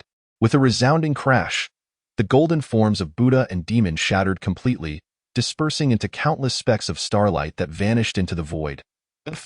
Fang Chong spat out a mouthful of old blood, his aura plummeting to freezing depths in an instant. Ding dong. Congratulations to the host for completing the task, receiving 1 sword intent upgrade card. Ding dong. Congratulations to the host for severely injuring the chosen one, earning 500,000 villain points. Is that all? Qin Feng felt a pang of disappointment, having expected another opportunity for a lottery draw. However, he quickly shifted his focus to the relic of Buddha before him. "It is not your fault to possess treasures at home, but it is indeed your fault to bring them forth and tempt me," as Fang Chang's understanding of the Great Way faltered. The Buddha's relic, which had coalesced into radiant light, began to dissipate. With a swift motion, he grasped the relic in his hand. Ding-dong. Congratulations to the host for seizing the opportunity of the chosen one, earning a chance to draw a prize. How delightful! Qin Feng finally revealed a satisfied smile, transforming into a fleeting white shadow that vanished from sight. It was not that he wished to eliminate Feng Cheng at this moment. Rather, the chosen one was far too unreasonable. He feared that instead of vanquishing his foe, he might inadvertently lose the Buddha's relic. Thus it was prudent to retreat while the going was good. Qin Feng, return the Buddha's relic to me, Feng Cheng exclaimed in a panic as he scrambled to pursue. For that relic was the very foundation of his existence in the ancient wilderness. However, his failed comprehension had led him into a state of madness, and now, severely wounded, he could only watch helplessly as Qin Feng absconded with his precious relic. At the same time, he could not fathom why he was consistently subdued by Qin Feng, being bested by various underhanded tactics without ever being afforded the opportunity for a fair fight. This is bad. Feng Cheng's expression shifted dramatically as he realized the effects of the medicine within him were once again taking hold. He looked at the lamenting Bai Ri beside him, whose features were strikingly handsome. Chapter 57. Please, don't come any closer. The vast expanse of the Lin Hai lay before him. Having secured the Buddha's relic, Qin Feng took flight. Yet, he had underestimated the audacity of these chosen ones. Scarcely had he taken a few steps before being intercepted by a youth clad in black. This individual wielded a dark long sword, his gaze imbued with an extraordinary determination, his composure as serene as a tranquil lake, and his emaciated form resembled a sword brimming with lethal sharpness. He was the 53rd on the leaderboard. The young lord of Mingjian Villa, Yijian. The spectators outside erupted in excitement, astonished that Qin Feng would encounter Yijian. Mingjian Villa was one of the foremost powers of the Yin dynasty, renowned in this age devoid of sword gods, celebrated for their millennia of prowess with a single sword, and the legendary one sword for 1,000 years. Undeniably, Mingjian Villa possessed the credentials to be considered arrogant, standing as a sanctuary for sword practitioners across the realm. Particularly, this generation's young lord, Yijian, was heralded as a prodigy of swordsmanship for centuries. Merely 18 years of age, he had broken through to the first level of the Tao, comprehended the third level of sword intent, and possessed the fabled sword body of heaven. The mere thought of a confrontation with Qin Feng, the future sword god, promised to ignite a spectacular clash. I need you to hone your sword, Yijian uttered without superfluous words, disregarding Qin Feng's desire to engage. He unsheathed his long sword, embodying the king among swords, resembling a blade piercing the heavens, as the crisp sound of sword resonance echoed through the forest. So powerful, Qin Feng's pupils constricted as he sensed the overwhelming strength of his opponent. With the first level of the Tao, third level of sword intent, and the sword body of heaven, Yijian was undoubtedly the most formidable genius Qin Feng had encountered since his own emergence. Yet, he found it peculiar that such an extraordinary talent was not a chosen one. He had not received any notification from the system. Whoosh, a fierce and unyielding force surged towards him, the melodious sound of the sword ringing out abruptly amidst the trees. The long sword in Yijian's hand erupted with dazzling brilliance, trailing a magnificent light as it lunged towards Qin Feng at an astonishing speed, creating a series of sharp, slicing sounds as the air was disrupted. Qin Feng leaned to one side, stepping forth with an elegance akin to a gentle breeze, swaying unpredictably. The ethereal grace of the figure's movements resembled a gentle breeze swaying, yet also invoked the ferocity of a raging tempest. A flicker of astonishment crossed through the eyes of Yijian as he suddenly slammed his feet into the ground, causing his aura to surge dramatically. With a sweeping motion, his long sword lashed out like a roaring dragon, instantaneously obliterating the remnants of illusions in its path. Witnessing his opponent's relentless pursuit, Qin Feng tightened his grip on the hilt, transforming himself into a drawn blade, radiating an unyielding brilliance. The technique of the heavenly sword. The sound of the blade's crisp unsheathing resonated through the forest, unleashing a fierce torrent of sword energy. The clash of their swords echoed resoundingly, a jarring cacophony of metal striking metal. The audience outside erupted in a frenzy. Witnessing the two combatants refuse to yield an inch, enveloped by an invisible tempest of sword energy, the terrifying sword strikes carving prominent marks into the ground. How is this possible? exclaimed the Six Paths Emperor and others, struck with fear by Qin Feng's formidable prowess. Indeed, they were intimidated by Qin Feng.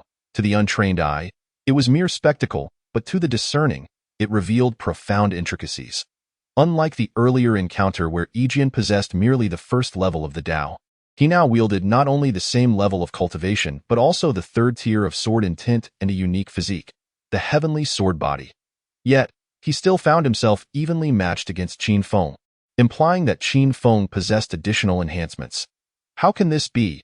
Yijian's face betrayed no emotion, yet tumultuous waves churned within his heart. His cultivation surpassed Qin Feng's by an entire major realm, and his understanding of sword intent was a level above, bolstered further by the heavenly sword body. Yet, he remained unable to vanquish Qin Feng with a single strike. Was the unrivaled sword heart truly this terrifying? Just as Qin Feng felt the strain of the battle, the small creature on his shoulder, Xiao Bai, sprang into action, unhesitatingly poking Yijian's eyes with its tiny claws.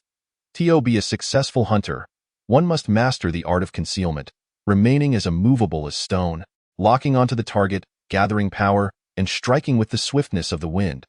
Ah, attack! By heavens! The audience outside could not contain their exclamations, realizing that the rabbit raised by Qin Feng shared his disdain for decorum. Yijian, in pain, hastily retreated, nearly blinded by the sudden assault. Yet, he did not scream as one might expect. Rather, he drew insights from his earlier confrontation with Qin Feng, unleashing a torrent of piercing sword energy that surged around him. He ascended in demeanor, resembling a solitary snow lotus standing proudly against the wind on a sheer cliff, emanating a power that struck deep into the heart. Qin Feng felt an overwhelming shock, for this scene was all too familiar. It was precisely this sensation he experienced when he first attained the unrivaled sword heart, indicating that Yijian had begun to grasp its essence during their combat. What a jest! System, reveal yourself. With such an outrageous talent, you dare claim he is not the chosen one. The system responded. Indeed, he lacks the fate of the chosen, yet he possesses the destiny of a formidable antagonist. An antagonist? A fellow traveler. Qin Feng stood frozen in place, his mind swirling with astonishment.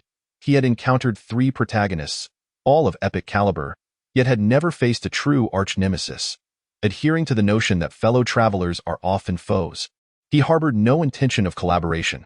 Rather, he sought to eradicate this potential threat before Yijian could aid the protagonists, thereby complicating his own role as a villain. Is this truly the invincible sword heart? A single strike has already grazed the invincible sword heart, and the gaze directed at Qin Feng glows with heightened fervor. He intends to use Qin Feng as his whetstone, thereby comprehensively grasping the legendary invincible sword heart. Whoosh, one sword, accompanied by a multitude of indistinct figures, brandishes its long sword, unleashing a ferocious sword aura that envelopes Qin Feng like an overwhelming tide. This is dire. Qin Feng decisively activates his, engaging in battle with his opponent. Clang, clang, clang. The sound of metal clashing reverberates through the forest, while the formless sword energy splatters in all directions. Yet, apart from the sky-slaying sword technique, Qin Feng possesses no other sword arts. He can only rely on the slow-motion perception of his to counter each move, but he finds himself continually pushed back by one sword. Qin Feng is on the verge of defeat. The spectators outside exhale sighs, recognizing that Qin Feng is close to losing. His sky-slaying sword technique indeed captivates the world. Yet once he encounters a formidable adversary without swiftly vanquishing them, it signifies a depletion of his strength, unless he resorts to using the supreme bone and in combat. Contemplating this, the audience's eyes remain fixed on the luminous screen, poised to witness the might of the supreme bone and the ancient. However, it seems Qin Feng has no intention of utilizing the supreme bone and ancient. He swiftly retreats, widening the distance between them, and slowly sheathes the unsheathed Longkong divine sword. Are you about to employ the supreme bone? And one sword immediately becomes vigilant, daring not to let down his guard. You are not worthy, Qin Feng replies indifferently. Not worthy. The Six Paths Emperor and others fixate their gazes on Qin Feng, eager to see what other tactics he possesses. Yet, just as the crowd brims with anticipation, they witness Qin Feng waving his hand to produce a dozen bottles of Mother Pig also goes crazy. While from afar, a lamenting voice echoes. Please don't come any closer. Chapter 58. Supreme Bone vs. Heavenly Sword Body. Cursed Qin Feng. Princess Nanfeng, unable to contain her fury, retrieves her life token. Preparing to call for her father, an elder tasked with protecting the delegation hastily intervenes. Your Highness, you must not. This is the life and death elimination match of the Yinmun dynasty, and Feng Chong voluntarily participated. If you seek the Emperor's aid now, how will the ancient powers perceive our great Xia dynasty? They will claim we cannot bear the consequences. But, Princess Nanfeng, nearly overwhelmed with anxiety, cannot bear to witness her beloved suffer. The elder, puzzled, mutters, given the circumstances, why does Feng Chong not concede? Has he lost his reason? Or does he genuinely relish this? Woo-woo. Princess Nanfeng seems to have reached her breaking point, covering her mouth as she weeps and runs away. Within the grand palace of the Six Paths Emperor, various dignitaries glance towards the moon god, as if to say, "It is your Qin Feng who has caused this calamity. Don't look at me." I do not know him. The moon god, shedding her previous arrogance, adopts a demeanor of unfamiliarity with Qin Feng. I in the life and death arena. One sword suddenly loses his composure, hastily retreating a few steps. The news of Qin Feng employing Mother Pig also goes crazy in life and death battles has spread, with 70 examinees falling victim to his ploy, and his method of resolving issues is both simple and brutal. Shattered for eternity, it can be said that Qin Feng, brandishing his sword, is not to be feared. It is the Qin Feng who smiles at you that embodies true terror. How utterly shameless! The onlookers outside the arena were left utterly speechless. Just after 2 battles had caused the crowd to forget Qin Feng's brazen conduct. Who could have anticipated that he would so quickly discard his dignity once more? With a whoosh, an invisible storm enveloped Qin Feng, whisking up several jade vials containing wild boar and causing the fallen leaves in the forest to dance gracefully in the whirlwind. Leaves fluttered everywhere. This was a signature technique he had learned from the 10 ancestors, which, after 7 years of exploration and refinement, he had successfully developed into an exuberant palm technique. While its power may not be the most formidable, nor its damage the highest, its lewdness is undeniably recognized. With a single palm strike, it radiated fervor. At this moment, Jian's expression turned gravely serious, a twinge of regret creeping into his heart for seeking out Qin Feng. He could distinctly sense the vast range of this palm strike, realizing that he had to evade not only the chaotic wild boar powder, but also the leaves that had transformed into slicing blades. Moreover, he could not afford to make even the slightest mistake. Otherwise, Qin Feng would seize the opportunity, robbing him of the very source of joy that defines manhood. With a gentle flick of his hand, Qin Feng unleashed a powerful gust of palm wind. Whoosh, whoosh, whoosh. The leaves instantly morphed into terrifying lethal weapons, cutting through the air like chainsaws, accompanied by a dense white mist that shrouded the area within hundreds of meters. Jian held his breath, showing no signs of retreat. The black long sword in his hand traced a perfect arc, conjuring a fierce storm of sword energy in the forest, as the incoming leaves were obliterated by the sword aura. Parting the swirling powder. Now is the moment. As Jian cleaved a path with his sword energy, a route connecting him to Qin Feng emerged. Qin Feng swiftly assumed the posture of the celestial blade technique, inwardly calling upon the system to utilize the sword intent upgrade card he had earned from completing tasks. Ding dong. Congratulations to the host for using the sword intent upgrade card. Level 2 sword intent has ascended to level 3. Embracing the vastness of all rivers, it was an incomparably harmonious fusion. In that moment, Qin Feng felt as though a breathtaking flash of sword light, as ethereal as a startled swan, occasionally flickered before him, drifting away like the moon, scattering countless clouds. There ought to be a limit to childishness. Jian was profoundly displeased with Qin Feng's actions, perceiving them as a humiliation. For a swordsman to repeatedly employ the same technique, especially one that had been successfully countered, is the utmost affront to his honor. Even if concealed beneath the guise of an exuberant palm technique, clang. The resounding, high-pitched sound of unsheathing a sword reverberated, stirring the hearts of all present. No, this is not the earlier celestial blade technique. Qin Feng's figure, clad in snow white, flashed like lightning, his jade-like hand grasping the hilt of the divine sword of the heavens, lifting it gracefully, akin to a startled swan, revealing a breathtaking sword light that burst forth within the woods. Unsheathing, striking, and sheathing, Each movement flowed seamlessly. Level 3 sword intent. Yi Jian's eyes widened in disbelief, as he momentarily sensed a chilling wind akin to a secluded mountain spring brushing against him, daring not to exhibit even the slightest hint of carelessness. Waves of formidable, invisible sword energy surged around him. Ding! The clash of metal resonated through the forest as the two figures blurred past each other at an astonishing speed. In that instant, the scene appeared to be frozen in time. Qin Feng's sword had returned to its sheath, standing motionless in place. Only faintly could one hear the low sobs nearby, reminiscent of a sun that no longer wished to shine. Who emerged victorious? The spectators outside felt their hearts lodged in their throats, their eyes fixed intently on the luminous screen, awaiting the outcome. Initially, it was believed that Qin Feng's mastery of secondary sword intent was the pinnacle of his abilities. Yet to everyone's astonishment, he had comprehended the third level of sword intent. Truly, it was a formidable feat. The title of the first prodigy of the ancient era was well-deserved. Suddenly, Qin Feng could not restrain himself and coughed up a mouthful of blood, his body now adorned with numerous lacerations. The invisible sword energy that had surged around Yi Jian was no ordinary sword energy. It was the divine sword energy innate to his celestial sword body, possessing a terrifying lethality that had wounded him during his breakthrough with the Sword of Heaven technique. However, according to the rule of bloodshed preceding defeat, it was evident that Yi Jian's injuries surpassed his own. With a calculated demeanor, Yi Jian knelt on one knee, unable to contain another spurt of blood. A significant gash appearing on his body, crimson liquid spraying forth as if it were free of cost. Did Qin Feng truly win? The audience outside was in disbelief, their minds swirling with an unshakable turmoil. Even though Qin Feng was hailed as the first prodigy of the ancient era, his cultivation at the extraordinary 9th level was hardly impressive.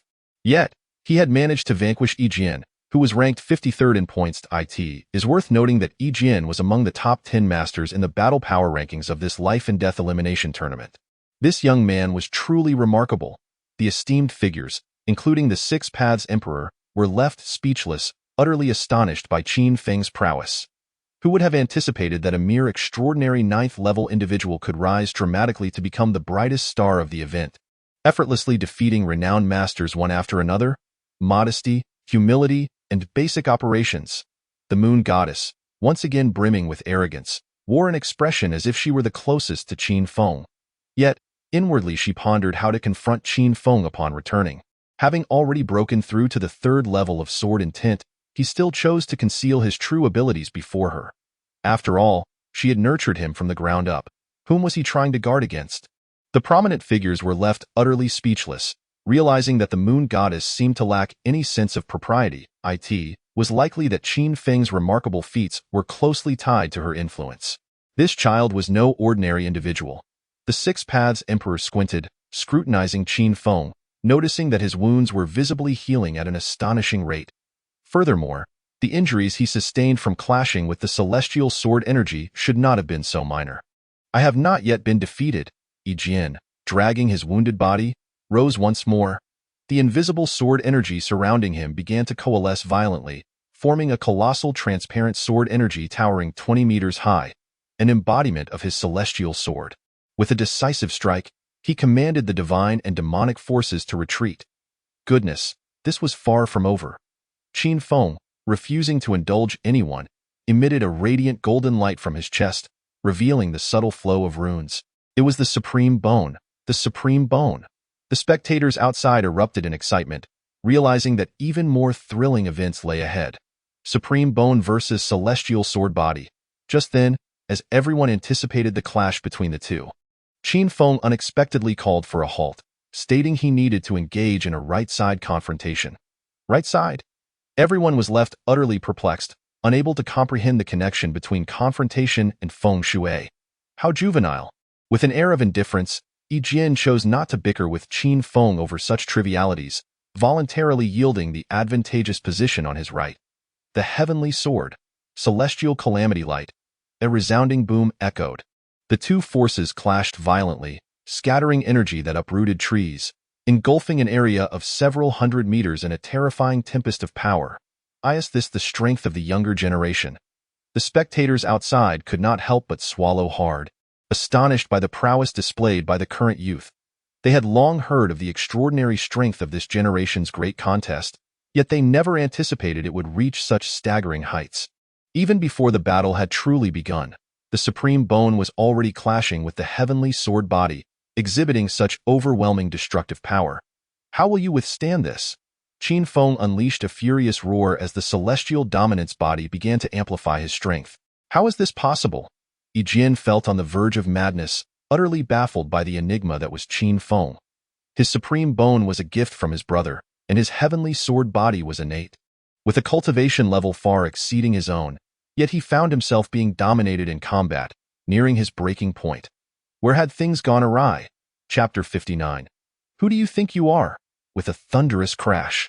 Before Jin could comprehend the turn of events, he was sent flying by the celestial calamity light. As the energy storm subsided, tranquility returned, albeit amidst the chaos left in its wake. Jin, battered and gasping for breath, managed to rise, clearly drained of any fighting spirit. In stark contrast, Qin Feng remained invigorated, exuding an aura of growing ferocity with each passing moment. Has he been drinking fake wine? Both the spectators outside and Jin, present at the scene, looked at Qin Feng as if they had seen a ghost. They found it unfathomable that, after such an intense battle, Qin Feng showed no signs of fatigue, instead radiating an energy that suggested he could continue the fight indefinitely. The celestial dominance body.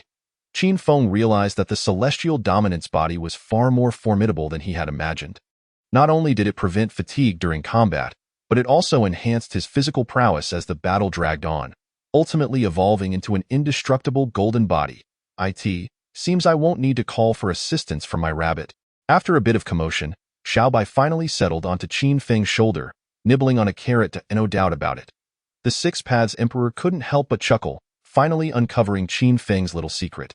The injuries Qin Feng sustained while withstanding Jin's heavenly sword qi had seemed illogical. It is well known that the heavenly sword qi, inherent to the heavenly sword body, is exceptionally formidable.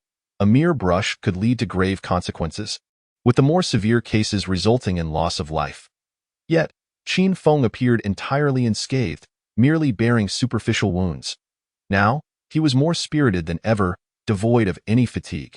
There could be no other explanation than the legendary celestial dominance body. The celestial dominance body. The dignitaries within the palace were left agape, their minds echoing with the frantic cries of groundhogs. Good heavens! Possessing the ancient heavy pupil and mastering the invincible sword heart was already enough to incite envy. Now, he had also acquired the celestial dominance body, born for battle. Almighty heavens, this favoritism is excessive, is it not? Impossible, absolutely impossible. The moon goddess shook her head repeatedly, refusing to believe that Qin Feng possessed the celestial dominance body. Since the age of 8, Qin Feng has resided within the moon god palace, possessing an intimate understanding of the peculiarities that accompany him. If he indeed bore the celestial dominance body, how could she remain oblivious to it? The Six Paths Sovereign spoke. This is merely the second day. Tomorrow's final confrontation will undoubtedly descend into further chaos. The celestial dominance body cannot possibly remain concealed in such tumult. The various prominent figures exchanged glances, awaiting the climactic duel on the morrow. That moment, figures began to emerge from all directions, their gazes towards Qin Feng and Jin brimming with avarice. Brother Qin, we have ample time ahead, until we meet again. Jin, well aware of their intent to take advantage of the situation, uttered a parting remark before hastily retreating, his injured frame in tow. Who do you think you are? You believe you can engage me in battle and leave at your whim? With a powerful push of his feet, Qin Feng surged forward like a hunting leopard. The sharp sound of rushing wind startled Jin as he beheld Qin Feng materialize before him, propelled by a fierce gust, barely having time to react before the devastating severing offspring kick was unleashed. What? A look of terror crossed Jin's face, caught off guard by Qin Feng's concern for his brother even in such dire circumstances. With a resounding crash, chaos ensued. Jin's eyes widened in disbelief, as excruciating pain engulfed his entire being. He had ultimately failed to evade this strike. A collective intake of breath echoed among those poised to seize the opportunity, a chilling sensation creeping beneath them. They simply could not fathom why Qin Feng held such a penchant for shattering eggs. Reports suggested that over 70 of his brothers had met their grim fate at his hands. Simultaneously, they pondered a pressing question. Was it truly wise to provoke Qin Feng for the sake of points? Ding dong. Congratulations to the host on achieving egg-shattering eternity, earning 1,000 villain points. 1,000 points credited. Qin Feng showed no intention of halting, donning an innocuous smile as he surveyed the crowd. The numbers were not particularly overwhelming, merely a little over 100. Calculating at 1,000 villain points each, the total harvest could yield a staggering 100,000 points. Buzzing. A series of piercing sword cries erupted. Qin Feng swiftly formed a hand seal, causing the long sky divine sword before him to split into 9 miniature swords, hovering around him in an ethereal dance. 9 swords unleashed. Once more, Qin Feng executed a hand gesture, directing his fingers towards the 100 or so individuals surrounding him. Whoosh, whoosh, whoosh. A torrent of slicing winds erupted, the 9 swords darting through the void like meteors, devoid of any superfluous flourish, aimed directly at their brethren. The air was filled with anguished cries, as one after another fell to the ground. Run, run. As the bodies continued to drop, the terror among the remaining individuals spread like wildfire. Particularly upon witnessing the flash of sword light, merciless and unyielding, it felt as though they had plunged into an icy abyss, the transformation from hunter to prey occurring in an instant. Ding dong. Congratulations to the host on achieving egg-shattering eternity, earning 1,000 villain points. Ding dong. Congratulations to the host on achieving egg-shattering eternity, earning 1,000 villain points. With each successive shattering, the system notifications rang out incessantly. Run. He is a demon. No one could withstand the dread swelling within their hearts. Fear-stricken, they turned to flee, now fully aware of the terror embodied by this unparalleled prodigy of the ancient era. He may not be the strongest, but he is undoubtedly the most unscrupulous. At this moment, due to the unsuitable content for younger viewers, the broadcast shifted to an exclusive interview with the esteemed Ma Daigua. The young lady, with a keen sense for the right questions, inquired, Master Ma, you previously stated that Qin Feng would rank around the top 100. Now that he has defeated 54 adversaries with a single strike, do you believe he can overpower hundreds more? What are your thoughts on this matter? Ma Daigua responded somewhat awkwardly. From Qin Feng's demonstration of the 3rd level of sword intent just now, it is evident that he does not lack finesse as I had presumed.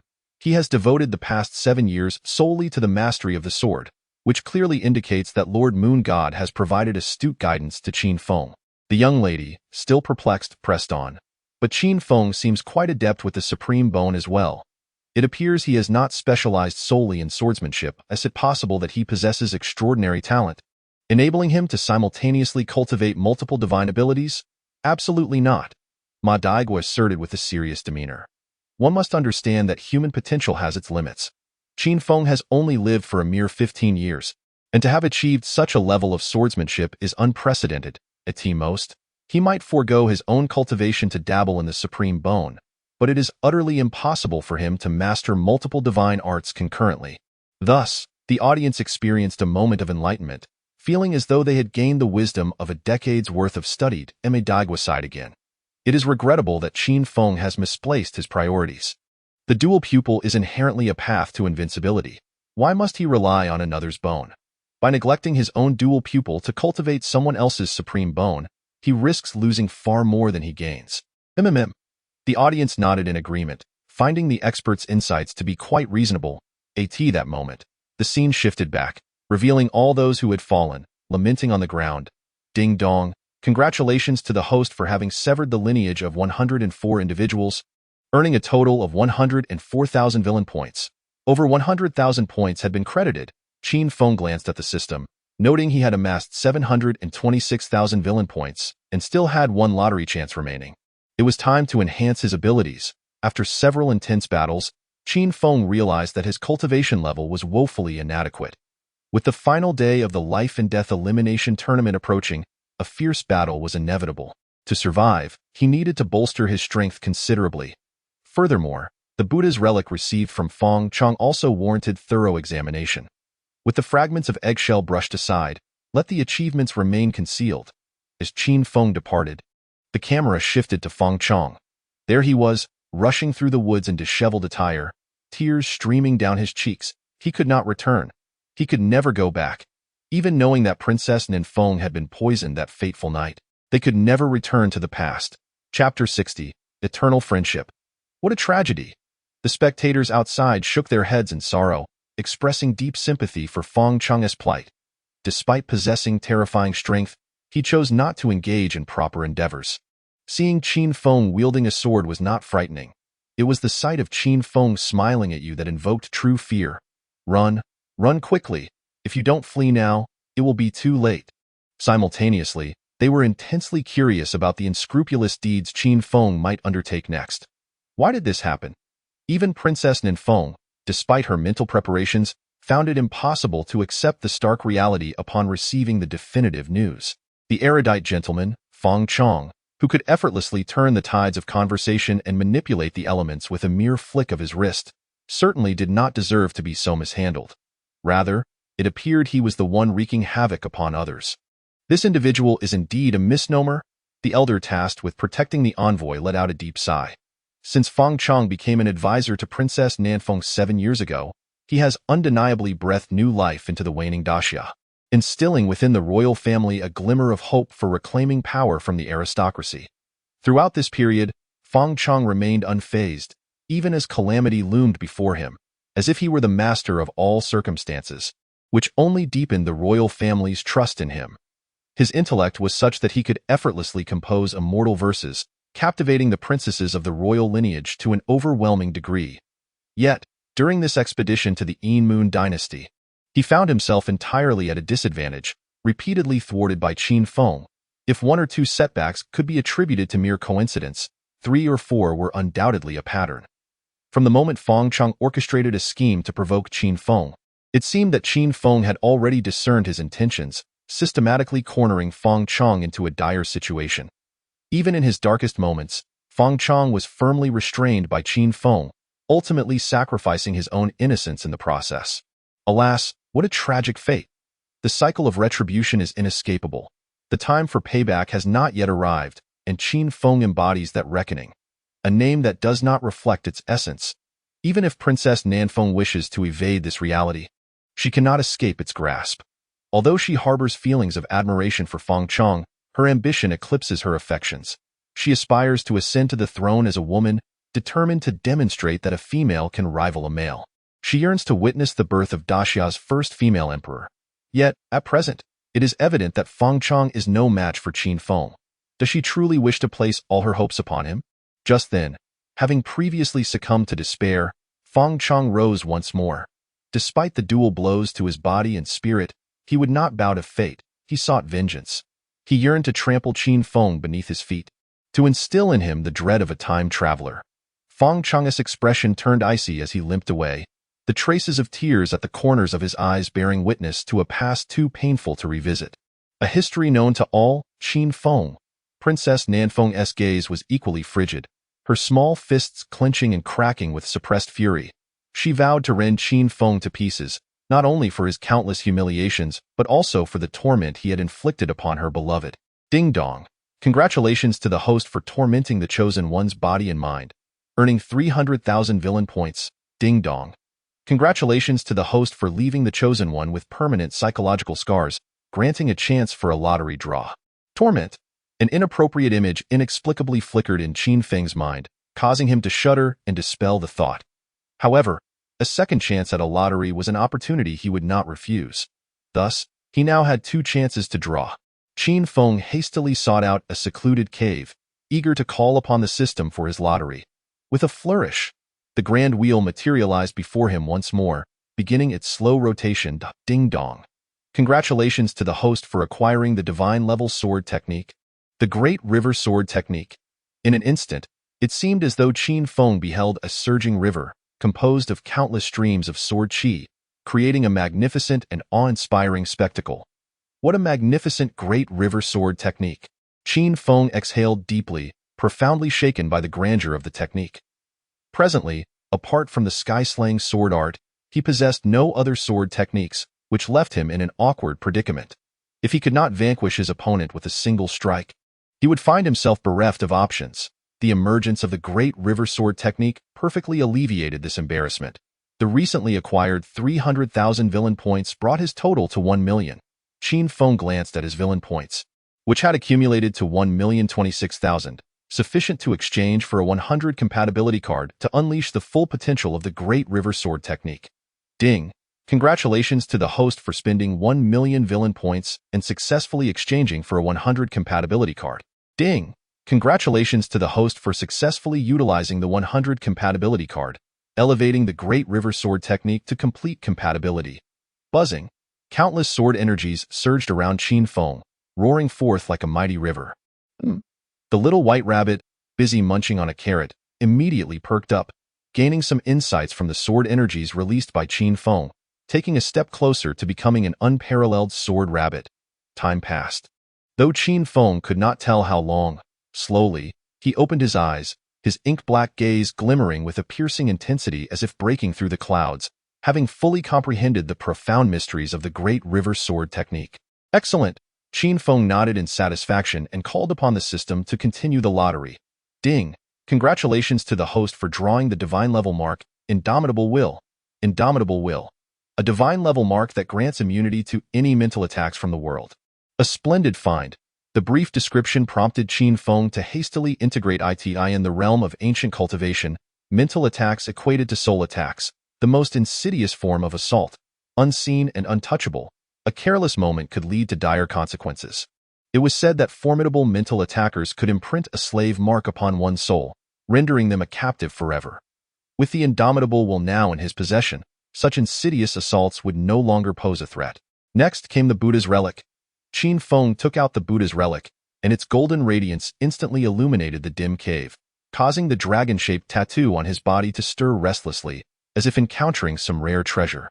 The Great Divine Dragon technique is a Buddhist martial art. What effects would the fusion with the Buddha's relic bring? Qin Feng felt a surge of curiosity, and without hesitation, he began to refine the Buddha's relic on the spot. Boom! As Qin Feng integrated with the Buddha's relic, a terrifying, almost frenzied energy surged forth from it. Qin Feng's body trembled violently, acutely aware of his blood and qi roiling within, as if a roaring inferno were igniting his bones and flesh. In an instant, a heart-wrenching agony engulfed his nerves, a pain he swore he had never before experienced. Qin Feng, what is wrong with you? Little White sensed the anomaly, frantic as an ant on a hot stove, and without regard for its efficacy, handed Qin Feng the sage's bamboo slip, hoping it could aid him in resisting the energy of the Buddha's relic. Meanwhile, outside the cave, a group of people had gathered, whispering amongst themselves, "Are we really going to confront Qin Feng? This fellow has no sense of limits. I heard nearly 200 brothers have become sisters. Perhaps we should avoid provoking him." Present. Qin Feng finds himself ranked 51st in terms of points, his cultivation level being the lowest amongst his peers, rendering him exceedingly easy to deal with. Yet, what if he happens to possess a crazed mother pig? Fear not, for a steadfast camaraderie exists. Our spirits remain unyielding, and we shall not part ways. Chapter 61. Who agrees, who disagrees within the cavern? Qin Feng clutched a relic of Buddha in one hand and a sage's bamboo scroll in the other. One is a sacred artifact of Buddhism, while the other belongs to Taoism. Should a scene shift to the interior of the cave at that moment, the entire ancient world would likely erupt in fervor.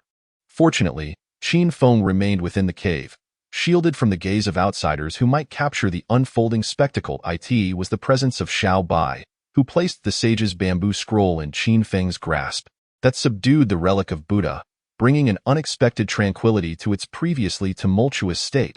It was as if the sage's scroll had instilled a sense of awe, rendering the relic reluctant to act recklessly.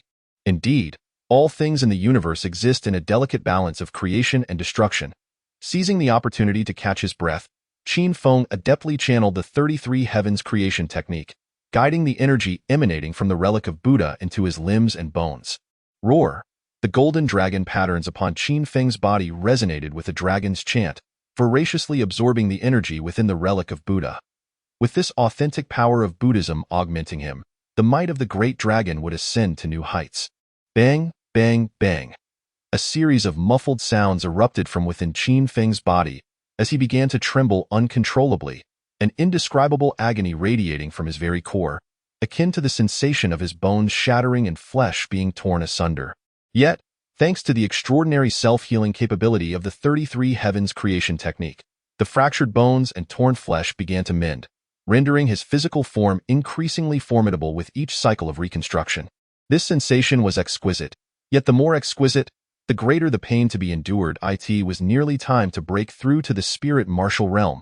Sensing the surging energy within him, Qin Feng resolved to muster his strength and directly breach the spirit martial realm. Unlike the external manifestation of spiritual energy in the extraordinary realm, the spirit martial realm entails the transformation of that energy into form. Depending on the martial techniques cultivated, the resulting forms vary. Some may transform into wolves, others into tigers, while some, like Feng Chong, might become a towering Buddha. Presently, his sky-slashing sword technique lacks a defined form. The great river sword technique manifests as a mighty river, and the great dragon takes the shape of a soaring dragon in the heavens. Given that the compatibility of his several martial techniques stands at a perfect 100%, he need not waste time on energy transformation. A breakthrough into the spirit martial realm would allow him to wield his techniques directly. This is precisely why self-created martial techniques are deemed the most potent. What suits oneself is indeed the best. It appeared all was well. Observing Qin Feng's gradually calming demeanor, Xiaobai exhaled deeply, relieved, having narrowly escaped becoming a forsaken stray rabbit. Thud, thud, thud. Suddenly, a flurry of rapid footsteps echoed from outside the cave, causing Xiaobai's heart to race anew. This bodes ill. Someone approaches. Xiaobai, gazing at Qin Feng, who was at a critical juncture in his training, resolutely positioned herself at the entrance of the cave. A throng of over 100 men gathered outside, each possessing cultivation levels exceeding the 5th realm of spirit martial. They had also heard of Qin Feng's triumph over one sword and were well aware that the title of the first genius of the primordial era was not merely a hollow reputation. Nevertheless, they found themselves unable to resist the allure of the points in Qin Feng's possession. Yet, compared to other prodigies, Qin Feng appeared to be the most vulnerable. His age and cultivation level did not confer any advantages, and after a fierce battle with one sword, followed by the shattering of over 100 eggs, it was reasonable to assume that he was nearly out of strength. Rabbit, Ian, along with 2 young ladies, was currently engaged in negotiations for a multi-billion deal. Allow me to offer a piece of advice. It would be wise to leave promptly. Although Xiaobai appeared as steadfast as an ancient dog, her heart was racing with trepidation, uncertain whether she could intimidate them. A business deal, a multi-billion deal, and with 2 young ladies, with a person like Qin Feng, who could carry a sow and still act outrageous. What significant business could he possibly be conducting? One could easily guess what he was up to just by observing his demeanor. Aside from envy, the crowd's gaze began to reflect a hint of hesitation. This was no jest. The title of egg-smashing king was not earned lightly. It was a title Qin Feng had acquired by shattering nearly 200 eggs within a single day. If they were to disrupt his negotiations, they would only be left to refer to one another as sisters in the future. Could one truly trust Qin Feng's rabbit? I suspect he is merely recuperating inside. Someone immediately voiced their skepticism. However, before they could finish their words, Xiaobai suddenly vanished from sight. Whoosh! The sharp sound of wind startled everyone present as Xiaobai abruptly appeared before the skeptic, offering no opportunity for a response before executing a devastating kick. With a resounding bang, chaos ensued. The opponent's eyes widened in disbelief as excruciating pain engulfed their body, collapsing to the ground in a contorted heap, accompanied by a wretched cry of lost Is that spatial power?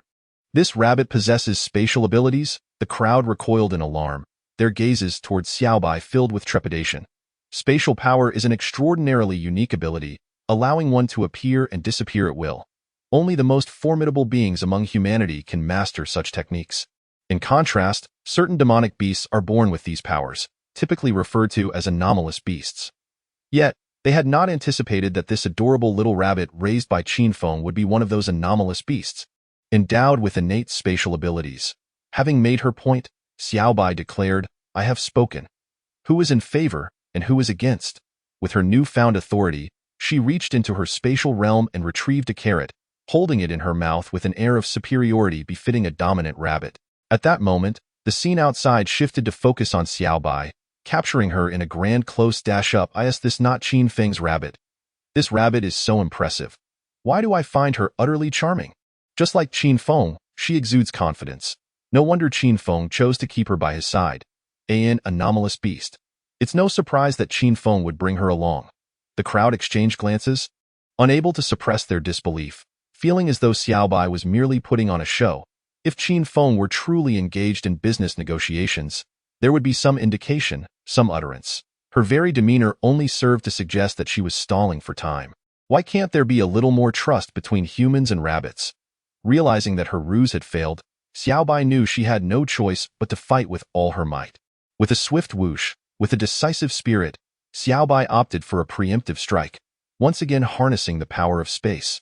With fluid movements, a powerful kick shattered the egg, all executed in one seamless motion. Why does this rabbit exhibit the same shamelessness as Qin Feng? Be confident and eliminate the why. The faces of the onlookers were etched with terror, fearing they might be the next victims.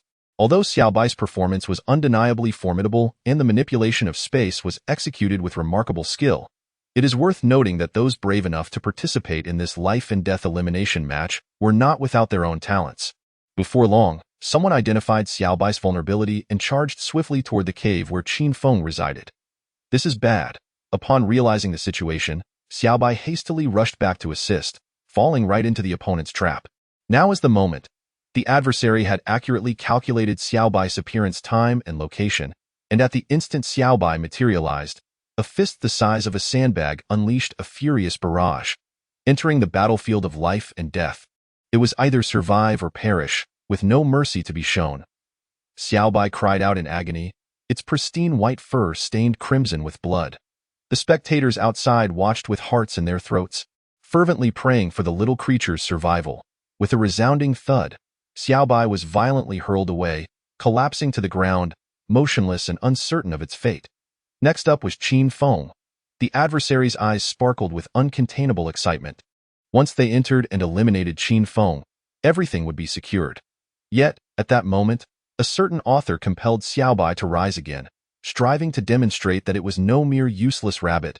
Trembling, it managed to stand once more. Even when reduced to a mere breath, it still swayed defiantly in front of the cave, its feeble voice imbued with unwavering resolve. As long as I, the rabbit, remain, you shall not enter the cave. Chapter 62. The heavens did not give birth to me, Qin Xiaobai. The sword Tao stretches eternally like the long night. This little creature. Observing Xiaobai's indomitable spirit, the moon goddess was profoundly astonished.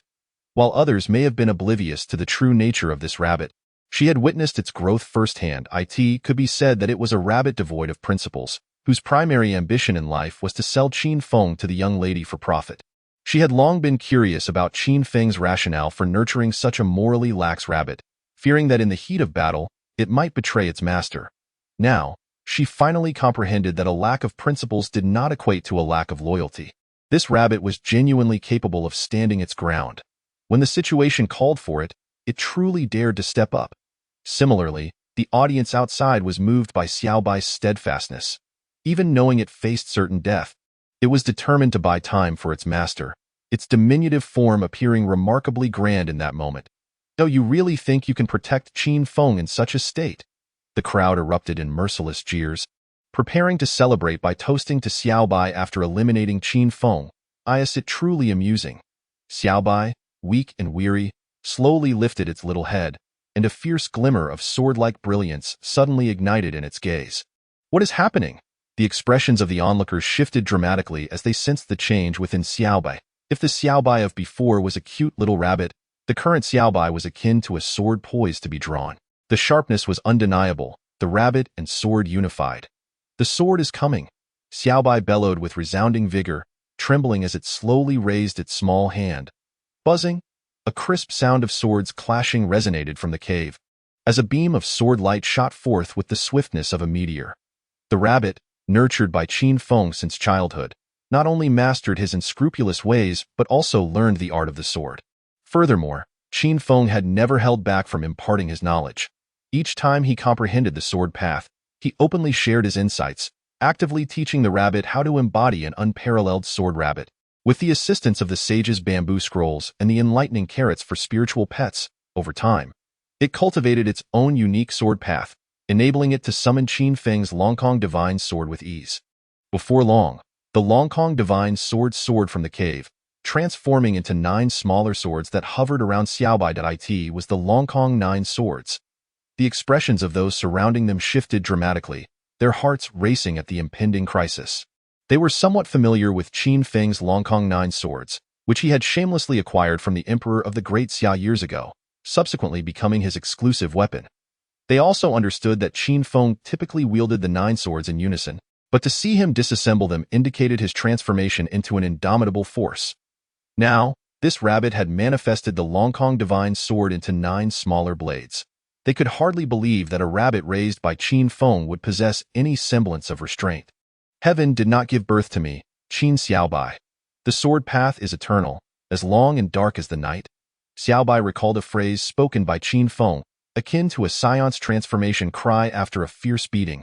Surrounding sword energy began to boil with intensity, and the 9 small swords seemed to receive an order, darting towards their opponents like streaks of meteoric light. Goodness! I am being stirred to a fervor by a mere rabbit. The atmosphere among the spectators ignited instantly, their minds echoing the phrase. Heaven did not give birth to me, Qin Xiaobai. The sword path is eternal, as long and dark as the night. What overwhelming audacity! Truly, a rabbit nurtured by Qin Feng not only learned his unscrupulousness, but also inherited his ferocity. The moon goddess suddenly appeared lost in thought, her mind drifting back 7 years. She recalled the first time she met Qin Feng. He boldly proclaimed, "At the peak of immortality, I overshadow the world. Where there is Qin Feng, there is heaven," only to follow it up with the desperate plea, "Moon goddess sister, save me," which nearly destabilized her resolve. Danger! The faces of those surrounding Xiaobai shifted dramatically as they saw the 9 swords racing towards them, hastily attempting to evade. However, they had clearly underestimated Xiaobai's combat prowess. Despite possessing the same transcendent 9th level as Qin Feng, it boasted epic-level talent, making it effortless to challenge opponents beyond its rank. Even against those at the 9th level of spirit and martial arts, it could hold its ground for several rounds. Whoosh, whoosh, whoosh. The sharp sounds of shattered eggs echoed, accompanied by anguished cries. Truly, a rabbit raised by Qin Feng. The spectators outside could not help but swallow hard, instinctively shielding their comrades. Qin Feng, what manner of person is he? The moon goddess realized that after 7 years, she still could not fathom Qin Feng. He exhibited the ruthlessness of one who would exploit his brother's supreme bone, yet remained unrepentant in the face of family elders, displayed audacious desires towards the princess of Great Xia, and employed shameless tactics of boundless limits. Yet, this unscrupulous Qin Feng managed to live a tranquil life in the moon goddess palace for 7 years, concealing his true strength before her and nurturing Xiaobai into this extraordinary sword rabbit. With a resounding crash, the 9 swords were sent flying by a powerful force, and the chaotic scene was instantly brought under control. A figure clad in black armor descended from the heavens, wielding a war spear that exuded an overwhelming presence, effortlessly sending the 9 swords of the long sky flying. Surrounding him was an aura that resonated with the unique fluctuations of an adept in the path. It was Qianjun. The crowd collectively exhaled, relieved to know their comrade was safe. Though this Qianjun might not be considered a prodigy, his cultivation at the first level of the path still endowed him with the capability to vie for a qualifying position, and subduing the rogue rabbit known as Xiaobai should pose little challenge. The path realm. Xiaobai's eyelids twitched slightly, an ominous feeling swelling within. While it could indeed challenge those beyond its level, unafraid even of the 9th level of spiritual martial arts, not every rabbit bore the name Qin Feng. With numerous perverse techniques at his disposal, facing someone in the path realm was a matter of life and death. Within the cave, Qin Feng sensed the tumultuous battle outside and hastened his breakthrough into the spiritual martial realm. Unwilling to suffer a fate akin to Feng Chong, who had been interrupted at that moment, the Buddhist relic in Qin Feng's hand had already melded into his body, catalyzing a profound transformation. His vitality surged like a mighty river, turbulent and unyielding, as divine light began to emanate from his bones and flesh, enveloping him in a sacred radiance. The celestial titan body had been partially activated, further augmenting his physical prowess. Now was the moment. Qin Feng's eyes snapped open, dark as ink, glimmering with a tangible brilliance. A tremendous wave of energy surged around him, with a river of sword chi cascading behind him. The resounding roar of this overwhelming wave startled the onlookers outside the cave. It was Qin Feng. Fear flickered across their faces, akin to sensing a ferocious beast poised to break free. They could not discern the source of the thunderous sound, yet they distinctly felt that Qin Feng had broken through to the spiritual martial realm.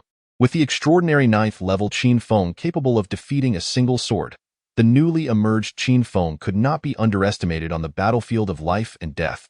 Someone, their eyes filled with rage, bellowed, "What are we waiting for? Let us charge in and eliminate Qin Feng. Otherwise, when he emerges, we shall all become sisters." With bets placed, victory was not guaranteed. They rallied together, determined to slay the despicable Qin Feng today. Their eyes burned with fervor, all embodying the mindset of gamblers. They had wagered their very lives in this life-and-death elimination match, having long since cast aside any fear of mortality. Now, if they could slay Qin Feng, they would secure their success. Opportunities like this were fleeting. Wait. Qianjuan's commanding voice resonated, as he brandished his war spear and advanced past the crowd, his presence radiating the aura of an invincible war god. So powerful, Xiaobai's expression turned grave, bracing himself for a desperate battle. Boss Qianjun is magnificent. The morale of those around surged, as though they had found a steadfast leader. Suddenly, with a thud, Qianjun knelt resolutely at the cave's entrance, prostrating himself fully, declaring, "I am Qianjun.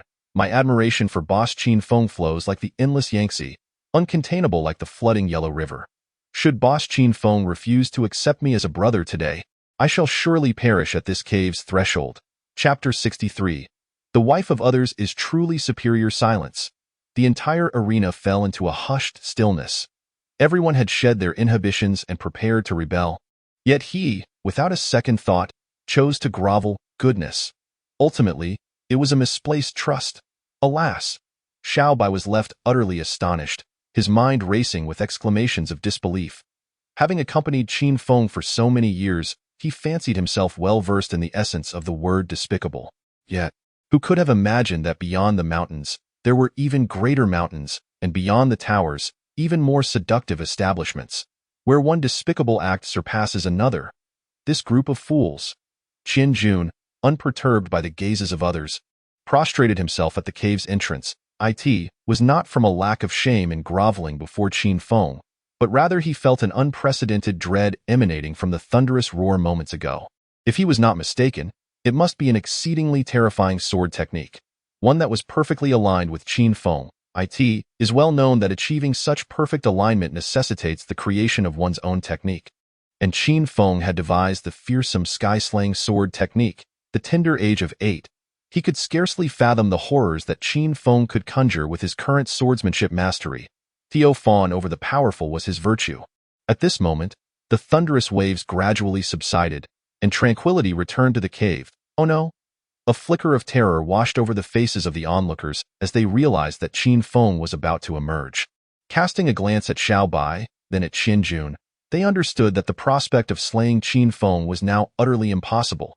Their only recourse was to execute a strategic retreat. After assaulting my rabbit, do they think they can leave without consequence? Qin Feng's icy voice resonated from within the cave, and the fallen Long Kong 9 swords began to tremble violently, unleashing a chilling radiance that surpassed its previous might by countless folds. "Run!"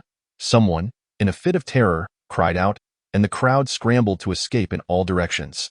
Yet, the Long Kong 9 swords had already taken to the air, transforming into 9 slender beams of sword light that cleaved through the void.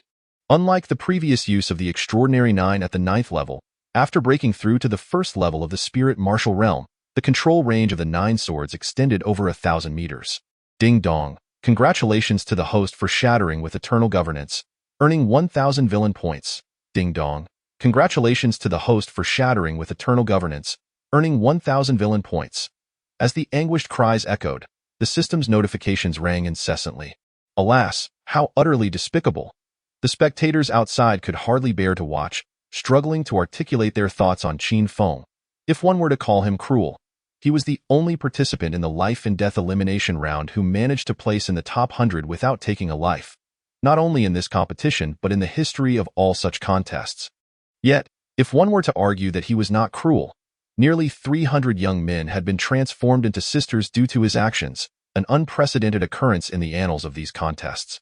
Terrifying, beads of sweat formed on Qianjun's forehead as the sound of swords whistled past his ears. He had endeavored to overestimate Qin Feng's terror, but still found himself woefully underestimating. The Longkong 9 swords in Qin Feng's hands were in an entirely different realm than in Xiao Bai's. Aside from the prodigies of the Dao realm, it seemed that none could withstand his 9 swords. Thank goodness I was quick to kneel. Qin Jun wiped the cold sweat from his brow, feeling an overwhelming sense of relief.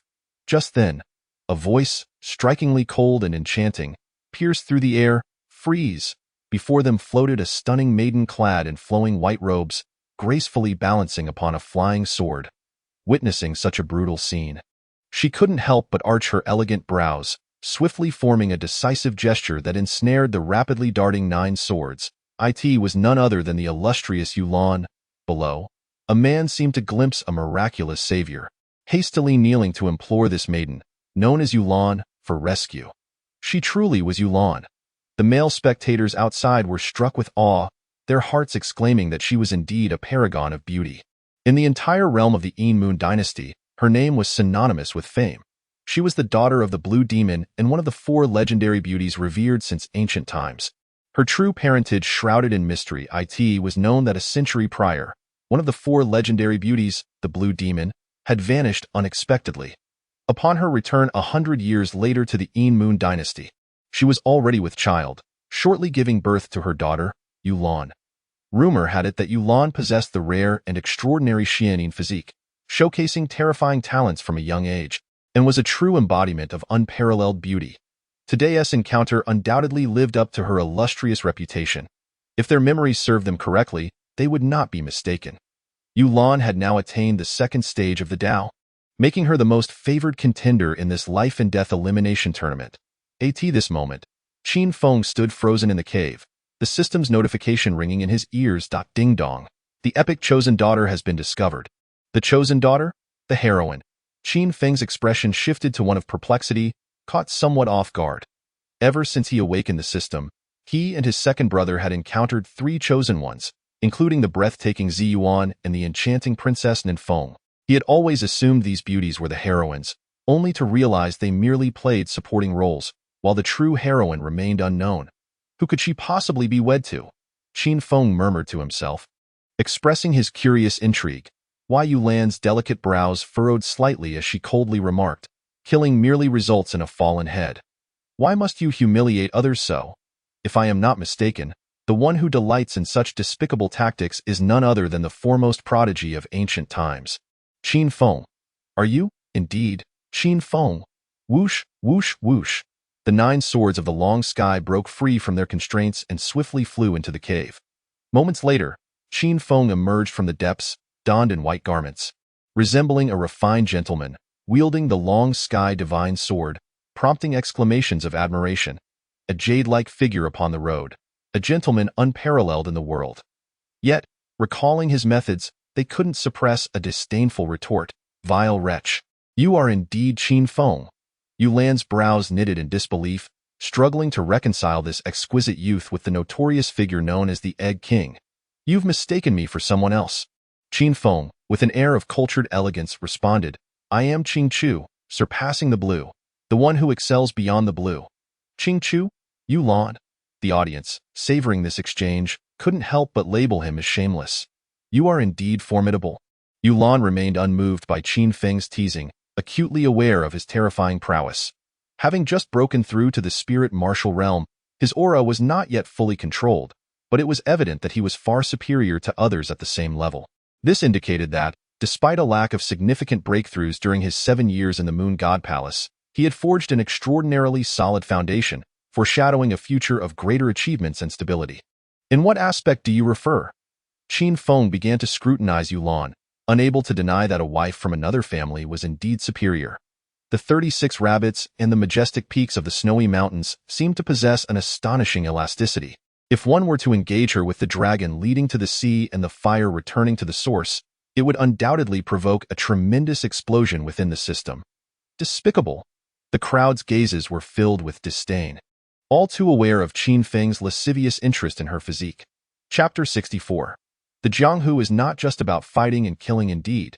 As the rumors suggested, it was utterly disgraceful. Yulan's delicate face flushed slightly as she felt uncomfortable under Qin Feng's penetrating gaze. Although she knew her beauty attracted many men, She could hardly bear the fiery intensity of Qin Feng's eyes, as if he might devour her at any moment. "Oh dear, Rabbit Mama, you have finally emerged." Xiao Bai, exhausted, plopped down on the ground, its eyelids growing heavier until it could no longer resist the pull of sleep. Despite possessing epic-level talents, it was still merely a rabbit of extraordinary ninth-tier cultivation, struggling against the overwhelming presence of so many spiritual martial realm warriors, not to mention those at the entry to the Dao. Now that it saw Qin Feng, it could no longer hold on. "Sleep well." Qin Feng gently lifted Xiao Bai from the ground. Unlike the domesticated white rabbits of yore, the current Xiao Bai was almost entirely stained red with blood, its once pristine fur now a pitiful sight, resembling a stray rabbit in far worse condition. Yet, he harbored no disdain, cradling Xiao Bai in his arms, indifferent to the blood that stained his white robes. "Boss." Qian Jun scampered over, eager to ingratiate himself, embodying the role of a sycophant to perfection. Despicable. The audience's eyes were filled with scorn, astonished that Qian Jun was such a character. Despite possessing the cultivation of the first level of entry to the Dao, clad in armor and wielding a fine war spear, he shamelessly prostrated before Qin Feng, doing so with an ease and naturalness that was almost nauseating. In contrast, Qian Jun remained unperturbed, finding their naivety laughable. They believed that participating in the life-and-death elimination tournament could alter their fate, unaware that they were merely cannon fodder meant to highlight the talents of others. He perceived this situation with remarkable clarity. Rather than face the various pressures of reality in the future, it was far wiser to become an accessory to Qin Feng's rise. The Jianghu is not merely about fighting and killing. It is about the intricacies of human relationships. As the scion of the Moon God Palace, coupled with his extraordinary innate talents, Qin Feng was destined for an extraordinary future. Clinging to his leg now was the only way to defy fate. A sycophant. Qin Feng regarded Qian Jun with little resistance. It was entirely normal for a powerful figure to gather followers. Surely one could not handle every trivial matter personally. Ding dong. Congratulations to the host for capturing a sycophantic subordinate. Receiving the Celestial Slave Seal. Celestial Slave Seal. No rank, when cast upon a loyal subordinate, allows them to share half of the host's battle power. Should they harbor treasonous thoughts, they shall be consumed by the flames of hell. Note: special physiques and comprehension realms do not count as enhancements. What a marvelous treasure! Qin Feng's eyes immediately lit up, internally exclaiming his delight. Even though his celestial tyrant body, invincible sword heart, and triple sword intent could not be enhanced, the aura of imperial genius provided a tenfold boost, meaning the other party could enjoy a fivefold increase in battle power. Do not even mention the likes of Qian Jun, who are mere mortals, even among the exceptional, who can truly resist the allure of a fivefold enhancement in combat power. The only price is an unwavering loyalty, and it seems there exists no justification for betrayal when following a gentleman of such integrity. Qin Feng cast a glance at Qian Jun and inquired softly, "Do you truly intend to follow me?" "Indeed." Qian Jun replied solemnly, nodding with utmost seriousness. With his innate talent, he could certainly vie for a chance to emerge. Yet even upon succeeding, he would merely find himself at the bottom, destined to serve others in the future. Since we are all bound to serve, why not seek a master of considerable potential? Very well. Qin Feng concentrated a mysterious golden rune at his fingertip, and before Qian Jun could react, he struck it upon his forehead. The golden rune flickered momentarily on his brow before vanishing into thin air. Boom! The energy within Qian Jun surged forth dramatically, causing the earth around him to crack and split, while his aura instantaneously amplified 4- or 5-fold. What on earth is happening? The crowd present, including the spectators outside and figures like the Sixth Dao Emperor, were all thrown into disarray. Go think that merely imprinting a mark on Qian Jun's forehead could yield such a staggering increase in strength. If this were to occur with a renowned figure, they would hardly be surprised. Yet, Qin Feng had only just broken through to the first level of spirit martial arts, standing a whole realm beneath Qian Jun. Is this a case of toxic blessings? What kind of sorcery is this? Qian Jun stood dumbfounded, his heart churning with tumultuous waves. He could distinctly feel the tremendous power surging within him, undeniably 5 times stronger than before. While he had not yet tasted the joy of possessing the qualities of an emperor like Qin Feng, he had undoubtedly entered the ranks of the exceptional. In a way, this leader is set. Even if Jesus himself came, it would be futile. Qin Feng paid no heed to the astonishment of the crowd. Lifting his gaze to the sky where Yulan stood atop her flying sword, contemplating whether imbuing her with the celestial slave mark would yield considerable rewards. However, while the celestial slave mark is indeed effective, it necessitates the voluntary relinquishment of resistance. Using force would render it ineffective. Is this truly the foremost prodigy of the ancient era? Yulan's expression was grave as she sensed the terror emanating from the ancient first prodigy. Gulp! The audience collectively swallowed, enveloped in a tense stillness akin to the calm before a storm. Since time immemorial, legends have foretold that during epochs of great contention, prodigies would rise like mushrooms after rain, carrying immense fortunes. Defeating one another would allow the victor to seize a fragment of that fortune. The ultimate victor could harness the fortune of the world, striving for the fabled pinnacle. Since Qin Feng proclaimed 7 years ago that atop the peak of the celestial realm, with his presence, there would be heaven, he had earned the title of the ancient first prodigy, naturally becoming the prime target for challengers. Now, with the cosmos yet undecided, we are all dark horses. Originally, Yulan had intended to challenge Qin Feng before he could fully mature. Yet the earlier display compelled her to reconsider whether to initiate her challenge now. She had learned from others about the confrontation between Qin Feng and Yijian. The heaven-slaying sword technique, bolstered by the invincible sword heart and the third-level sword intent, was already formidable, but the terrifying power of the supreme bone's celestial calamity light had utterly vanquished Yijian's heavenly sword body. It is rumored that this is not the complete manifestation of Qin Feng's abilities. His dual pupils have only demonstrated their basic powers in battle, such as speed reduction, yet even these fundamental capabilities instill a sense of dread in those who witness them. One wonders whether he has developed any additional powers of the dual pupils during these 7 years. It seems unlikely, however. Yulan furrowed her brows slightly, sharing the same skepticism. Qin Feng, at merely 15 years of age, has already comprehended the invincible sword heart and the third-level sword intent, feats unparalleled in history. Coupled with the terrifying nature of his heavenly calamity light, it is improbable that he could spare any time to cultivate new abilities for his dual pupils. This implies that Qin Feng's combat prowess is entirely anchored in his swordsmanship. Otherwise, he would not dare to take risks by attempting breakthroughs in the perilous arena of life and death. The more Yulan contemplated, the more convinced she became of her likelihood of defeating Qin Feng. Meanwhile, Qin Feng, seemingly indifferent to the battle at hand, was preoccupied with the cleanliness of his kitchen, bathroom, and other domestic affairs. Chapter 65. Slaying the dragon. As both sides locked eyes, the atmosphere crackled with tension. Suddenly, a resounding roar shattered the silence, reverberating throughout the entire battlefield of life and death. Who possesses such audacity to engage a young dragon?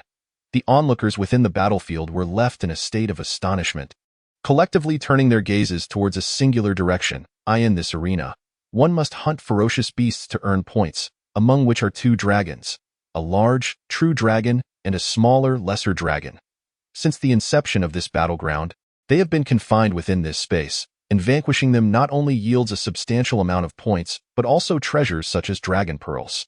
Yet, for a century, no one has managed to defeat them. Even during the last life and death elimination tournament, no participant succeeded in slaying these beasts. It is worth noting that the previous tournament was renowned as an epic confrontation, culminating in the 6 Paths Emperor simultaneously sealing 2 holy sons, thus underscoring the high stakes involved. Nonetheless, even this tournament, which birthed 2 holy sons, ultimately succumbed before the lesser dragon, let alone provoking the mightiest of the 2. Who possesses such courage?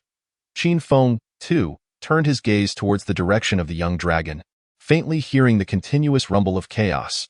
The sounds were chaotic, as if a brawl were underway. Yulan, her brows knitted in contemplation, murmured softly before decisively stepping onto her flying sword, propelling herself towards the location of the young dragon. She reasoned that now was not the time to confront Qin Feng. It was merely the 2nd day of the life and death elimination tournament. Engaging in a mutually destructive battle with him would only serve to benefit others. It would be wiser to investigate the young dragon's whereabouts first. If she could secure a kill, it would be a tremendous gain. Especially the dragon pearl, a remarkably rare treasure. If fused, her strength would undoubtedly ascend to new heights. Many others shared Yulan's sentiments, halting their battles to hasten towards the young dragon's location. Quick, let us depart. Qin Feng, however, had no intention of joining the fray, leading Qin Jun in the opposite direction. Understood, boss. Qin Jun, fully aware of his role as a loyal subordinate, did not question their destination, simply following behind Qin Feng in silence. Few, finally leaving. The surrounding crowd exhaled deeply, relieved that Qin Feng seemed to have forgotten them. Yet, in the very next moment, 9 beams of sword light surged forth, filling the air with anguished cries. Ding dong. Congratulations to the host for shattering a total of 121 eggs, thus acquiring 121,000 villain points. Remarkably, he has not forgotten. The onlookers outside could not help but shudder, internally cautioning themselves against offending Qin Feng. This individual harbors no grudges. He retaliates immediately when wronged. At this moment, before the lair of the flood dragon, in front of a cave, Feng Chong, adorned with a smoky gaze, observed calmly as a group of candidates relentlessly assaulted the flood dragon, which measured 40 to 50 meters in length. Unlike the united front typically seen when tackling a boss, these candidates appeared vacant, as if they were mere automatons, charging heedlessly even after being injured by the dragon, willing to self-destruct in its presence. What on earth is happening? Candidates arriving from all around bore expressions of vigilance, their hearts tinged with a sense of foreboding. Come forth, all of you. A sinister smile crept across Feng Chang's lips as an exceedingly malevolent statue of a great Buddha emerged behind him. As the Buddha began to speak, an eerily enchanting mantra resonated through the heavens and the earth. It was the demonic sound of the Buddha. Some individuals immediately clasped their ears in terror, hastily retreating. This was an immensely potent mental assault. Those with wavering willpower would be swayed, reduced to thoughtless, mindless husks. Yet, they had grossly underestimated the horror of Feng Chong after his transformation. Their wills were swiftly invaded by the Buddha's demonic sound, their gazes gradually dulling, teetering on the brink of complete control. Only Yulan, empowered by the aura of the Chosen One, managed to withstand the intrusion of the Buddha's demonic sound. Who on earth is this person? Yulan found herself bewildered by the presence of such a fiend in the life and death elimination round. Feng Chong seized a man enslaved by the dragon, viciously sank his teeth into the man's neck, frantically draining his life force to mend his own wounds. The scene was intensely gruesome, and after a series of convulsions, the man fell completely still. This fellow has truly become a demon. The spectators outside were left aghast, their hair standing on end at Feng Chang's methods. Although he had not made a remarkable impression in the life and death elimination round, continually outmaneuvered by Qin Laolu, the scene where he grasped the true essence of the Buddha and demon remained vivid originally. Qin Feng had intended to venture towards the Jiaolong, but upon reflection, he realized that the dragon pearl of the Jiaolong could not possibly compare to that of the true dragon. Furthermore, with all eyes drawn to the Jiaolong, he could unleash his full might against the true dragon without the concern of having his spoils divided by others after slaying it. Confucius once said, "One should not speak of the supernatural." Qin Feng cast a subtle glance at Qin Jun, who, filled with confusion, asked, "What do you mean?" "I don't know." The small white creature in Qin Feng's arms had regained some strength and, with a serious expression, stated, "Using supernatural strength to render the questioner senseless means your inquiries are utterly superfluous." Superfluous? Do you mean that you intend to slay the dragon? Qin Jun probed cautiously. What do you think? Qin Feng twisted his neck a few times, beginning his warm-up exercises in preparation for the confrontation. He really intends to slay the dragon. Qin Jun felt a wave of dizziness wash over him, convinced that his leader must have lost his mind. The great dragon possessed a strength at the 5th level of the Tao, a rare sight among the demon clan, far surpassing the extraordinary talents of the human race of the same level. Even if Qin Feng's talent were terrifying, was it not a bit reckless to think he could slay it with just the 1st level of spiritual martial arts? At this moment, the focus returned to Qin Feng. Everyone unanimously concluded that the boy must have consumed counterfeit liquor, undoubtedly damaging his mind. Chapter 66. The unconventional Qin Lao Lu slaying a dragon. The esteemed figures, including the 6 Paths Emperor, voiced their astonishment, deeming Qin Feng's audacity utterly outrageous. Not only had he just broken through to the 1st level of spiritual martial arts, but even at the 9th level of the Tao, one would hardly dare to provoke the great dragon, a true member of the dragon clan, whose innate advantages far exceeded those of humanity. Historically, it has always been the dragon clan that challenges humans across levels, with very few instances of humans daring to challenge dragons, let alone a first-level spiritual martial artist confronting a fifth-level Dao practitioner. Such a notion was almost unheard of. Did he possess hidden cards? Don't look at me. I know nothing. Yushin raised her hands in innocent surrender, truly unrecognizing Qin Feng at this moment. Having lived with him for 7 years, she initially believed he had been solidifying his foundation during that time, a notion she wholeheartedly supported, recognizing that cultivators strive not for the present but for the future. Her intention in allowing Qin Feng to participate in the life-and-death elimination match was merely to broaden his horizons, never anticipating that he would instead provide her with a lesson. As if his foundational consolidation weren't already remarkable, he had quietly elevated his sword intent to the 3rd level. Additionally, there was the mention of the celestial body by the Six Paths Emperor. She could not discern whether it was true, but if it were, this lad would indeed be a complete and utter fraud. A true anomaly, I don't know. The Six Paths Emperor directed his gaze towards the projection of Qin Feng. He genuinely admired the talent Qin Feng exhibited. Yet rules were rules. If he did not voluntarily forfeit, the Emperor could not release him. That the spectators outside were filled with indignation, exhibiting an absolute intolerance towards the demon cultivators. They could scarcely be regarded as human, having long since lost their reverence for life. In their eyes, human lives were worth less than mere ants, especially considering the fact that they enslaved the people of the Yingyue dynasty while being disciples of the Emperor of the Great Xia. Feng Chong. A flicker of shock passed across Princess Nanfeng's face, as she found it utterly inconceivable that Feng Chong had transformed into such a being. He was the very antithesis of the erudite and refined gentleman she had always envisioned. The current Feng Chong was selfish, self-serving, and would stop at nothing to achieve his goals. The elder tasked with protecting the envoy slowly began to speak. To fall into demonic influence is to unleash the suppressed desires within one's heart. In other words, Feng Chang's previous elegance was merely a fade. Deep down, he is nothing more than a selfish, petty individual. Impossible. Absolutely impossible. Princess Nanfeng shook her head vigorously, unable to believe that Feng Chong could be such a person. In her mind, he was the epitome of a perfect partner. His broad perspective was astonishing. His ability to craft timeless verses seemed effortless, and he could deftly resolve even the most challenging situations. He should embody the qualities of a magnanimous individual, so how could he possibly be a self-serving scoundrel? Alas! The elder sighed in resignation, choosing not to elaborate further.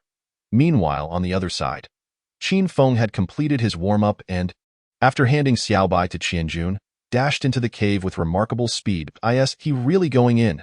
Qianjun exclaimed, astonished, his mind a blank canvas. He had witnessed fearless individuals before, but he had never encountered someone as recklessly suicidal as Qin Feng. I've found it. As Qin Feng entered the cave, he decisively activated his heavy pupils, clearly perceiving a colossal dragon's head within it. That moment, the great dragon lay in leisurely slumber, entirely unperturbed by the thought that anyone would dare challenge it. Although it had vaguely heard the roar of the lesser dragon earlier, it dismissed the notion, as every time a life-and-death battlefield commenced, there were always a few impassioned youths who believed themselves invincible, only to end up as the evening meal for that little mudfish. The great dragon's eyelids flickered open slightly, sensing the presence of an intruder. Draw the sword. Almost instantaneously, as the dragon's eyes opened, a dark, fluid blade was drawn from its sheath.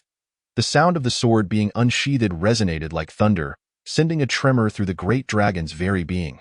Not good. There's danger. Someone is attempting to ambush it.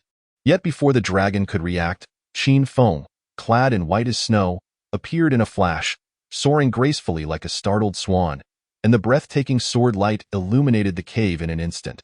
The sequence of drawing, striking, and sheathing the sword flowed seamlessly.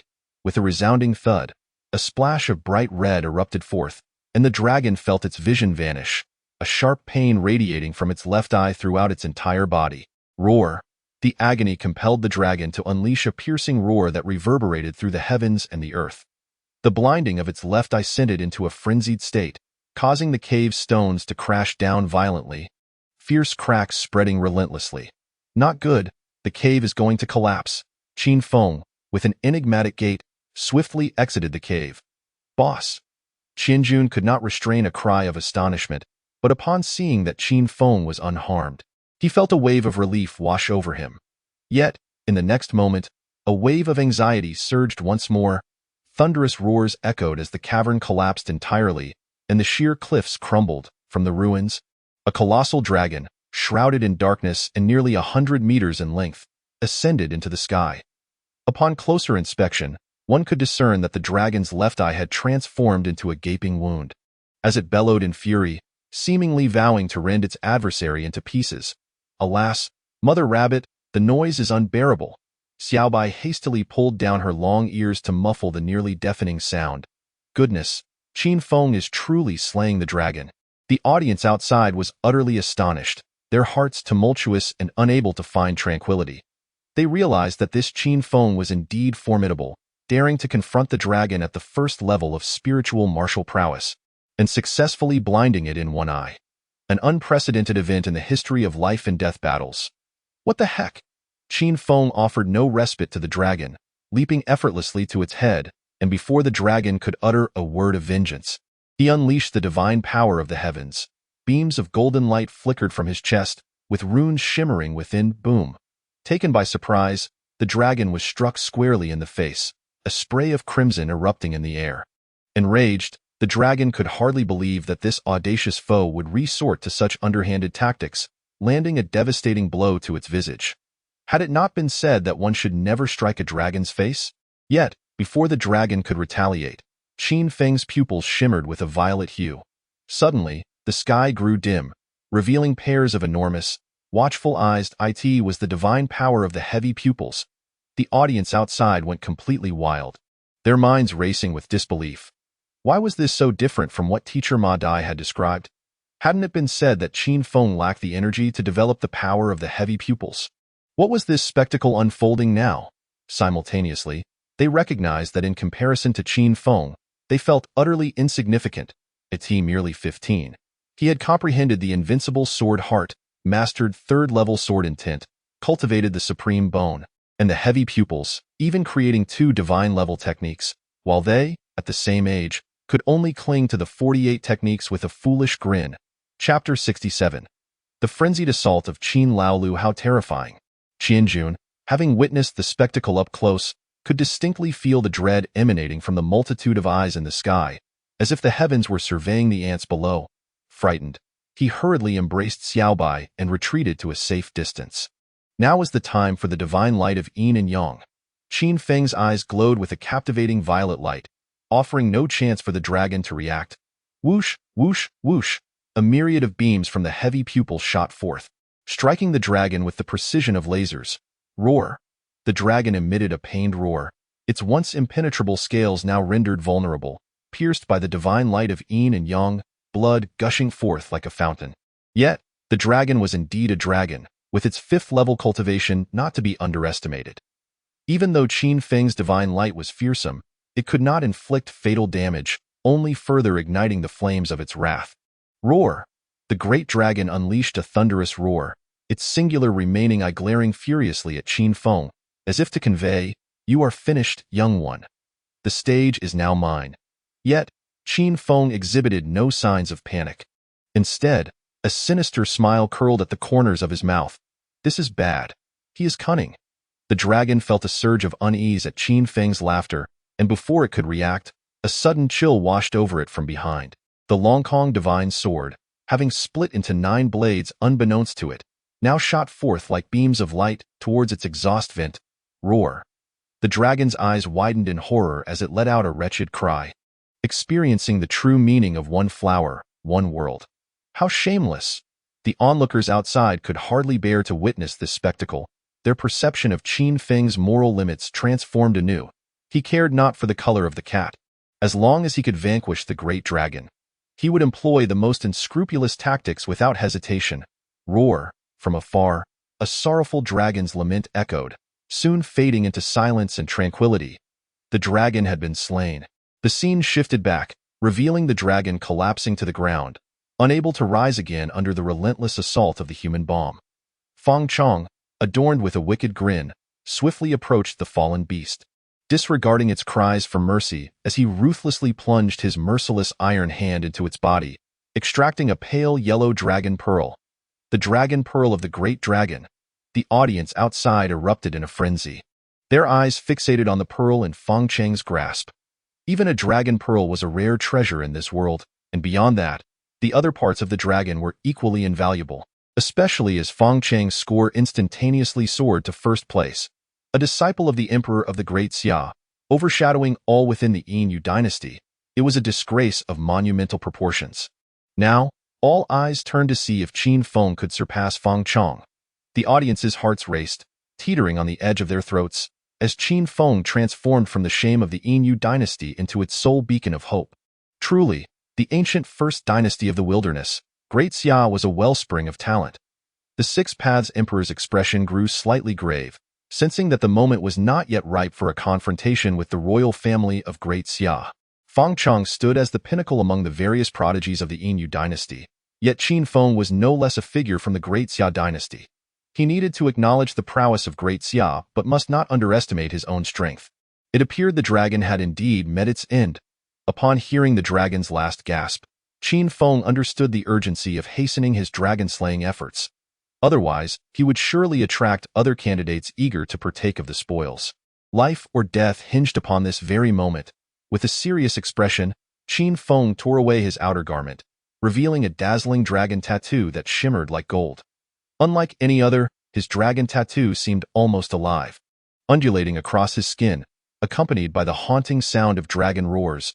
What is this? The crowd outside wore expressions of utter astonishment, as if they had never witnessed such marvels before. Simultaneously, they struggled to fathom that Qin Feng possessed a hidden card at such a critical juncture, one that ranked just below the Dada technique of the Buddhist sect. The Six Paths Emperor and other prominent figures were thrown into disarray, as their cultivation levels allowed them to discern that this was indeed a Buddhist technique, perfectly harmonized with Qin Feng's essence. Why do you stare at me? I am truly at a loss. The moon goddess wore an expression of innocence, although she had indeed seen the golden dragon tattoo adorning Qin Feng's body. She was utterly unaware that it was a unique martial art of his own creation within the Buddhist tradition. What do you understand, then? The formidable figures from various factions were infuriated, their teeth grinding in frustration, wishing to rush forward and beat the moon goddess senseless. While others would cherish and revere a prodigy like Qin Feng, she, on the other hand, feigned ignorance. This cannot stand.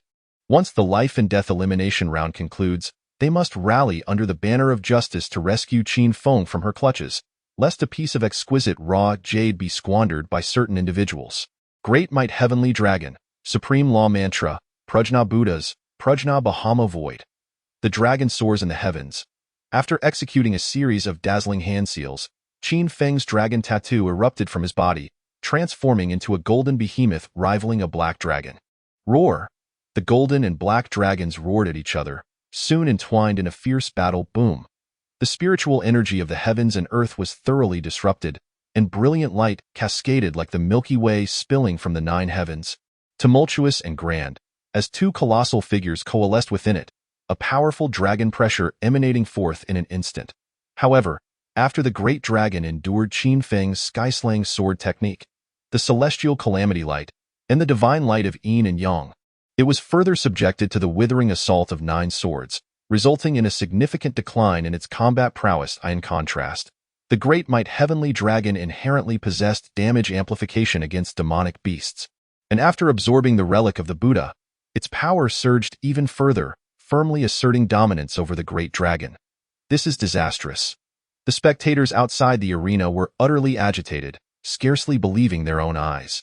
Qin Feng had indeed managed to suppress the great dragon of the 5th layer of the Tao with his cultivation at the 1st layer of spiritual martial arts, not merely a slight suppression, but one that rendered the opponent incapable of lifting its head.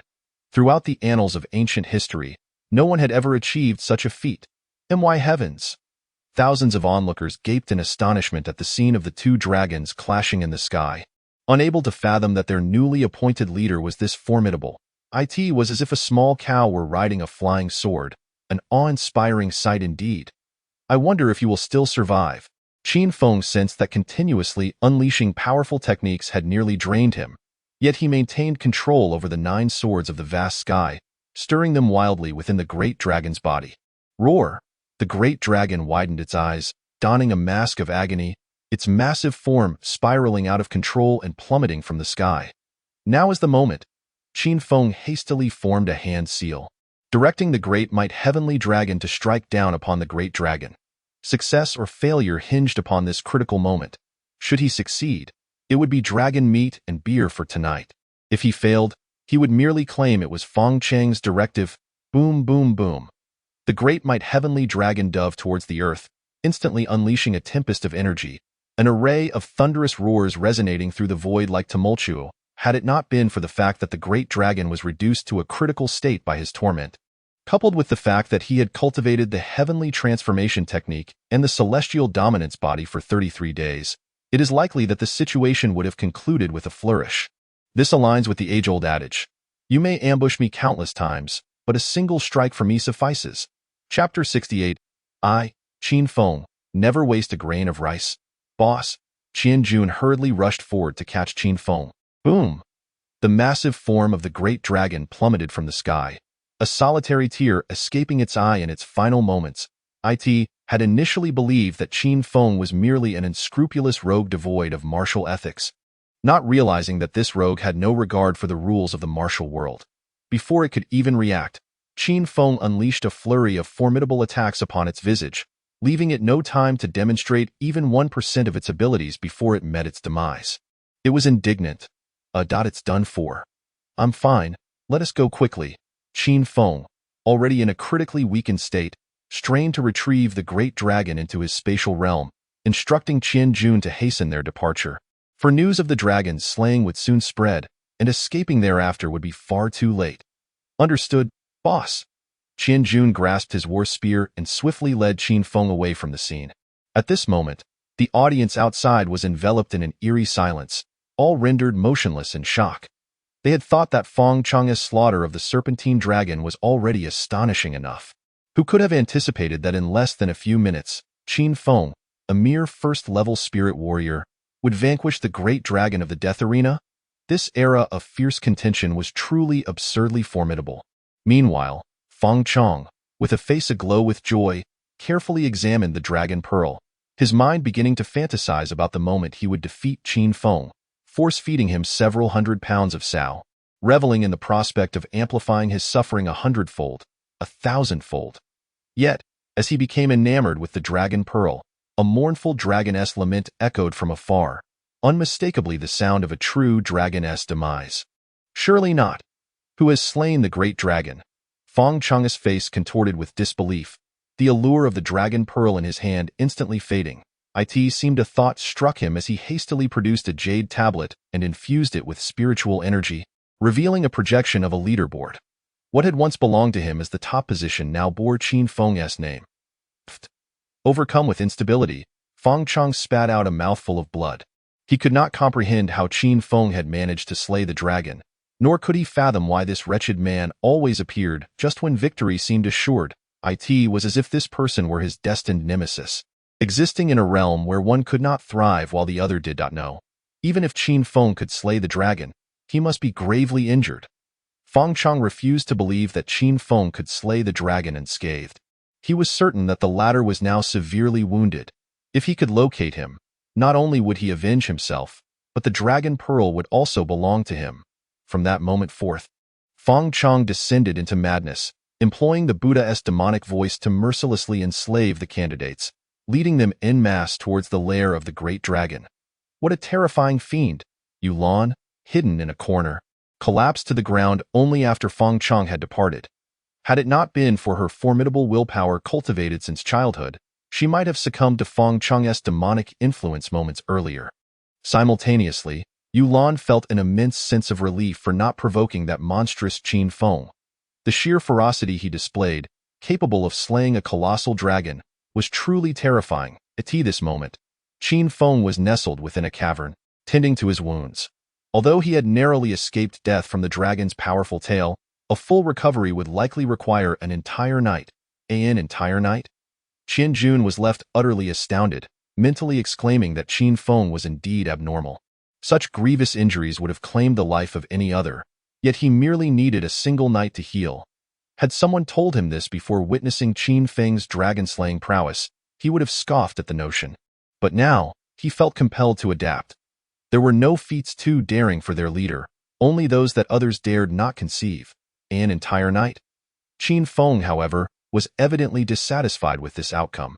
Had he not broken through to the spirit martial realm, he could have healed in no more than half an hour. Regrettably, his breakthrough had altered the density of his flesh. The 33 Heavens creation technique had not been updated in time, resulting in a significant decrease in his regenerative abilities. Qin Jun stood frozen in place, his mind echoing with the frantic cries of a groundhog. What on earth?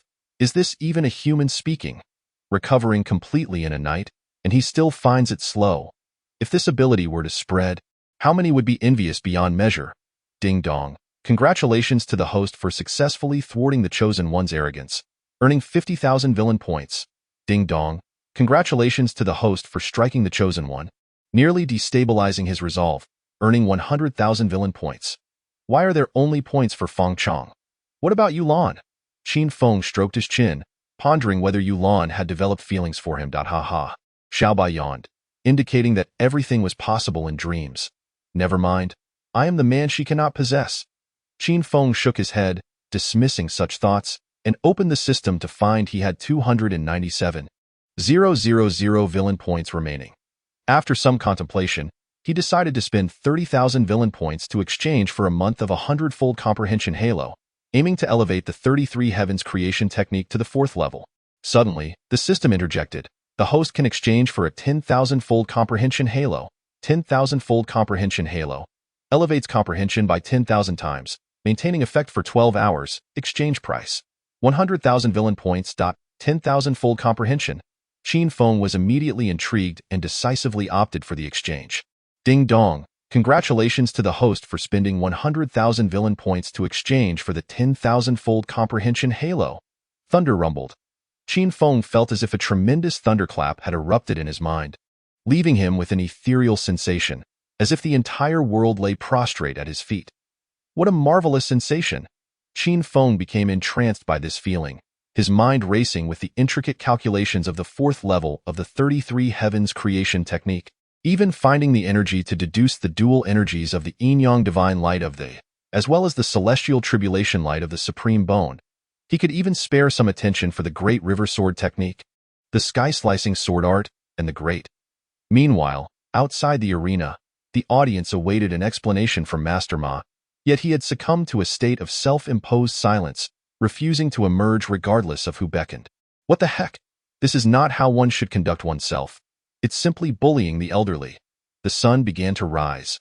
The examinees, enslaved by Feng Chong, continue to seek the presence of Qin Feng.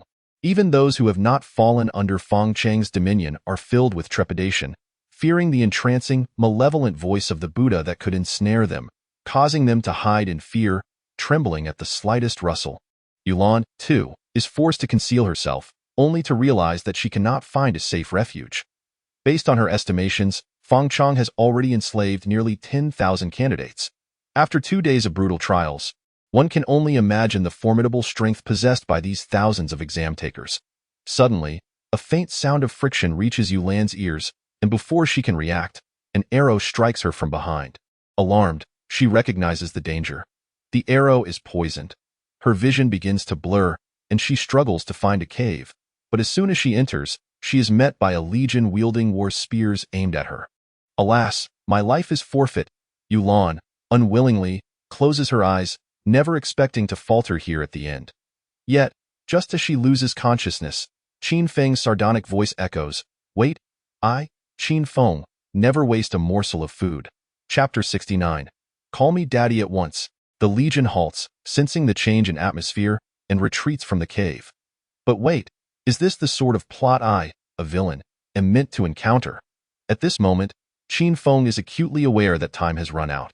He picks up a small twig from the ground and pokes at it, incredulous that the Chosen One has delivered herself right into his hands. As a villain of considerable expertise, he nonetheless feels compelled to activate his enhanced vision for reassurance. What the hell? Qin Feng cannot help but exclaim, discovering indeed that he has stumbled upon a significant predicament.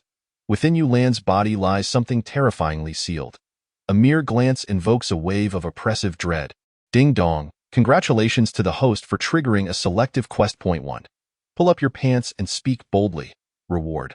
A divine stick technique. 2. Slay the chosen one with a single stroke. Reward. The legendary dragon-slaying sword. 3. Assist the chosen one in detoxification. Reward. Immunity to all poisons. System. I have realized that you are quite outrageous. Qin Feng rolls his eyes, indicating that he has no real choice. He would also prefer to speak boldly and slay the chosen one. But is the horrifying entity sealed within her something he can handle without the assistance of the red-haired old monster? Moreover, those ridiculous rewards. He practices swordsmanship. What use is a stick technique to him? What benefit does the dragon-slaying sword hold? The only truly advantageous reward is the immunity to all poisons. Wait a moment. If his memory serves him correctly, Yulan's mother is the blue demon. One of the 4 great beauties of the ancient world, renowned alongside the moon goddess. If he saves her daughter, he must at least receive some acknowledgement. Considering that there is a possibility she might one day call him daddy, he decides to assist her in detoxification. Gently, Qin Feng places Yulan upon a stone slab in the cave. According to the rules of the martial world, detoxifying a male does not require removal of clothing. Whereas for a female, it is mandatory. Rules are rules. They cannot be altered for his sake. For the sake of brevity, let us omit 1,000 words here. Fortunately, during his 7 years in the Moon Goddess Palace, he acquired some medical knowledge. Although Qin Feng has only scratched the surface of medical expertise, it suffices for the purpose of detoxifying Yulan. He retrieved several silver needles from his personal space, their delicate touch almost causing him to lose his composure. The smooth, supple texture nearly destabilized his resolve, compelling him to repeatedly chant pineapple, pineapple honey in his mind. Soon, the poison afflicting Yulan was neutralized by Qin Feng, who, to affirm his role in her recovery, inscribed the words Qin Feng was here on the small of her back. Perhaps it would be better to inscribe May the boss have safe passage. Just as Qin Feng wrestled with this dilemma, Yulan's body began to tremble violently. Her skin, as smooth and lustrous as jade, seemed to flush a deep crimson, while her enchanting eyes remained shut, the long lashes fluttering, betraying her awakening. Do not misunderstand. I am merely employing painless acupuncture to assist in your detoxification. Qin Feng instantly adopted the demeanor of a respectable gentleman, leaving no room for reproach. Detoxification, indeed. She had sustained an arrow wound to her shoulder. What was the meaning of loosening her bodice and needling her lower back? Yulan remained silent, her petite face flushed, eyes closed, exuding an air of embarrassment akin to a thief caught in the act. Ding dong. Congratulations, host, for taking advantage of the chosen one, earning 100,000 villain points. Ding dong. Congratulations, host, for completing the 3-choice task, acquiring a body immune to toxins. Such a windfall of 100,000 villain points. Qin Feng's eyes sparkled, as if he had discovered a hidden cache of experience points. However, before he could proceed with his task, the sounds of battle echoed from outside the cave. What in the world? Reluctantly, Qin Feng set aside his needles and ventured out to discern the commotion.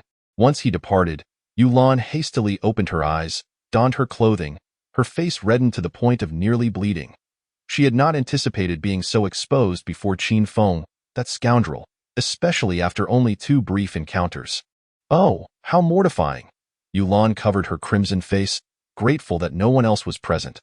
Otherwise, she would truly be unable to face anyone again, perhaps opting to hide in a crevice for the rest of her life. Smack, little by, nearby, smacked his lips and continued to snooze, sprawled on his back. Outside the cave, Qin Jun was engaged in combat with a burly man, who towered over him by a full head, reminiscent of the legendary Black Whirlwind, Li Kuei.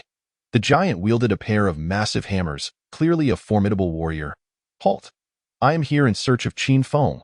The muscular man dodged, showing no intention of confronting Qin Jun. If you wish to harm the boss, you must first step over my corpse. A fierce glint appeared in Qin Jun's eyes as his battle spear emanated a golden glow. Damn it, do you think I fear you? The burly man, now enraged, lifted his hammers, ready for battle. Enough. Qin Feng interjected, sensing a peculiar familiarity between them. Qin Shao, I finally found you. The robust man exclaimed upon spotting Qin Feng, his excitement rendering him incoherent. He discarded his oversized hammers and embraced Qin Feng's leg, weeping as though he were a lost child finally reunited with his family. Qin Feng's expression shifted subtly, It had been a long time since he had heard that title, back in the Qin family. He was addressed as Qin Shao, young master, or eldest young master, and it dawned on him who this person truly was. He is the son of the eldest among the 13 guardians of the Qin family, named Qin Wan. His status within the Qin family is second only to that of the family head, which implies that this individual has been dispatched by the Qin family. Has something befallen the Qin family? Or do they merely harbor reservations about sending someone to assist him? Young Master Qin, I have finally found you. Please accept me. From now on, I shall follow your lead. If you command me to head east, I shall not venture west. Qin Wan whimsically conjured a name, Wan Ma, his eyes brimming with tears as he gazed up at Qin Feng, causing Qin Feng to feel a tumult in his stomach. Brother, with your appearance akin to that of Li Kuei, please refrain from trying to be adorable. All right, I will accept you. Is that satisfactory? Qin Feng, disregarding the Qin family's arrangements, was genuinely repulsed by the other party. He hastily inscribed a celestial slave seal upon Wan Ma's forehead, hoping he would promptly distance himself. Given Wan Ma's utter lack of resistance and his firm belief that Qin Feng was his master, the celestial slave seal was effortlessly applied, and his combat power was subsequently multiplied fivefold. This. Wan Ma's eyes widened in disbelief, appearing as though he had never encountered such a spectacle before. He understood that this young master was the hope of the entire Qin family, but he had not anticipated his capabilities to be so extraordinary, able to augment someone's combat power fivefold with a mere gesture. Ding dong. The celestial slave seal has reached its limit. The host can unlock the limit by enhancing their cultivation. There is a limit to this? Qin Feng felt a wave of disappointment wash over him. He had hoped to recruit numerous subordinates. It seemed rather embarrassing to venture out without a following of at least 10,000. Now, with a limit in place, he would only be able to pursue an elite route. Fortunately, these two individuals were not without merit. Qin Feng assessed Qian Jun and Wan Ma, sensing a resemblance to the legendary figures Su Chu and Dian Wei. This meant that with these two guardians by his side, he could boldly inherit the will of the Chancellor. Thud, thud, thud.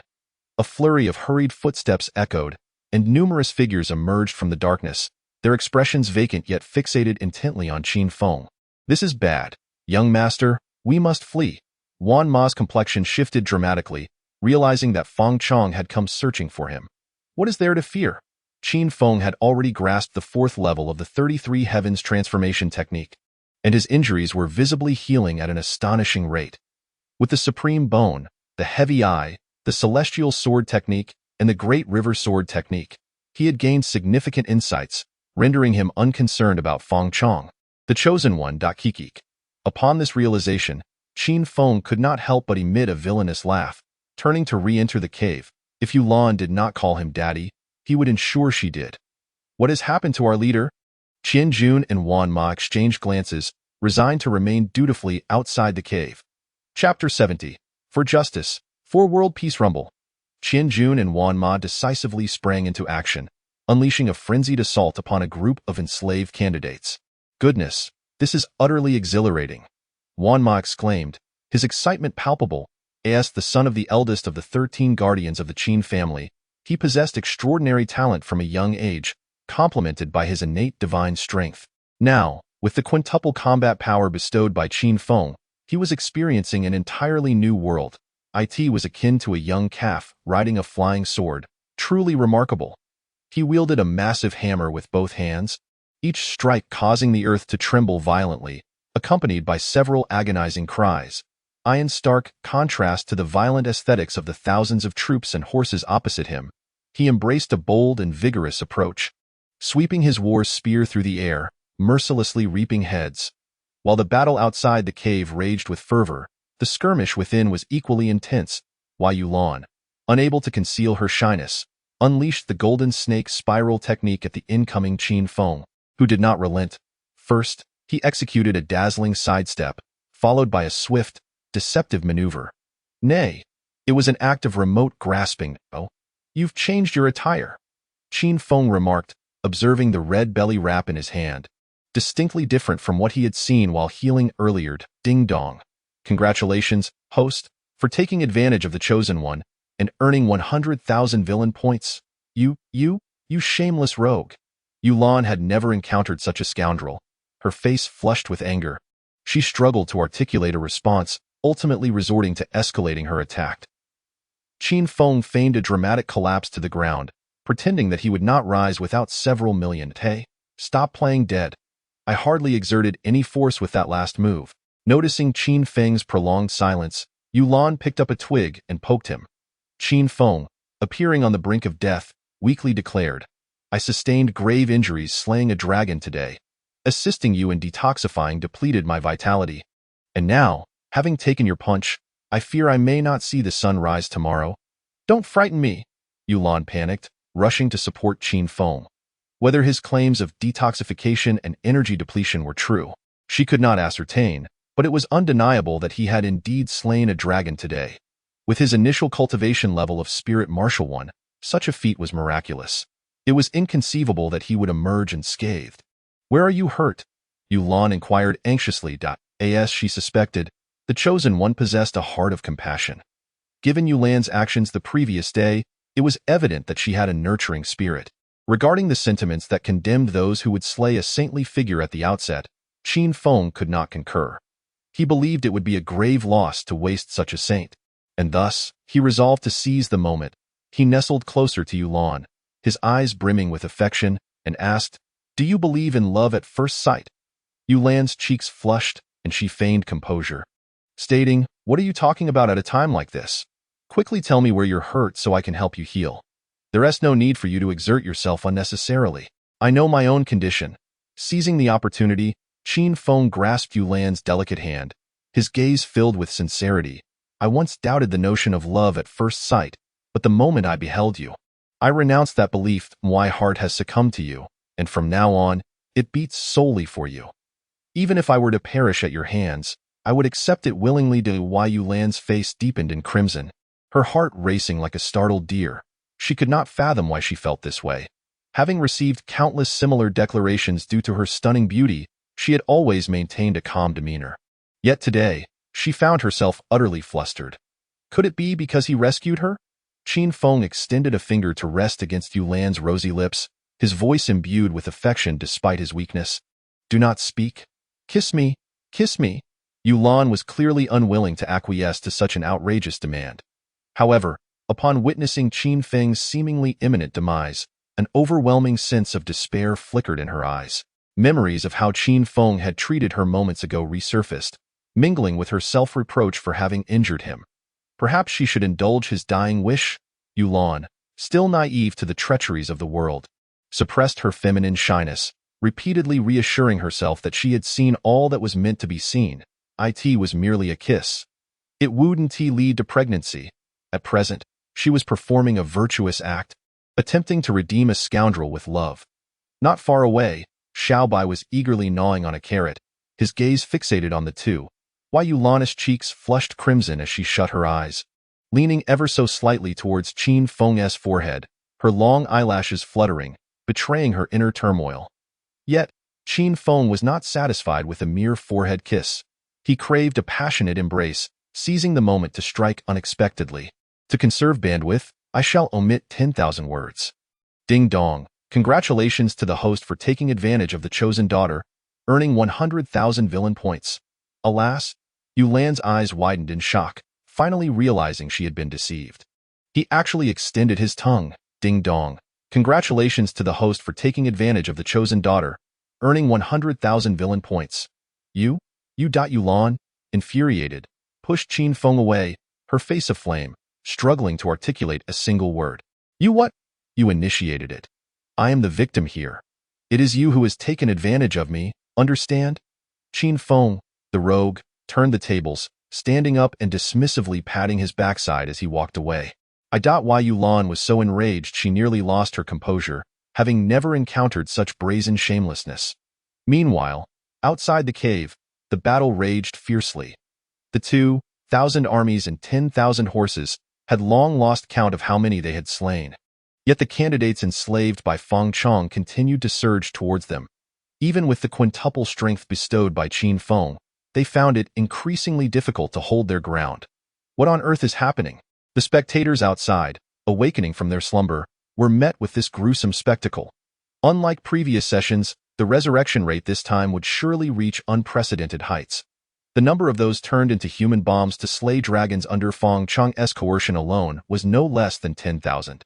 Now, with 1,000 armies and 10,000 horses having slaughtered so many, it was evident that Feng Chang held the Yin dynasty in utter contempt. The various dignitaries of the Yin dynasty wore grim expressions, itching to rush in and annihilate Feng Chang on the spot. The Six Paths Emperor sat silently to the side, seemingly oblivious to the chaos.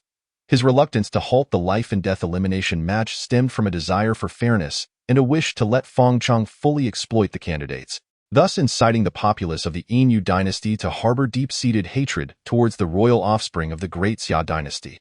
Only with a unified target of hatred could the populace be compelled to fight willingly in future wars. As for the candidates who perished under enslavement, they were no paragons. True prodigies would not fall prey to Feng Chang's bewitching Buddha-esque voice, like Yulan, who remained unenslaved. The deaths of these lesser beings would not evoke any sorrow from him. Just then, an eerie, ethereal chant filled the ears of 1,000 armies and 10,000 horses. What is happening? Hidden in the shadows, Feng Chang was momentarily taken aback, realizing that the Buddha-esque voice had no effect on the two. But that can't be right. With the stature of these two individuals, there should be no reason to resist the mesmerizing allure of the Buddha's voice.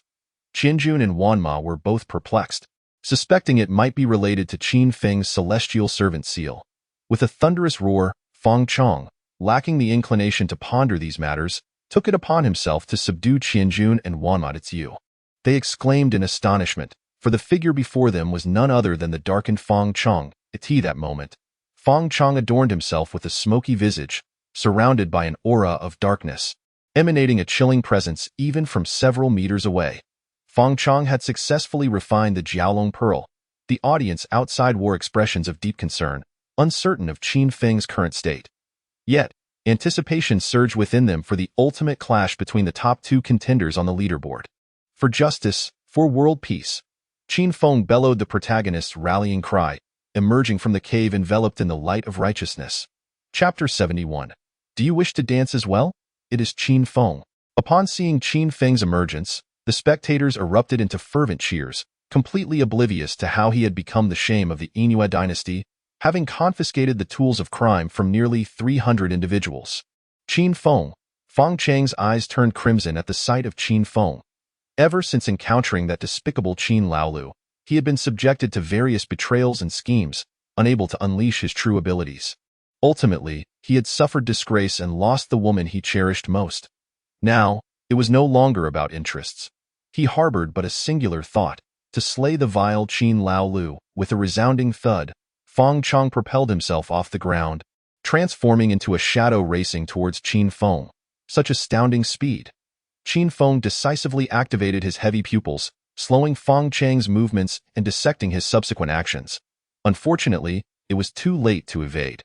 He could only cross his arms defensively across his chest. With a thunderous impact, Feng Chang's kick connected with Qin Feng's arms, yet the tremendous force failed to budge him an inch. What? Feng Chang's face contorted in disbelief, grappling with the notion that he might be dreaming. He had now broken through to the 7th level of spiritual martial arts, bolstered by his darkened state and having absorbed the Jiaolong pearl.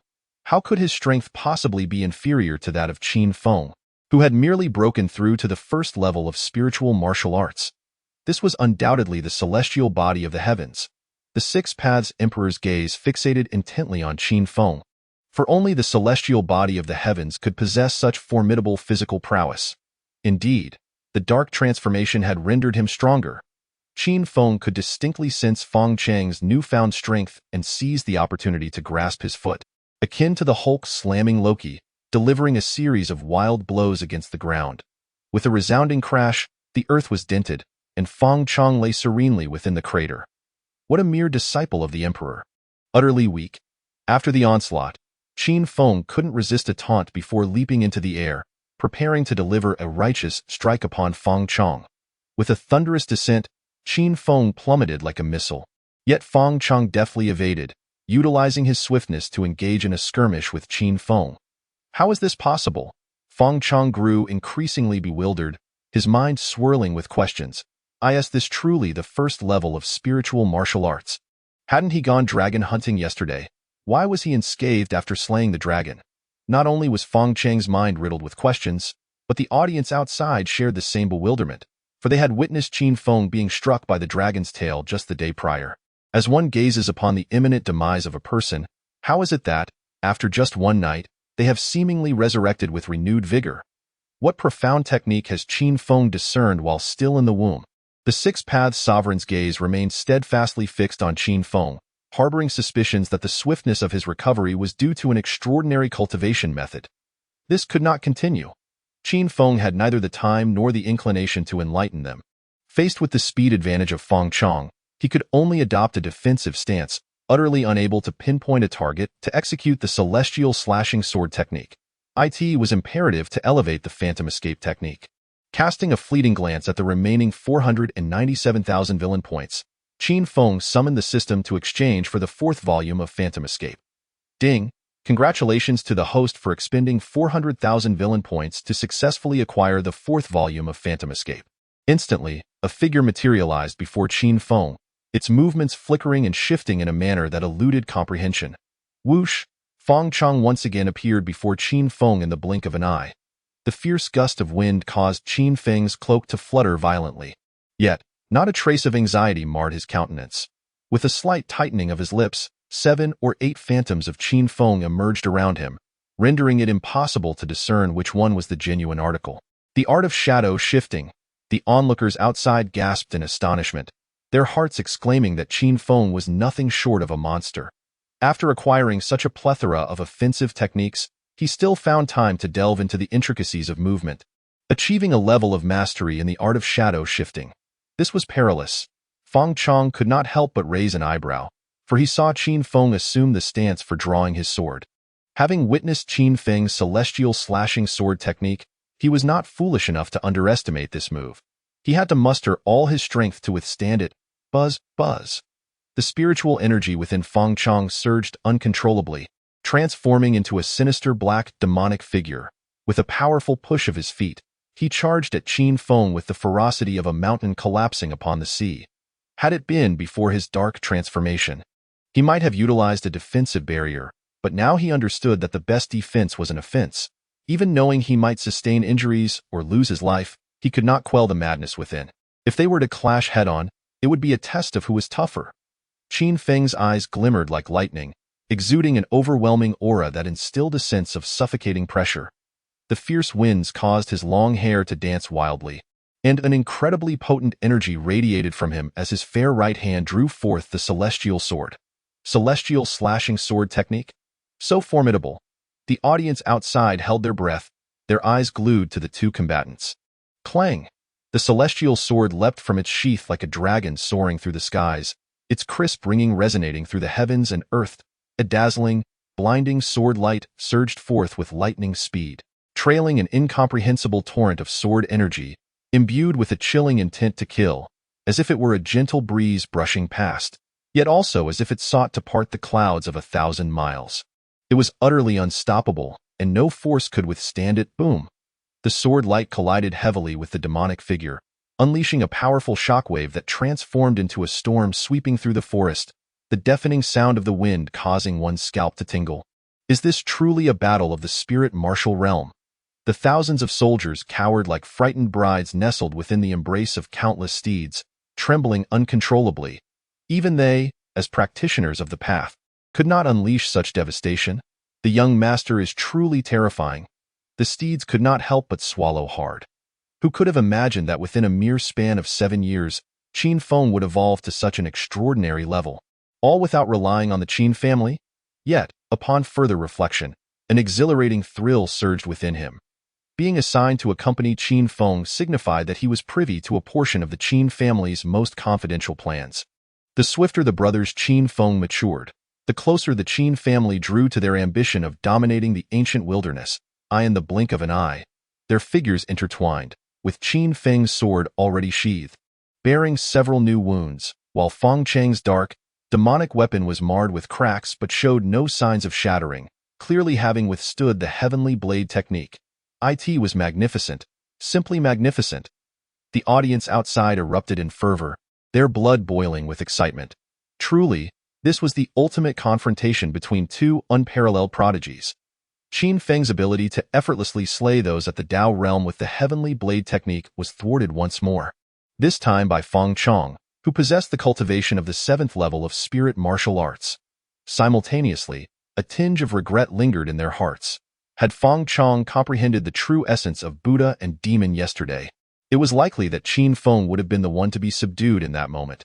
With the sword technique exhausted, you are surely doomed. Feng Chang's exhilaration was now impossible to conceal, knowing that Qin Feng possessed but a single sword technique. Without a shred of hesitation, he swiftly pivoted and charged towards Qin Feng, determined to deny him the opportunity to utilize his supreme bone and the divine eyes abilities. He commanded the enslaved candidates to launch a collective assault on Qin Feng. There is no chivalry in combat. This does not belong solely to you, Qin Feng. How dare you? Amidst the chaos, the two figures, weary yet resolute, surged forth to protect their master. Kill! The battle cries reverberated through the air, as the enslaved candidates fearlessly rushed towards Qin Feng. It appeared they, too, yearned to dance in the fray. Unperturbed, Qin Feng turned calmly, his garments beginning to flutter without a breeze, transforming him into a sword drawn from its sheath, radiating an unparalleled sharpness, while the surrounding weaponry resonated with a humming sound, as if the swords of the world were crowning him. Chapter 72. I shall return. What? Feng Chang's pupils contracted sharply, an unprecedented sense of crisis flooding his mind.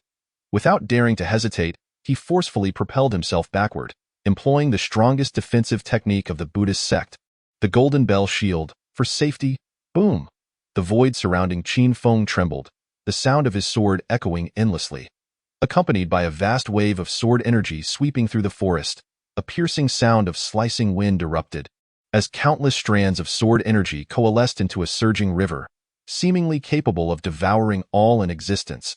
1,000 swords trembled, their song unceasing, as the waters of the great river descended from the heavens. What? A river formed of gathered sword energy? Feng Chang's eyes widened in disbelief, his mind frantically screaming that it was impossible. He was the traveler of Red Star. He was the protagonist of the ancient wilderness. How could he possibly be at a disadvantage against Qin Feng? Heaven above! The audience outside wore expressions of shock, awestruck by the grandeur of the river sword technique unfolding before them. What kind of absurdity is this? Having fought to such a degree, he had already slain the great dragon. Yet he still retained his trump card.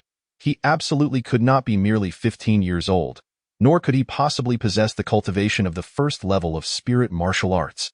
The expressions of the esteemed figures, including the 6 Paths Emperor, were remarkably composed, yet they found themselves at a loss for words, their gazes fixed intently upon the moon goddess, hoping she would provide a reasonable explanation.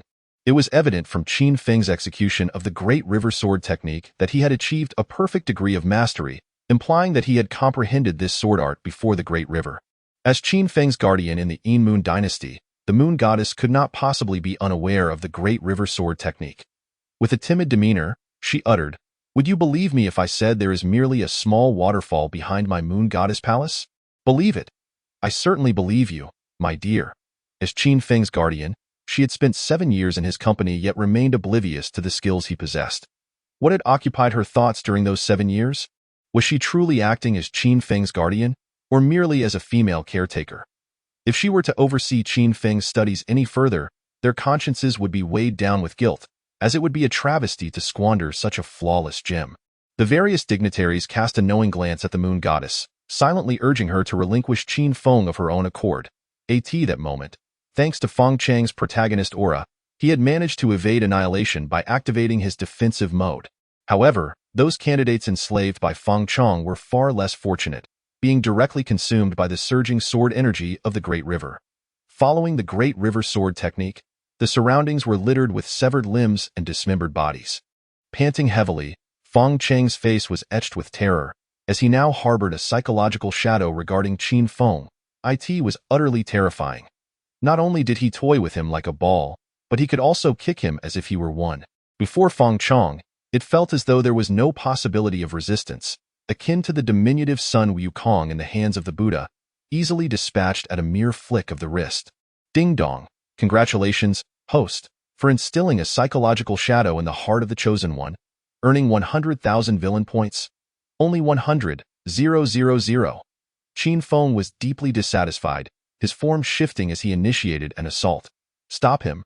Feng Chang shouted in panic while hastily retreating. "Kill!" Many of the enslaved candidates, still alive, rose once more to charge at Qin Feng. Noisy. Qin Feng's began to emit a flickering purple light, and the sky was once again adorned with enormous, yin-yang qi divine light. "This is the..." Feng Chang gazed at the multitude of colossal eyes scattered across the heavens, feeling his scalp tingle and his body tremble involuntarily, his fear of Qin Feng escalating to new heights. Ding dong. Congratulations, host, for deepening the psychological shadow in the heart of the Chosen One, earning 100,000 villain points. Whoosh, whoosh, whoosh. Pairs of in the sky unleashed beams of light, cleansing the figures below as if they were lasers. Was this the secret to his dragon-slaying prowess? Yulan stood outside the cave, witnessing the entire confrontation, awed by the grandeur of the great river sword technique, which left her in awe of his talent, while the terror of the instilled fear within her. Heaven help us! Qin Jun and Wan Ma trembled as they clung to each other, fervently praying that Qin Feng would aim carefully and avoid harming his allies. "Qin Feng, you have forced my hand. Even if it means selling my soul to a demon, today I shall slay you." Feng Chang, driven to a corner, raised his head and let out a ferocious roar, his countenance contorting in rage as an overwhelming aura of demonic energy began to surge around him, as if a terrifying entity were on the verge of awakening. "Oh dear, this has escalated." Qin Feng suddenly recalled that his opponent was a chosen one and hastily retracted his dual pupil ability, shouting loudly, "Is there anyone in charge? I report that Feng Chang has employed someone to fight on his behalf." Crash!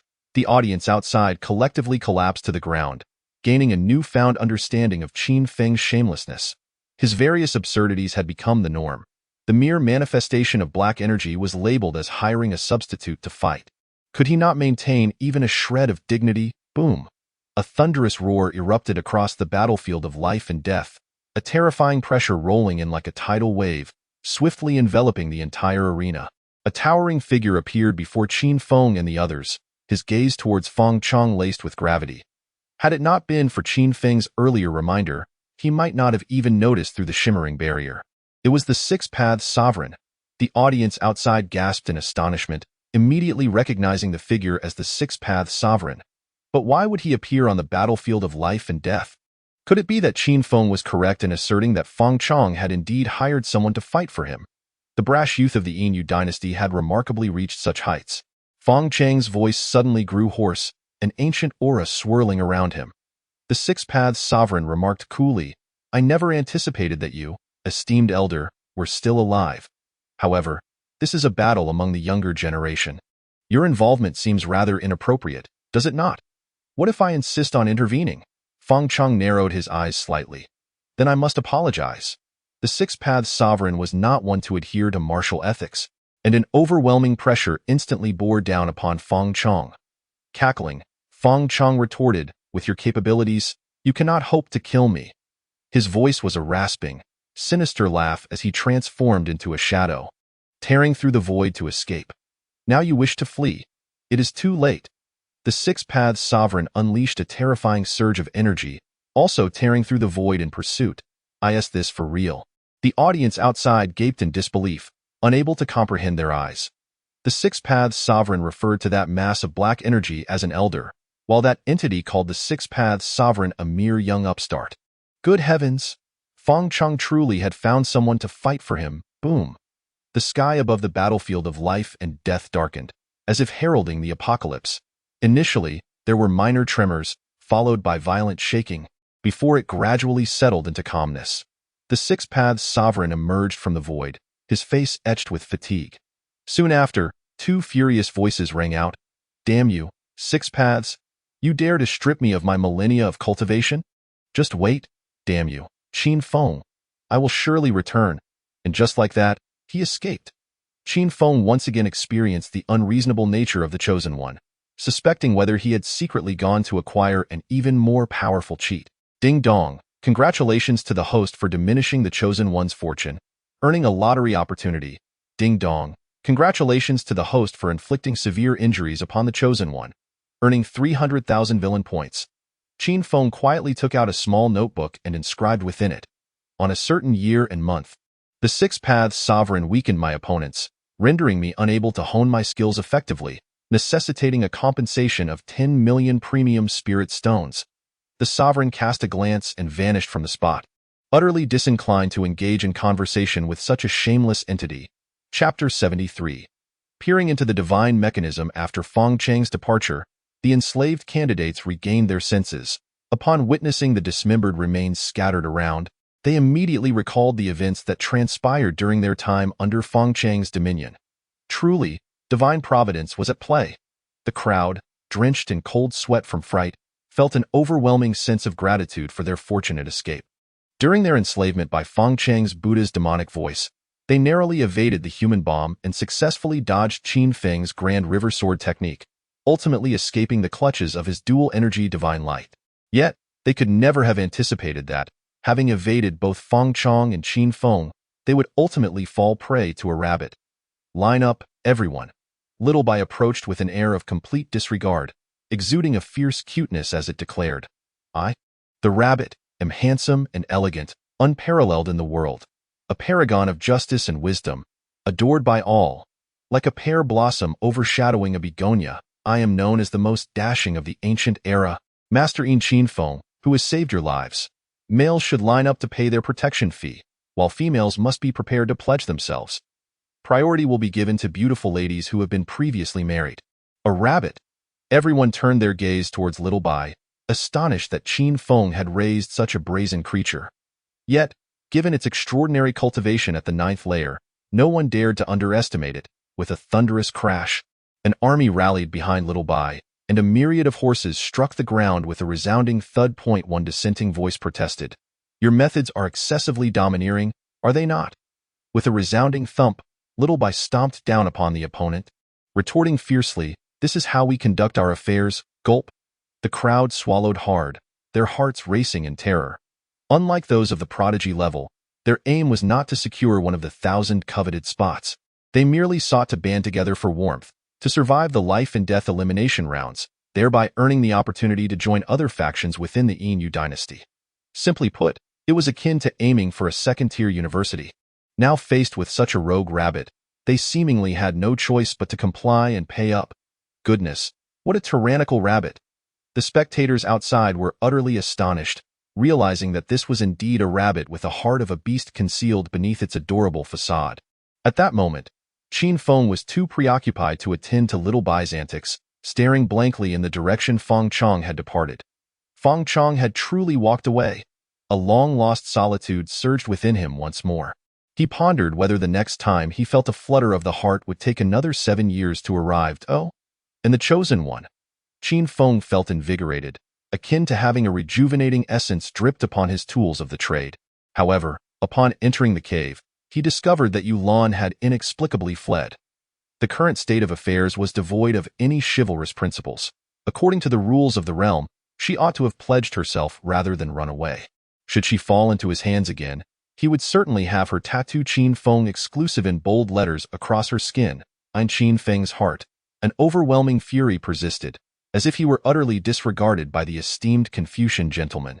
Confucius once stated, "To hear the Tao in the morning is to be prepared for death by evening." At this moment, Yulan was making her final sprint for the life and death elimination round. Although she could not provoke the perverse Qin Feng, she could still accrue points through other means. How infuriating! Yulan slightly furrowed her delicate brows and reached to touch her lower back.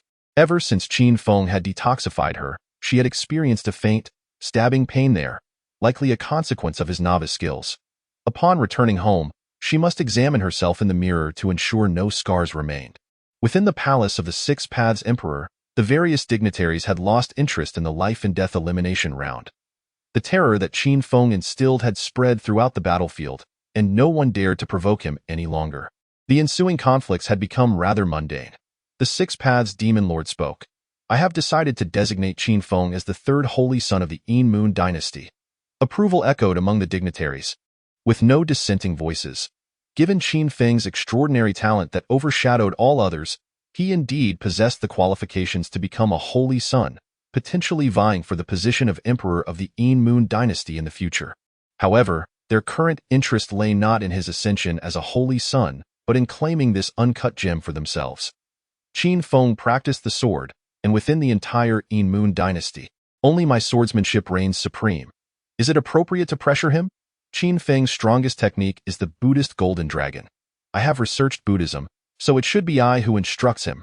Nonsense. It is clearly the supreme bone. My ancestors produced a supreme bone, so I should be the one to teach him. The dual pupils are truly invincible. My great-aunt's second cousin third grandmother's fourth, uncle's fifth, aunt's sixth son is seventh concubine. Tracing back 108 generations, all possessed dual pupils. The moon goddess sat nearby, thoroughly entertained by the spectacle, occasionally fanning the flames to incite a clash among them. In truth, these individuals vying to take Qin Feng as their disciple had no genuine intent to impart their skills, nor the capability to do so. They merely sought to invest in Qin Feng, recognizing his prodigious talent. With 3 holy sons, including Qin Feng, and only one emperor position available, the major factions would inevitably choose to support their favored holy son in hopes of aiding him to ascend the throne and thus share in the glory. Fortunately, I possessed the foresight to invest in Qin Feng 7 years ago. The moon goddess felt quite pleased with her investment and would continue to silently support Qin Feng from the shadows, aiding him in becoming the next emperor of the Moon dynasty. Enough! The Six Paths Emperor, exasperated by the incessant power struggles, coldly declared, I have already chosen a master for Qin Feng. There is no need for you to waste your efforts. Understood. The dignitaries, sensing the emperor's ire, dared not breathe a word. The Six Paths Emperor continued, I shall send an envoy to the Qin family, making a grand effort to persuade them to reconcile with Qin Feng. Reconciliation? After a moment of contemplation, the dignitaries inwardly marveled at the emperor's cunning. Given the extraordinary talent Qin Feng had recently displayed, the Qin family must be trembling in shock and likely regretting their decision to expel him. It was plausible that they would take the opportunity to descend the steps gracefully in response to the emperor's overtures. If the Qin family could be brought into alignment with the identity of the Holy Son of Qin, it would signify that the Great Xia would lose the entirety of the eastern region. Even if the Qin family stubbornly refused to forgive Qin Feng, their ostentatious actions could still incite discord between the imperial family of Great Xia and the Qin family, greatly benefiting the Yin dynasty. At this moment, Qin Feng remained blissfully unaware of these developments, as he was engrossed in summoning the system to prepare for a lottery draw. As a fervent enthusiast of lotteries, he would never allow a single opportunity to pass him by overnight.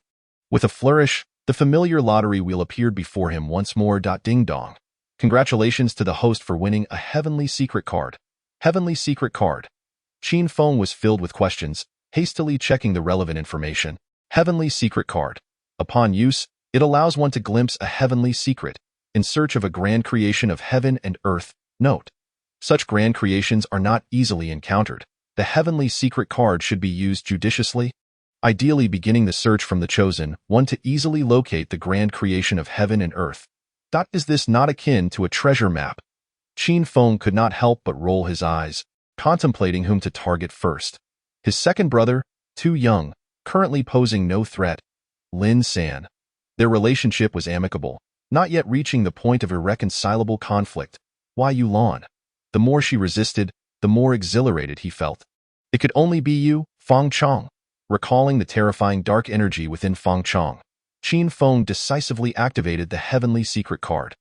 With a thunderous roar, Qin Feng's expression began to blur, as if traversing through time and space. Moments later, Qin Feng awoke with a peculiar expression, not only witnessing Feng Chong discovering a grand creation but also uncovering a small secret about himself. His protagonist's fate was, astonishingly, intertwined with 6 emperors. This fate, if it were to manifest within a woman, would lead to a tragic existence, becoming an object of contention among men. However, if it appeared within a man, as long as there was no external interference, it would be a life of wealth and nobility, destined to be favored by 6 emperors throughout his life. In simpler terms, 6 slots, regardless of gender, and with the right timing, one could defy fate and ascend to the position of emperor. Good heavens! Qin Feng exclaimed inwardly. He had always assumed Bai Ri was a victim, as his name suggested, only to realize he was quietly amassing wealth as a free rider. Chapter 74. A grand creation of heaven and earth. Both were endowed with exceptional talents, yet how could the disparity be so vast? Qin Feng reflected on his own imperial potential, which was already terrifying with a tenfold enhancement across all attributes. But in comparison to the likes of Feng Chong, he felt utterly inferior. With a mere poke, one could achieve the status of emperor, and there were 6 of them. Is there no law? Is there no justice? Perhaps this is simply fate. With a resigned sigh, Qin Feng recognized that envying others was futile. He still had to forge his own path. As a proper Confucian disciple, he naturally kept the secret of Feng Chang's connection to the 6 emperors to himself. But he graciously accepted the grand creation of heaven and earth he had gleaned from Feng Chong. With the successful use of the heavenly secret card, he discovered that a month later, the Kunlun secret realm would be opening. It was said to be an ancient secret realm that opened once every 1,000 years, accessible only to cultivators under the age of 30 within. In addition to abundant heavenly materials and earthly treasures, there were also many legacies from ancient powerhouses, as he had just witnessed through the celestial card. Feng Chong had also entered the Kunlun secret realm, which would open a month later. Within it, he discovered the ultimate treasure nurtured by heaven and earth, the pure spring. After undergoing its cleansing, he would attain the purest Tao heart in existence, enabling him to cultivate the Tao heart demon seed, a concept previously confined to theory within the demonic path. From that moment, embodying both demon and Tao, he would overshadow all other prodigies within the Kunlun secret realm, striking awe across the ancient wasteland. Good heavens, even novels would not dare to depict such a scenario. Qin Feng could not help but grumble. Just as I have shed my Buddhist nature, a month later I encounter the Tao heart. This is nothing short of blatant exploitation of us villains as mere experience fodder. At that moment, Qin Feng could no longer contain himself. The pure spring in the Kunlun secret realm a month from now would be his for the taking. Not even Jesus could stand in his way. However, to successfully obtain the pure spring, it was evident that with his current cultivation at the first level of Lingwu, he stood no chance to attain that time. All the prodigies under 30 from the ancient wasteland would flock to the Kunlun secret realm in search of their own fortunes. Unlike participating in the life and death elimination tournament under the Yin dynasty, those prodigies were at least of the sword-wielding caliber, akin to experts like Yulan. Even with the strength to slay a great dragon, he could not contend against so many prodigies. At best, he could barely survive. Unable to move freely within, he would need to break through to the Tao entry realm to navigate the Kunlun secret realm with any semblance of freedom. A month was simply too short. Qin Feng realized that time was of the essence. Even if he were to devote 24 hours a day to relentless cultivation without sustenance, he could at most advance 2 minor levels in a month. There was even the risk of destabilizing his foundation, which would be counterproductive. Suddenly, the system interjected. The host can exchange for a foundation pill of the Lingwu stage. With just one, you can instantly solidify your foundation, saving a substantial amount of time and reinforcing your cultivation. Lingwu Foundation Pill solidifies the foundation of the Lingwu stage. No usage limit, no restrictions, no side effects. Exchange price: 500,000 villain points. Are you seriously selling a product with no limitations for 500,000? Do you not feel any remorse? Qin Feng thought inwardly, aghast at the exorbitance. Calculating that he would need 1 for each minor level, he realized he would require 9 to solidify his foundation in the Lingwu stage, amounting to 4.5 million villain points. Currently, he possessed only 597,000 villain points, barely enough to purchase one, leaving him short by over 3.9 million villain points. He had never accumulated such a sum since acquiring the system. The system blandly remarked, "A system is a system. It knows no conscience, touch." Qin Feng ground his teeth in frustration, preparing to exchange for one to test its efficacy. Ding dong.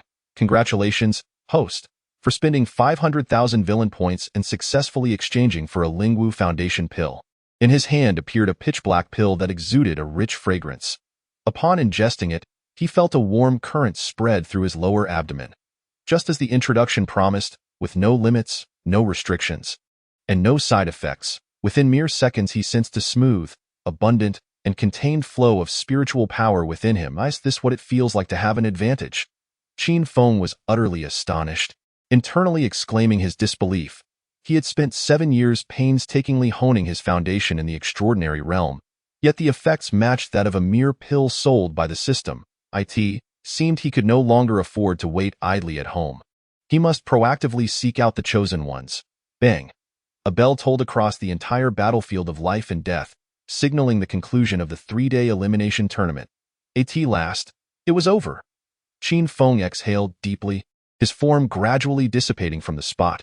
When he reappeared, he found himself in a grand plaza, surrounded by a throng of people, numbering at least in the tens of thousands. "Mother, your son has achieved success and emerged alive. This year's survivors are remarkably few, barely surpassing 20,000. Historically, the mortality rate was 50%. Yet this year it astonishingly reached 80%.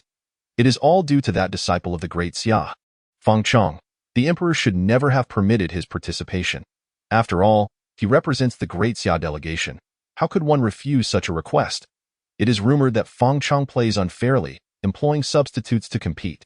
The fortunate candidates who managed to survive were in a state of ecstatic exhilaration, akin to students celebrating the end of their final examinations, reveling in their newfound freedom.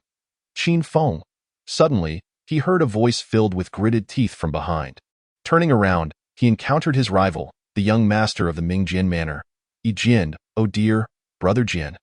Qin Feng seemingly forgot their past grievances, approaching Jian with warmth and enthusiasm. "Step aside." Jian displayed no restraint in his fury, vowing never to forget the scoundrel who had ruined his plans. "This is utterly pointless." Qin Feng began to reason. "We were participants in a life-and-death tournament where conflict was inevitable. Now that the contest has concluded, why not foster friendship instead? More friends mean more paths to tread, does it not? What the hell? You speak of friendship after all that transpired?" The surrounding crowd was utterly bewildered, unable to comprehend Qin Feng's audacity in seeking camaraderie after his actions during the tournament. Observing Jian's continued ire, Qin Feng pondered for a moment and suggested, "Very well, I shall divulge a colossal secret as compensation, but you must promise not to share it with anyone else." A colossal secret? The crowd immediately perked up, eager to hear what this secret entailed. Qin Feng surveyed his surroundings, lowered his voice, and said, "I possess a method to swiftly attain the status of an emperor." The status of an emperor? The crowd, including Jian, collectively held their breath in disbelief. Qin Feng continued, his voice barely above a whisper. "The secret to achieving the status of an emperor can be summed up in 4 words. The future is long." "You're pulling my leg." Jian was immediately incensed. "Who is pulling your leg?" Qin Feng dragged Jian aside, crouching down to continue in hushed tones. "Listen closely, you absolutely must not disclose this to anyone else. Feng Cheng's fate is intertwined with the destinies of 6 emperors. As long as one acknowledges that the future is long, they can defy fate and ascend to the rank of emperor. Originally, there were 6 slots available, but now only 5 remain." Upon finishing, Qin Feng looked up, only to find himself encircled by a throng of eager listeners. Chapter 75. "The future is long, you are playing me." Jian's face darkened with rage, realizing he had fallen for this scoundrel's fabrications, and 6 emperors, no less. How could he have been so gullible? "I am not playing you." Qin Feng protested his innocence, asserting that he was merely speaking the unvarnished truth. Feng Chong is indeed a plaything of 6 emperors. Can the passage of time truly alter fate and secure the position of a great emperor? Now, when presented with a sword, he proves to be utterly ineffectual. Humph! The crowd around him erupted in disdainful murmurs, clearly skeptical of Qin Feng's claims. "I speak the truth. I am not deceiving anyone."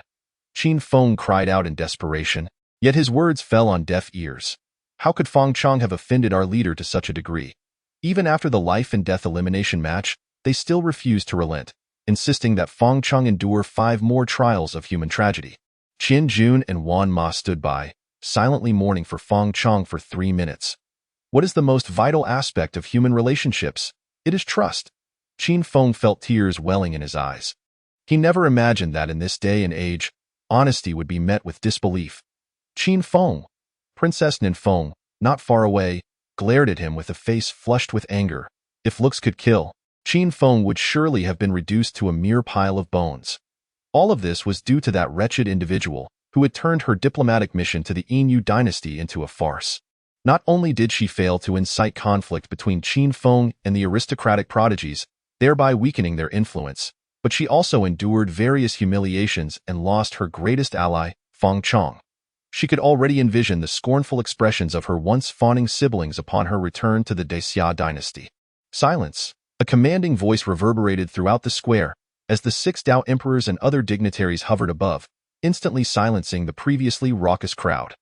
The 6th Dao emperor declared, I hereby announce that the top 1,000 on the leaderboard will enter Tianhong Academy for their studies. Clap, clap, clap. The candidates who were not selected applauded in congratulations, though it would be a lie to say they felt no envy. Tianhong Academy is the premier institution of the Yin dynasty, housing over 1 million tomes of cultivation methods, martial arts, and divine techniques, along with a formidable faculty and enticing benefits. Most importantly, graduates of Tianhong Academy can directly ascend to high-ranking management positions within the Yin dynasty, truly a leap to greatness. The Sixth Tao Emperor continued, this year's leaderboard champion, Qin Feng, shall be conferred the title of the third holy son of the Yin dynasty. He may establish his own estate, recruit his own subordinates, and be granted a peak spiritual mountain. What? The third holy son? The crowd gasped in unison, and chaos erupted in an instant. The life and death elimination matches occur only once every decade, but the title of Holy Son is not bestowed every time. Only those unparalleled prodigies who surpass all others are deemed worthy. The authority to establish an estate and recruit followers signifies that Qin Feng can legally form his own faction, gaining entry into the ranks of the Yin dynasty's elite. And that peak spiritual mountain. How many cultivators dream of such a place for their practice? Should Qin Feng choose to open it to the public, countless cultivators would flock to him. All of this now belongs to Qin Feng, a mere 15-year-old youth. I must go to my leader's quarters and express my reverence tonight. The one most delighted was Qian Jun. That single act of submission not only saved his life, but also brought him fortuitous blessings and glory. Incredible! Wan Ma gazed at Qin Feng with eyes full of admiration. He was aware of the prowess of his family's young master, yet the thought that such exceptional talent could rise to become the saint son of the Yin dynasty solely on his own, without the aid of the Qin family, suggested that he must have endured hardships and sacrifices beyond what an ordinary person could fathom. The saint's son? Ling Feng. Qin Feng was not particularly interested in this, as he scanned the surroundings in search of Yulan's figure. With no chosen one by his side, he could only extend his ambitions towards this chosen maiden, striving to extract 4 million villain points from her before the Kunlun's secret realm opened. Not far away, Yulan could not help but shiver, inexplicably sensing that something was watching her. Was it merely an illusion? Confused, she glanced around and noticed Qin Feng smiling at her from a distance, which inexplicably caused a flush to rise on her cheeks as she recalled the intimate moments shared with him in the cave, hastily pretending not to notice and turning her gaze elsewhere. At the same time, curiosity about Qin Feng began to stir within her. Why, when she herself was the sun, did she feel the need to bask in another's light? Just as Qin Feng cast a seemingly benign glance towards Yulan, numerous other eyes, harboring ill intentions, were also fixed upon him. Through the projections of the life and death elimination rounds, the world had not only witnessed the terrifying prowess of the ancient first prodigy, but had also learned of the treasures in Qin Feng's possession, such as a relic of Buddha and the dragon pearl obtained from slaying a dragon. Faced with such formidable treasures, no cultivator could withstand the temptation. Even though they were acutely aware of Qin Feng's extraordinary combat abilities and that he was the third saint son of the Yin dynasty, the world was never short of those willing to take risks. Even a mere fraction of a chance was enough for some to gamble on. What if they succeeded? Soon, after the Six Paths Emperor concluded his speech and departed, the surviving candidates erupted into cheers, finally able to liberate themselves completely. Just as Qin Feng was preparing to approach Yulan for a discussion on life and ideals, a sudden commotion erupted. Turning around, he saw Princess Nan Feng and her entourage being obstructed by a group of parents of enslaved candidates, demanding that she surrender the perpetrator, Feng Chong. They could tolerate their children dying in the life and death elimination rounds, but they could not accept being turned into human bombs by the fiend Feng Chong, leading to their children's obliteration. This princess does not know where Feng Chong is, Princess Nan Feng replied curtly. Even if she did know, she would never divulge it. Feng Chang's successful escape from the Six Paths Emperor spoke volumes. Even if he was not as monstrous as Qin Feng, he remained an unparalleled prodigy, and she could never betray such a talent. I don't know. The crowd could no longer contain their fury and surged forward, ready to fight desperately. Impudence. The disciples of the Son of Heaven were enraged. As distinguished scions of the great Xia, they had never endured such humiliation and immediately engaged in combat with these individuals. This promises to be entertaining. Qin Feng, delighted by the unfolding chaos, scampered over with Xiao Bai. finally comprehending why Princess Nanfeng was not the heroine of the tale. Without the opportunity for Feng Cheng to thrive, how could one defy destiny? At this moment, Yulan chose not to join the fray. Instead, she returned home, shedding her garments to reveal her fair, delicate skin. Preparing to indulge in a soothing bath, it was only when she gazed into the copper mirror and beheld the delicate tattoo inscribed with Qin Feng was here adorning her slender waist that her demeanor instantly soured. A piercing scream, laced with a mixture of shame and fury, reverberated throughout the palace of the Blue Demon. Damn that Qin Feng! I shall not let you escape my wrath, ding dong. Congratulations to the host for successfully humiliating the chosen daughter, earning 100,000 villain points. Qin Feng, who was merely spectating, could utter nothing but silent blessings for Yulan in his heart, wishing her to become even more graceful and beautiful in the days to come. Chapter 76. I want you to assist me in my cultivation, oh dear. The square was filled with incessant wails as parents were toppled to the ground. As a disciple of the Son of Heaven, from the great Xia and a scion of a noble family, their combat prowess was, of course, far superior to that of these parents, easily dispatching them with little effort. However, their actions incited the ire of others present in the square. This was the Yin dynasty, and the disciples of the great Xia were behaving so brazenly on their territory. Is there no law? Is there no justice? Let us take action. A voice rang out, and the battle instantly escalated. How outrageous! How intolerable! Princess Nanfeng's chest heaved in agitation, feeling the flames of her anger threatening to overwhelm her. Being humiliated by that scoundrel Qin Feng was one thing, but now these commoners dared to treat her with such disdain, as if a princess of the great Xia were mere clay to be molded. Princess, watch out! An elder tasked with protecting the envoy hastily stepped forward to shield Princess Nanfeng. Everyone, cease at once! A resonant voice thundered across the square, quelling the chaotic scene in an instant. The crowd turned to see a group clad in black armor approaching, each exuding an aura of formidable strength. They were not at the spirit martial realm or the entry to Dao realm, but at the heavenly sect realm. It was the Qian Guard. The surrounding spectators' expressions changed dramatically, parting to make way for these individuals. The Qian Guard was responsible for the security of the royal city of the Yin dynasty, with the lowest members requiring a foundation in the heavenly sect realm. Though their ranks might not be particularly high, they represented the authority of the Six Paths Sovereign, and in the Yin dynasty, no one dared to disrespect them. Princess Nanfeng showed no regard for the Qian Guard, coldly snorting as she prepared to lead her entourage back to the foreign envoy station. The leader of the Qian Guard raised a hand to block her path, speaking icily, Princess Nanfeng, this is the Yin dynasty, not your great Xia. These disciples of the Son of Heaven have assaulted our citizens here and must accompany us. What did you say? You wish for us to accompany you.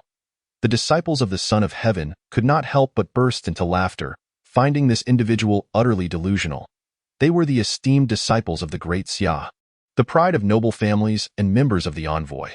How dare a mere captain of the Qian Guard attempt to detain them? They were clearly unaware of the meaning of the word death. Take them all away. The leader of the Qian Guard was evidently not jesting. With a single command, the guards surged toward the disciples of the Son of Heaven. Indeed, they were disciples of the great Xia, but their cultivation was merely at the spirit martial and entry to Dao levels, making them no match for the heavenly sect realm Qian Guards, who subdued them in less than a minute. You dare! The disciples of the Son of Heaven were seething with indignation, clamoring to seek redress from the Six Paths Emperor. Yet, the Qian Guard paid them no heed, promptly escorting everyone away, which elicited a chorus of cheers from the crowd. Such egregious oppression, such intolerable tyranny. Princess Nanfeng's chest heaved with fury as she prepared to confront the Six Paths Emperor for an explanation. However, the elder tasked with protecting the envoy interjected, Your Highness, it would likely be futile to approach him. If the Six Paths Emperor truly wished to intervene, these individuals would not have dared to besiege the envoy, nor would the Qian Guard have taken such drastic measures against the disciples of the Son of Heaven. Are you implying that the Six Paths Emperor orchestrated this behind the scenes? Princess Nanfeng swiftly regained her composure, connecting the dots of the situation. Should she encounter an adversary like Feng Cheng, she too would seek to eliminate him entirely. Thus, it was not merely these individuals who sought to ascertain Feng Cheng's whereabouts. It was the Six Paths Emperor himself who yearned to uncover them. The elder continued, Your Highness, With Feng Chang's whereabouts currently unknown, remaining in the Yin dynasty serves no purpose and may expose us to further peril. It would be prudent to return to the Great Xia as swiftly as possible, but Princess Nanfeng's expression was fraught with conflict. She felt it was unacceptable to return empty-handed. She had embarked on this mission to the Yin dynasty with a specific task, and now she had failed to complete it, even losing track of Feng Chong. If she neglected the captured scions of the noble families, she would undoubtedly incur their wrath upon her return. Even if her father, the emperor, wished to favor her, he might find himself compelled to cast her into the cold palace. Rescue them? The elder felt an overwhelming headache. They were strangers in the Great Xia, lacking influence or power. How could they possibly persuade the Six Paths Emperor to release them? Princess Nanfeng's brows lifted slightly as she spotted a familiar figure. Now, Qin Feng had just been appointed as the third holy son of the Yin dynasty. Perhaps he could sway the Six Paths Emperor's decision. Your Highness, you mustn't, the elder urged vehemently. Seeking assistance from that scoundrel Qin Feng would be akin to courting disaster. Yet, with no other options remaining, she resolved to give it a try. Determined, Princess Nanfeng prepared to seek out Qin Feng alone. Meanwhile, after the performance had concluded, Qin Feng, accompanied by Xiao Bai and his two underlings, made his way to his exquisite spiritual peak. Along the way, he took the opportunity to impart a lesson, saying, "You all witnessed the fate of those disciples of the Son of Heaven, did you not? This is the consequence of neglecting one's studies. From now on, you must not emulate them. Instead, aspire to be like me, a proper Confucian gentleman, understood? Indeed, my goal is to become a respectable Confucian rabbit." Xiao Bai nodded vigorously, affirming her commitment to remember every word of Qin Feng's. Confucius once stated, "Learning without thought is labor lost. Thought without learning is perilous." Thus, she diligently endeavored to grasp Qin Feng's swordsmanship and, well, his dubious ways. A proper gentleman. The two companions, Qian Jun and Wan Ma, exchanged glances as they involuntarily turned towards the square. Oppose Qin Feng's ascension as holy son. Down with the scoundrel Qin Feng. Strictly punish Qin Feng and return our eggs. A protest march comprising 300 to 400 individuals stood in the square, united in their fervent cries. Although they managed to survive the life-and-death elimination match, they lost their instruments of masculinity and would henceforth be relegated to competing for positions within the palace. Before long, Qin Feng and his companions arrived at the exquisitely Feng, where a stone tablet proclaimed it to be Cuizhu Peak. The entire sacred mountain was imbued with vibrant greenery, flourishing with various spiritual herbs. While fish in the babbling brooks leaped joyfully, upon entering, one could sense an exceptionally dense aura of spiritual energy cascading upon them like gentle raindrops, allowing for substantial savings in the consumption of precious spirit stones during cultivation. Cuizhu Peak, splendid indeed. Qin Feng nodded in satisfaction, leaping gracefully into a grove of bamboo. Surrounding him was likely an array designed to gather spiritual energy, which was now even more potent than before. Accompanied by a quaint bamboo house beside a small bridge and flowing water, "I absolutely adore this place," Xiao Bai exclaimed, joyfully leaping down from Qin Feng's shoulder and frolicking across Cuizhu Peak. Any small creatures on Cuizhu Peak were promptly approached for a couple of slaps to assert dominance. Even the mice in their burrows and the fish in the stream were not spared. "You all should find a suitable spot for cultivation," Qin Feng, with no intention of shortchanging his two little brothers, encouraged them to seek their own dwelling on the mountain. "Yes," Qianjun responded excitedly, while Wanma remained remarkably composed. Shortly thereafter, Princess Nanfeng arrived at Cuizhu Peak. Fear not the scoundrel, but rather the scoundrel's necessity.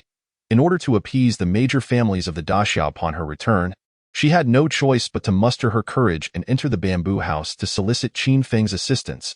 "Is this how you approach someone for a favor?" Qin Feng disdainfully turned up his nose. She didn't even bother to flaunt a Bentley emblem, yet dared to seek his help. That in truth, he was somewhat taken aback by Princess Nanfeng's arrival, yet not entirely surprised. When he had utilized the Tianji card to glean insights into the future, he had seen the students of the Daxia Emperor being captured, but contrary to expectations, they were not permanently imprisoned by the Six Paths Emperor. Instead, they were released after about half a month. The reason being Feng Chong did not hide away but brazenly wreaked havoc everywhere. Knowing Feng Chong's whereabouts rendered the continued imprisonment of the Daxia students meaningless, leading to their eventual release. Now that Princess Nanfeng had come to him of her own accord, It would feel remiss not to take advantage of the opportunity to extort her a little, as it would be a disservice to his reputation as a villain.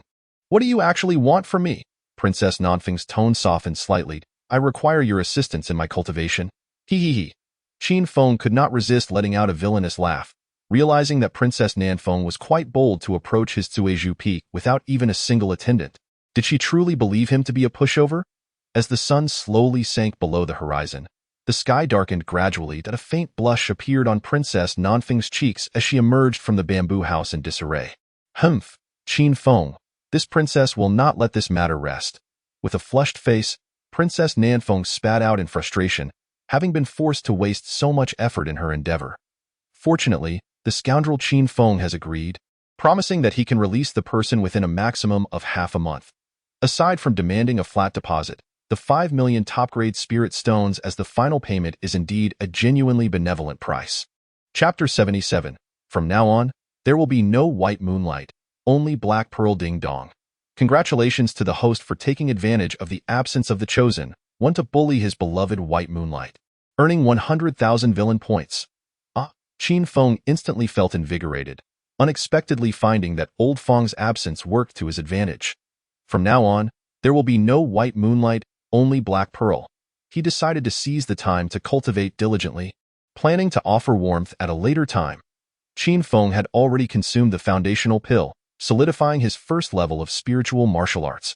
With only a month remaining until the Kunlun secret realm, he needed to break through to the Dao realm without delay. Soon after, Qin Feng sat cross-legged on the bamboo bed, skillfully operating the 33 days of creation technique. The spiritual energy within him began to surge like a torrent, and his aura steadily rose. This moment, Qianjun and Wanma had located their training grounds, carving out a cave on a stone wall not far from the bamboo forest, in close proximity to Qin Feng's small bamboo house. With even the slightest rustle in the grass, they could rush over to offer support. "Oh, isn't that Princess Nanfeng of the Great Xia? What brings her to Cuizhu Peak?" Wanma was momentarily taken aback upon seeing Princess Nanfeng descend the mountain, her face flushed with a mix of shame and anger. Qianjun analyzed. Her face is nearly crimson, indicating she has encountered something difficult to articulate. Yet the anger etched on her visage suggests that it is something she finds displeasing. Given her direction of departure, having emerged from the boss's small bamboo house, if she is upset, it implies our boss must be quite pleased. Wanma had heard of the entanglement between Qin Feng and Princess Nanfeng, yet he was perplexed as to what exactly Qin Feng had done to incur her displeasure. Qianjun continued, "It's highly likely she has developed feelings for the boss, and after being rejected in her confession, she is now filled with indignation." Alas, Wanma couldn't help but sigh. Truly, to encounter the young master is to misjudge one's entire life. To never meet the young master is to make a lifelong mistake. In the Great Xia, at the Qin residence, Qin Hao was diligently practicing in his room, an ethereal figure of an old man hovering beside him with a thunderous roar. Qin Hao suddenly opened his eyes and shouted, unleashing an incredibly fierce wave of energy that sent everything in the room flying. "Excellent, excellent." The old man gazed at the now completed Qin Hao, a look of profound satisfaction gracing his features. After 7 years of relentless guidance, Qin Hao had broken through to the 7th level of the extraordinary realm, his physical prowess rivaling that of ancient ferocious beasts. His strength was simply astonishing, capable of slaying spiritual martial artists in a full-scale battle. 7th level of the extraordinary realm. Qin Hao felt the surging energy within him, his lips curling into a smile as he remarked, "I have heard that my elder brother is only at the 9th level of the extraordinary realm. I am finally catching up to him. With my current strength, even if he possesses the supreme bone and the heavy pupil, I still have the power to contend with him." "Indeed." The old man nodded in agreement, acknowledging that Qin Hao was the most formidable prodigy he had ever encountered. Having broken through to the 7th level of the extraordinary realm at the tender age of 12, he had refined his body through nearly perverse methods. Not even a child of 12, let alone a seasoned ascetic, could endure such trials. With an explosive surge of power, he was more than capable of contending with Qin Feng. Lin Exiner, the pact of 3 years. Qin Hao's eyes shimmered with boundless fighting spirit. He was determined to demonstrate his rise to prominence to the world in the coming 3 years. The fated battle was his defiant cry against destiny. At that moment, a series of urgent bells rang out, signaling the Qin family to enter a state of alert. What is happening? Qin Hao swiftly flung open the door and rushed outside, only to behold a group of individuals gracefully descending from the sky, bearing the emblem of the Yin dynasty. By the decree of the Six Paths Emperor, we have come to extend our congratulations to the former head of the Qin family, Qin Tian. The leader, grinning widely, clapped his hands, and a retinue of individuals presented 10 large chests before Qin Tian. Upon opening them, a dazzling display of treasures emerged. What an extravagant gesture! The surrounding members of the Qin family could not help but gasp in awe, nearly blinded by the brilliance of the jewels. Each of the 10 chests was filled with rare and precious artifacts, any one of which could drive practitioners into a frenzy. Congratulations? Qin Tian raised an eyebrow and remarked, I am not particularly acquainted with the Six Paths Emperor. Why would he extend his congratulations to me? With an air of grandeur, the other party replied, naturally, it is to congratulate the head of the Qin family on the birth of a remarkable son. Qin Feng, in the life and death elimination round of our Yin dynasty, single-handedly vanquished 100,000 rivals, and with his first level of spirit martial cultivation, he defeated a true dragon at the 5th level of the path of entry, earning the personal title of the 3rd holy son of our Yin dynasty from the Six Paths Emperor himself. Hiss! The surrounding disciples of the Qin family inhaled sharply, their minds reeling in disbelief. They had long heard of Qin Feng's extraordinary prowess, yet they never imagined it could reach such heights. A 1st-level spirit martial practitioner slaying a 5th-level true dragon. That was a dragon. A being with an innate advantage over humans by countless magnitudes, it, had always been the dragons challenging humans across levels. But when had it ever been the case that a human could surpass and slay a dragon, especially by such a wide margin? The sheer ferocity was simply astounding. A 1st-level spirit martial practitioner defeating a 5th-level true dragon. Upon hearing this, Qin Hao's heart wavered. Just moments ago, he had reveled in the thought of catching up to his brother for a fair fight, only to realize that his brother was playing on an entirely different level, engaging in battles against the path of entry while slaying a 5th-level true dragon. The talent of this individual was truly unprecedented throughout history. The shadowy elder was also taken aback, his heart unsettled for a long time. He had once believed that Qin Hao was an unparalleled prodigy of ancient times, but in comparison to his brother, he felt like an inept fool. Not only had he never witnessed a 1st-level spirit martial practitioner slaying a 5th-level true dragon, but even delving into the annals of ancient history would yield no second instance. Grandfather! Qin Hao quickly steadied his heart, looking to the shadowy elder with a plea not to regard him as merely human, but to employ even more extraordinary means to challenge him. The shadowy elder felt deeply moved. Sensing the resolute spirit within Qin Hao, my good son has slain a dragon. Qin Tian's heart raced with excitement. After 7 years of restraint, he desperately wanted to shout that his son, Qin Feng, possessed the potential of an emperor. However, recalling the family's hidden agenda, he had no choice but to suppress his exhilaration and adopt an extremely angry facade. Get lost, I have no such beastly son. In an instant, Qin Tian plunged into a state of fury, toppling box after box of treasures. Without allowing the others even a moment to gather their belongings, he forcefully expelled everyone from the Qin family.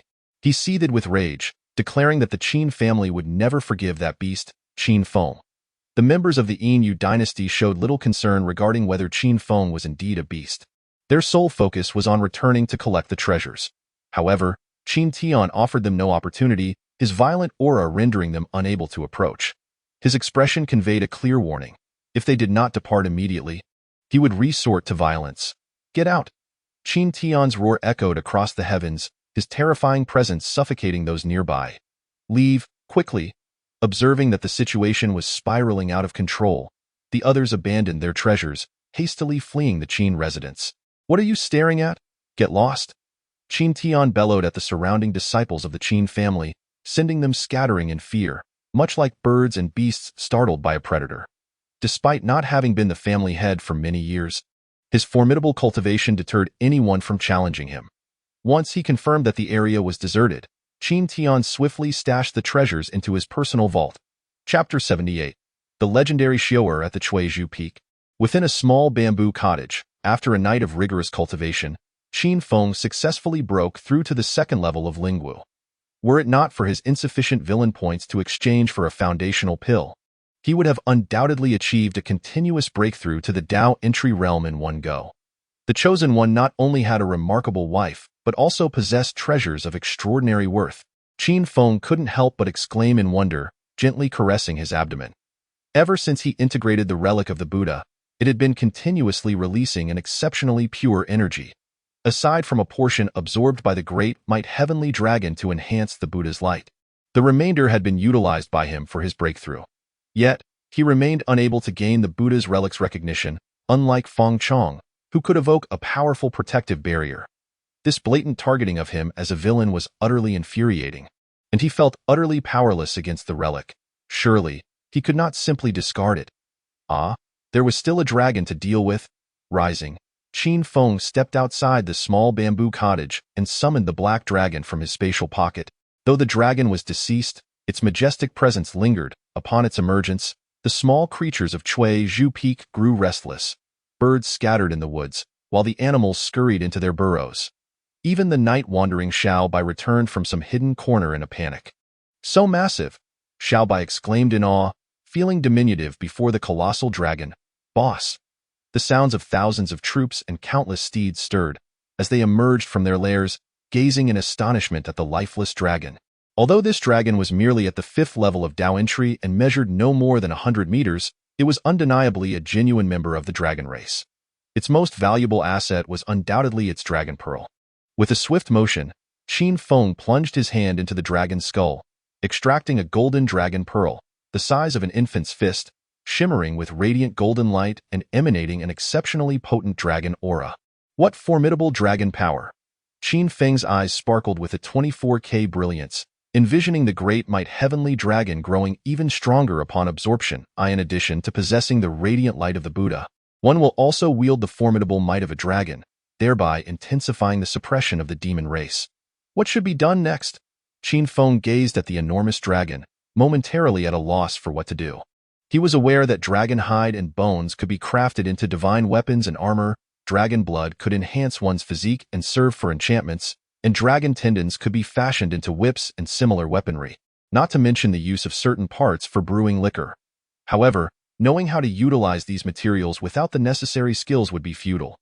Seeing the bewilderment on their leader's face, Qianjun hurriedly stepped forward, eager to ingratiate himself. "Boss, Tianhong Academy is the foremost institution of the Yin dynasty, where numerous powerful individuals are gathered. Handling a dragon would be a mere trifle for them." Tianhong Academy? Qin Feng's expression shifted to one of realization. He had completely forgotten about it. Just at that moment, a melodious, ethereal voice rang out. "Sister thought you didn't return last night because you were abducted, but it turns out you've come to Cuizhu Peak. What is this? Now that you have your own Cuizhu Peak, do you disdain my Moon Goddess Palace? Greetings, Moon Goddess, Divine Maiden." Qianjun and Wanma quickly paid their respects as they witnessed the Moon Goddess gracefully descending from the sky. Accompanied by Ziyuan. "Of course not," Qin Feng protested, feeling unjustly accused. "I have always vowed to repay the Moon Goddess's life-saving grace with my devotion. The reason for my move to Cuizhu Peak is that I still have 3 years until I come of age. Once I reach adulthood, the Moon Goddess can come to marry me in grand style. How about making Cuizhu Peak my dowry?" Giggles erupted from the Moon Goddess, who found Qin Feng increasingly amusing. Since their first meeting in his childhood, he had persistently declared his desire to marry her, and even after 7 years, he remained undeterred. This only served to affirm her allure, for no woman would ever disdain her own charm. How infuriating! Ziyuan stomped her foot in irritation. All day long, he pines for her aunt, unaware of how easily she can be wooed. This audacious fellow is truly too bold. Qianjun and Wanma, terrified, remained silent, feigning ignorance. Despite the Moon Goddess being one of the 4 great beauties of ancient times, the tales of her ruthless nature were countless. Otherwise, she would not have risen to become the guardian deity of the Yin dynasty as a mere woman. Enough of this banter, little one, gather your things. I shall take you to meet someone. The Moon Goddess naturally cradled the little white creature in her arms, and upon noticing its reluctance, she pulled out a spirit fruit as a bribe, allowing it to comply. Who are we meeting? Qin Feng inquired, waving his hand to retract the dragon. Ziyuan, with a mysterious glint in her eyes, replied, Your master has been personally chosen by the Emperor of the Six Paths. He is the most erudite individual in the Yin dynasty, well-versed in the arts of music, chess, calligraphy, and painting, as well as possessing profound knowledge of various martial arts, alchemy, weapon crafting, and runes. He has even conducted extensive research on special physiques. Unable to contain his astonishment, Qin Jun exclaimed, "Could it be one of the 4 talents of ancient times, the Emperor talent? Indeed, it is he." The moon goddess's expression grew distant, as if lost in recollection. Since the incident a century ago, he has completely fallen from grace, spending his days inebriated. The Emperor of the 6 Paths wishes to see if you can inspire him to rise again. Fallen from grace. So I am to be the one to stir him from his stupor. Qin Feng found himself utterly bewildered, unable to fathom how he might provoke Xiu'er. Was he to don women's attire in a bid to entice him? Soon enough, Qin Feng learned of Xiu'er's tale. It was said that a century ago, this illustrious predecessor, Emperor Xiu, earned his place among the 4 beauties of the ancient wilderness through his profound knowledge. Striking appearance and formidable prowess, he was akin to a super-idol trainee of that era, the Prince Charming in the hearts of all the maidens of the ancient wilderness. Subsequently, he encountered the woman he cherished, and together they bore a son. It was believed that their days would unfold blissfully and without care. However, unbeknownst to him, the woman was a transformed great demon in the realm of the ancient wilderness. Humans and demons were destined to walk divergent paths, an insurmountable chasm that could not be crossed. Thus, he resolutely took the life of their barely month-old child, prompting the heartbroken great demon to utter a parting curse that he would pay dearly for his actions before she vanished. Yet, his actions garnered no support from the human race. Instead, they branded him a scoundrel, viewing him as capable of slaying his own flesh and blood, leading to his gradual ostracization. From that moment forth, he succumbed to despair, drowning his sorrows in drink, losing the brilliance he once possessed. Now, the 6 Paths sovereign sought to salvage the situation, hoping to ignite Qin Feng's desire for apprenticeship, believing only an all-rounder like Emperor Xiu could mentor a prodigy such as Qin Feng. Alas, upon hearing this, Qin Feng was momentarily struck dumb, realizing that Xiu'er was even more ruthless than he had imagined. Just because of the divide between humans and demons, he had callously ended his own son's life. Would he, a seasoned aficionado of catgirls, rabbit-eared maidens, and fox spirits, be dragged out and treated as a mere tool for target practice? Chapter 79. Continuing the spirit of Qin Lao Lu before long, Qin Feng and his companions followed the moon goddess to Tianhong Academy, where it was said Xiu'er was currently languishing. At first glance, it appeared no different from an ordinary academy. However, Qin Feng could subtly sense the presence of numerous terrifying auras. The students they encountered along the way exuded formidable energy as well, with the lowest among them being at the celestial sovereign level, and many even at the Yuan Dan stage. Truly, a cradle of talent for the Yin dynasty. Qin Feng felt the palpable pressure. His cultivation at the spirit martial 2nd level rendered him an anomaly in this place. The students were equally astonished by his presence. Since the establishment of Tianhong Academy, no student of the spirit martial level had ever enrolled. Yet upon realizing that the newcomer was the 3rd Holy Son, their surprise waned. They had all witnessed Qin Feng's performance in the life and death elimination round, affirming his qualification to study at Tianhong Academy. With the arrival of the 3rd Holy Son, the students exchanged knowing smiles, eagerly anticipating the unfolding drama. It was important to note that Tianhong Academy was not home to only Qin Feng as a Holy Son. The previous life and death elimination round had produced 2 Holy Sons, both of whom were currently studying at the academy. They had even reached a point of bitter enmity, dividing the students into 2 factions supporting their respective Holy Sons. The arrival of the 3rd Holy Son would undoubtedly further complicate the already tumultuous situation. Whether through alliances or suppression, peace was certainly not on the horizon. From the day they ascended to the esteemed status of Holy Sons of the Yin Moon dynasty, it was predestined that only one among them could claim the imperial throne. "Brother, shouldn't we begin to recruit troops?" Wan Ma's eyes sparkled with eagerness, bursting with the desire to charge into battle for the young master. "Brother!" Qin Jun looked towards Qin Feng with hopeful anticipation, awaiting his command to gather forces. Now that Qin Feng possessed a superb spiritual peak, if he were to announce his need for followers, countless formidable allies would undoubtedly flock to him. There is no hurry. After a brief contemplation, Qin Feng resolved against a direct confrontation with the other 2 Holy Sons. They had cultivated their influence at Tianhong Academy for many years. A rash challenge could result in severe retaliation, leaving him at a disadvantage.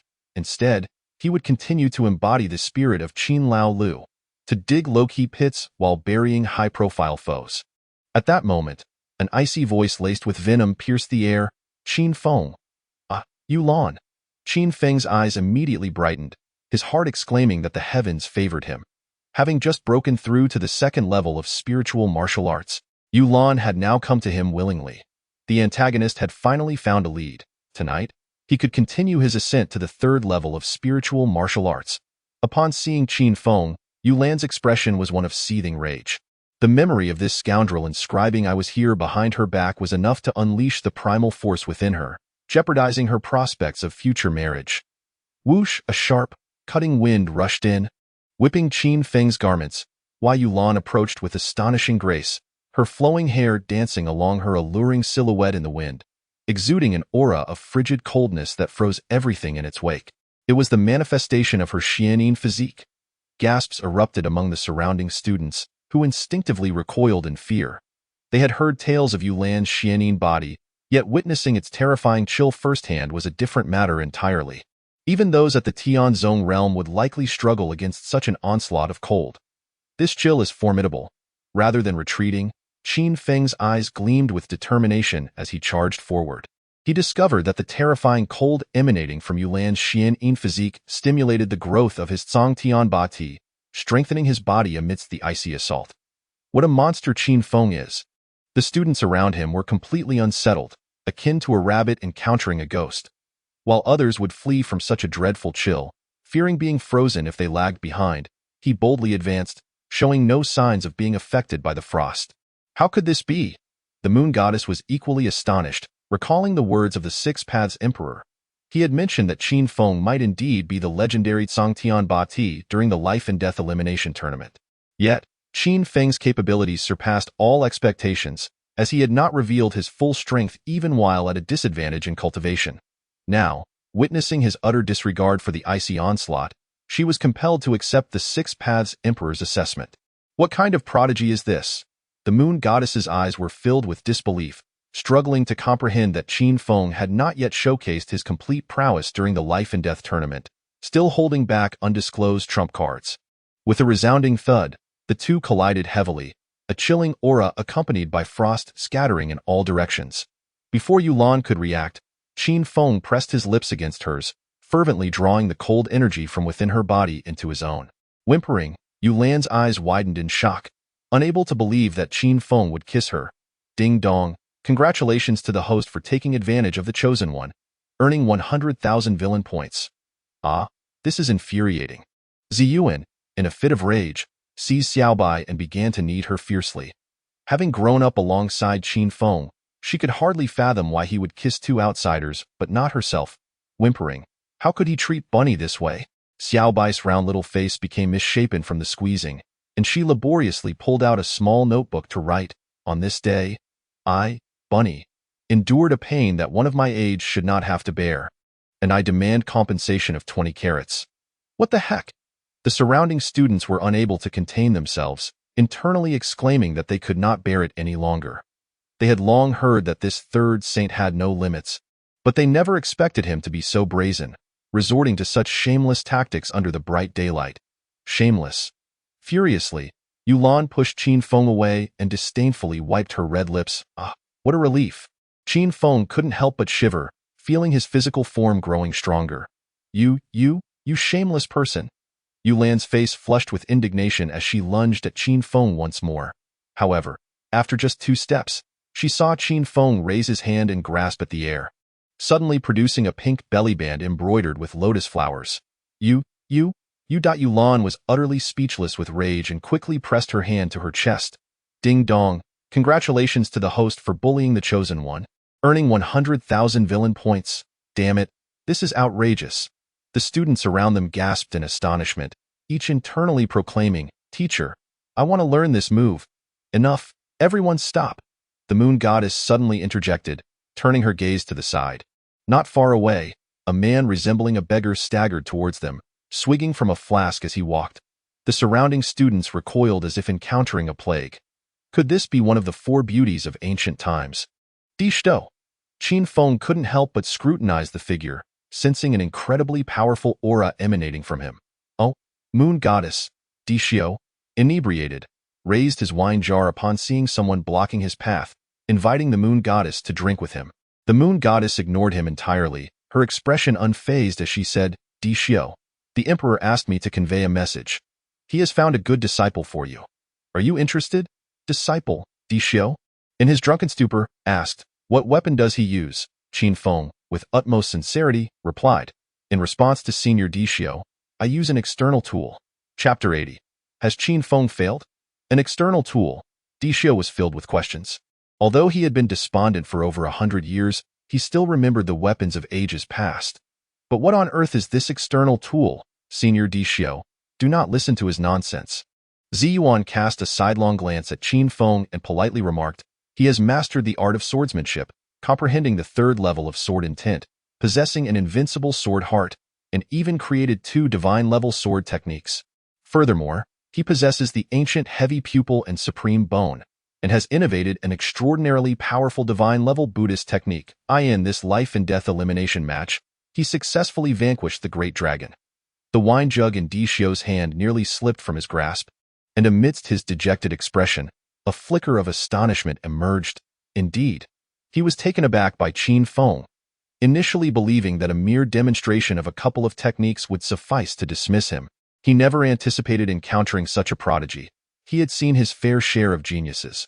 In the Tianhong Academy, one could find a genius at every turn, but a talent as extraordinary as Qin Feng was truly unprecedented, never heard of and never seen before.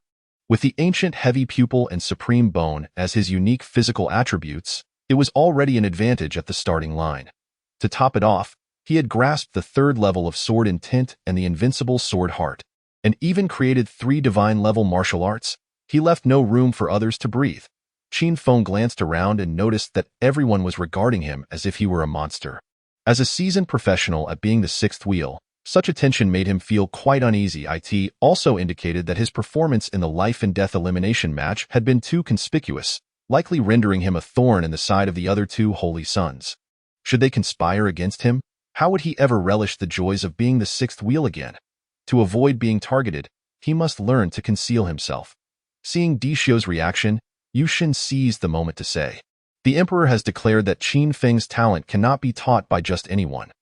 Only you, the most erudite individual of the Yin Moon dynasty, are capable of instructing him. I can't even teach myself properly. How could I possibly qualify to teach others? Dishio chuckled self-deprecatingly, continuing to drink and drown his sorrows, taking life as it comes, one day at a time. Alas! Yushin sighed inwardly, realizing the profound impact that past event had on Dishio. It was surprising that he would reject even a peerless talent like Qin Feng. Senior Dishio, wait a moment. Qin Feng suddenly declared with utmost seriousness, what I truly desire is to learn from your failures in life. What? The entire assembly was left in stunned silence, perplexed by Qin Feng's meaning. He began to perform, lamenting dramatically, from the moment I was born. I comprehended the divine-level technique, the 33 Heavens Creation Sutra. Regardless of how severe the injuries I sustained, I could heal rapidly. At 3 years old, I broke through to the opening Yuan realm. At 8, I surpassed the extraordinary realm, and I have grasped sword intent and an invincible sword heart. Now, at 15, with the ancient heavy pupil and supreme bone among my numerous advantages, my life has been exceedingly smooth, leaving me devoid of any sense of pressure. Can you fathom such torment? I understand your plight. The crowd thought in unison, what a ridiculous complaint about a life of ease. If only they possessed even one of those abilities, they would feel as if their lives were soaring. Yet here is Qin Feng, with an abundance of talents, still dissatisfied, truly excessive. The onlookers were left exasperated, wishing to deliver a resounding slap to Qin Feng. Dishio stood in bewilderment, caught in the wind, at a loss for words. The perfect life that others yearned for was being so disdainfully dismissed by him. Was he out of touch with the times, or was Qin Feng just putting on a show? I implore you, Senior Dishio, to grant me your guidance. Qin Feng remained entirely unfazed by the gazes of others, planning instead to follow Dishio for the time being. He intended to wait until he no longer attracted excessive attention before playing the role of the schemer and burying the 2 holy sons in a metaphorical pit. Do as you please, Shio harbored no belief that Qin Feng would truly lay low, dismissing him with a wave of his hand before departing with a drink in hand. Then I shall report to my senior tomorrow. Upon uttering this, Qin Feng glanced at his system points, which had accumulated to 497,000, just shy of the 500,000 needed to purchase the foundation pill. Without a moment's hesitation, he transformed into a flurry of afterimages. Appearing behind Yulan, he struck a pose, locked onto his target. 1,000-year kill. The spectators were left utterly dumbfounded, their minds erupting with disbelief. They had thought they had witnessed the depths of Qin Feng's shamelessness, yet he had once again lowered the bar. What? Yulan's face was a mask of terror, her latent potential suddenly ignited. Her mental focus sharpened to an unprecedented degree as she desperately contorted her body to evade the attack, ultimately managing to escape with a minimal margin of error. However, rather than elation at her narrow escape, tears welled in her eyes. The daughter of the blue demon, she had never before been bullied, and now Qin Feng had humiliated her before such a crowd. Who would dare marry her after this? Overwhelmed by her thoughts, Yulan could no longer contain her sobs, covering her face and fleeing without a backward glance. Hey, don't go. Just let me poke you once, just once. Qin Feng, on the brink of acquiring the foundational pill, could not allow Yulan to escape just like that. Ding dong, congratulations to the host for making the chosen daughter cry, earning 100,000 villain points. This was indeed possible. Qin Feng's face lit up with delight as he discovered yet another avenue to wealth. He was actually smiling. How utterly shameless. The female students around him regarded him with wary eyes, fearing he might employ the same tactic against them. This was bound to be entertaining. The moon goddess suddenly felt invigorated. For women, any woman more beautiful than themselves was an adversary. Thus, she had always maintained a facade of cordiality while harboring ill will toward the blue demon, one of the four ancient beauties. Now that Qin Feng had publicly targeted the blue demon's daughter, it was certain that the blue demon's reaction would be quite amusing once she learned of it. Unfortunately, the blue demon was currently in seclusion. The moon goddess felt a twinge of regret, resolving to pay a visit the moment the blue demon emerged. This is infuriating. Ziyuan, exasperated, seized Little White and began to squeeze it vigorously. Woo-woo, I've told you not to treat the rabbit this way.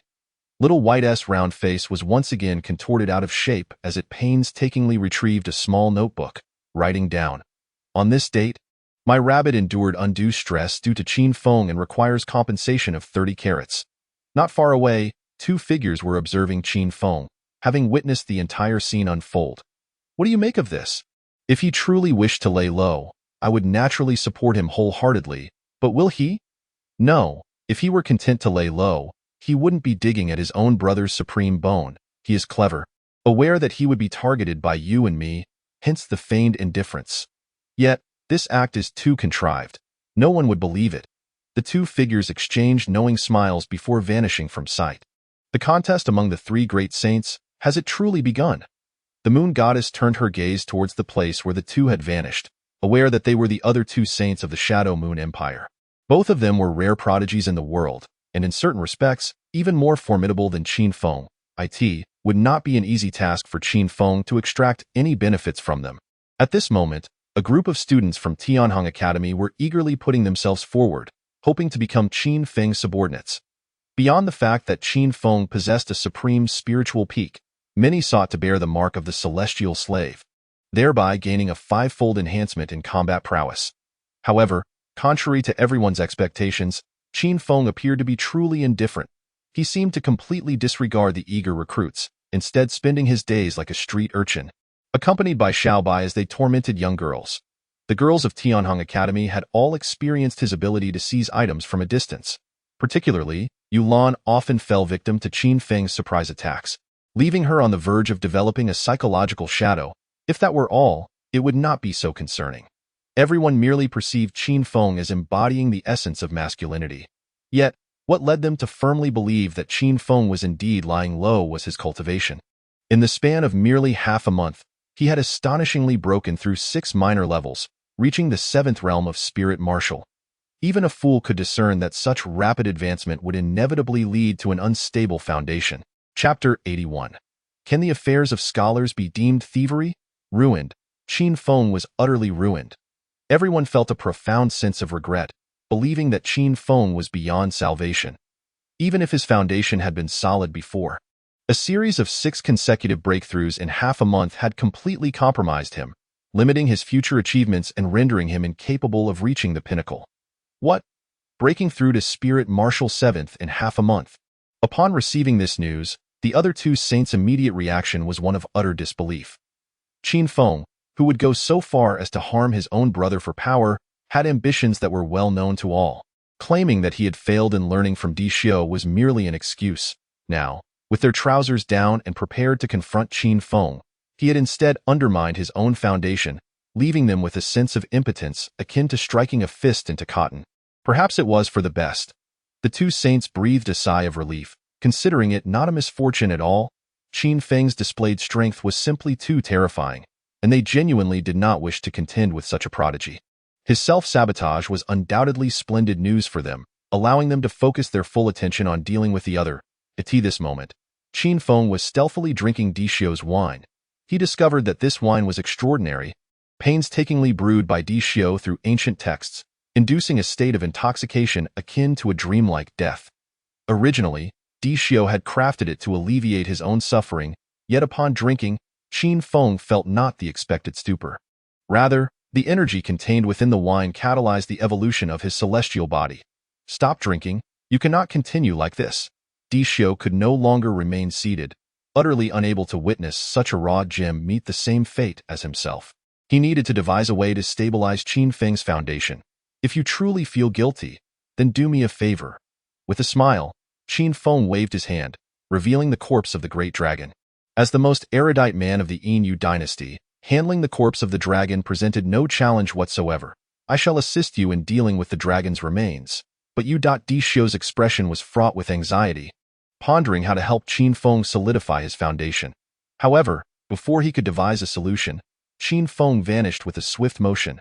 This child, Di Xiu observed, his heart racing with concern. He could not fathom what Qin Feng had endured, nor why he had succumbed to such despair. Yet the sight of Qin Feng reminded him of his own past, a time when he too had lost his spirit and descended into self-destructive behavior.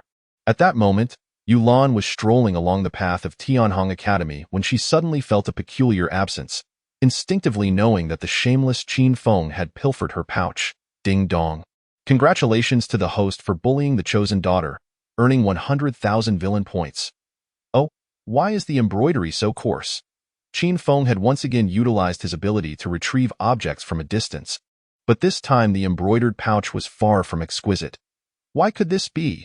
Yulan seethed with irritation, wishing she could sink her teeth into Qin Feng. Given that this was a private possession of a young lady, it had been meticulously crafted by her own hands, and now her embroidery skills could not keep pace with Qin Feng's thievery. Thievery? Can one truly call it theft in the realm of scholars? Do you think I have read the Luan Yu in vain? Qin Feng immediately bristled, asserting his status as a respectable Confucian disciple. You, a scholar? Yulan scoffed with disdain, regarding Qin Feng, such a shameless wretch, as unworthy of such a title. What do you mean by unworthy? Qin Feng's mood soured even further. Unlike his father, who could merely recite Ode to the Goose, he had composed a masterpiece titled Ode to the Kuan. Kuan, idle trainee. You are too beautiful, playing ball with the middle part, shameless. Yulan could not comprehend Qin Feng's nonsensical ramblings and raised her hand, intent on reclaiming her pouch. However, Qin Feng offered her no opportunity, employing the agile movements of the shadow phantom to elude her grasp, leaving behind only indistinct afterimages. Could this fellow truly be unstable in his foundation? Yulan grew increasingly alarmed. While others might only see Qin Feng's rapid advancement of 6 minor levels within half a month, she had been entangled with him for the same duration and could clearly sense that his strength had not diminished. Rather, it had grown stronger. This was entirely inconsistent with the notion of an unstable foundation. How could this be? Yulan was utterly perplexed, wondering how he could maintain stability while progressing so swiftly. Nevertheless, regardless of whether Qin Feng's foundation was stable or not, she knew she would be up late tonight, embroidering her pouch once more. Curse you, Qin Feng, I will not let this rest.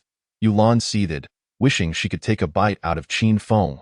For half a month, he had kept her in a near-vacuum state, where she dared not make any significant movements, being more cautious than those sheltered young ladies who rarely ventured beyond their doors, fearing that any misstep would expose her. Most infuriating of all was his tendency to launch surprise attacks. Another 100,000 villain points received. Qin Feng opened the system to check, now possessing a total of 1,027,000 villain points.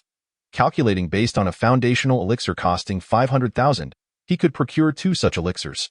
Having now reached the 7th level of spiritual martial arts, the 2 foundational elixirs were precisely sufficient for him to attempt to break into the Dao realm.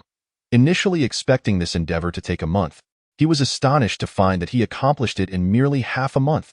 Qin Feng nodded in satisfaction. Not only did he acquire villain points, but he also elevated his cultivation, which further uplifted his spirits.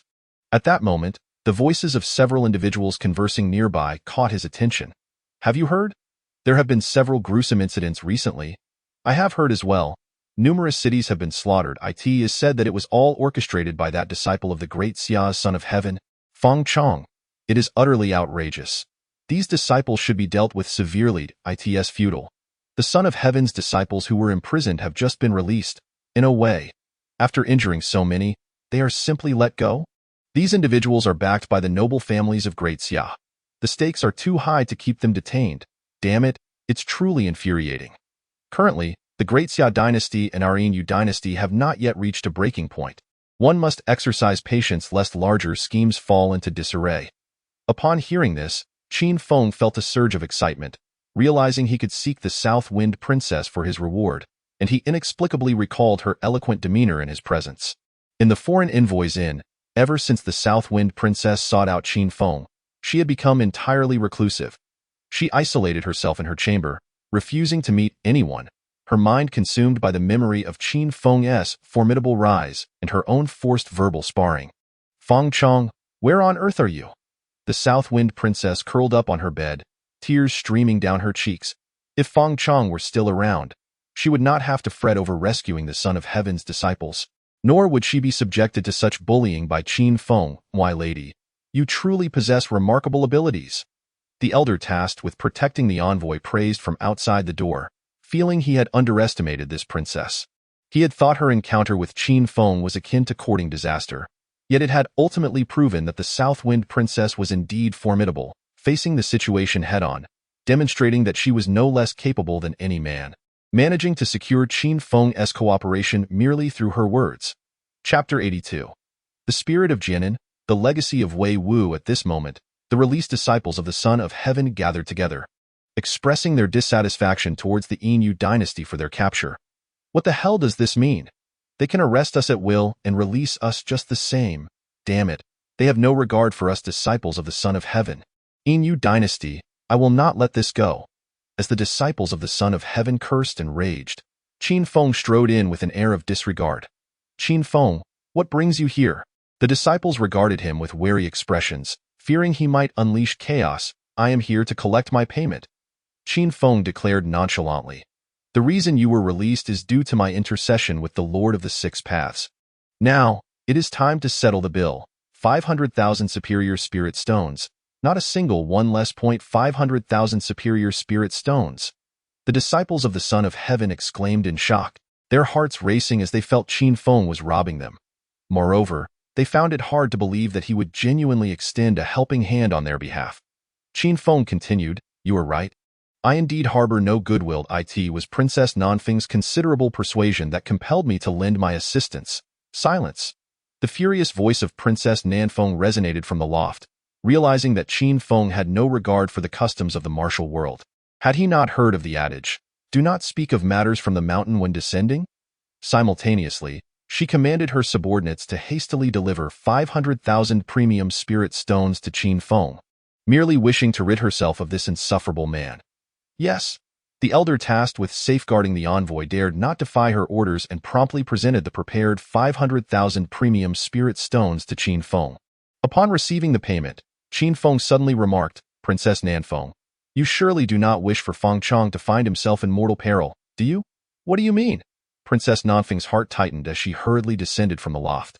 She beheld Qin Feng already departing from the envoy's lodge, casting a lingering, enigmatic smile in her direction, leaving her to ponder his true intentions. What could he possibly mean? A sense of unease enveloped Princess Nanfeng as she felt Qin Feng's words carried a deeper significance.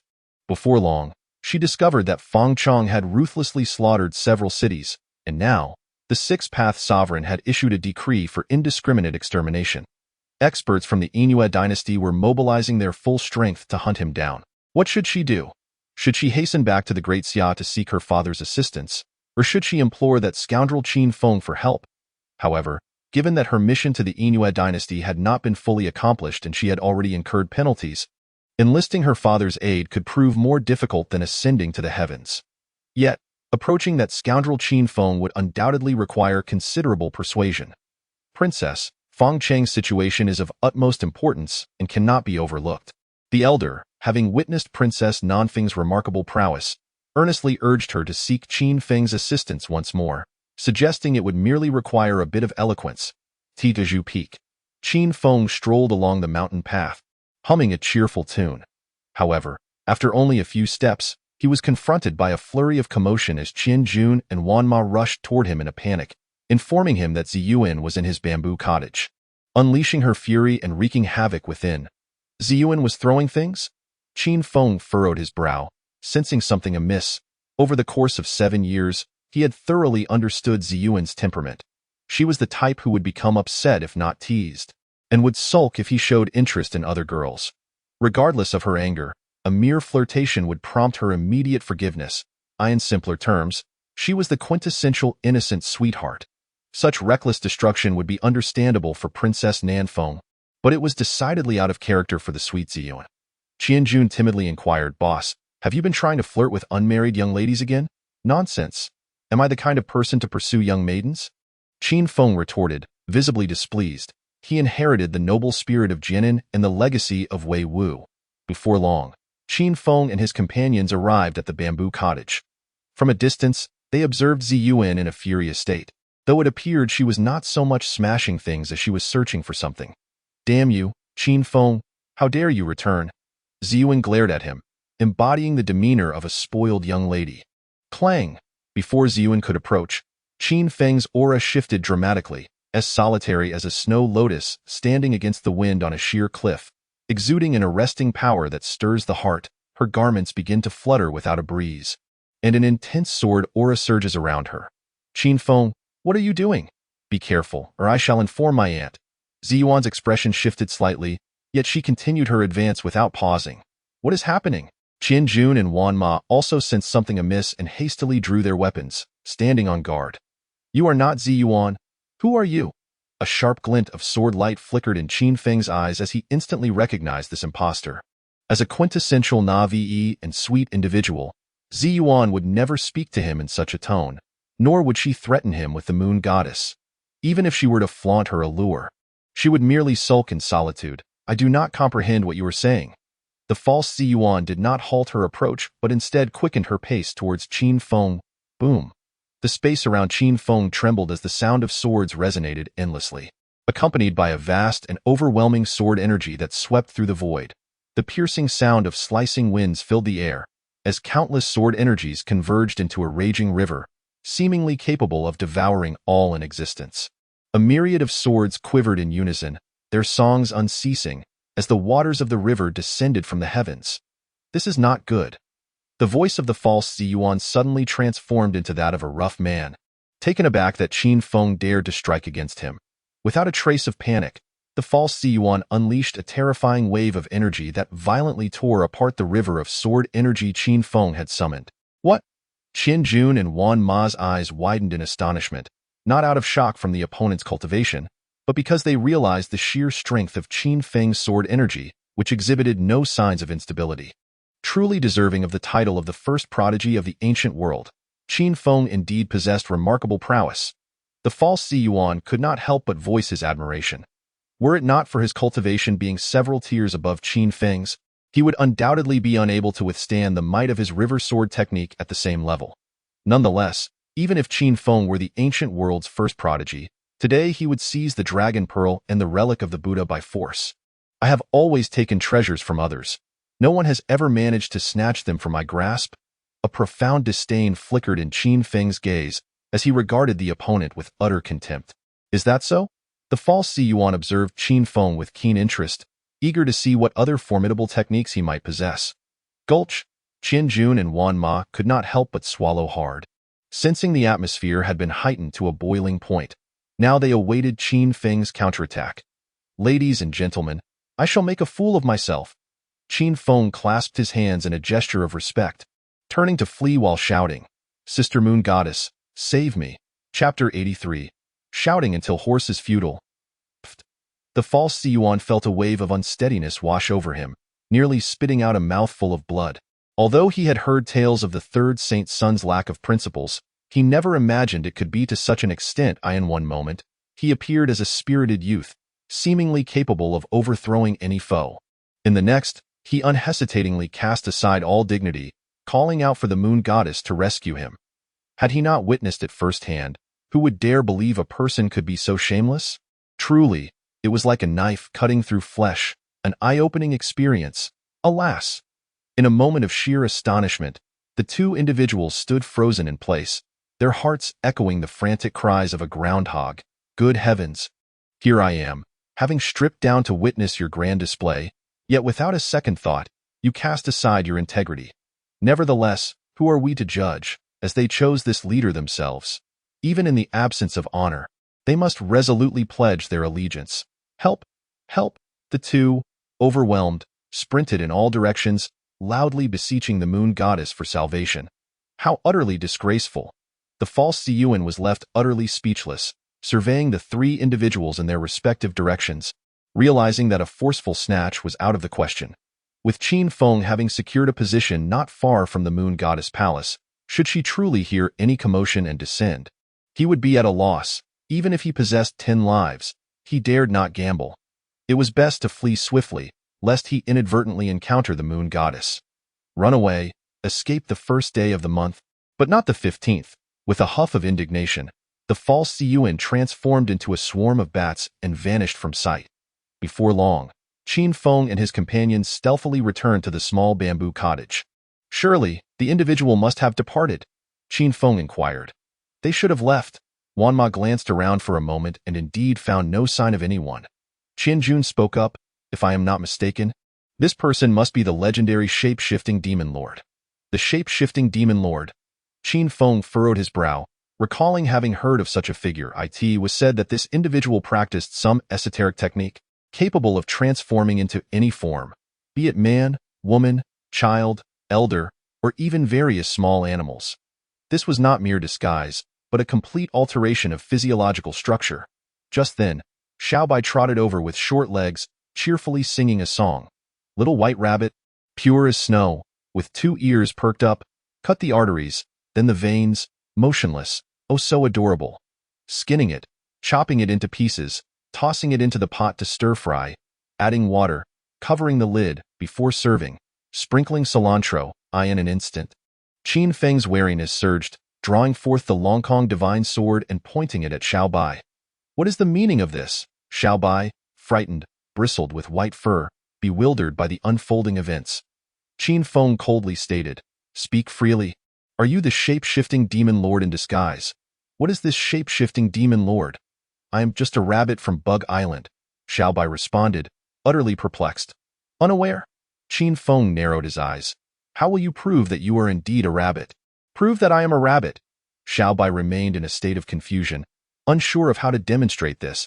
I advise you to best prove your identity as a rabbit.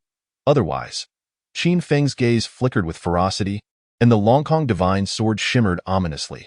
Qian Jun and Wan Ma, in tandem, brandished their weapons, poised to strike should Qin Feng give the command, I am a rabbit, I am a rabbit, I am a rabbit.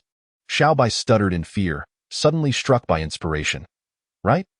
I remember you mentioned that to prevent being defeated by some unreasonable protagonist, there was still a chance for a comeback, and you devised a secret signal.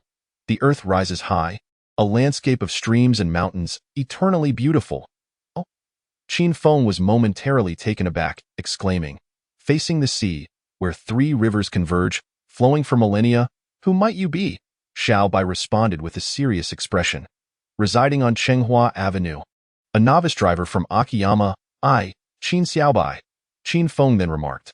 I attended Urxiankyo Primary School for 2 years, a mere inconspicuous little creature in this world. Qin Lao Lu. Ah, indeed. It is my family's rabbit.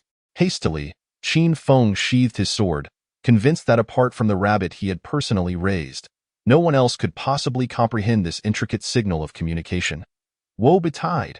Xiao Bai, with a face full of grievance, began to weep, not forgetting to take out a small notebook to jot down. On a certain year and month, my rabbit was frightened half to death by Qin Feng, requiring a compensation of 10 carats. The scene fell into a profound silence. Qin Jun and Wan Ma stood frozen, unable to regain their composure, utterly astonished by the audacity of this man and his rabbit. Although they understood not a word, they felt an inexplicable air of sophistication. Initially, they presumed Qin Feng's reckless breakthrough to be a futile endeavor, destined to lead only to a life of solitude with 3 humans and 1 rabbit on the verdant bamboo peak. Yet, upon witnessing Qin Feng wield the great river sword technique and execute this unique signal, they glimpsed his ambition, an aspiration to expand and achieve greatness anew. Suddenly, a gentle breeze swept through the bamboo grove, carrying with it a faint, delicate fragrance. What is this, Fei Si? Qin Jun and Wan Ma exchanged puzzled glances, bewildered by the source of the subtle aroma. Before they could investigate further, they felt a dizzying sensation, akin to being separated from a beloved for a month. Legs weak, they collapsed to the ground, utterly devoid of strength. Kikikik, you are ensnared by my spell, and no amount of shouting will avail you now. Let us see where you attempt to flee. The shape-shifting demon lord made his entrance, emitting a laugh befitting a villain. A swarm of bats surged into the bamboo thicket, coalescing into a figure cloaked in black, its face obscured, a clear indication of its villainous nature. Is it poisonous? Qin Feng looked quizzically at Qin Jun and Wan Ma, only to recall that he was impervious to all toxins. Is it poisonous? Xiao Bai, alarmed, hastily munched on a carrot, asserting that carrots could indeed counteract poison. What is happening? The shape-shifting demon lord found himself utterly flummoxed. His spell was said to be so potent that even a practitioner of the Yuan Dan realm would be rendered powerless. Yet here stood Qin Feng and this rabbit, lively and vigorous. Shouting is of no use. Qin Feng appeared to regard the shape-shifting demon lord with utter disdain, instead eagerly inspecting Qin Jun and Wan Ma, who were now entirely at his mercy. Indeed, shouting was of no use, damn it. The shape-shifting demon lord could not suppress an expletive, feeling that Qin Feng was somewhat lacking in respect. Nevertheless, he was undeterred. Even if Qin Feng and the rabbit remained unscathed, he was intent on acquiring the dragon pearl and the Buddhist relic. Yet, rather than rushing in recklessly, he activated the villain's signature attribute, verbosity. The shape-shifting demon lord coldly declared, Qin Feng, your 2 subordinates have succumbed to the world's most peculiar poison, and shouting will avail you nothing.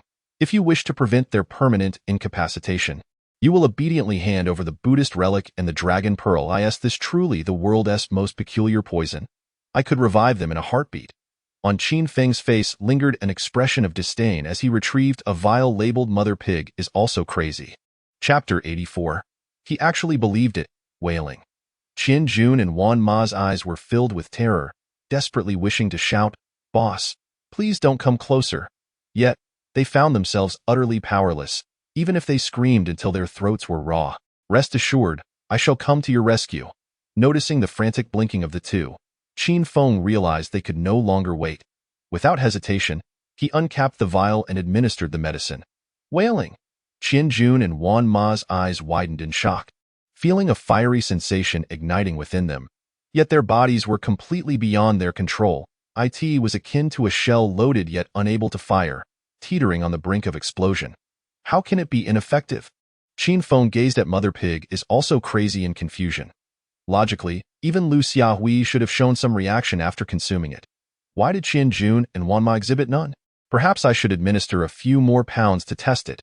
At the same time, he developed a keen interest in this so-called world's most peculiar poison, realizing it was an indispensable remedy for navigating the martial world, committing murder, and inheriting the prime minister's will.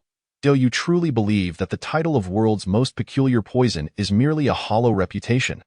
The ever-changing demon lord cackled. I advise you to obediently hand over the dragon pearl and the Buddha's relic, or else they will be utterly rendered useless. Indeed, This villain had quite a lot to say.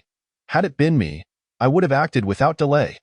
Qin Feng couldn't help but scoff, recognizing that this antagonist's intellect was rather limited and not worth summoning assistance. He began to manipulate the situation. Even if I were to surrender the dragon pearl and the Buddha's relic to you, how long do you think it would take for me, with my innate talent, to surpass you? And considering my character, do you honestly believe I would spare you in the future? The demon lord furrowed his brow, harboring murderous intent towards Qin Feng. Unfazed, Qin Feng continued his ruse. Even if you wish to eliminate me to eradicate future threats, do you think the moon goddess would let you off the hook? She has invested far too much in me over these past 7 years, elevating me as the third holy son of the Inu dynasty. Killing me would mean wasting her investment. Furthermore, the Six Paths Emperor, whether for the sake of the Inu dynasty's reputation or to serve as a warning to others, would undoubtedly seek retribution against you. Do you truly believe you will enjoy a peaceful existence thereafter? As one ages, one should refrain from arrogance and act with careful consideration. The demon lord appeared momentarily taken aback, sensing an inexplicable validity in Qin Feng's words. In the face of such a formidable antagonist with an exceptionally powerful background, aside from the protagonist, no one else dared to confront him directly, leaving them utterly powerless. Qin Feng pressed on. Moreover, even if you were to acquire the dragon pearl and the Buddha's relic, how much would your combat prowess truly increase? Why not consider a transaction instead? What transaction? The demon lord, feeling somewhat insecure under Qin Feng's scrutiny, found himself compelled to seek advice from a professional villain. A smirk played at the corners of Qin Feng's mouth as he proposed. You provide me with the formula for this useless no matter how loud you scream, and I shall reveal to you a method to attain the status of emperor. The status of emperor. The ever-changing demon lord paused momentarily, his heart exclaiming that this deal was a tremendous windfall. Despite the fact that it was undeniably the world's most extraordinary poison, what could it possibly have in common with the imperial throne? The two were not even on the same plane of existence. It was over. The two, Qianjun and Wanma, despondently closed their eyes.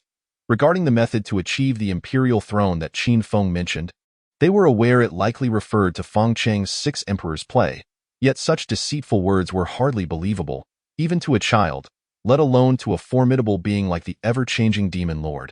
It was evident he had abandoned them, deliberately stalling for time to cry out, "Sister Moon Goddess, save me, wait, you're not trying to deceive me, are you?" The ever-changing demon lord suddenly grew wary, recalling that Qin Feng was devoid of integrity. How many of his words were genuine, and how many were fabrications? Only he himself could truly know. Even if the method to achieve the throne were true, it was likely fraught with peril. Rest assured, I, Qin Feng, am a proper gentleman of Confucianism, and I swear to the heavens that I speak not a word of falsehood. I can also assure you that this method is as simple as riding a horse. Qin Feng declared, patting his backside for emphasis. Do you think I would believe that? The ever-changing demon lord shot a glance at Qin Feng, as if to say, I graduated from elementary school, as simple as riding a horse? Do you truly believe the imperial throne is akin to a cabbage in the field, easily uprooted at will? If there were such a straightforward method to attain the throne, why would Qin Feng not keep it for himself? Instead of selling it to him? There must be deception afoot. Qin Feng pondered for a moment before stating, have you ever heard of a particularly unique fate known as the Six Emperors play? The Six Emperors play? The Six Emperors play. The ever-changing demon lord was momentarily taken aback before emitting a shrill sound. He had come across references to the fate of the Six Emperors play in an ancient tome, noting that every woman endowed with this fate met with a tragically dire end, yet it simultaneously birthed 6 great emperors. Qianjun and Wanma stood frozen in place, utterly perplexed by this turn of events. He truly believed Qin Feng's outlandish claims. He believed there existed a 6 emperors play in this world. My goodness, I have finally found someone with discerning taste. Qin Feng was moved to tears, astonished that trust could arise from a fellow practitioner. Who was the person you speak of? The ever-changing demon lord's breath quickened, for no one could resist the allure of the imperial throne. Qin Feng proposed, you write down your antidote and recipe, and I will write down the names of those I know. We shall exchange the recipe and antidote in one hand, and the names of those involved in the 6 emperors play in the other. How does that sound? Very well. The ever-changing demon lord immediately accepted without a second thought. Only a fool would refuse such an offer.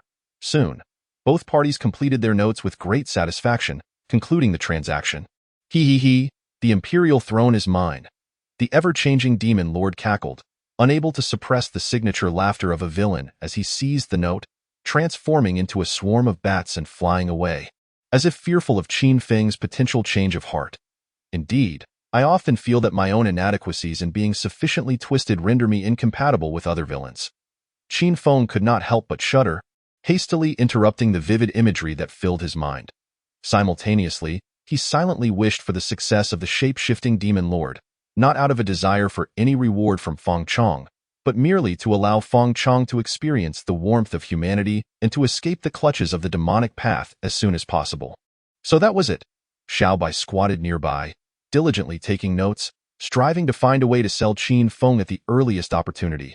With the antidote in their possession, which they had shouted for at the top of their lungs to no avail, Qian Jun and Wan Ma immediately summoned all their strength to dash towards the seafood market down the mountain, fearful that any delay might lead to bizarre consequences. At that moment, the shape-shifting demon lord confirmed that no one was around and opened the note with a heart full of excitement.